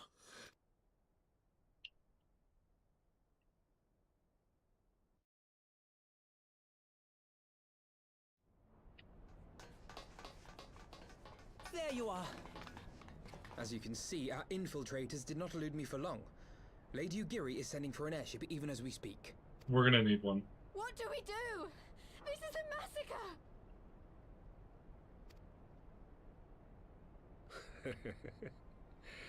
How wonderful to see you, Commander. Ilbird. I should have known. This has to end.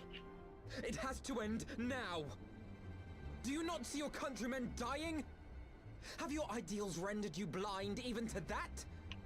Order the retreat, and we will help your soldiers to safety. Retreat? With the moment of my triumph so close at hand? You truly are a sheltered child, Leveilleur.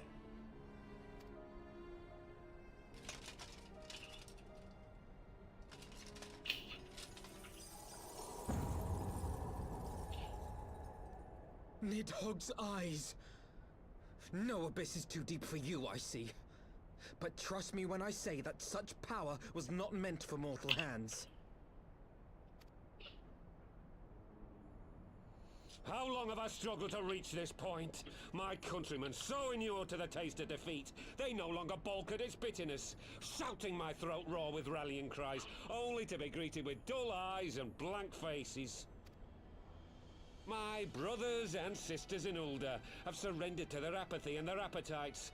Were it not for the glint of Lonorito's coin, I doubt even those here now would have answered my call. Take back our homeland! Free al amigo! Ha! They'll happily mouth the words, but they won't spill the blood. You say no mortal should wield these eyes? Then I shall gladly become a demon. I will suckle on the souls of the hopeless and liberate the homeland they no longer deserve. What exactly do you mean to do? Did you hear their cries as victory was snatched away from them?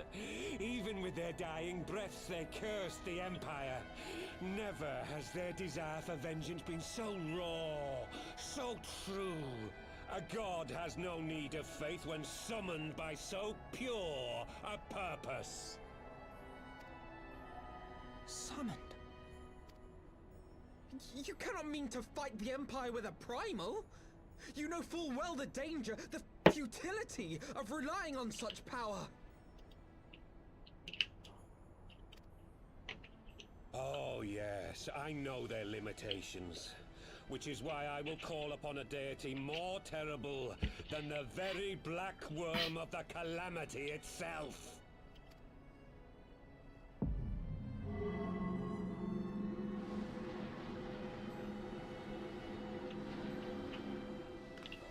What? Here? Now? Like hells you will!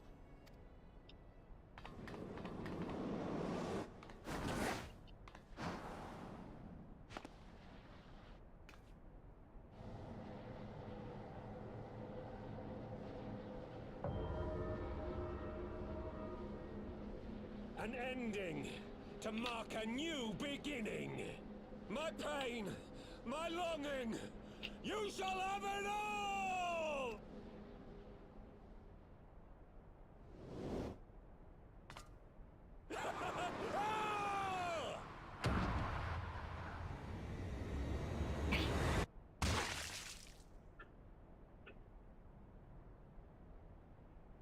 I didn't like that sound.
This light, is it... His death completed the ritual. The primal is taking shape. Well, can't we stop it? There must be something we can do!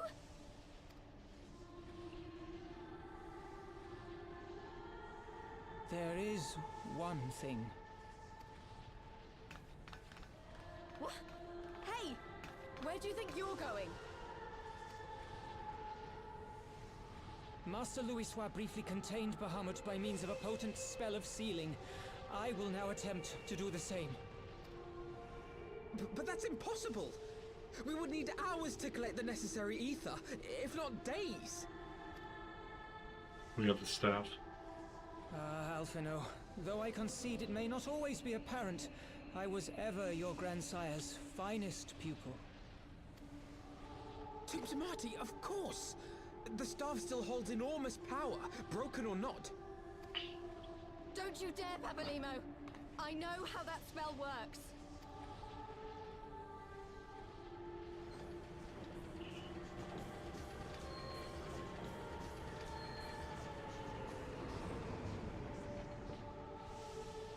It is time to leave!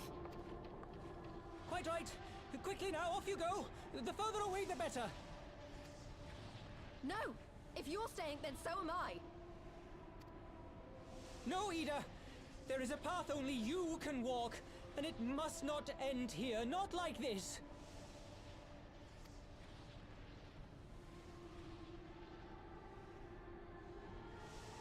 Take her! Please, you have to take her!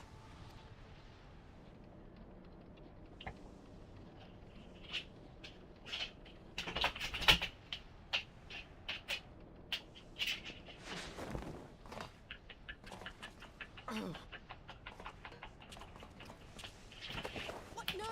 Damn it, Thancred! Put me down! Thancred! This is one battle you cannot fight. Away with you! Go!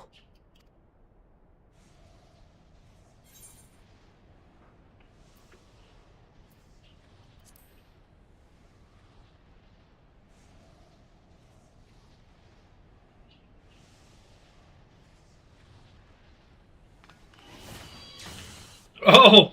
I didn't actually have a choice there.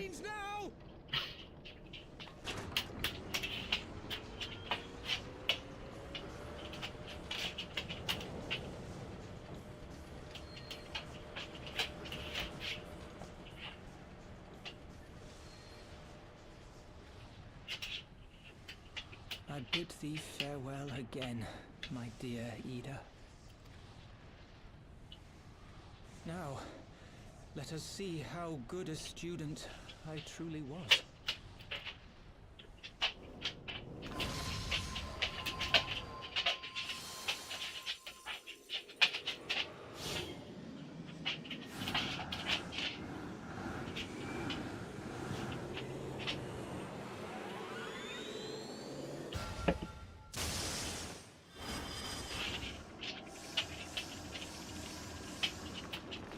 It looks like the same thing that had the dragon.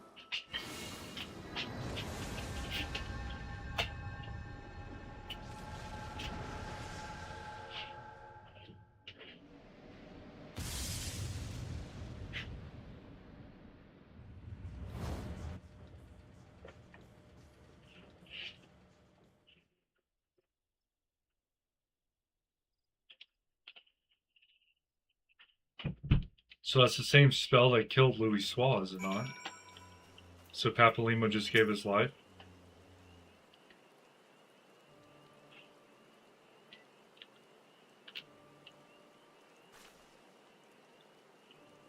Why?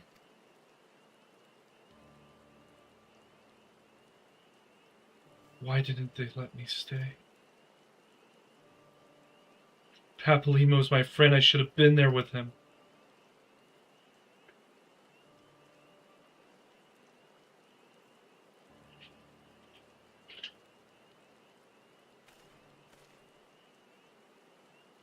You could see it in his eyes, Ida. He knew what he was doing, what had to be done.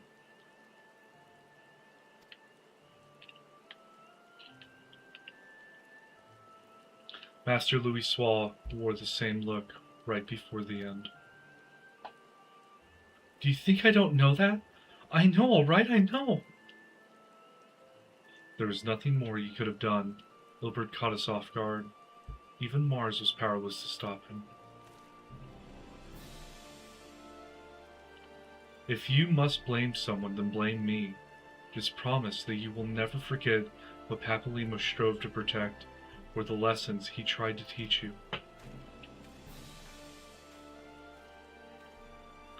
Don't speak to me.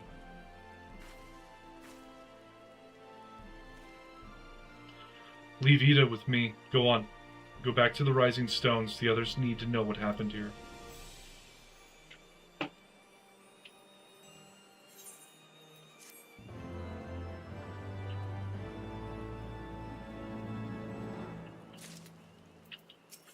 Or do we really have to talk about going back to the fucking Rising Stones?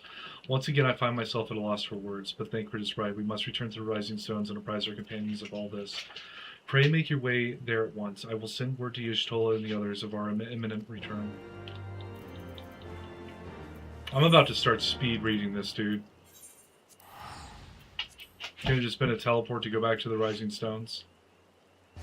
Alphino's got to speak again. He's got main character syndrome. It wasn't your decision, Alphino. It was literally Thancred's. Stop trying to take shit from him. I hope the writing of Alphino gets better.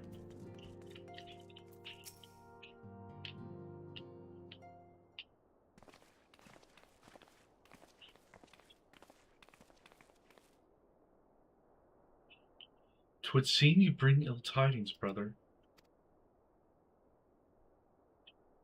Aye, behind the griffin's mask we found the grinning face of an old adversary, Ilbert. I know not how, but he had in his possession the eyes of Nidhogg, whose dread power he used to initiate a summoning ritual even as we looked on. Was he actually summoning Ralger?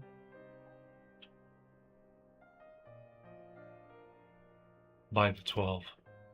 I don't understand. To attempt such a magic requires every ounce of one's ether. No one, not even grandfather, could cast it and hope to survive. Indeed, it was ever a last resort, as I am certain Papalymo was aware. Thus did the pupil follow in the footsteps of his master, even unto the grave. I have as yet been unable to explain how Ilbert came to possess Nidhogg's eyes. In the depths of the sea of clouds, a perpetual storm of water and wind, expected ether rages, no mortal could endure such conditions. Then mayhap it was the work of an Ascian, but now is not the time for idle speculation. Krile, I will need of your assistance. Yes, of course. We must inspect the cocoon of light and ascertain the state of the primal trapped within. Between our respective talents, I dare say we shall glean some measure of insight. Understood. I can't promise I'll be able to sense much through the barrier, but I shall certainly do my best. As shall I. Let us be about it then.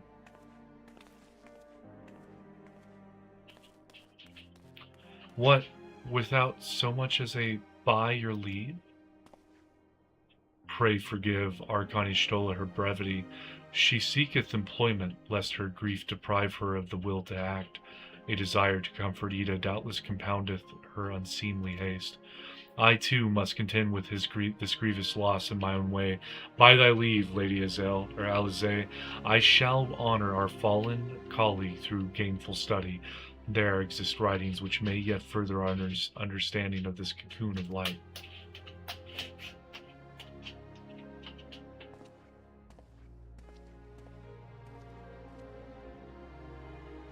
Mayhap I was too quick to judge. Surrendering to sadness and regret would be a poor tribute to Papalymo's sacrifice.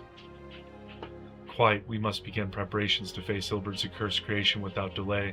What time we have was purchased at a too dear a price for us to squander it. Like, I like Papalymo, but I feel like they should have gave him, like, a more intricate death scene. You know, like, show him vanishing or his ether going into the entrapment spell. That seemed like a letdown.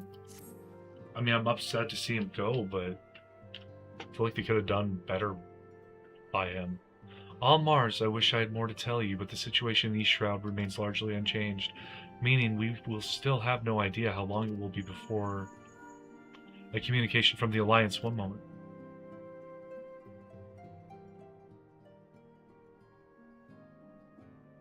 Yes, of course, our representatives will be present.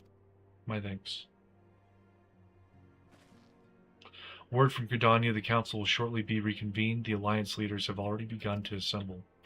They wish to discuss the Primal, of course. As of Y'shtola's last report, the cocoon yet hung above the wall unchanged.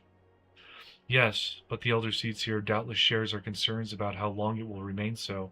I am told that Sid Garland has been called in to add his expertise to proceedings. A wise decision. The more minds we have working on this, the better.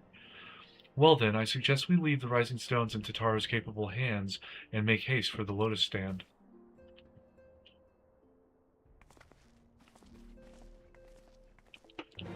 Alice is about as bad as Alphino with talking.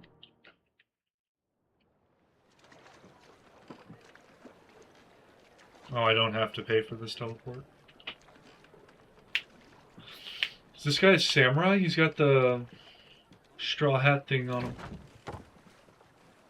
He's samurai.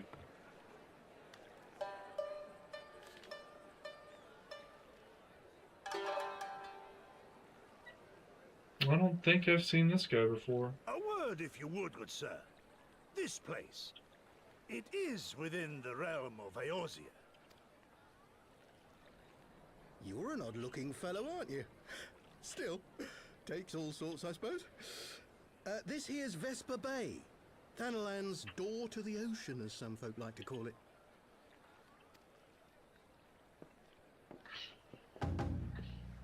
Am I to understand from your answer that I have indeed arrived in Eorzea?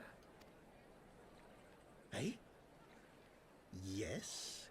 You're in Eorzea? Ah! A fine response at last, and the one I wanted at that. My journey was not without its hardships, and I would sooner travel by land than put to sea again.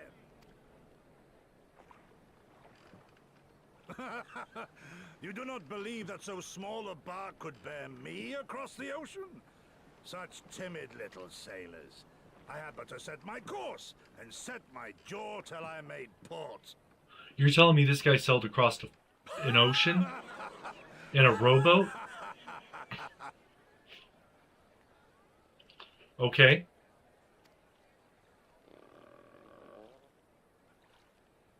Though, 'twould perhaps have been wise to lay down my oars a moment to sup on more than the spray of brine water. By the trembling of my limbs, I sense a brief repast may be in order. Nay, I will not hearken to the feeble grumblings of an empty belly. Duty comes before all. This guy's serious.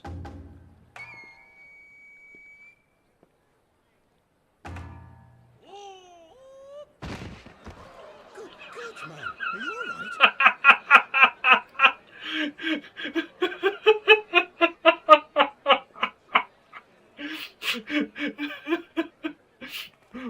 Thou art far indeed from home, friend.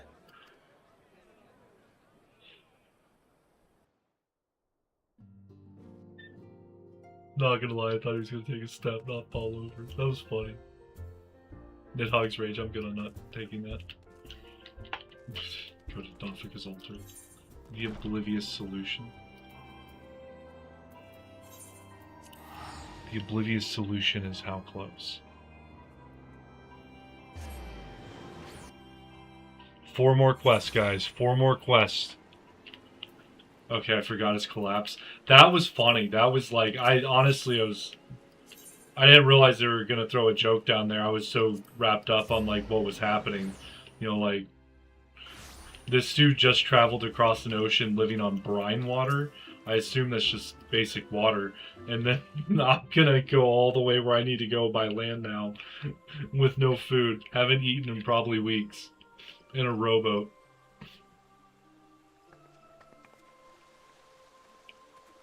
And then the serious, like, clanking is... Oh, that was good. It was funny. They did well.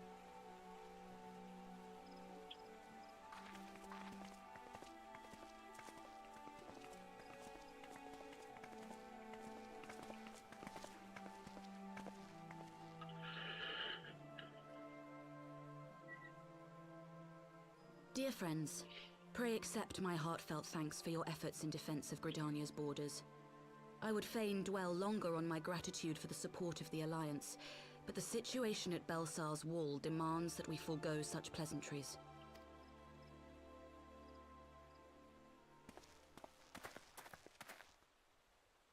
According to our most recent intelligence, the cocoon of light that formed in the air above the wall remains undimmed and unbroken. After measuring the cocoon's etheric concentrations, Archon Y'shtola has confirmed the presence of a primal entity. So we must assume that Ilbert's thrice damned god is indeed trapped within. And what news of the Imperials? They're not like to ignore such a spectacle. Sir, a Garlean airship was observed making an approach, but the vessel was destroyed when it drew near. The Empire appears to have made no subsequent attempts to reach the object. So it can defend itself even while it's caged? The soldiers who witnessed the incident spoke of a lance of light issuing from within the cocoon. Of an entire warship being reduced to smoking ruin in the space of a moment. Veterans of Cartano, meanwhile, likened the destruction to that wrought by the fiery wrath of Bahamut. We could face another calamity.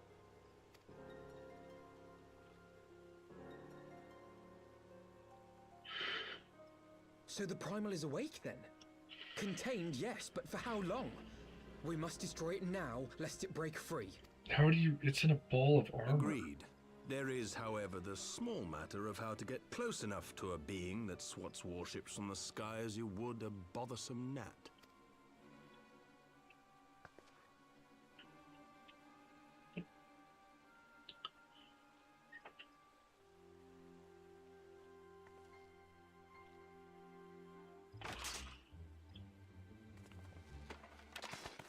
Is this truly so complex a puzzle? Or have you no stomach for the obvious solution? Hello, Nero. What in the hells are you doing here? A pleasure to see you too, Garland.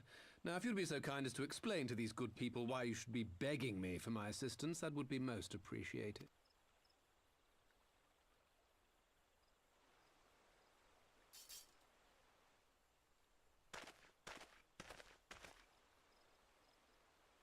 Who is this man?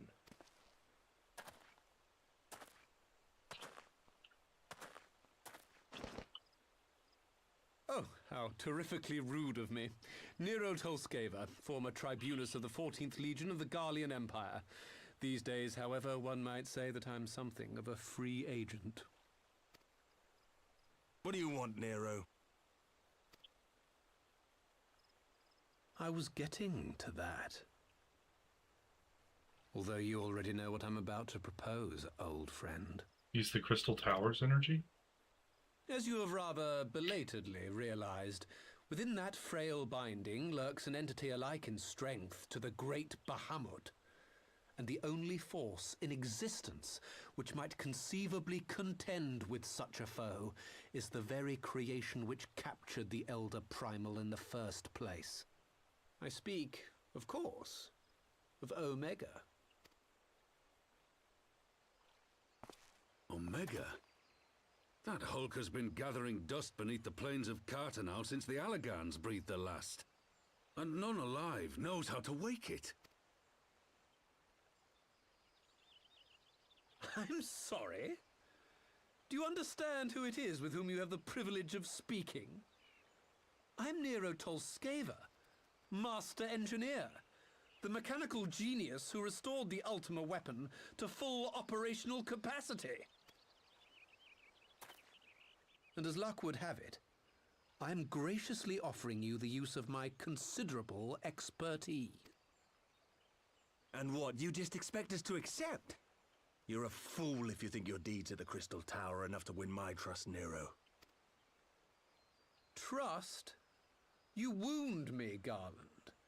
All those years, studying side by side at the Academy, sharing both trial and triumph, we were countrymen once, you and I. But sentiment aside, have you a better solution? Or do you mean to send in your vaunted hero there, as you always do, and pray the world is not engulfed in flame?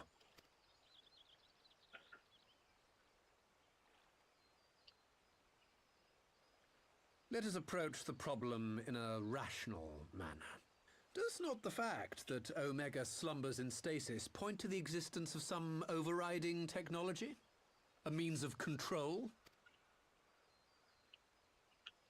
I would ask a question, if I may. Nero, was it not? In the event that we succeeded in using Omega to shackle the Primal in the manner you propose, what then would become of it? Do we not risk repeating the mistakes of the Allagans? Omega is but a tool. How we choose to employ that tool is entirely up to us. Of course, if you would rather leave it buried beneath Cartanau while you continue your petty squabbles above, then I suppose that is also your choice. Spare us, Nero. The Seedseer's concern is a valid one. He who controls Omega wields the power of the gods, the very power which led the Allagans to destroy themselves. And does it not fall to we engineers to prevent such misuse? What was your company's proud slogan? Freedom through technology? A creed you follow, is it? What say you? Do we take this villain at his word?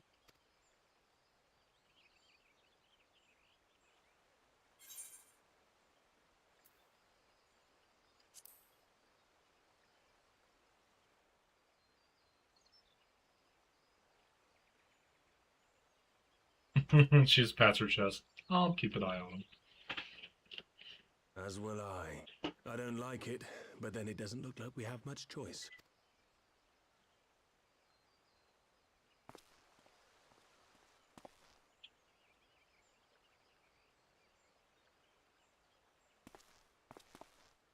Would the Council be willing to entrust this matter to a pair of former Imperials?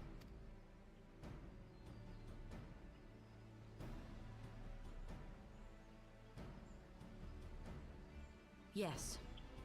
The task of restoring the Allagan relic will be yours. But the responsibility for its reawakening must remain with the Council. Do we condone this course of action? Aye. 'Twould seem we do. Let the record show that we invest this contingent with the authority to enter Carteneau and take command of Omega. Sid, I appoint you leader of the expedition. Scions, I would ask that you assign some few of your number to escort Master Garland and supervise the other one.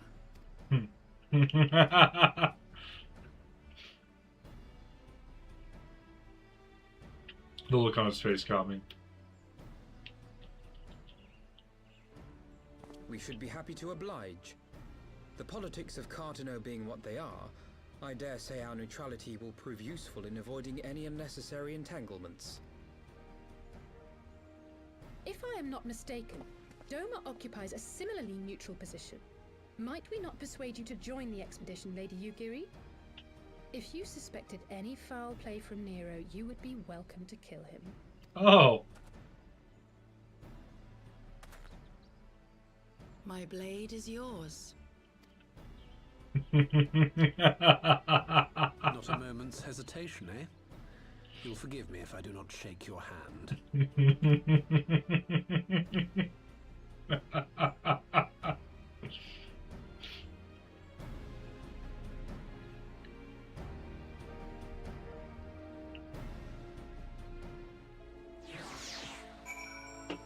She just side-eyed the shit out of him. Just, my blade is yours. Well, that was a rather unexpected development, and one which raises a number of questions, not least among them how Nero chanced to learn of the council meeting in the first place. Sid and the others are assembling at the airship landing. Eorzea is already on her way, and it would not do to lag too far behind. Let us be off.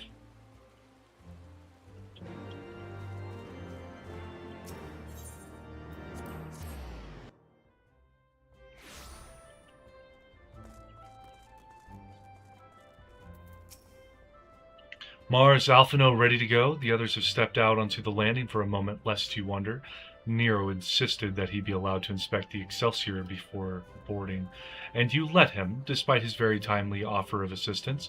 The thought of that man poking about in the workings of a ship without proper supervision does not fill me with confidence. Calm yourself, Alphino. Your sister was adamant that he would never leave her sight. She and Yugiri are... well, here they are now.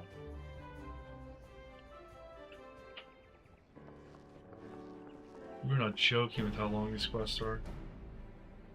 Right, I think that that's everyone. Shall I set course for Carteneau? Right, I ask that we delay our departure slightly. I require no more than a few hours at most. Our colleagues are studying the cocoon even as we speak, and I would hear their latest observations ere we proceed. It would seem wise to gain a clear understanding of the situation as possible before formulating our plan. Oh, I thought time was against us. How foolish of me. Thank you, Nero. Hold your tongue. When we want your opinion, we'll ask for it. Forgive me, my lady. I shall keep my counsel until such time as you have finished procrastinating. All right. While Alphino speaks with his colleagues, I shall fly the Excelsior over to Mordona, and we can reconvene at the Rising Stones. Mine apologies for the trouble. I shall visit Y'shtola and the others forthwith, and join you as soon as I am able. Mars, pray accompany Eorzea back to the Rising Stones. I should feel safer knowing you are present to entertain our guest. Nero's the best rage baiter. Right, everyone heading to Mordona is welcome to travel aboard the Excelsior. I'll clear things with the girl at the counter here. Let her know when you're ready to leave.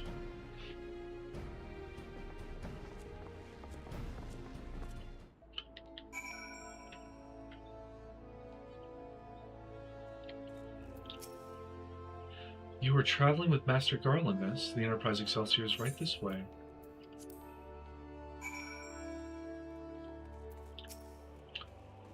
Not quite a door-to-door service, but I couldn't exactly land her in the Toll's main square. Shall we adjourn to the Rising Stones then?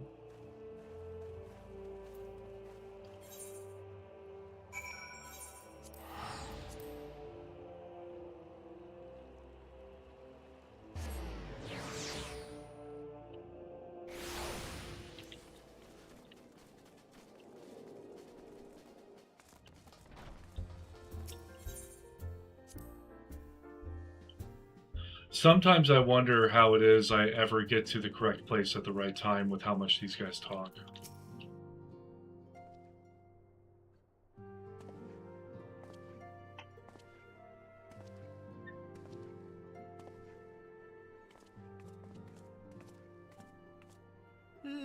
So these are the fabled headquarters of the Scions. I confess I would have expected an order of self-proclaimed warrior scholars to surround themselves with the fruits of man's enlightenment. And yet there's not so much as a single piece of magitech in sight. It never ceases to amaze me how primitive you Eorzeans truly are. Oh, I'll have you know that the Rising Stones is home to the very latest in magitech innovation. Wedge calls it the Mark 14 Thermocoil Boil Master, and it's the finest kettle I've ever had the pleasure to own.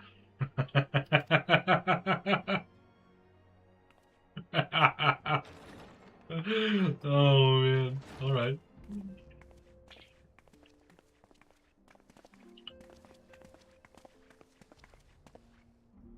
We are returned. Well, Ida and I, at least. Ishtola and the others remained behind to continue their assessment of the binding magic. There didn't seem much point staying just for that, so I decided to come back with Alphino. Papalimo bought us this time. We shouldn't waste it.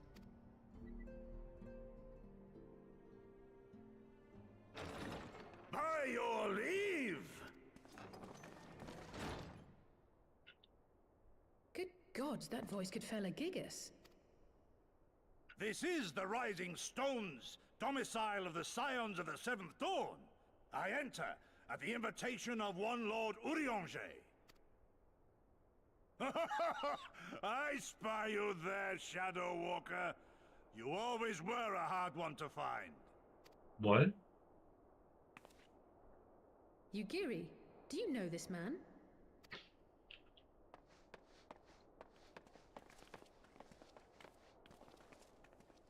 Gosetsu, why are you come to Eorzea? Gosetsu. Okay. In search of you, Yugiri. For days and nights did I row across the angry sea. I made port in good spirits, only for my own flesh to betray me over the trifling matter of an empty belly. Collapsed in the street like an unfed stray I was, until Lord Eorzea came to my aid. This guy's working his way up my... Over a most He's third spot. meal, we spoke of the plight of Doma, and I learned of our displaced countrymen's work to resettle this blighted land. 'Twas blind fortune that I was able to locate you so swiftly, but now we must make ready to depart. Our master languishes in dire peril, and Doma calls her daughter home. Fourth spot.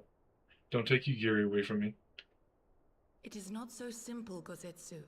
There are obligations which bind me here. I like my little emo dragon. The counterpart to me. You refuse? Did you mislay your oath during your flight from our homeland?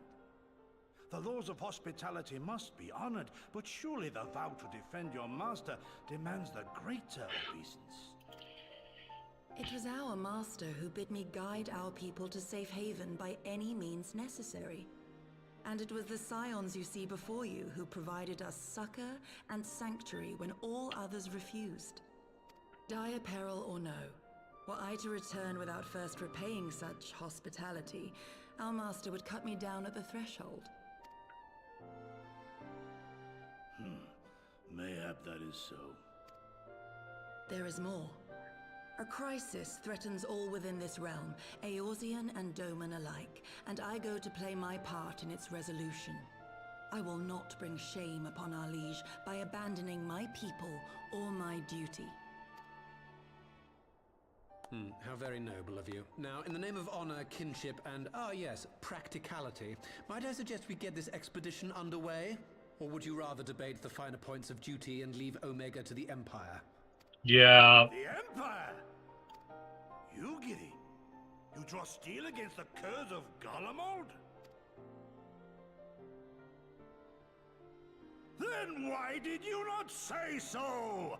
My blade is oath-bound to fall upon the ranks of the Imperials wheresoever they march.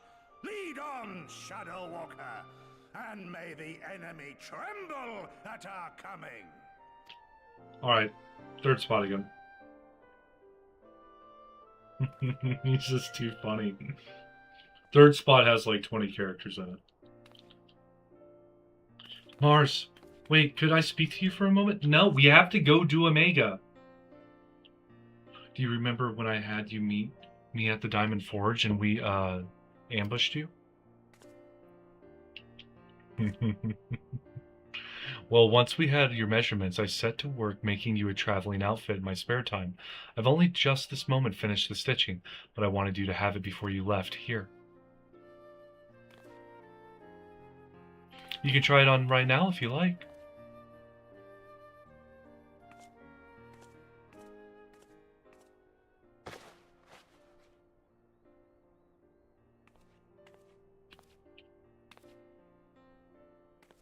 Oh my god.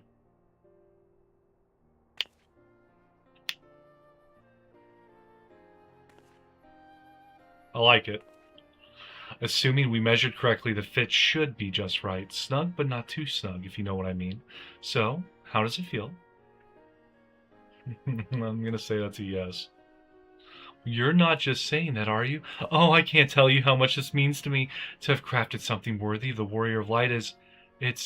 Well, let's just say it makes all the practice worthwhile. I also sewed in a blood pearl charm to, bring you home. May it always protect you.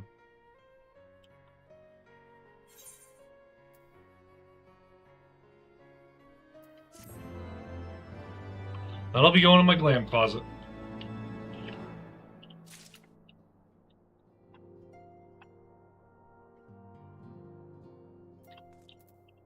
They're gonna do Omega in like one quest. Fly free, my pretty.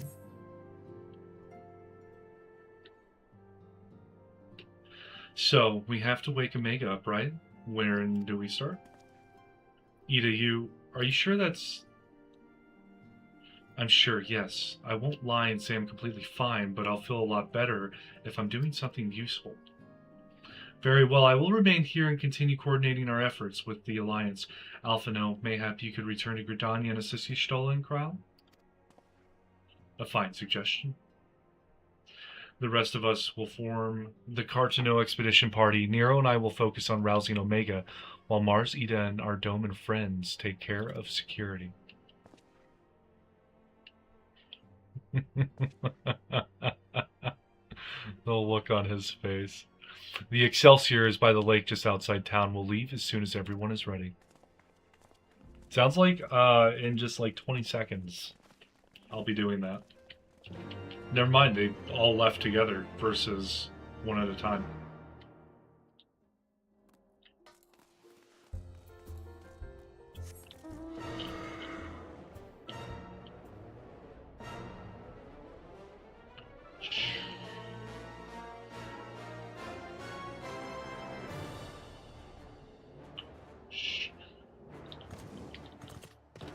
Oh, it's an instance fight? Okay.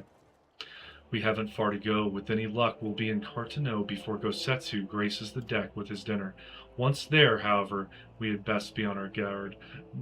Given that Aline Roali was still active when Omega was discovered, we can be sure that the Empire has long been aware of its existence, and if Nero deemed it the obvious solution to the threat posed by this new primal, it is not impossible that Garlemald might do the same.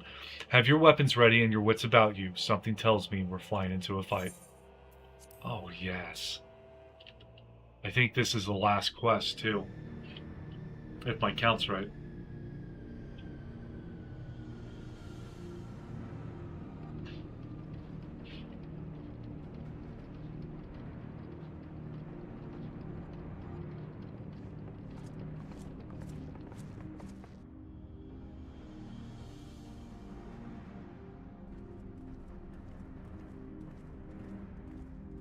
Oh, Nero's been here before. Now, where was that? Ah.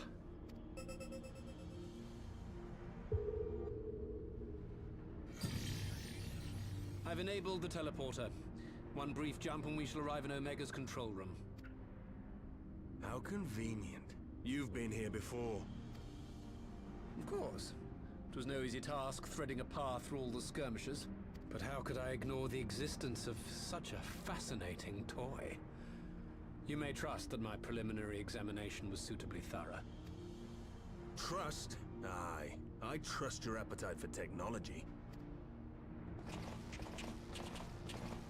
I chased down a suspect airship, and who should I find but the traitor, Sid Garland. You know what? Oh, he's got a big cannon on his back. Searching for something, engineer? Something big? It's close, isn't it? It's like all my name days have come at once. Of all the scouts the Empire could have sent. Take care of that brute, will you?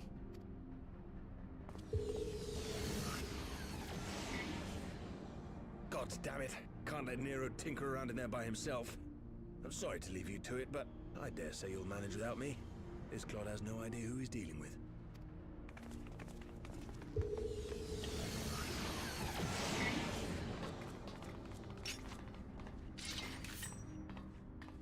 I still don't like that sword. It's not growing on me. Oh, Getsetsu wants to... I am Gosetsu, Samurai of Doma. You will rue your choice of opponent this day.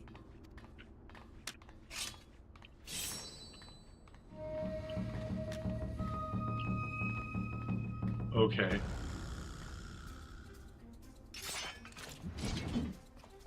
Oh, it's a hammer. Like a sumo wrestler is how he just did that opening. That's fun.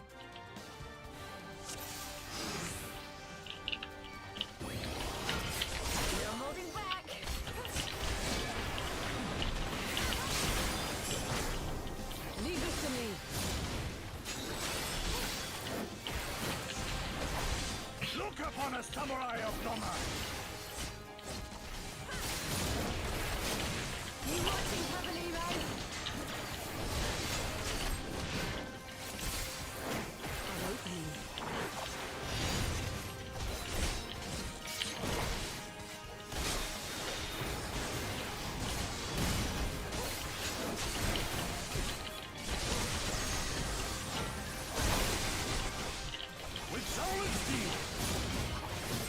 Oh, Getsetsu's a badass. He's jumping around the field.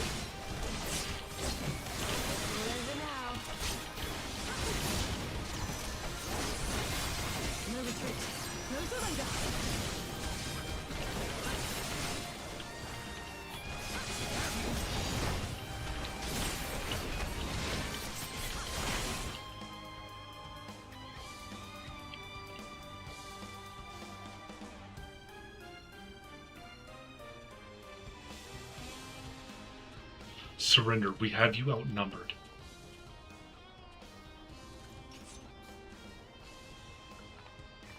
Wouldn't be the first time.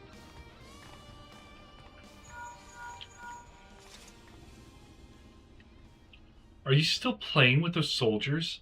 Ugh. I suppose I can lend you one of my toys, but only if you promise to give it back. Yeah, I don't know what he's talking about either, warrior.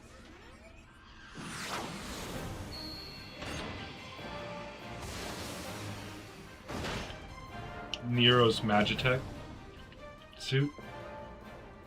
Behold, the Red Baron now in this nonsense. What the? No one told me they'd have a Magitech armor or forward for the Empire.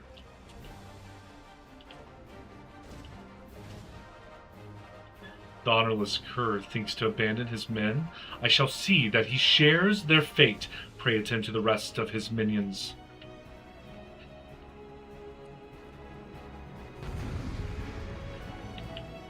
If I remember, these have 2 weapons. Big ass cannon and like a little gun. Oh, it's got a couple.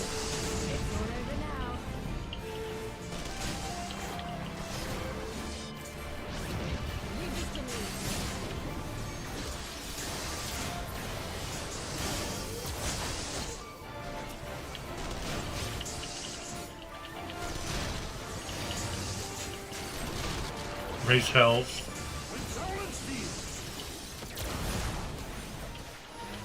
Seems like I've got a really, really big cannon.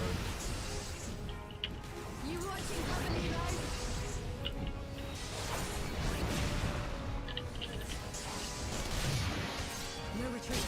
No surrender.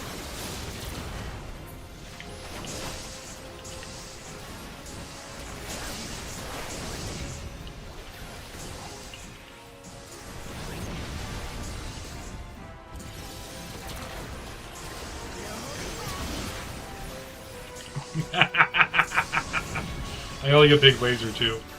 I just realized what it does.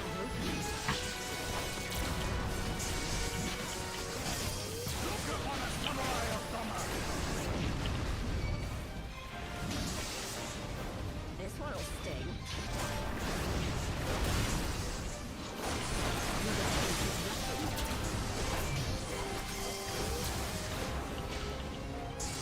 I like to strike.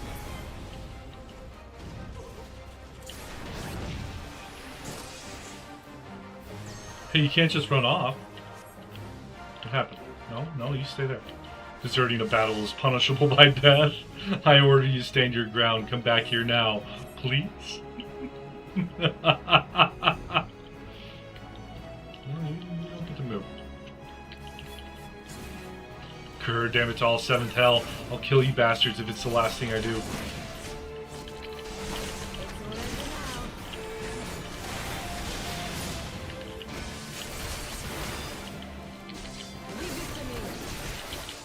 I feel like Yosetsu's the one that's doing like all the damage right now. Yeah, I don't like that you're low on health. Okay, you guys have a ridiculous health pool.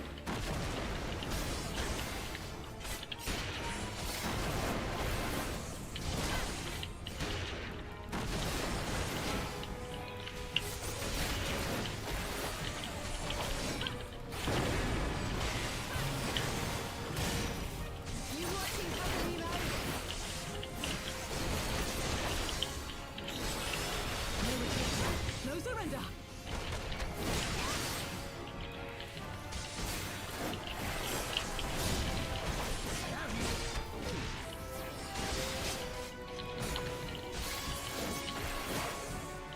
Haha! You haven't seen the last of me, mark my words. It'll be you, something, something. Oh, he runs fast.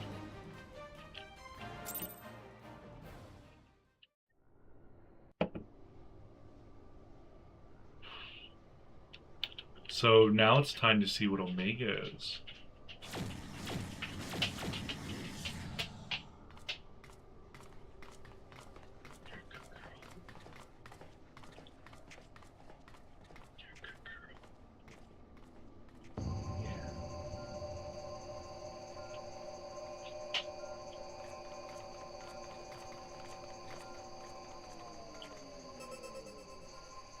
Temporal stasis disengaged. All systems operational. Garland? All clear on this side. It's waking up.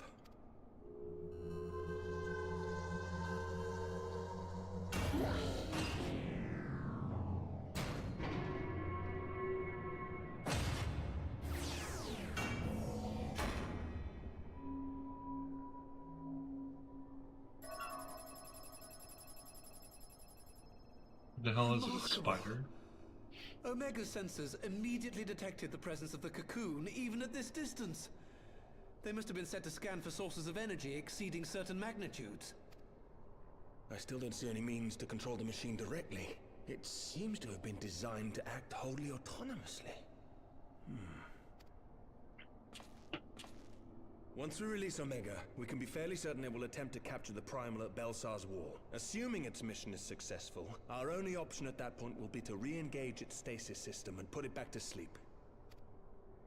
And should the machine happen to misbehave, we'll simply initiate an emergency shutdown. I confess, we don't yet have a complete grasp of its capabilities, but I'm certain the details will not elude us for long. Well, I understood less than half of that. So, my question to you is, are we doing the right thing? Is there any other way? Let's smash their face, and that's all I see when she does that. Not. Let's just smash their face in.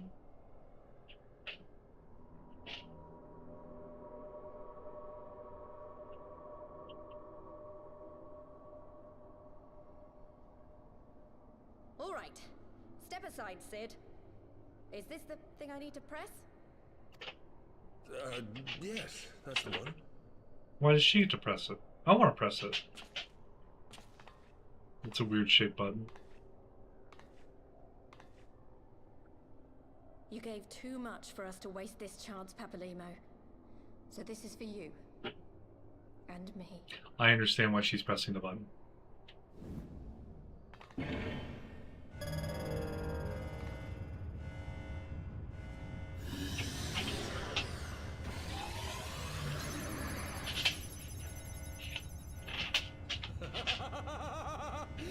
Yes! Fly free, my pretty! Show us what you can do.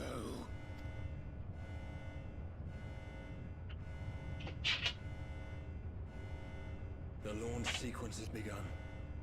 Omega is loose. What's Omega look like?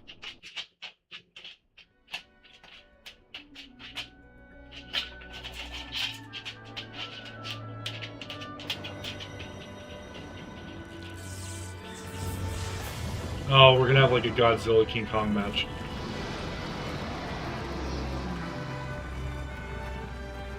Is that Bahamut?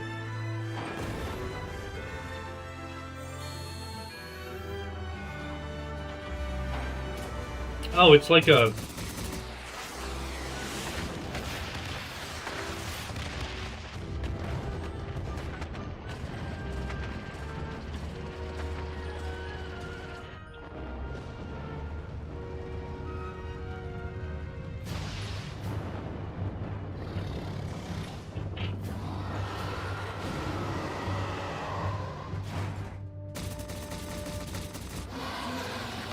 Is that Ralger?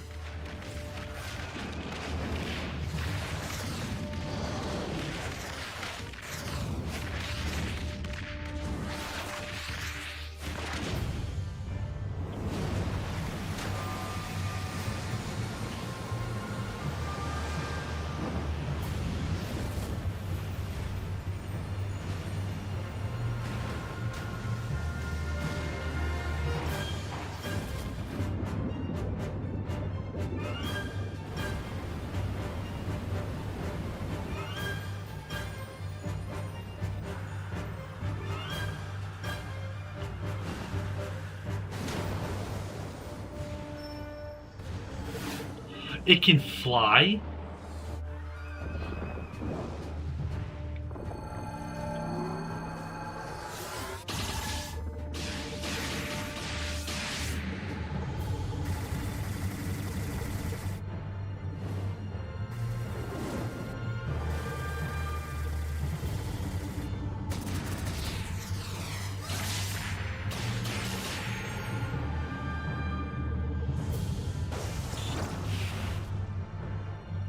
Oh!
That's a big boom.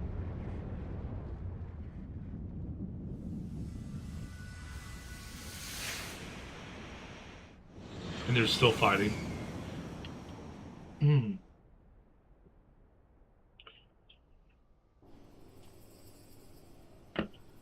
Or what happened there?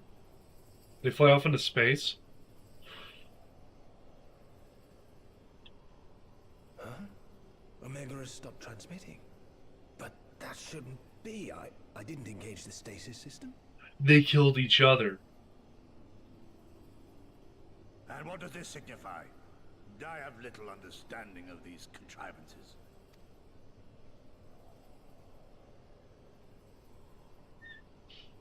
The launch went exactly to plan, but all signals emanating from Omega have ceased. This may indicate any number of things, but we will need to join the Scions out in the field if we are to ascertain which one.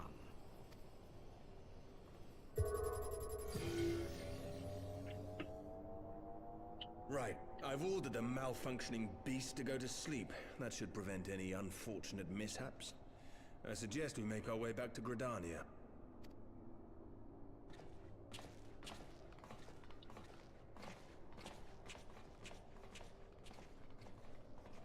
I don't think that works if it's malfunctioning. Omega destroyed the cocoon.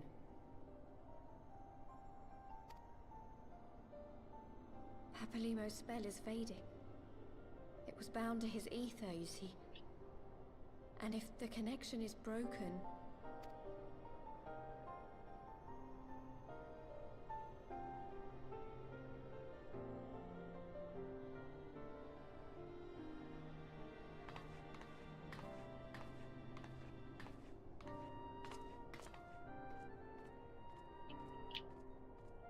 So he's gone to live in Highland's realm? The afterlife? I am not sure why we lost contact with Omega, but I mean to find out. Let's be on our way.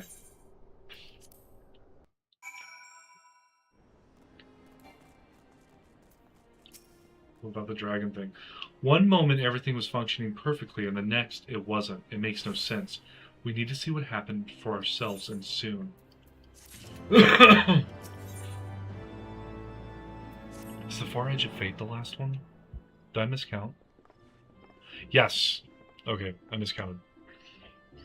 Words can ill express how glad I am to see you all unharmed. When Omega came hurtling towards the cocoon, everything dissolved into chaos. I have to see it. I have to see it with my own eyes. Well, you wait. We must first... The Elder Seedseer is expecting us. Or let's not. Worry not, Alphino. Gogetsu and I will watch over her. You may safely attend your meeting. My thanks, you, Gary. Or we could go look at what happened and... Okay, whatever.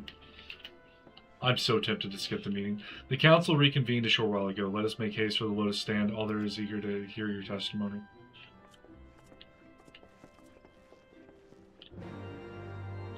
Like I said, I'm getting tired of this. These wrap-up quests are all the meetings and stuff. A bit much. I want to see if Omega destroyed the dragon thing. And no, we're going to go to a meeting. Because this is what people do in real life, ever. This is how anyone would sensibly... Like, the meeting should be at Cartonel. Let's all go verify the world's not about to burn. And the thing, the lasers that thing was shooting, oh my god. I want to fight it.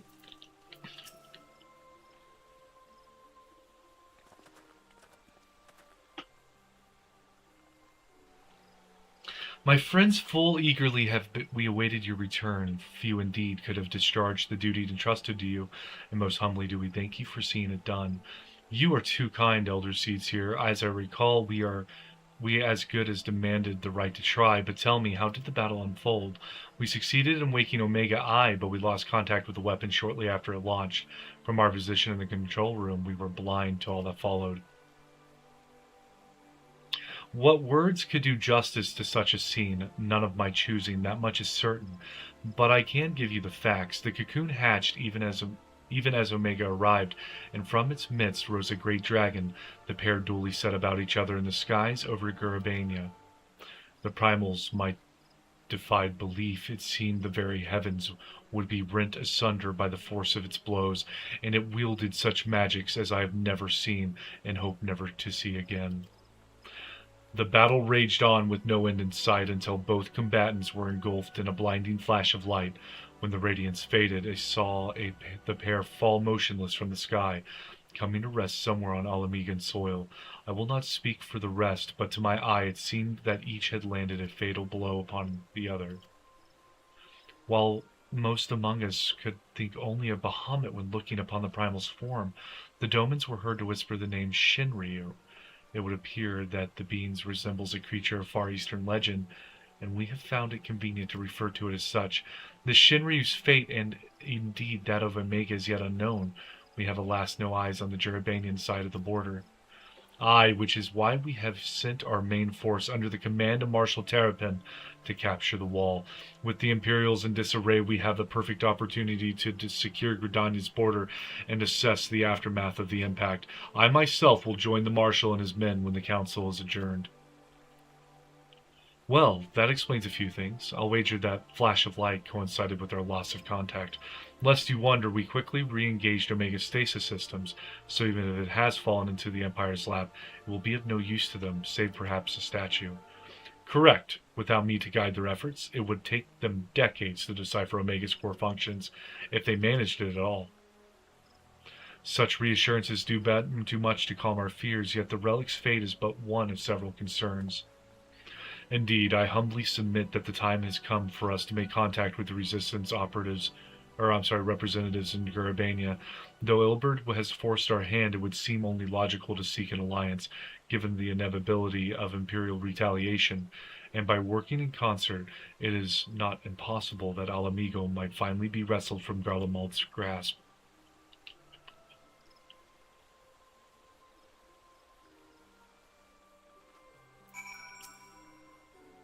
You must be exhausted. I would ordinarily suggest that we retire directly to the Rising Stones, but I wonder if we might first make a small detour. Y'shtola and the others have gathered at Eorzea spire, and I imagine that you too would be interested to see what has become of the wall now that the cocoon is gone. It is decided then, lead on.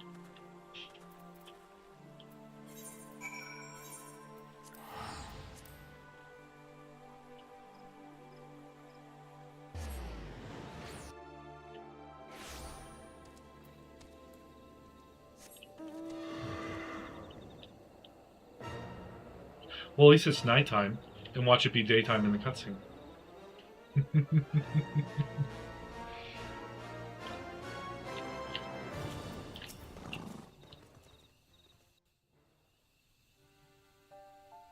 5:30, Jesus. My friends, I cannot well express how glad I am to see you both unharmed. They say that Omega's clash with the Primal shook the very firmament. You need not have worried. The battle took place far above the ground.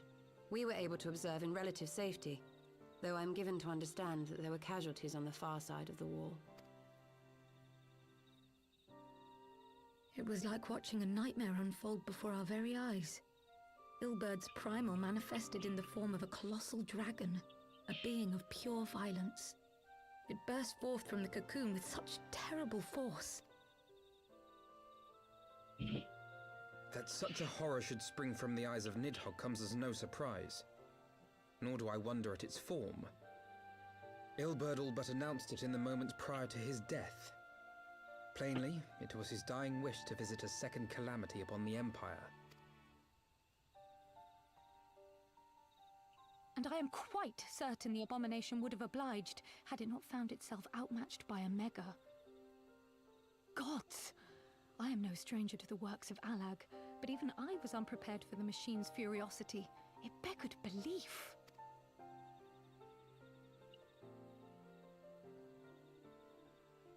My warrior light looks disappointed that she's not that In the strong. midst of all this, have you spoken with her?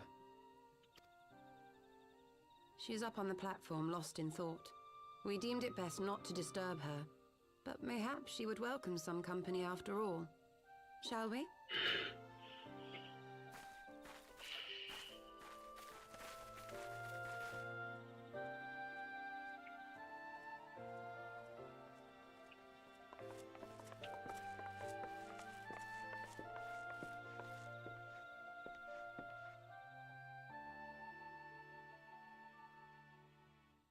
The light's gone. It was all we had left of him. Ida. I don't blame anyone. I knew what was going to happen. I knew the spell Papalimo meant to cast would drain away his life force. I knew that it would only buy us a little time.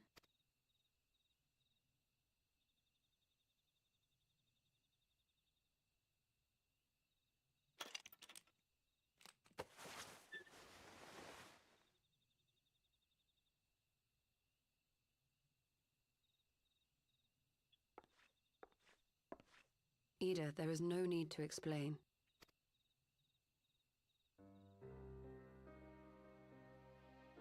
But there is. I can't hide in Papalimo's little shadow anymore, and I shouldn't hide behind my sister's mask. 20 years ago, on the day the Empire marched into Alamigo, I was still just a child, not even 5 summers old. My father had been one of the leaders of the revolution. He had fought to overthrow the Mad King, Theodoric. And my sister had fought alongside him. But she was strong and kind, and always knew what to do. But when the Garleans came, everything changed. My father went to war against them too. And I never saw him again.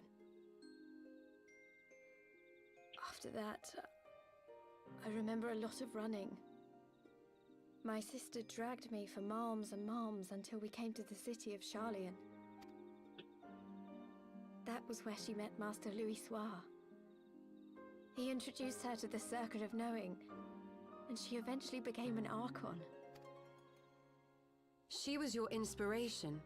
Is that not why you took up her mask and her name?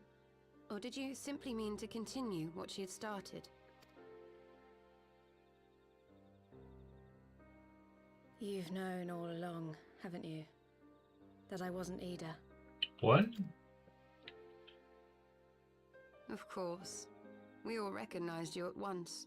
'Twas Papalimo who persuaded us to maintain the charade. It was silly to think I could fool you. I knew that even then, but I sort of decided not to know. So what's your real name? Ida died 6 years ago, on a mission to smuggle refugees out of Alamigo. They say she was overwhelmed by Imperial soldiers when she stayed behind to save a little girl. She was so strong. There must have been a lot of them.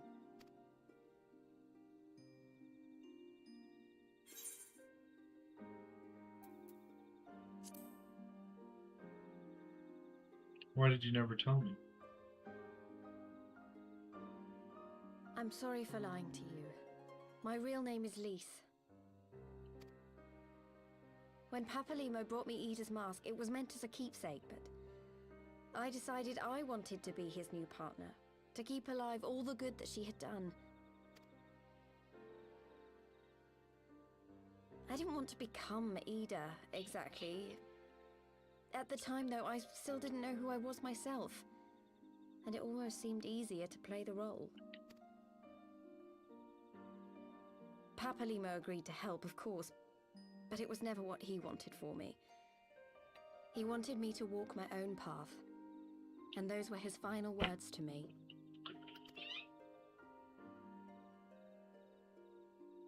The Archon's mark he gave me is faded, and my last excuse along with it.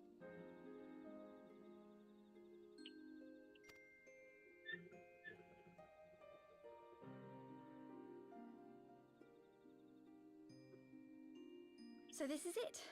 Whatever I choose to do from now on, I do as Lise. And I choose to continue my family's fight. I want Alamigo to be the country that Ida and my father always wanted it to be. So let's go free Alamigo.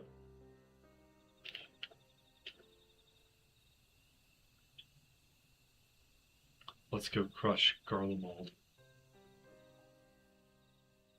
War is upon us once more. Do you regret standing against the Empire? Would you have chosen a different road, knowing what you know now? To claim that I never doubted the decision would be a lie. But I made my choice, and I have defended it with blade in hand ever since. For Alamigo! Nuggies.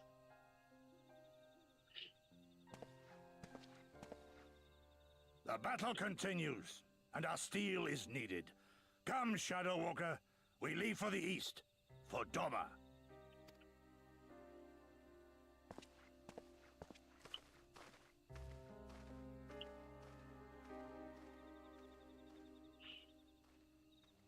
She wasn't done looking at the stars yet. Mr. Samurai, always with a mission on your mind. It was brave of Lise to remove her mask after so long. Though she has scarce begun to come to terms with Papalimo's loss, that one act made plain her determination to move forward. And should she ever falter, we shall be there to support her on this road she has resolved to walk.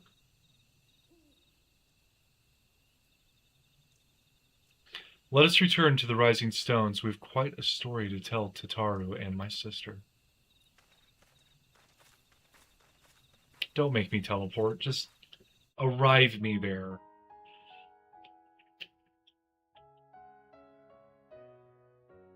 It's getting my hopes up. Oh, shit. Credits. Does this come with the scene? It's got the text.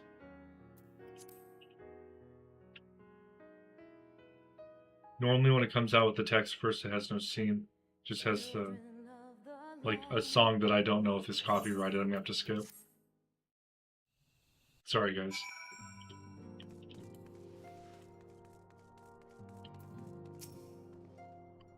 He may have mentioned, but Alphino has surprised me of all that came to pass in Gridania.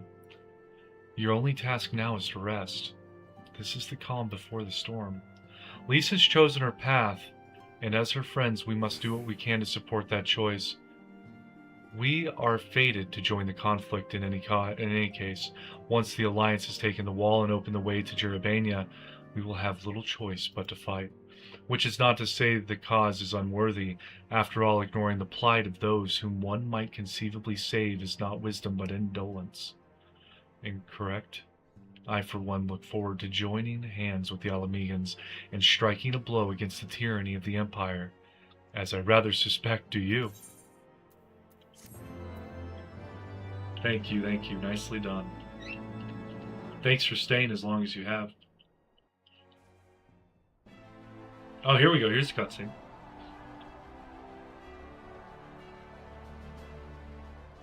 The Alliance holding the wall. Quick march. The Imperials will soon come to their senses, and we must be ready to face their retribution.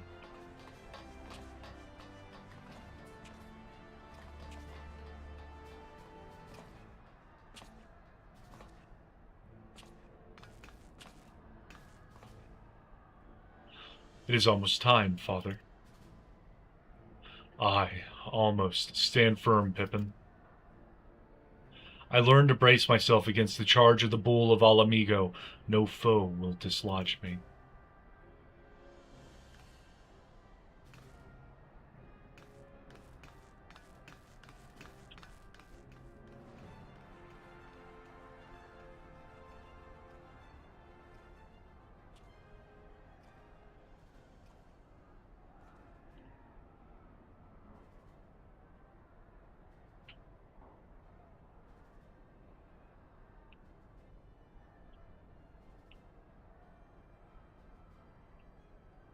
Stand strong, brave Papato. What's a Papato? Very well, Oberd. I will take our homeland back.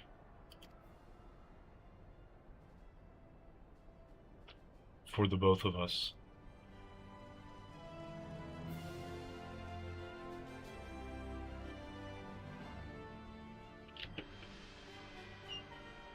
Oh shit. This is the Empire learning what has happened.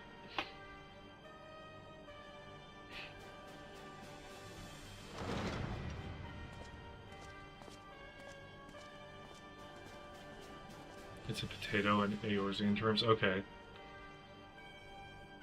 It's short of Lalafell. Is it a Lalafell because a potato's small and round? My Lord Viceroy, our scouts have confirmed the preliminary reports. Belzar's wall has fallen to the Eorzean Alliance. The hunt for Omega and the unknown icon continues, though both yet elude us. My lord, their battle caused considerable damage across the region. Should we perchance divert some of our forces from the search to undertake necessary reconstruction work? Okay. This dude's mask, is he sleeping? Forgive me, my lord, I did not intend. Your will be done. He didn't say anything. He just sat there and stared at him. Unknown. My spies tell me the Domans call it Shinryu, and that it proved a match for Omega. Yes, the coming days promise to be most interesting. Most interesting. So he's just the strong silent type.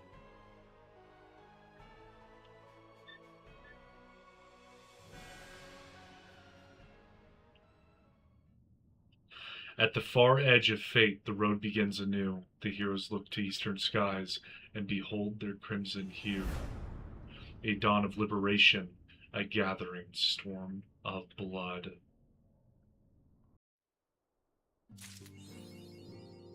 Alright, guys.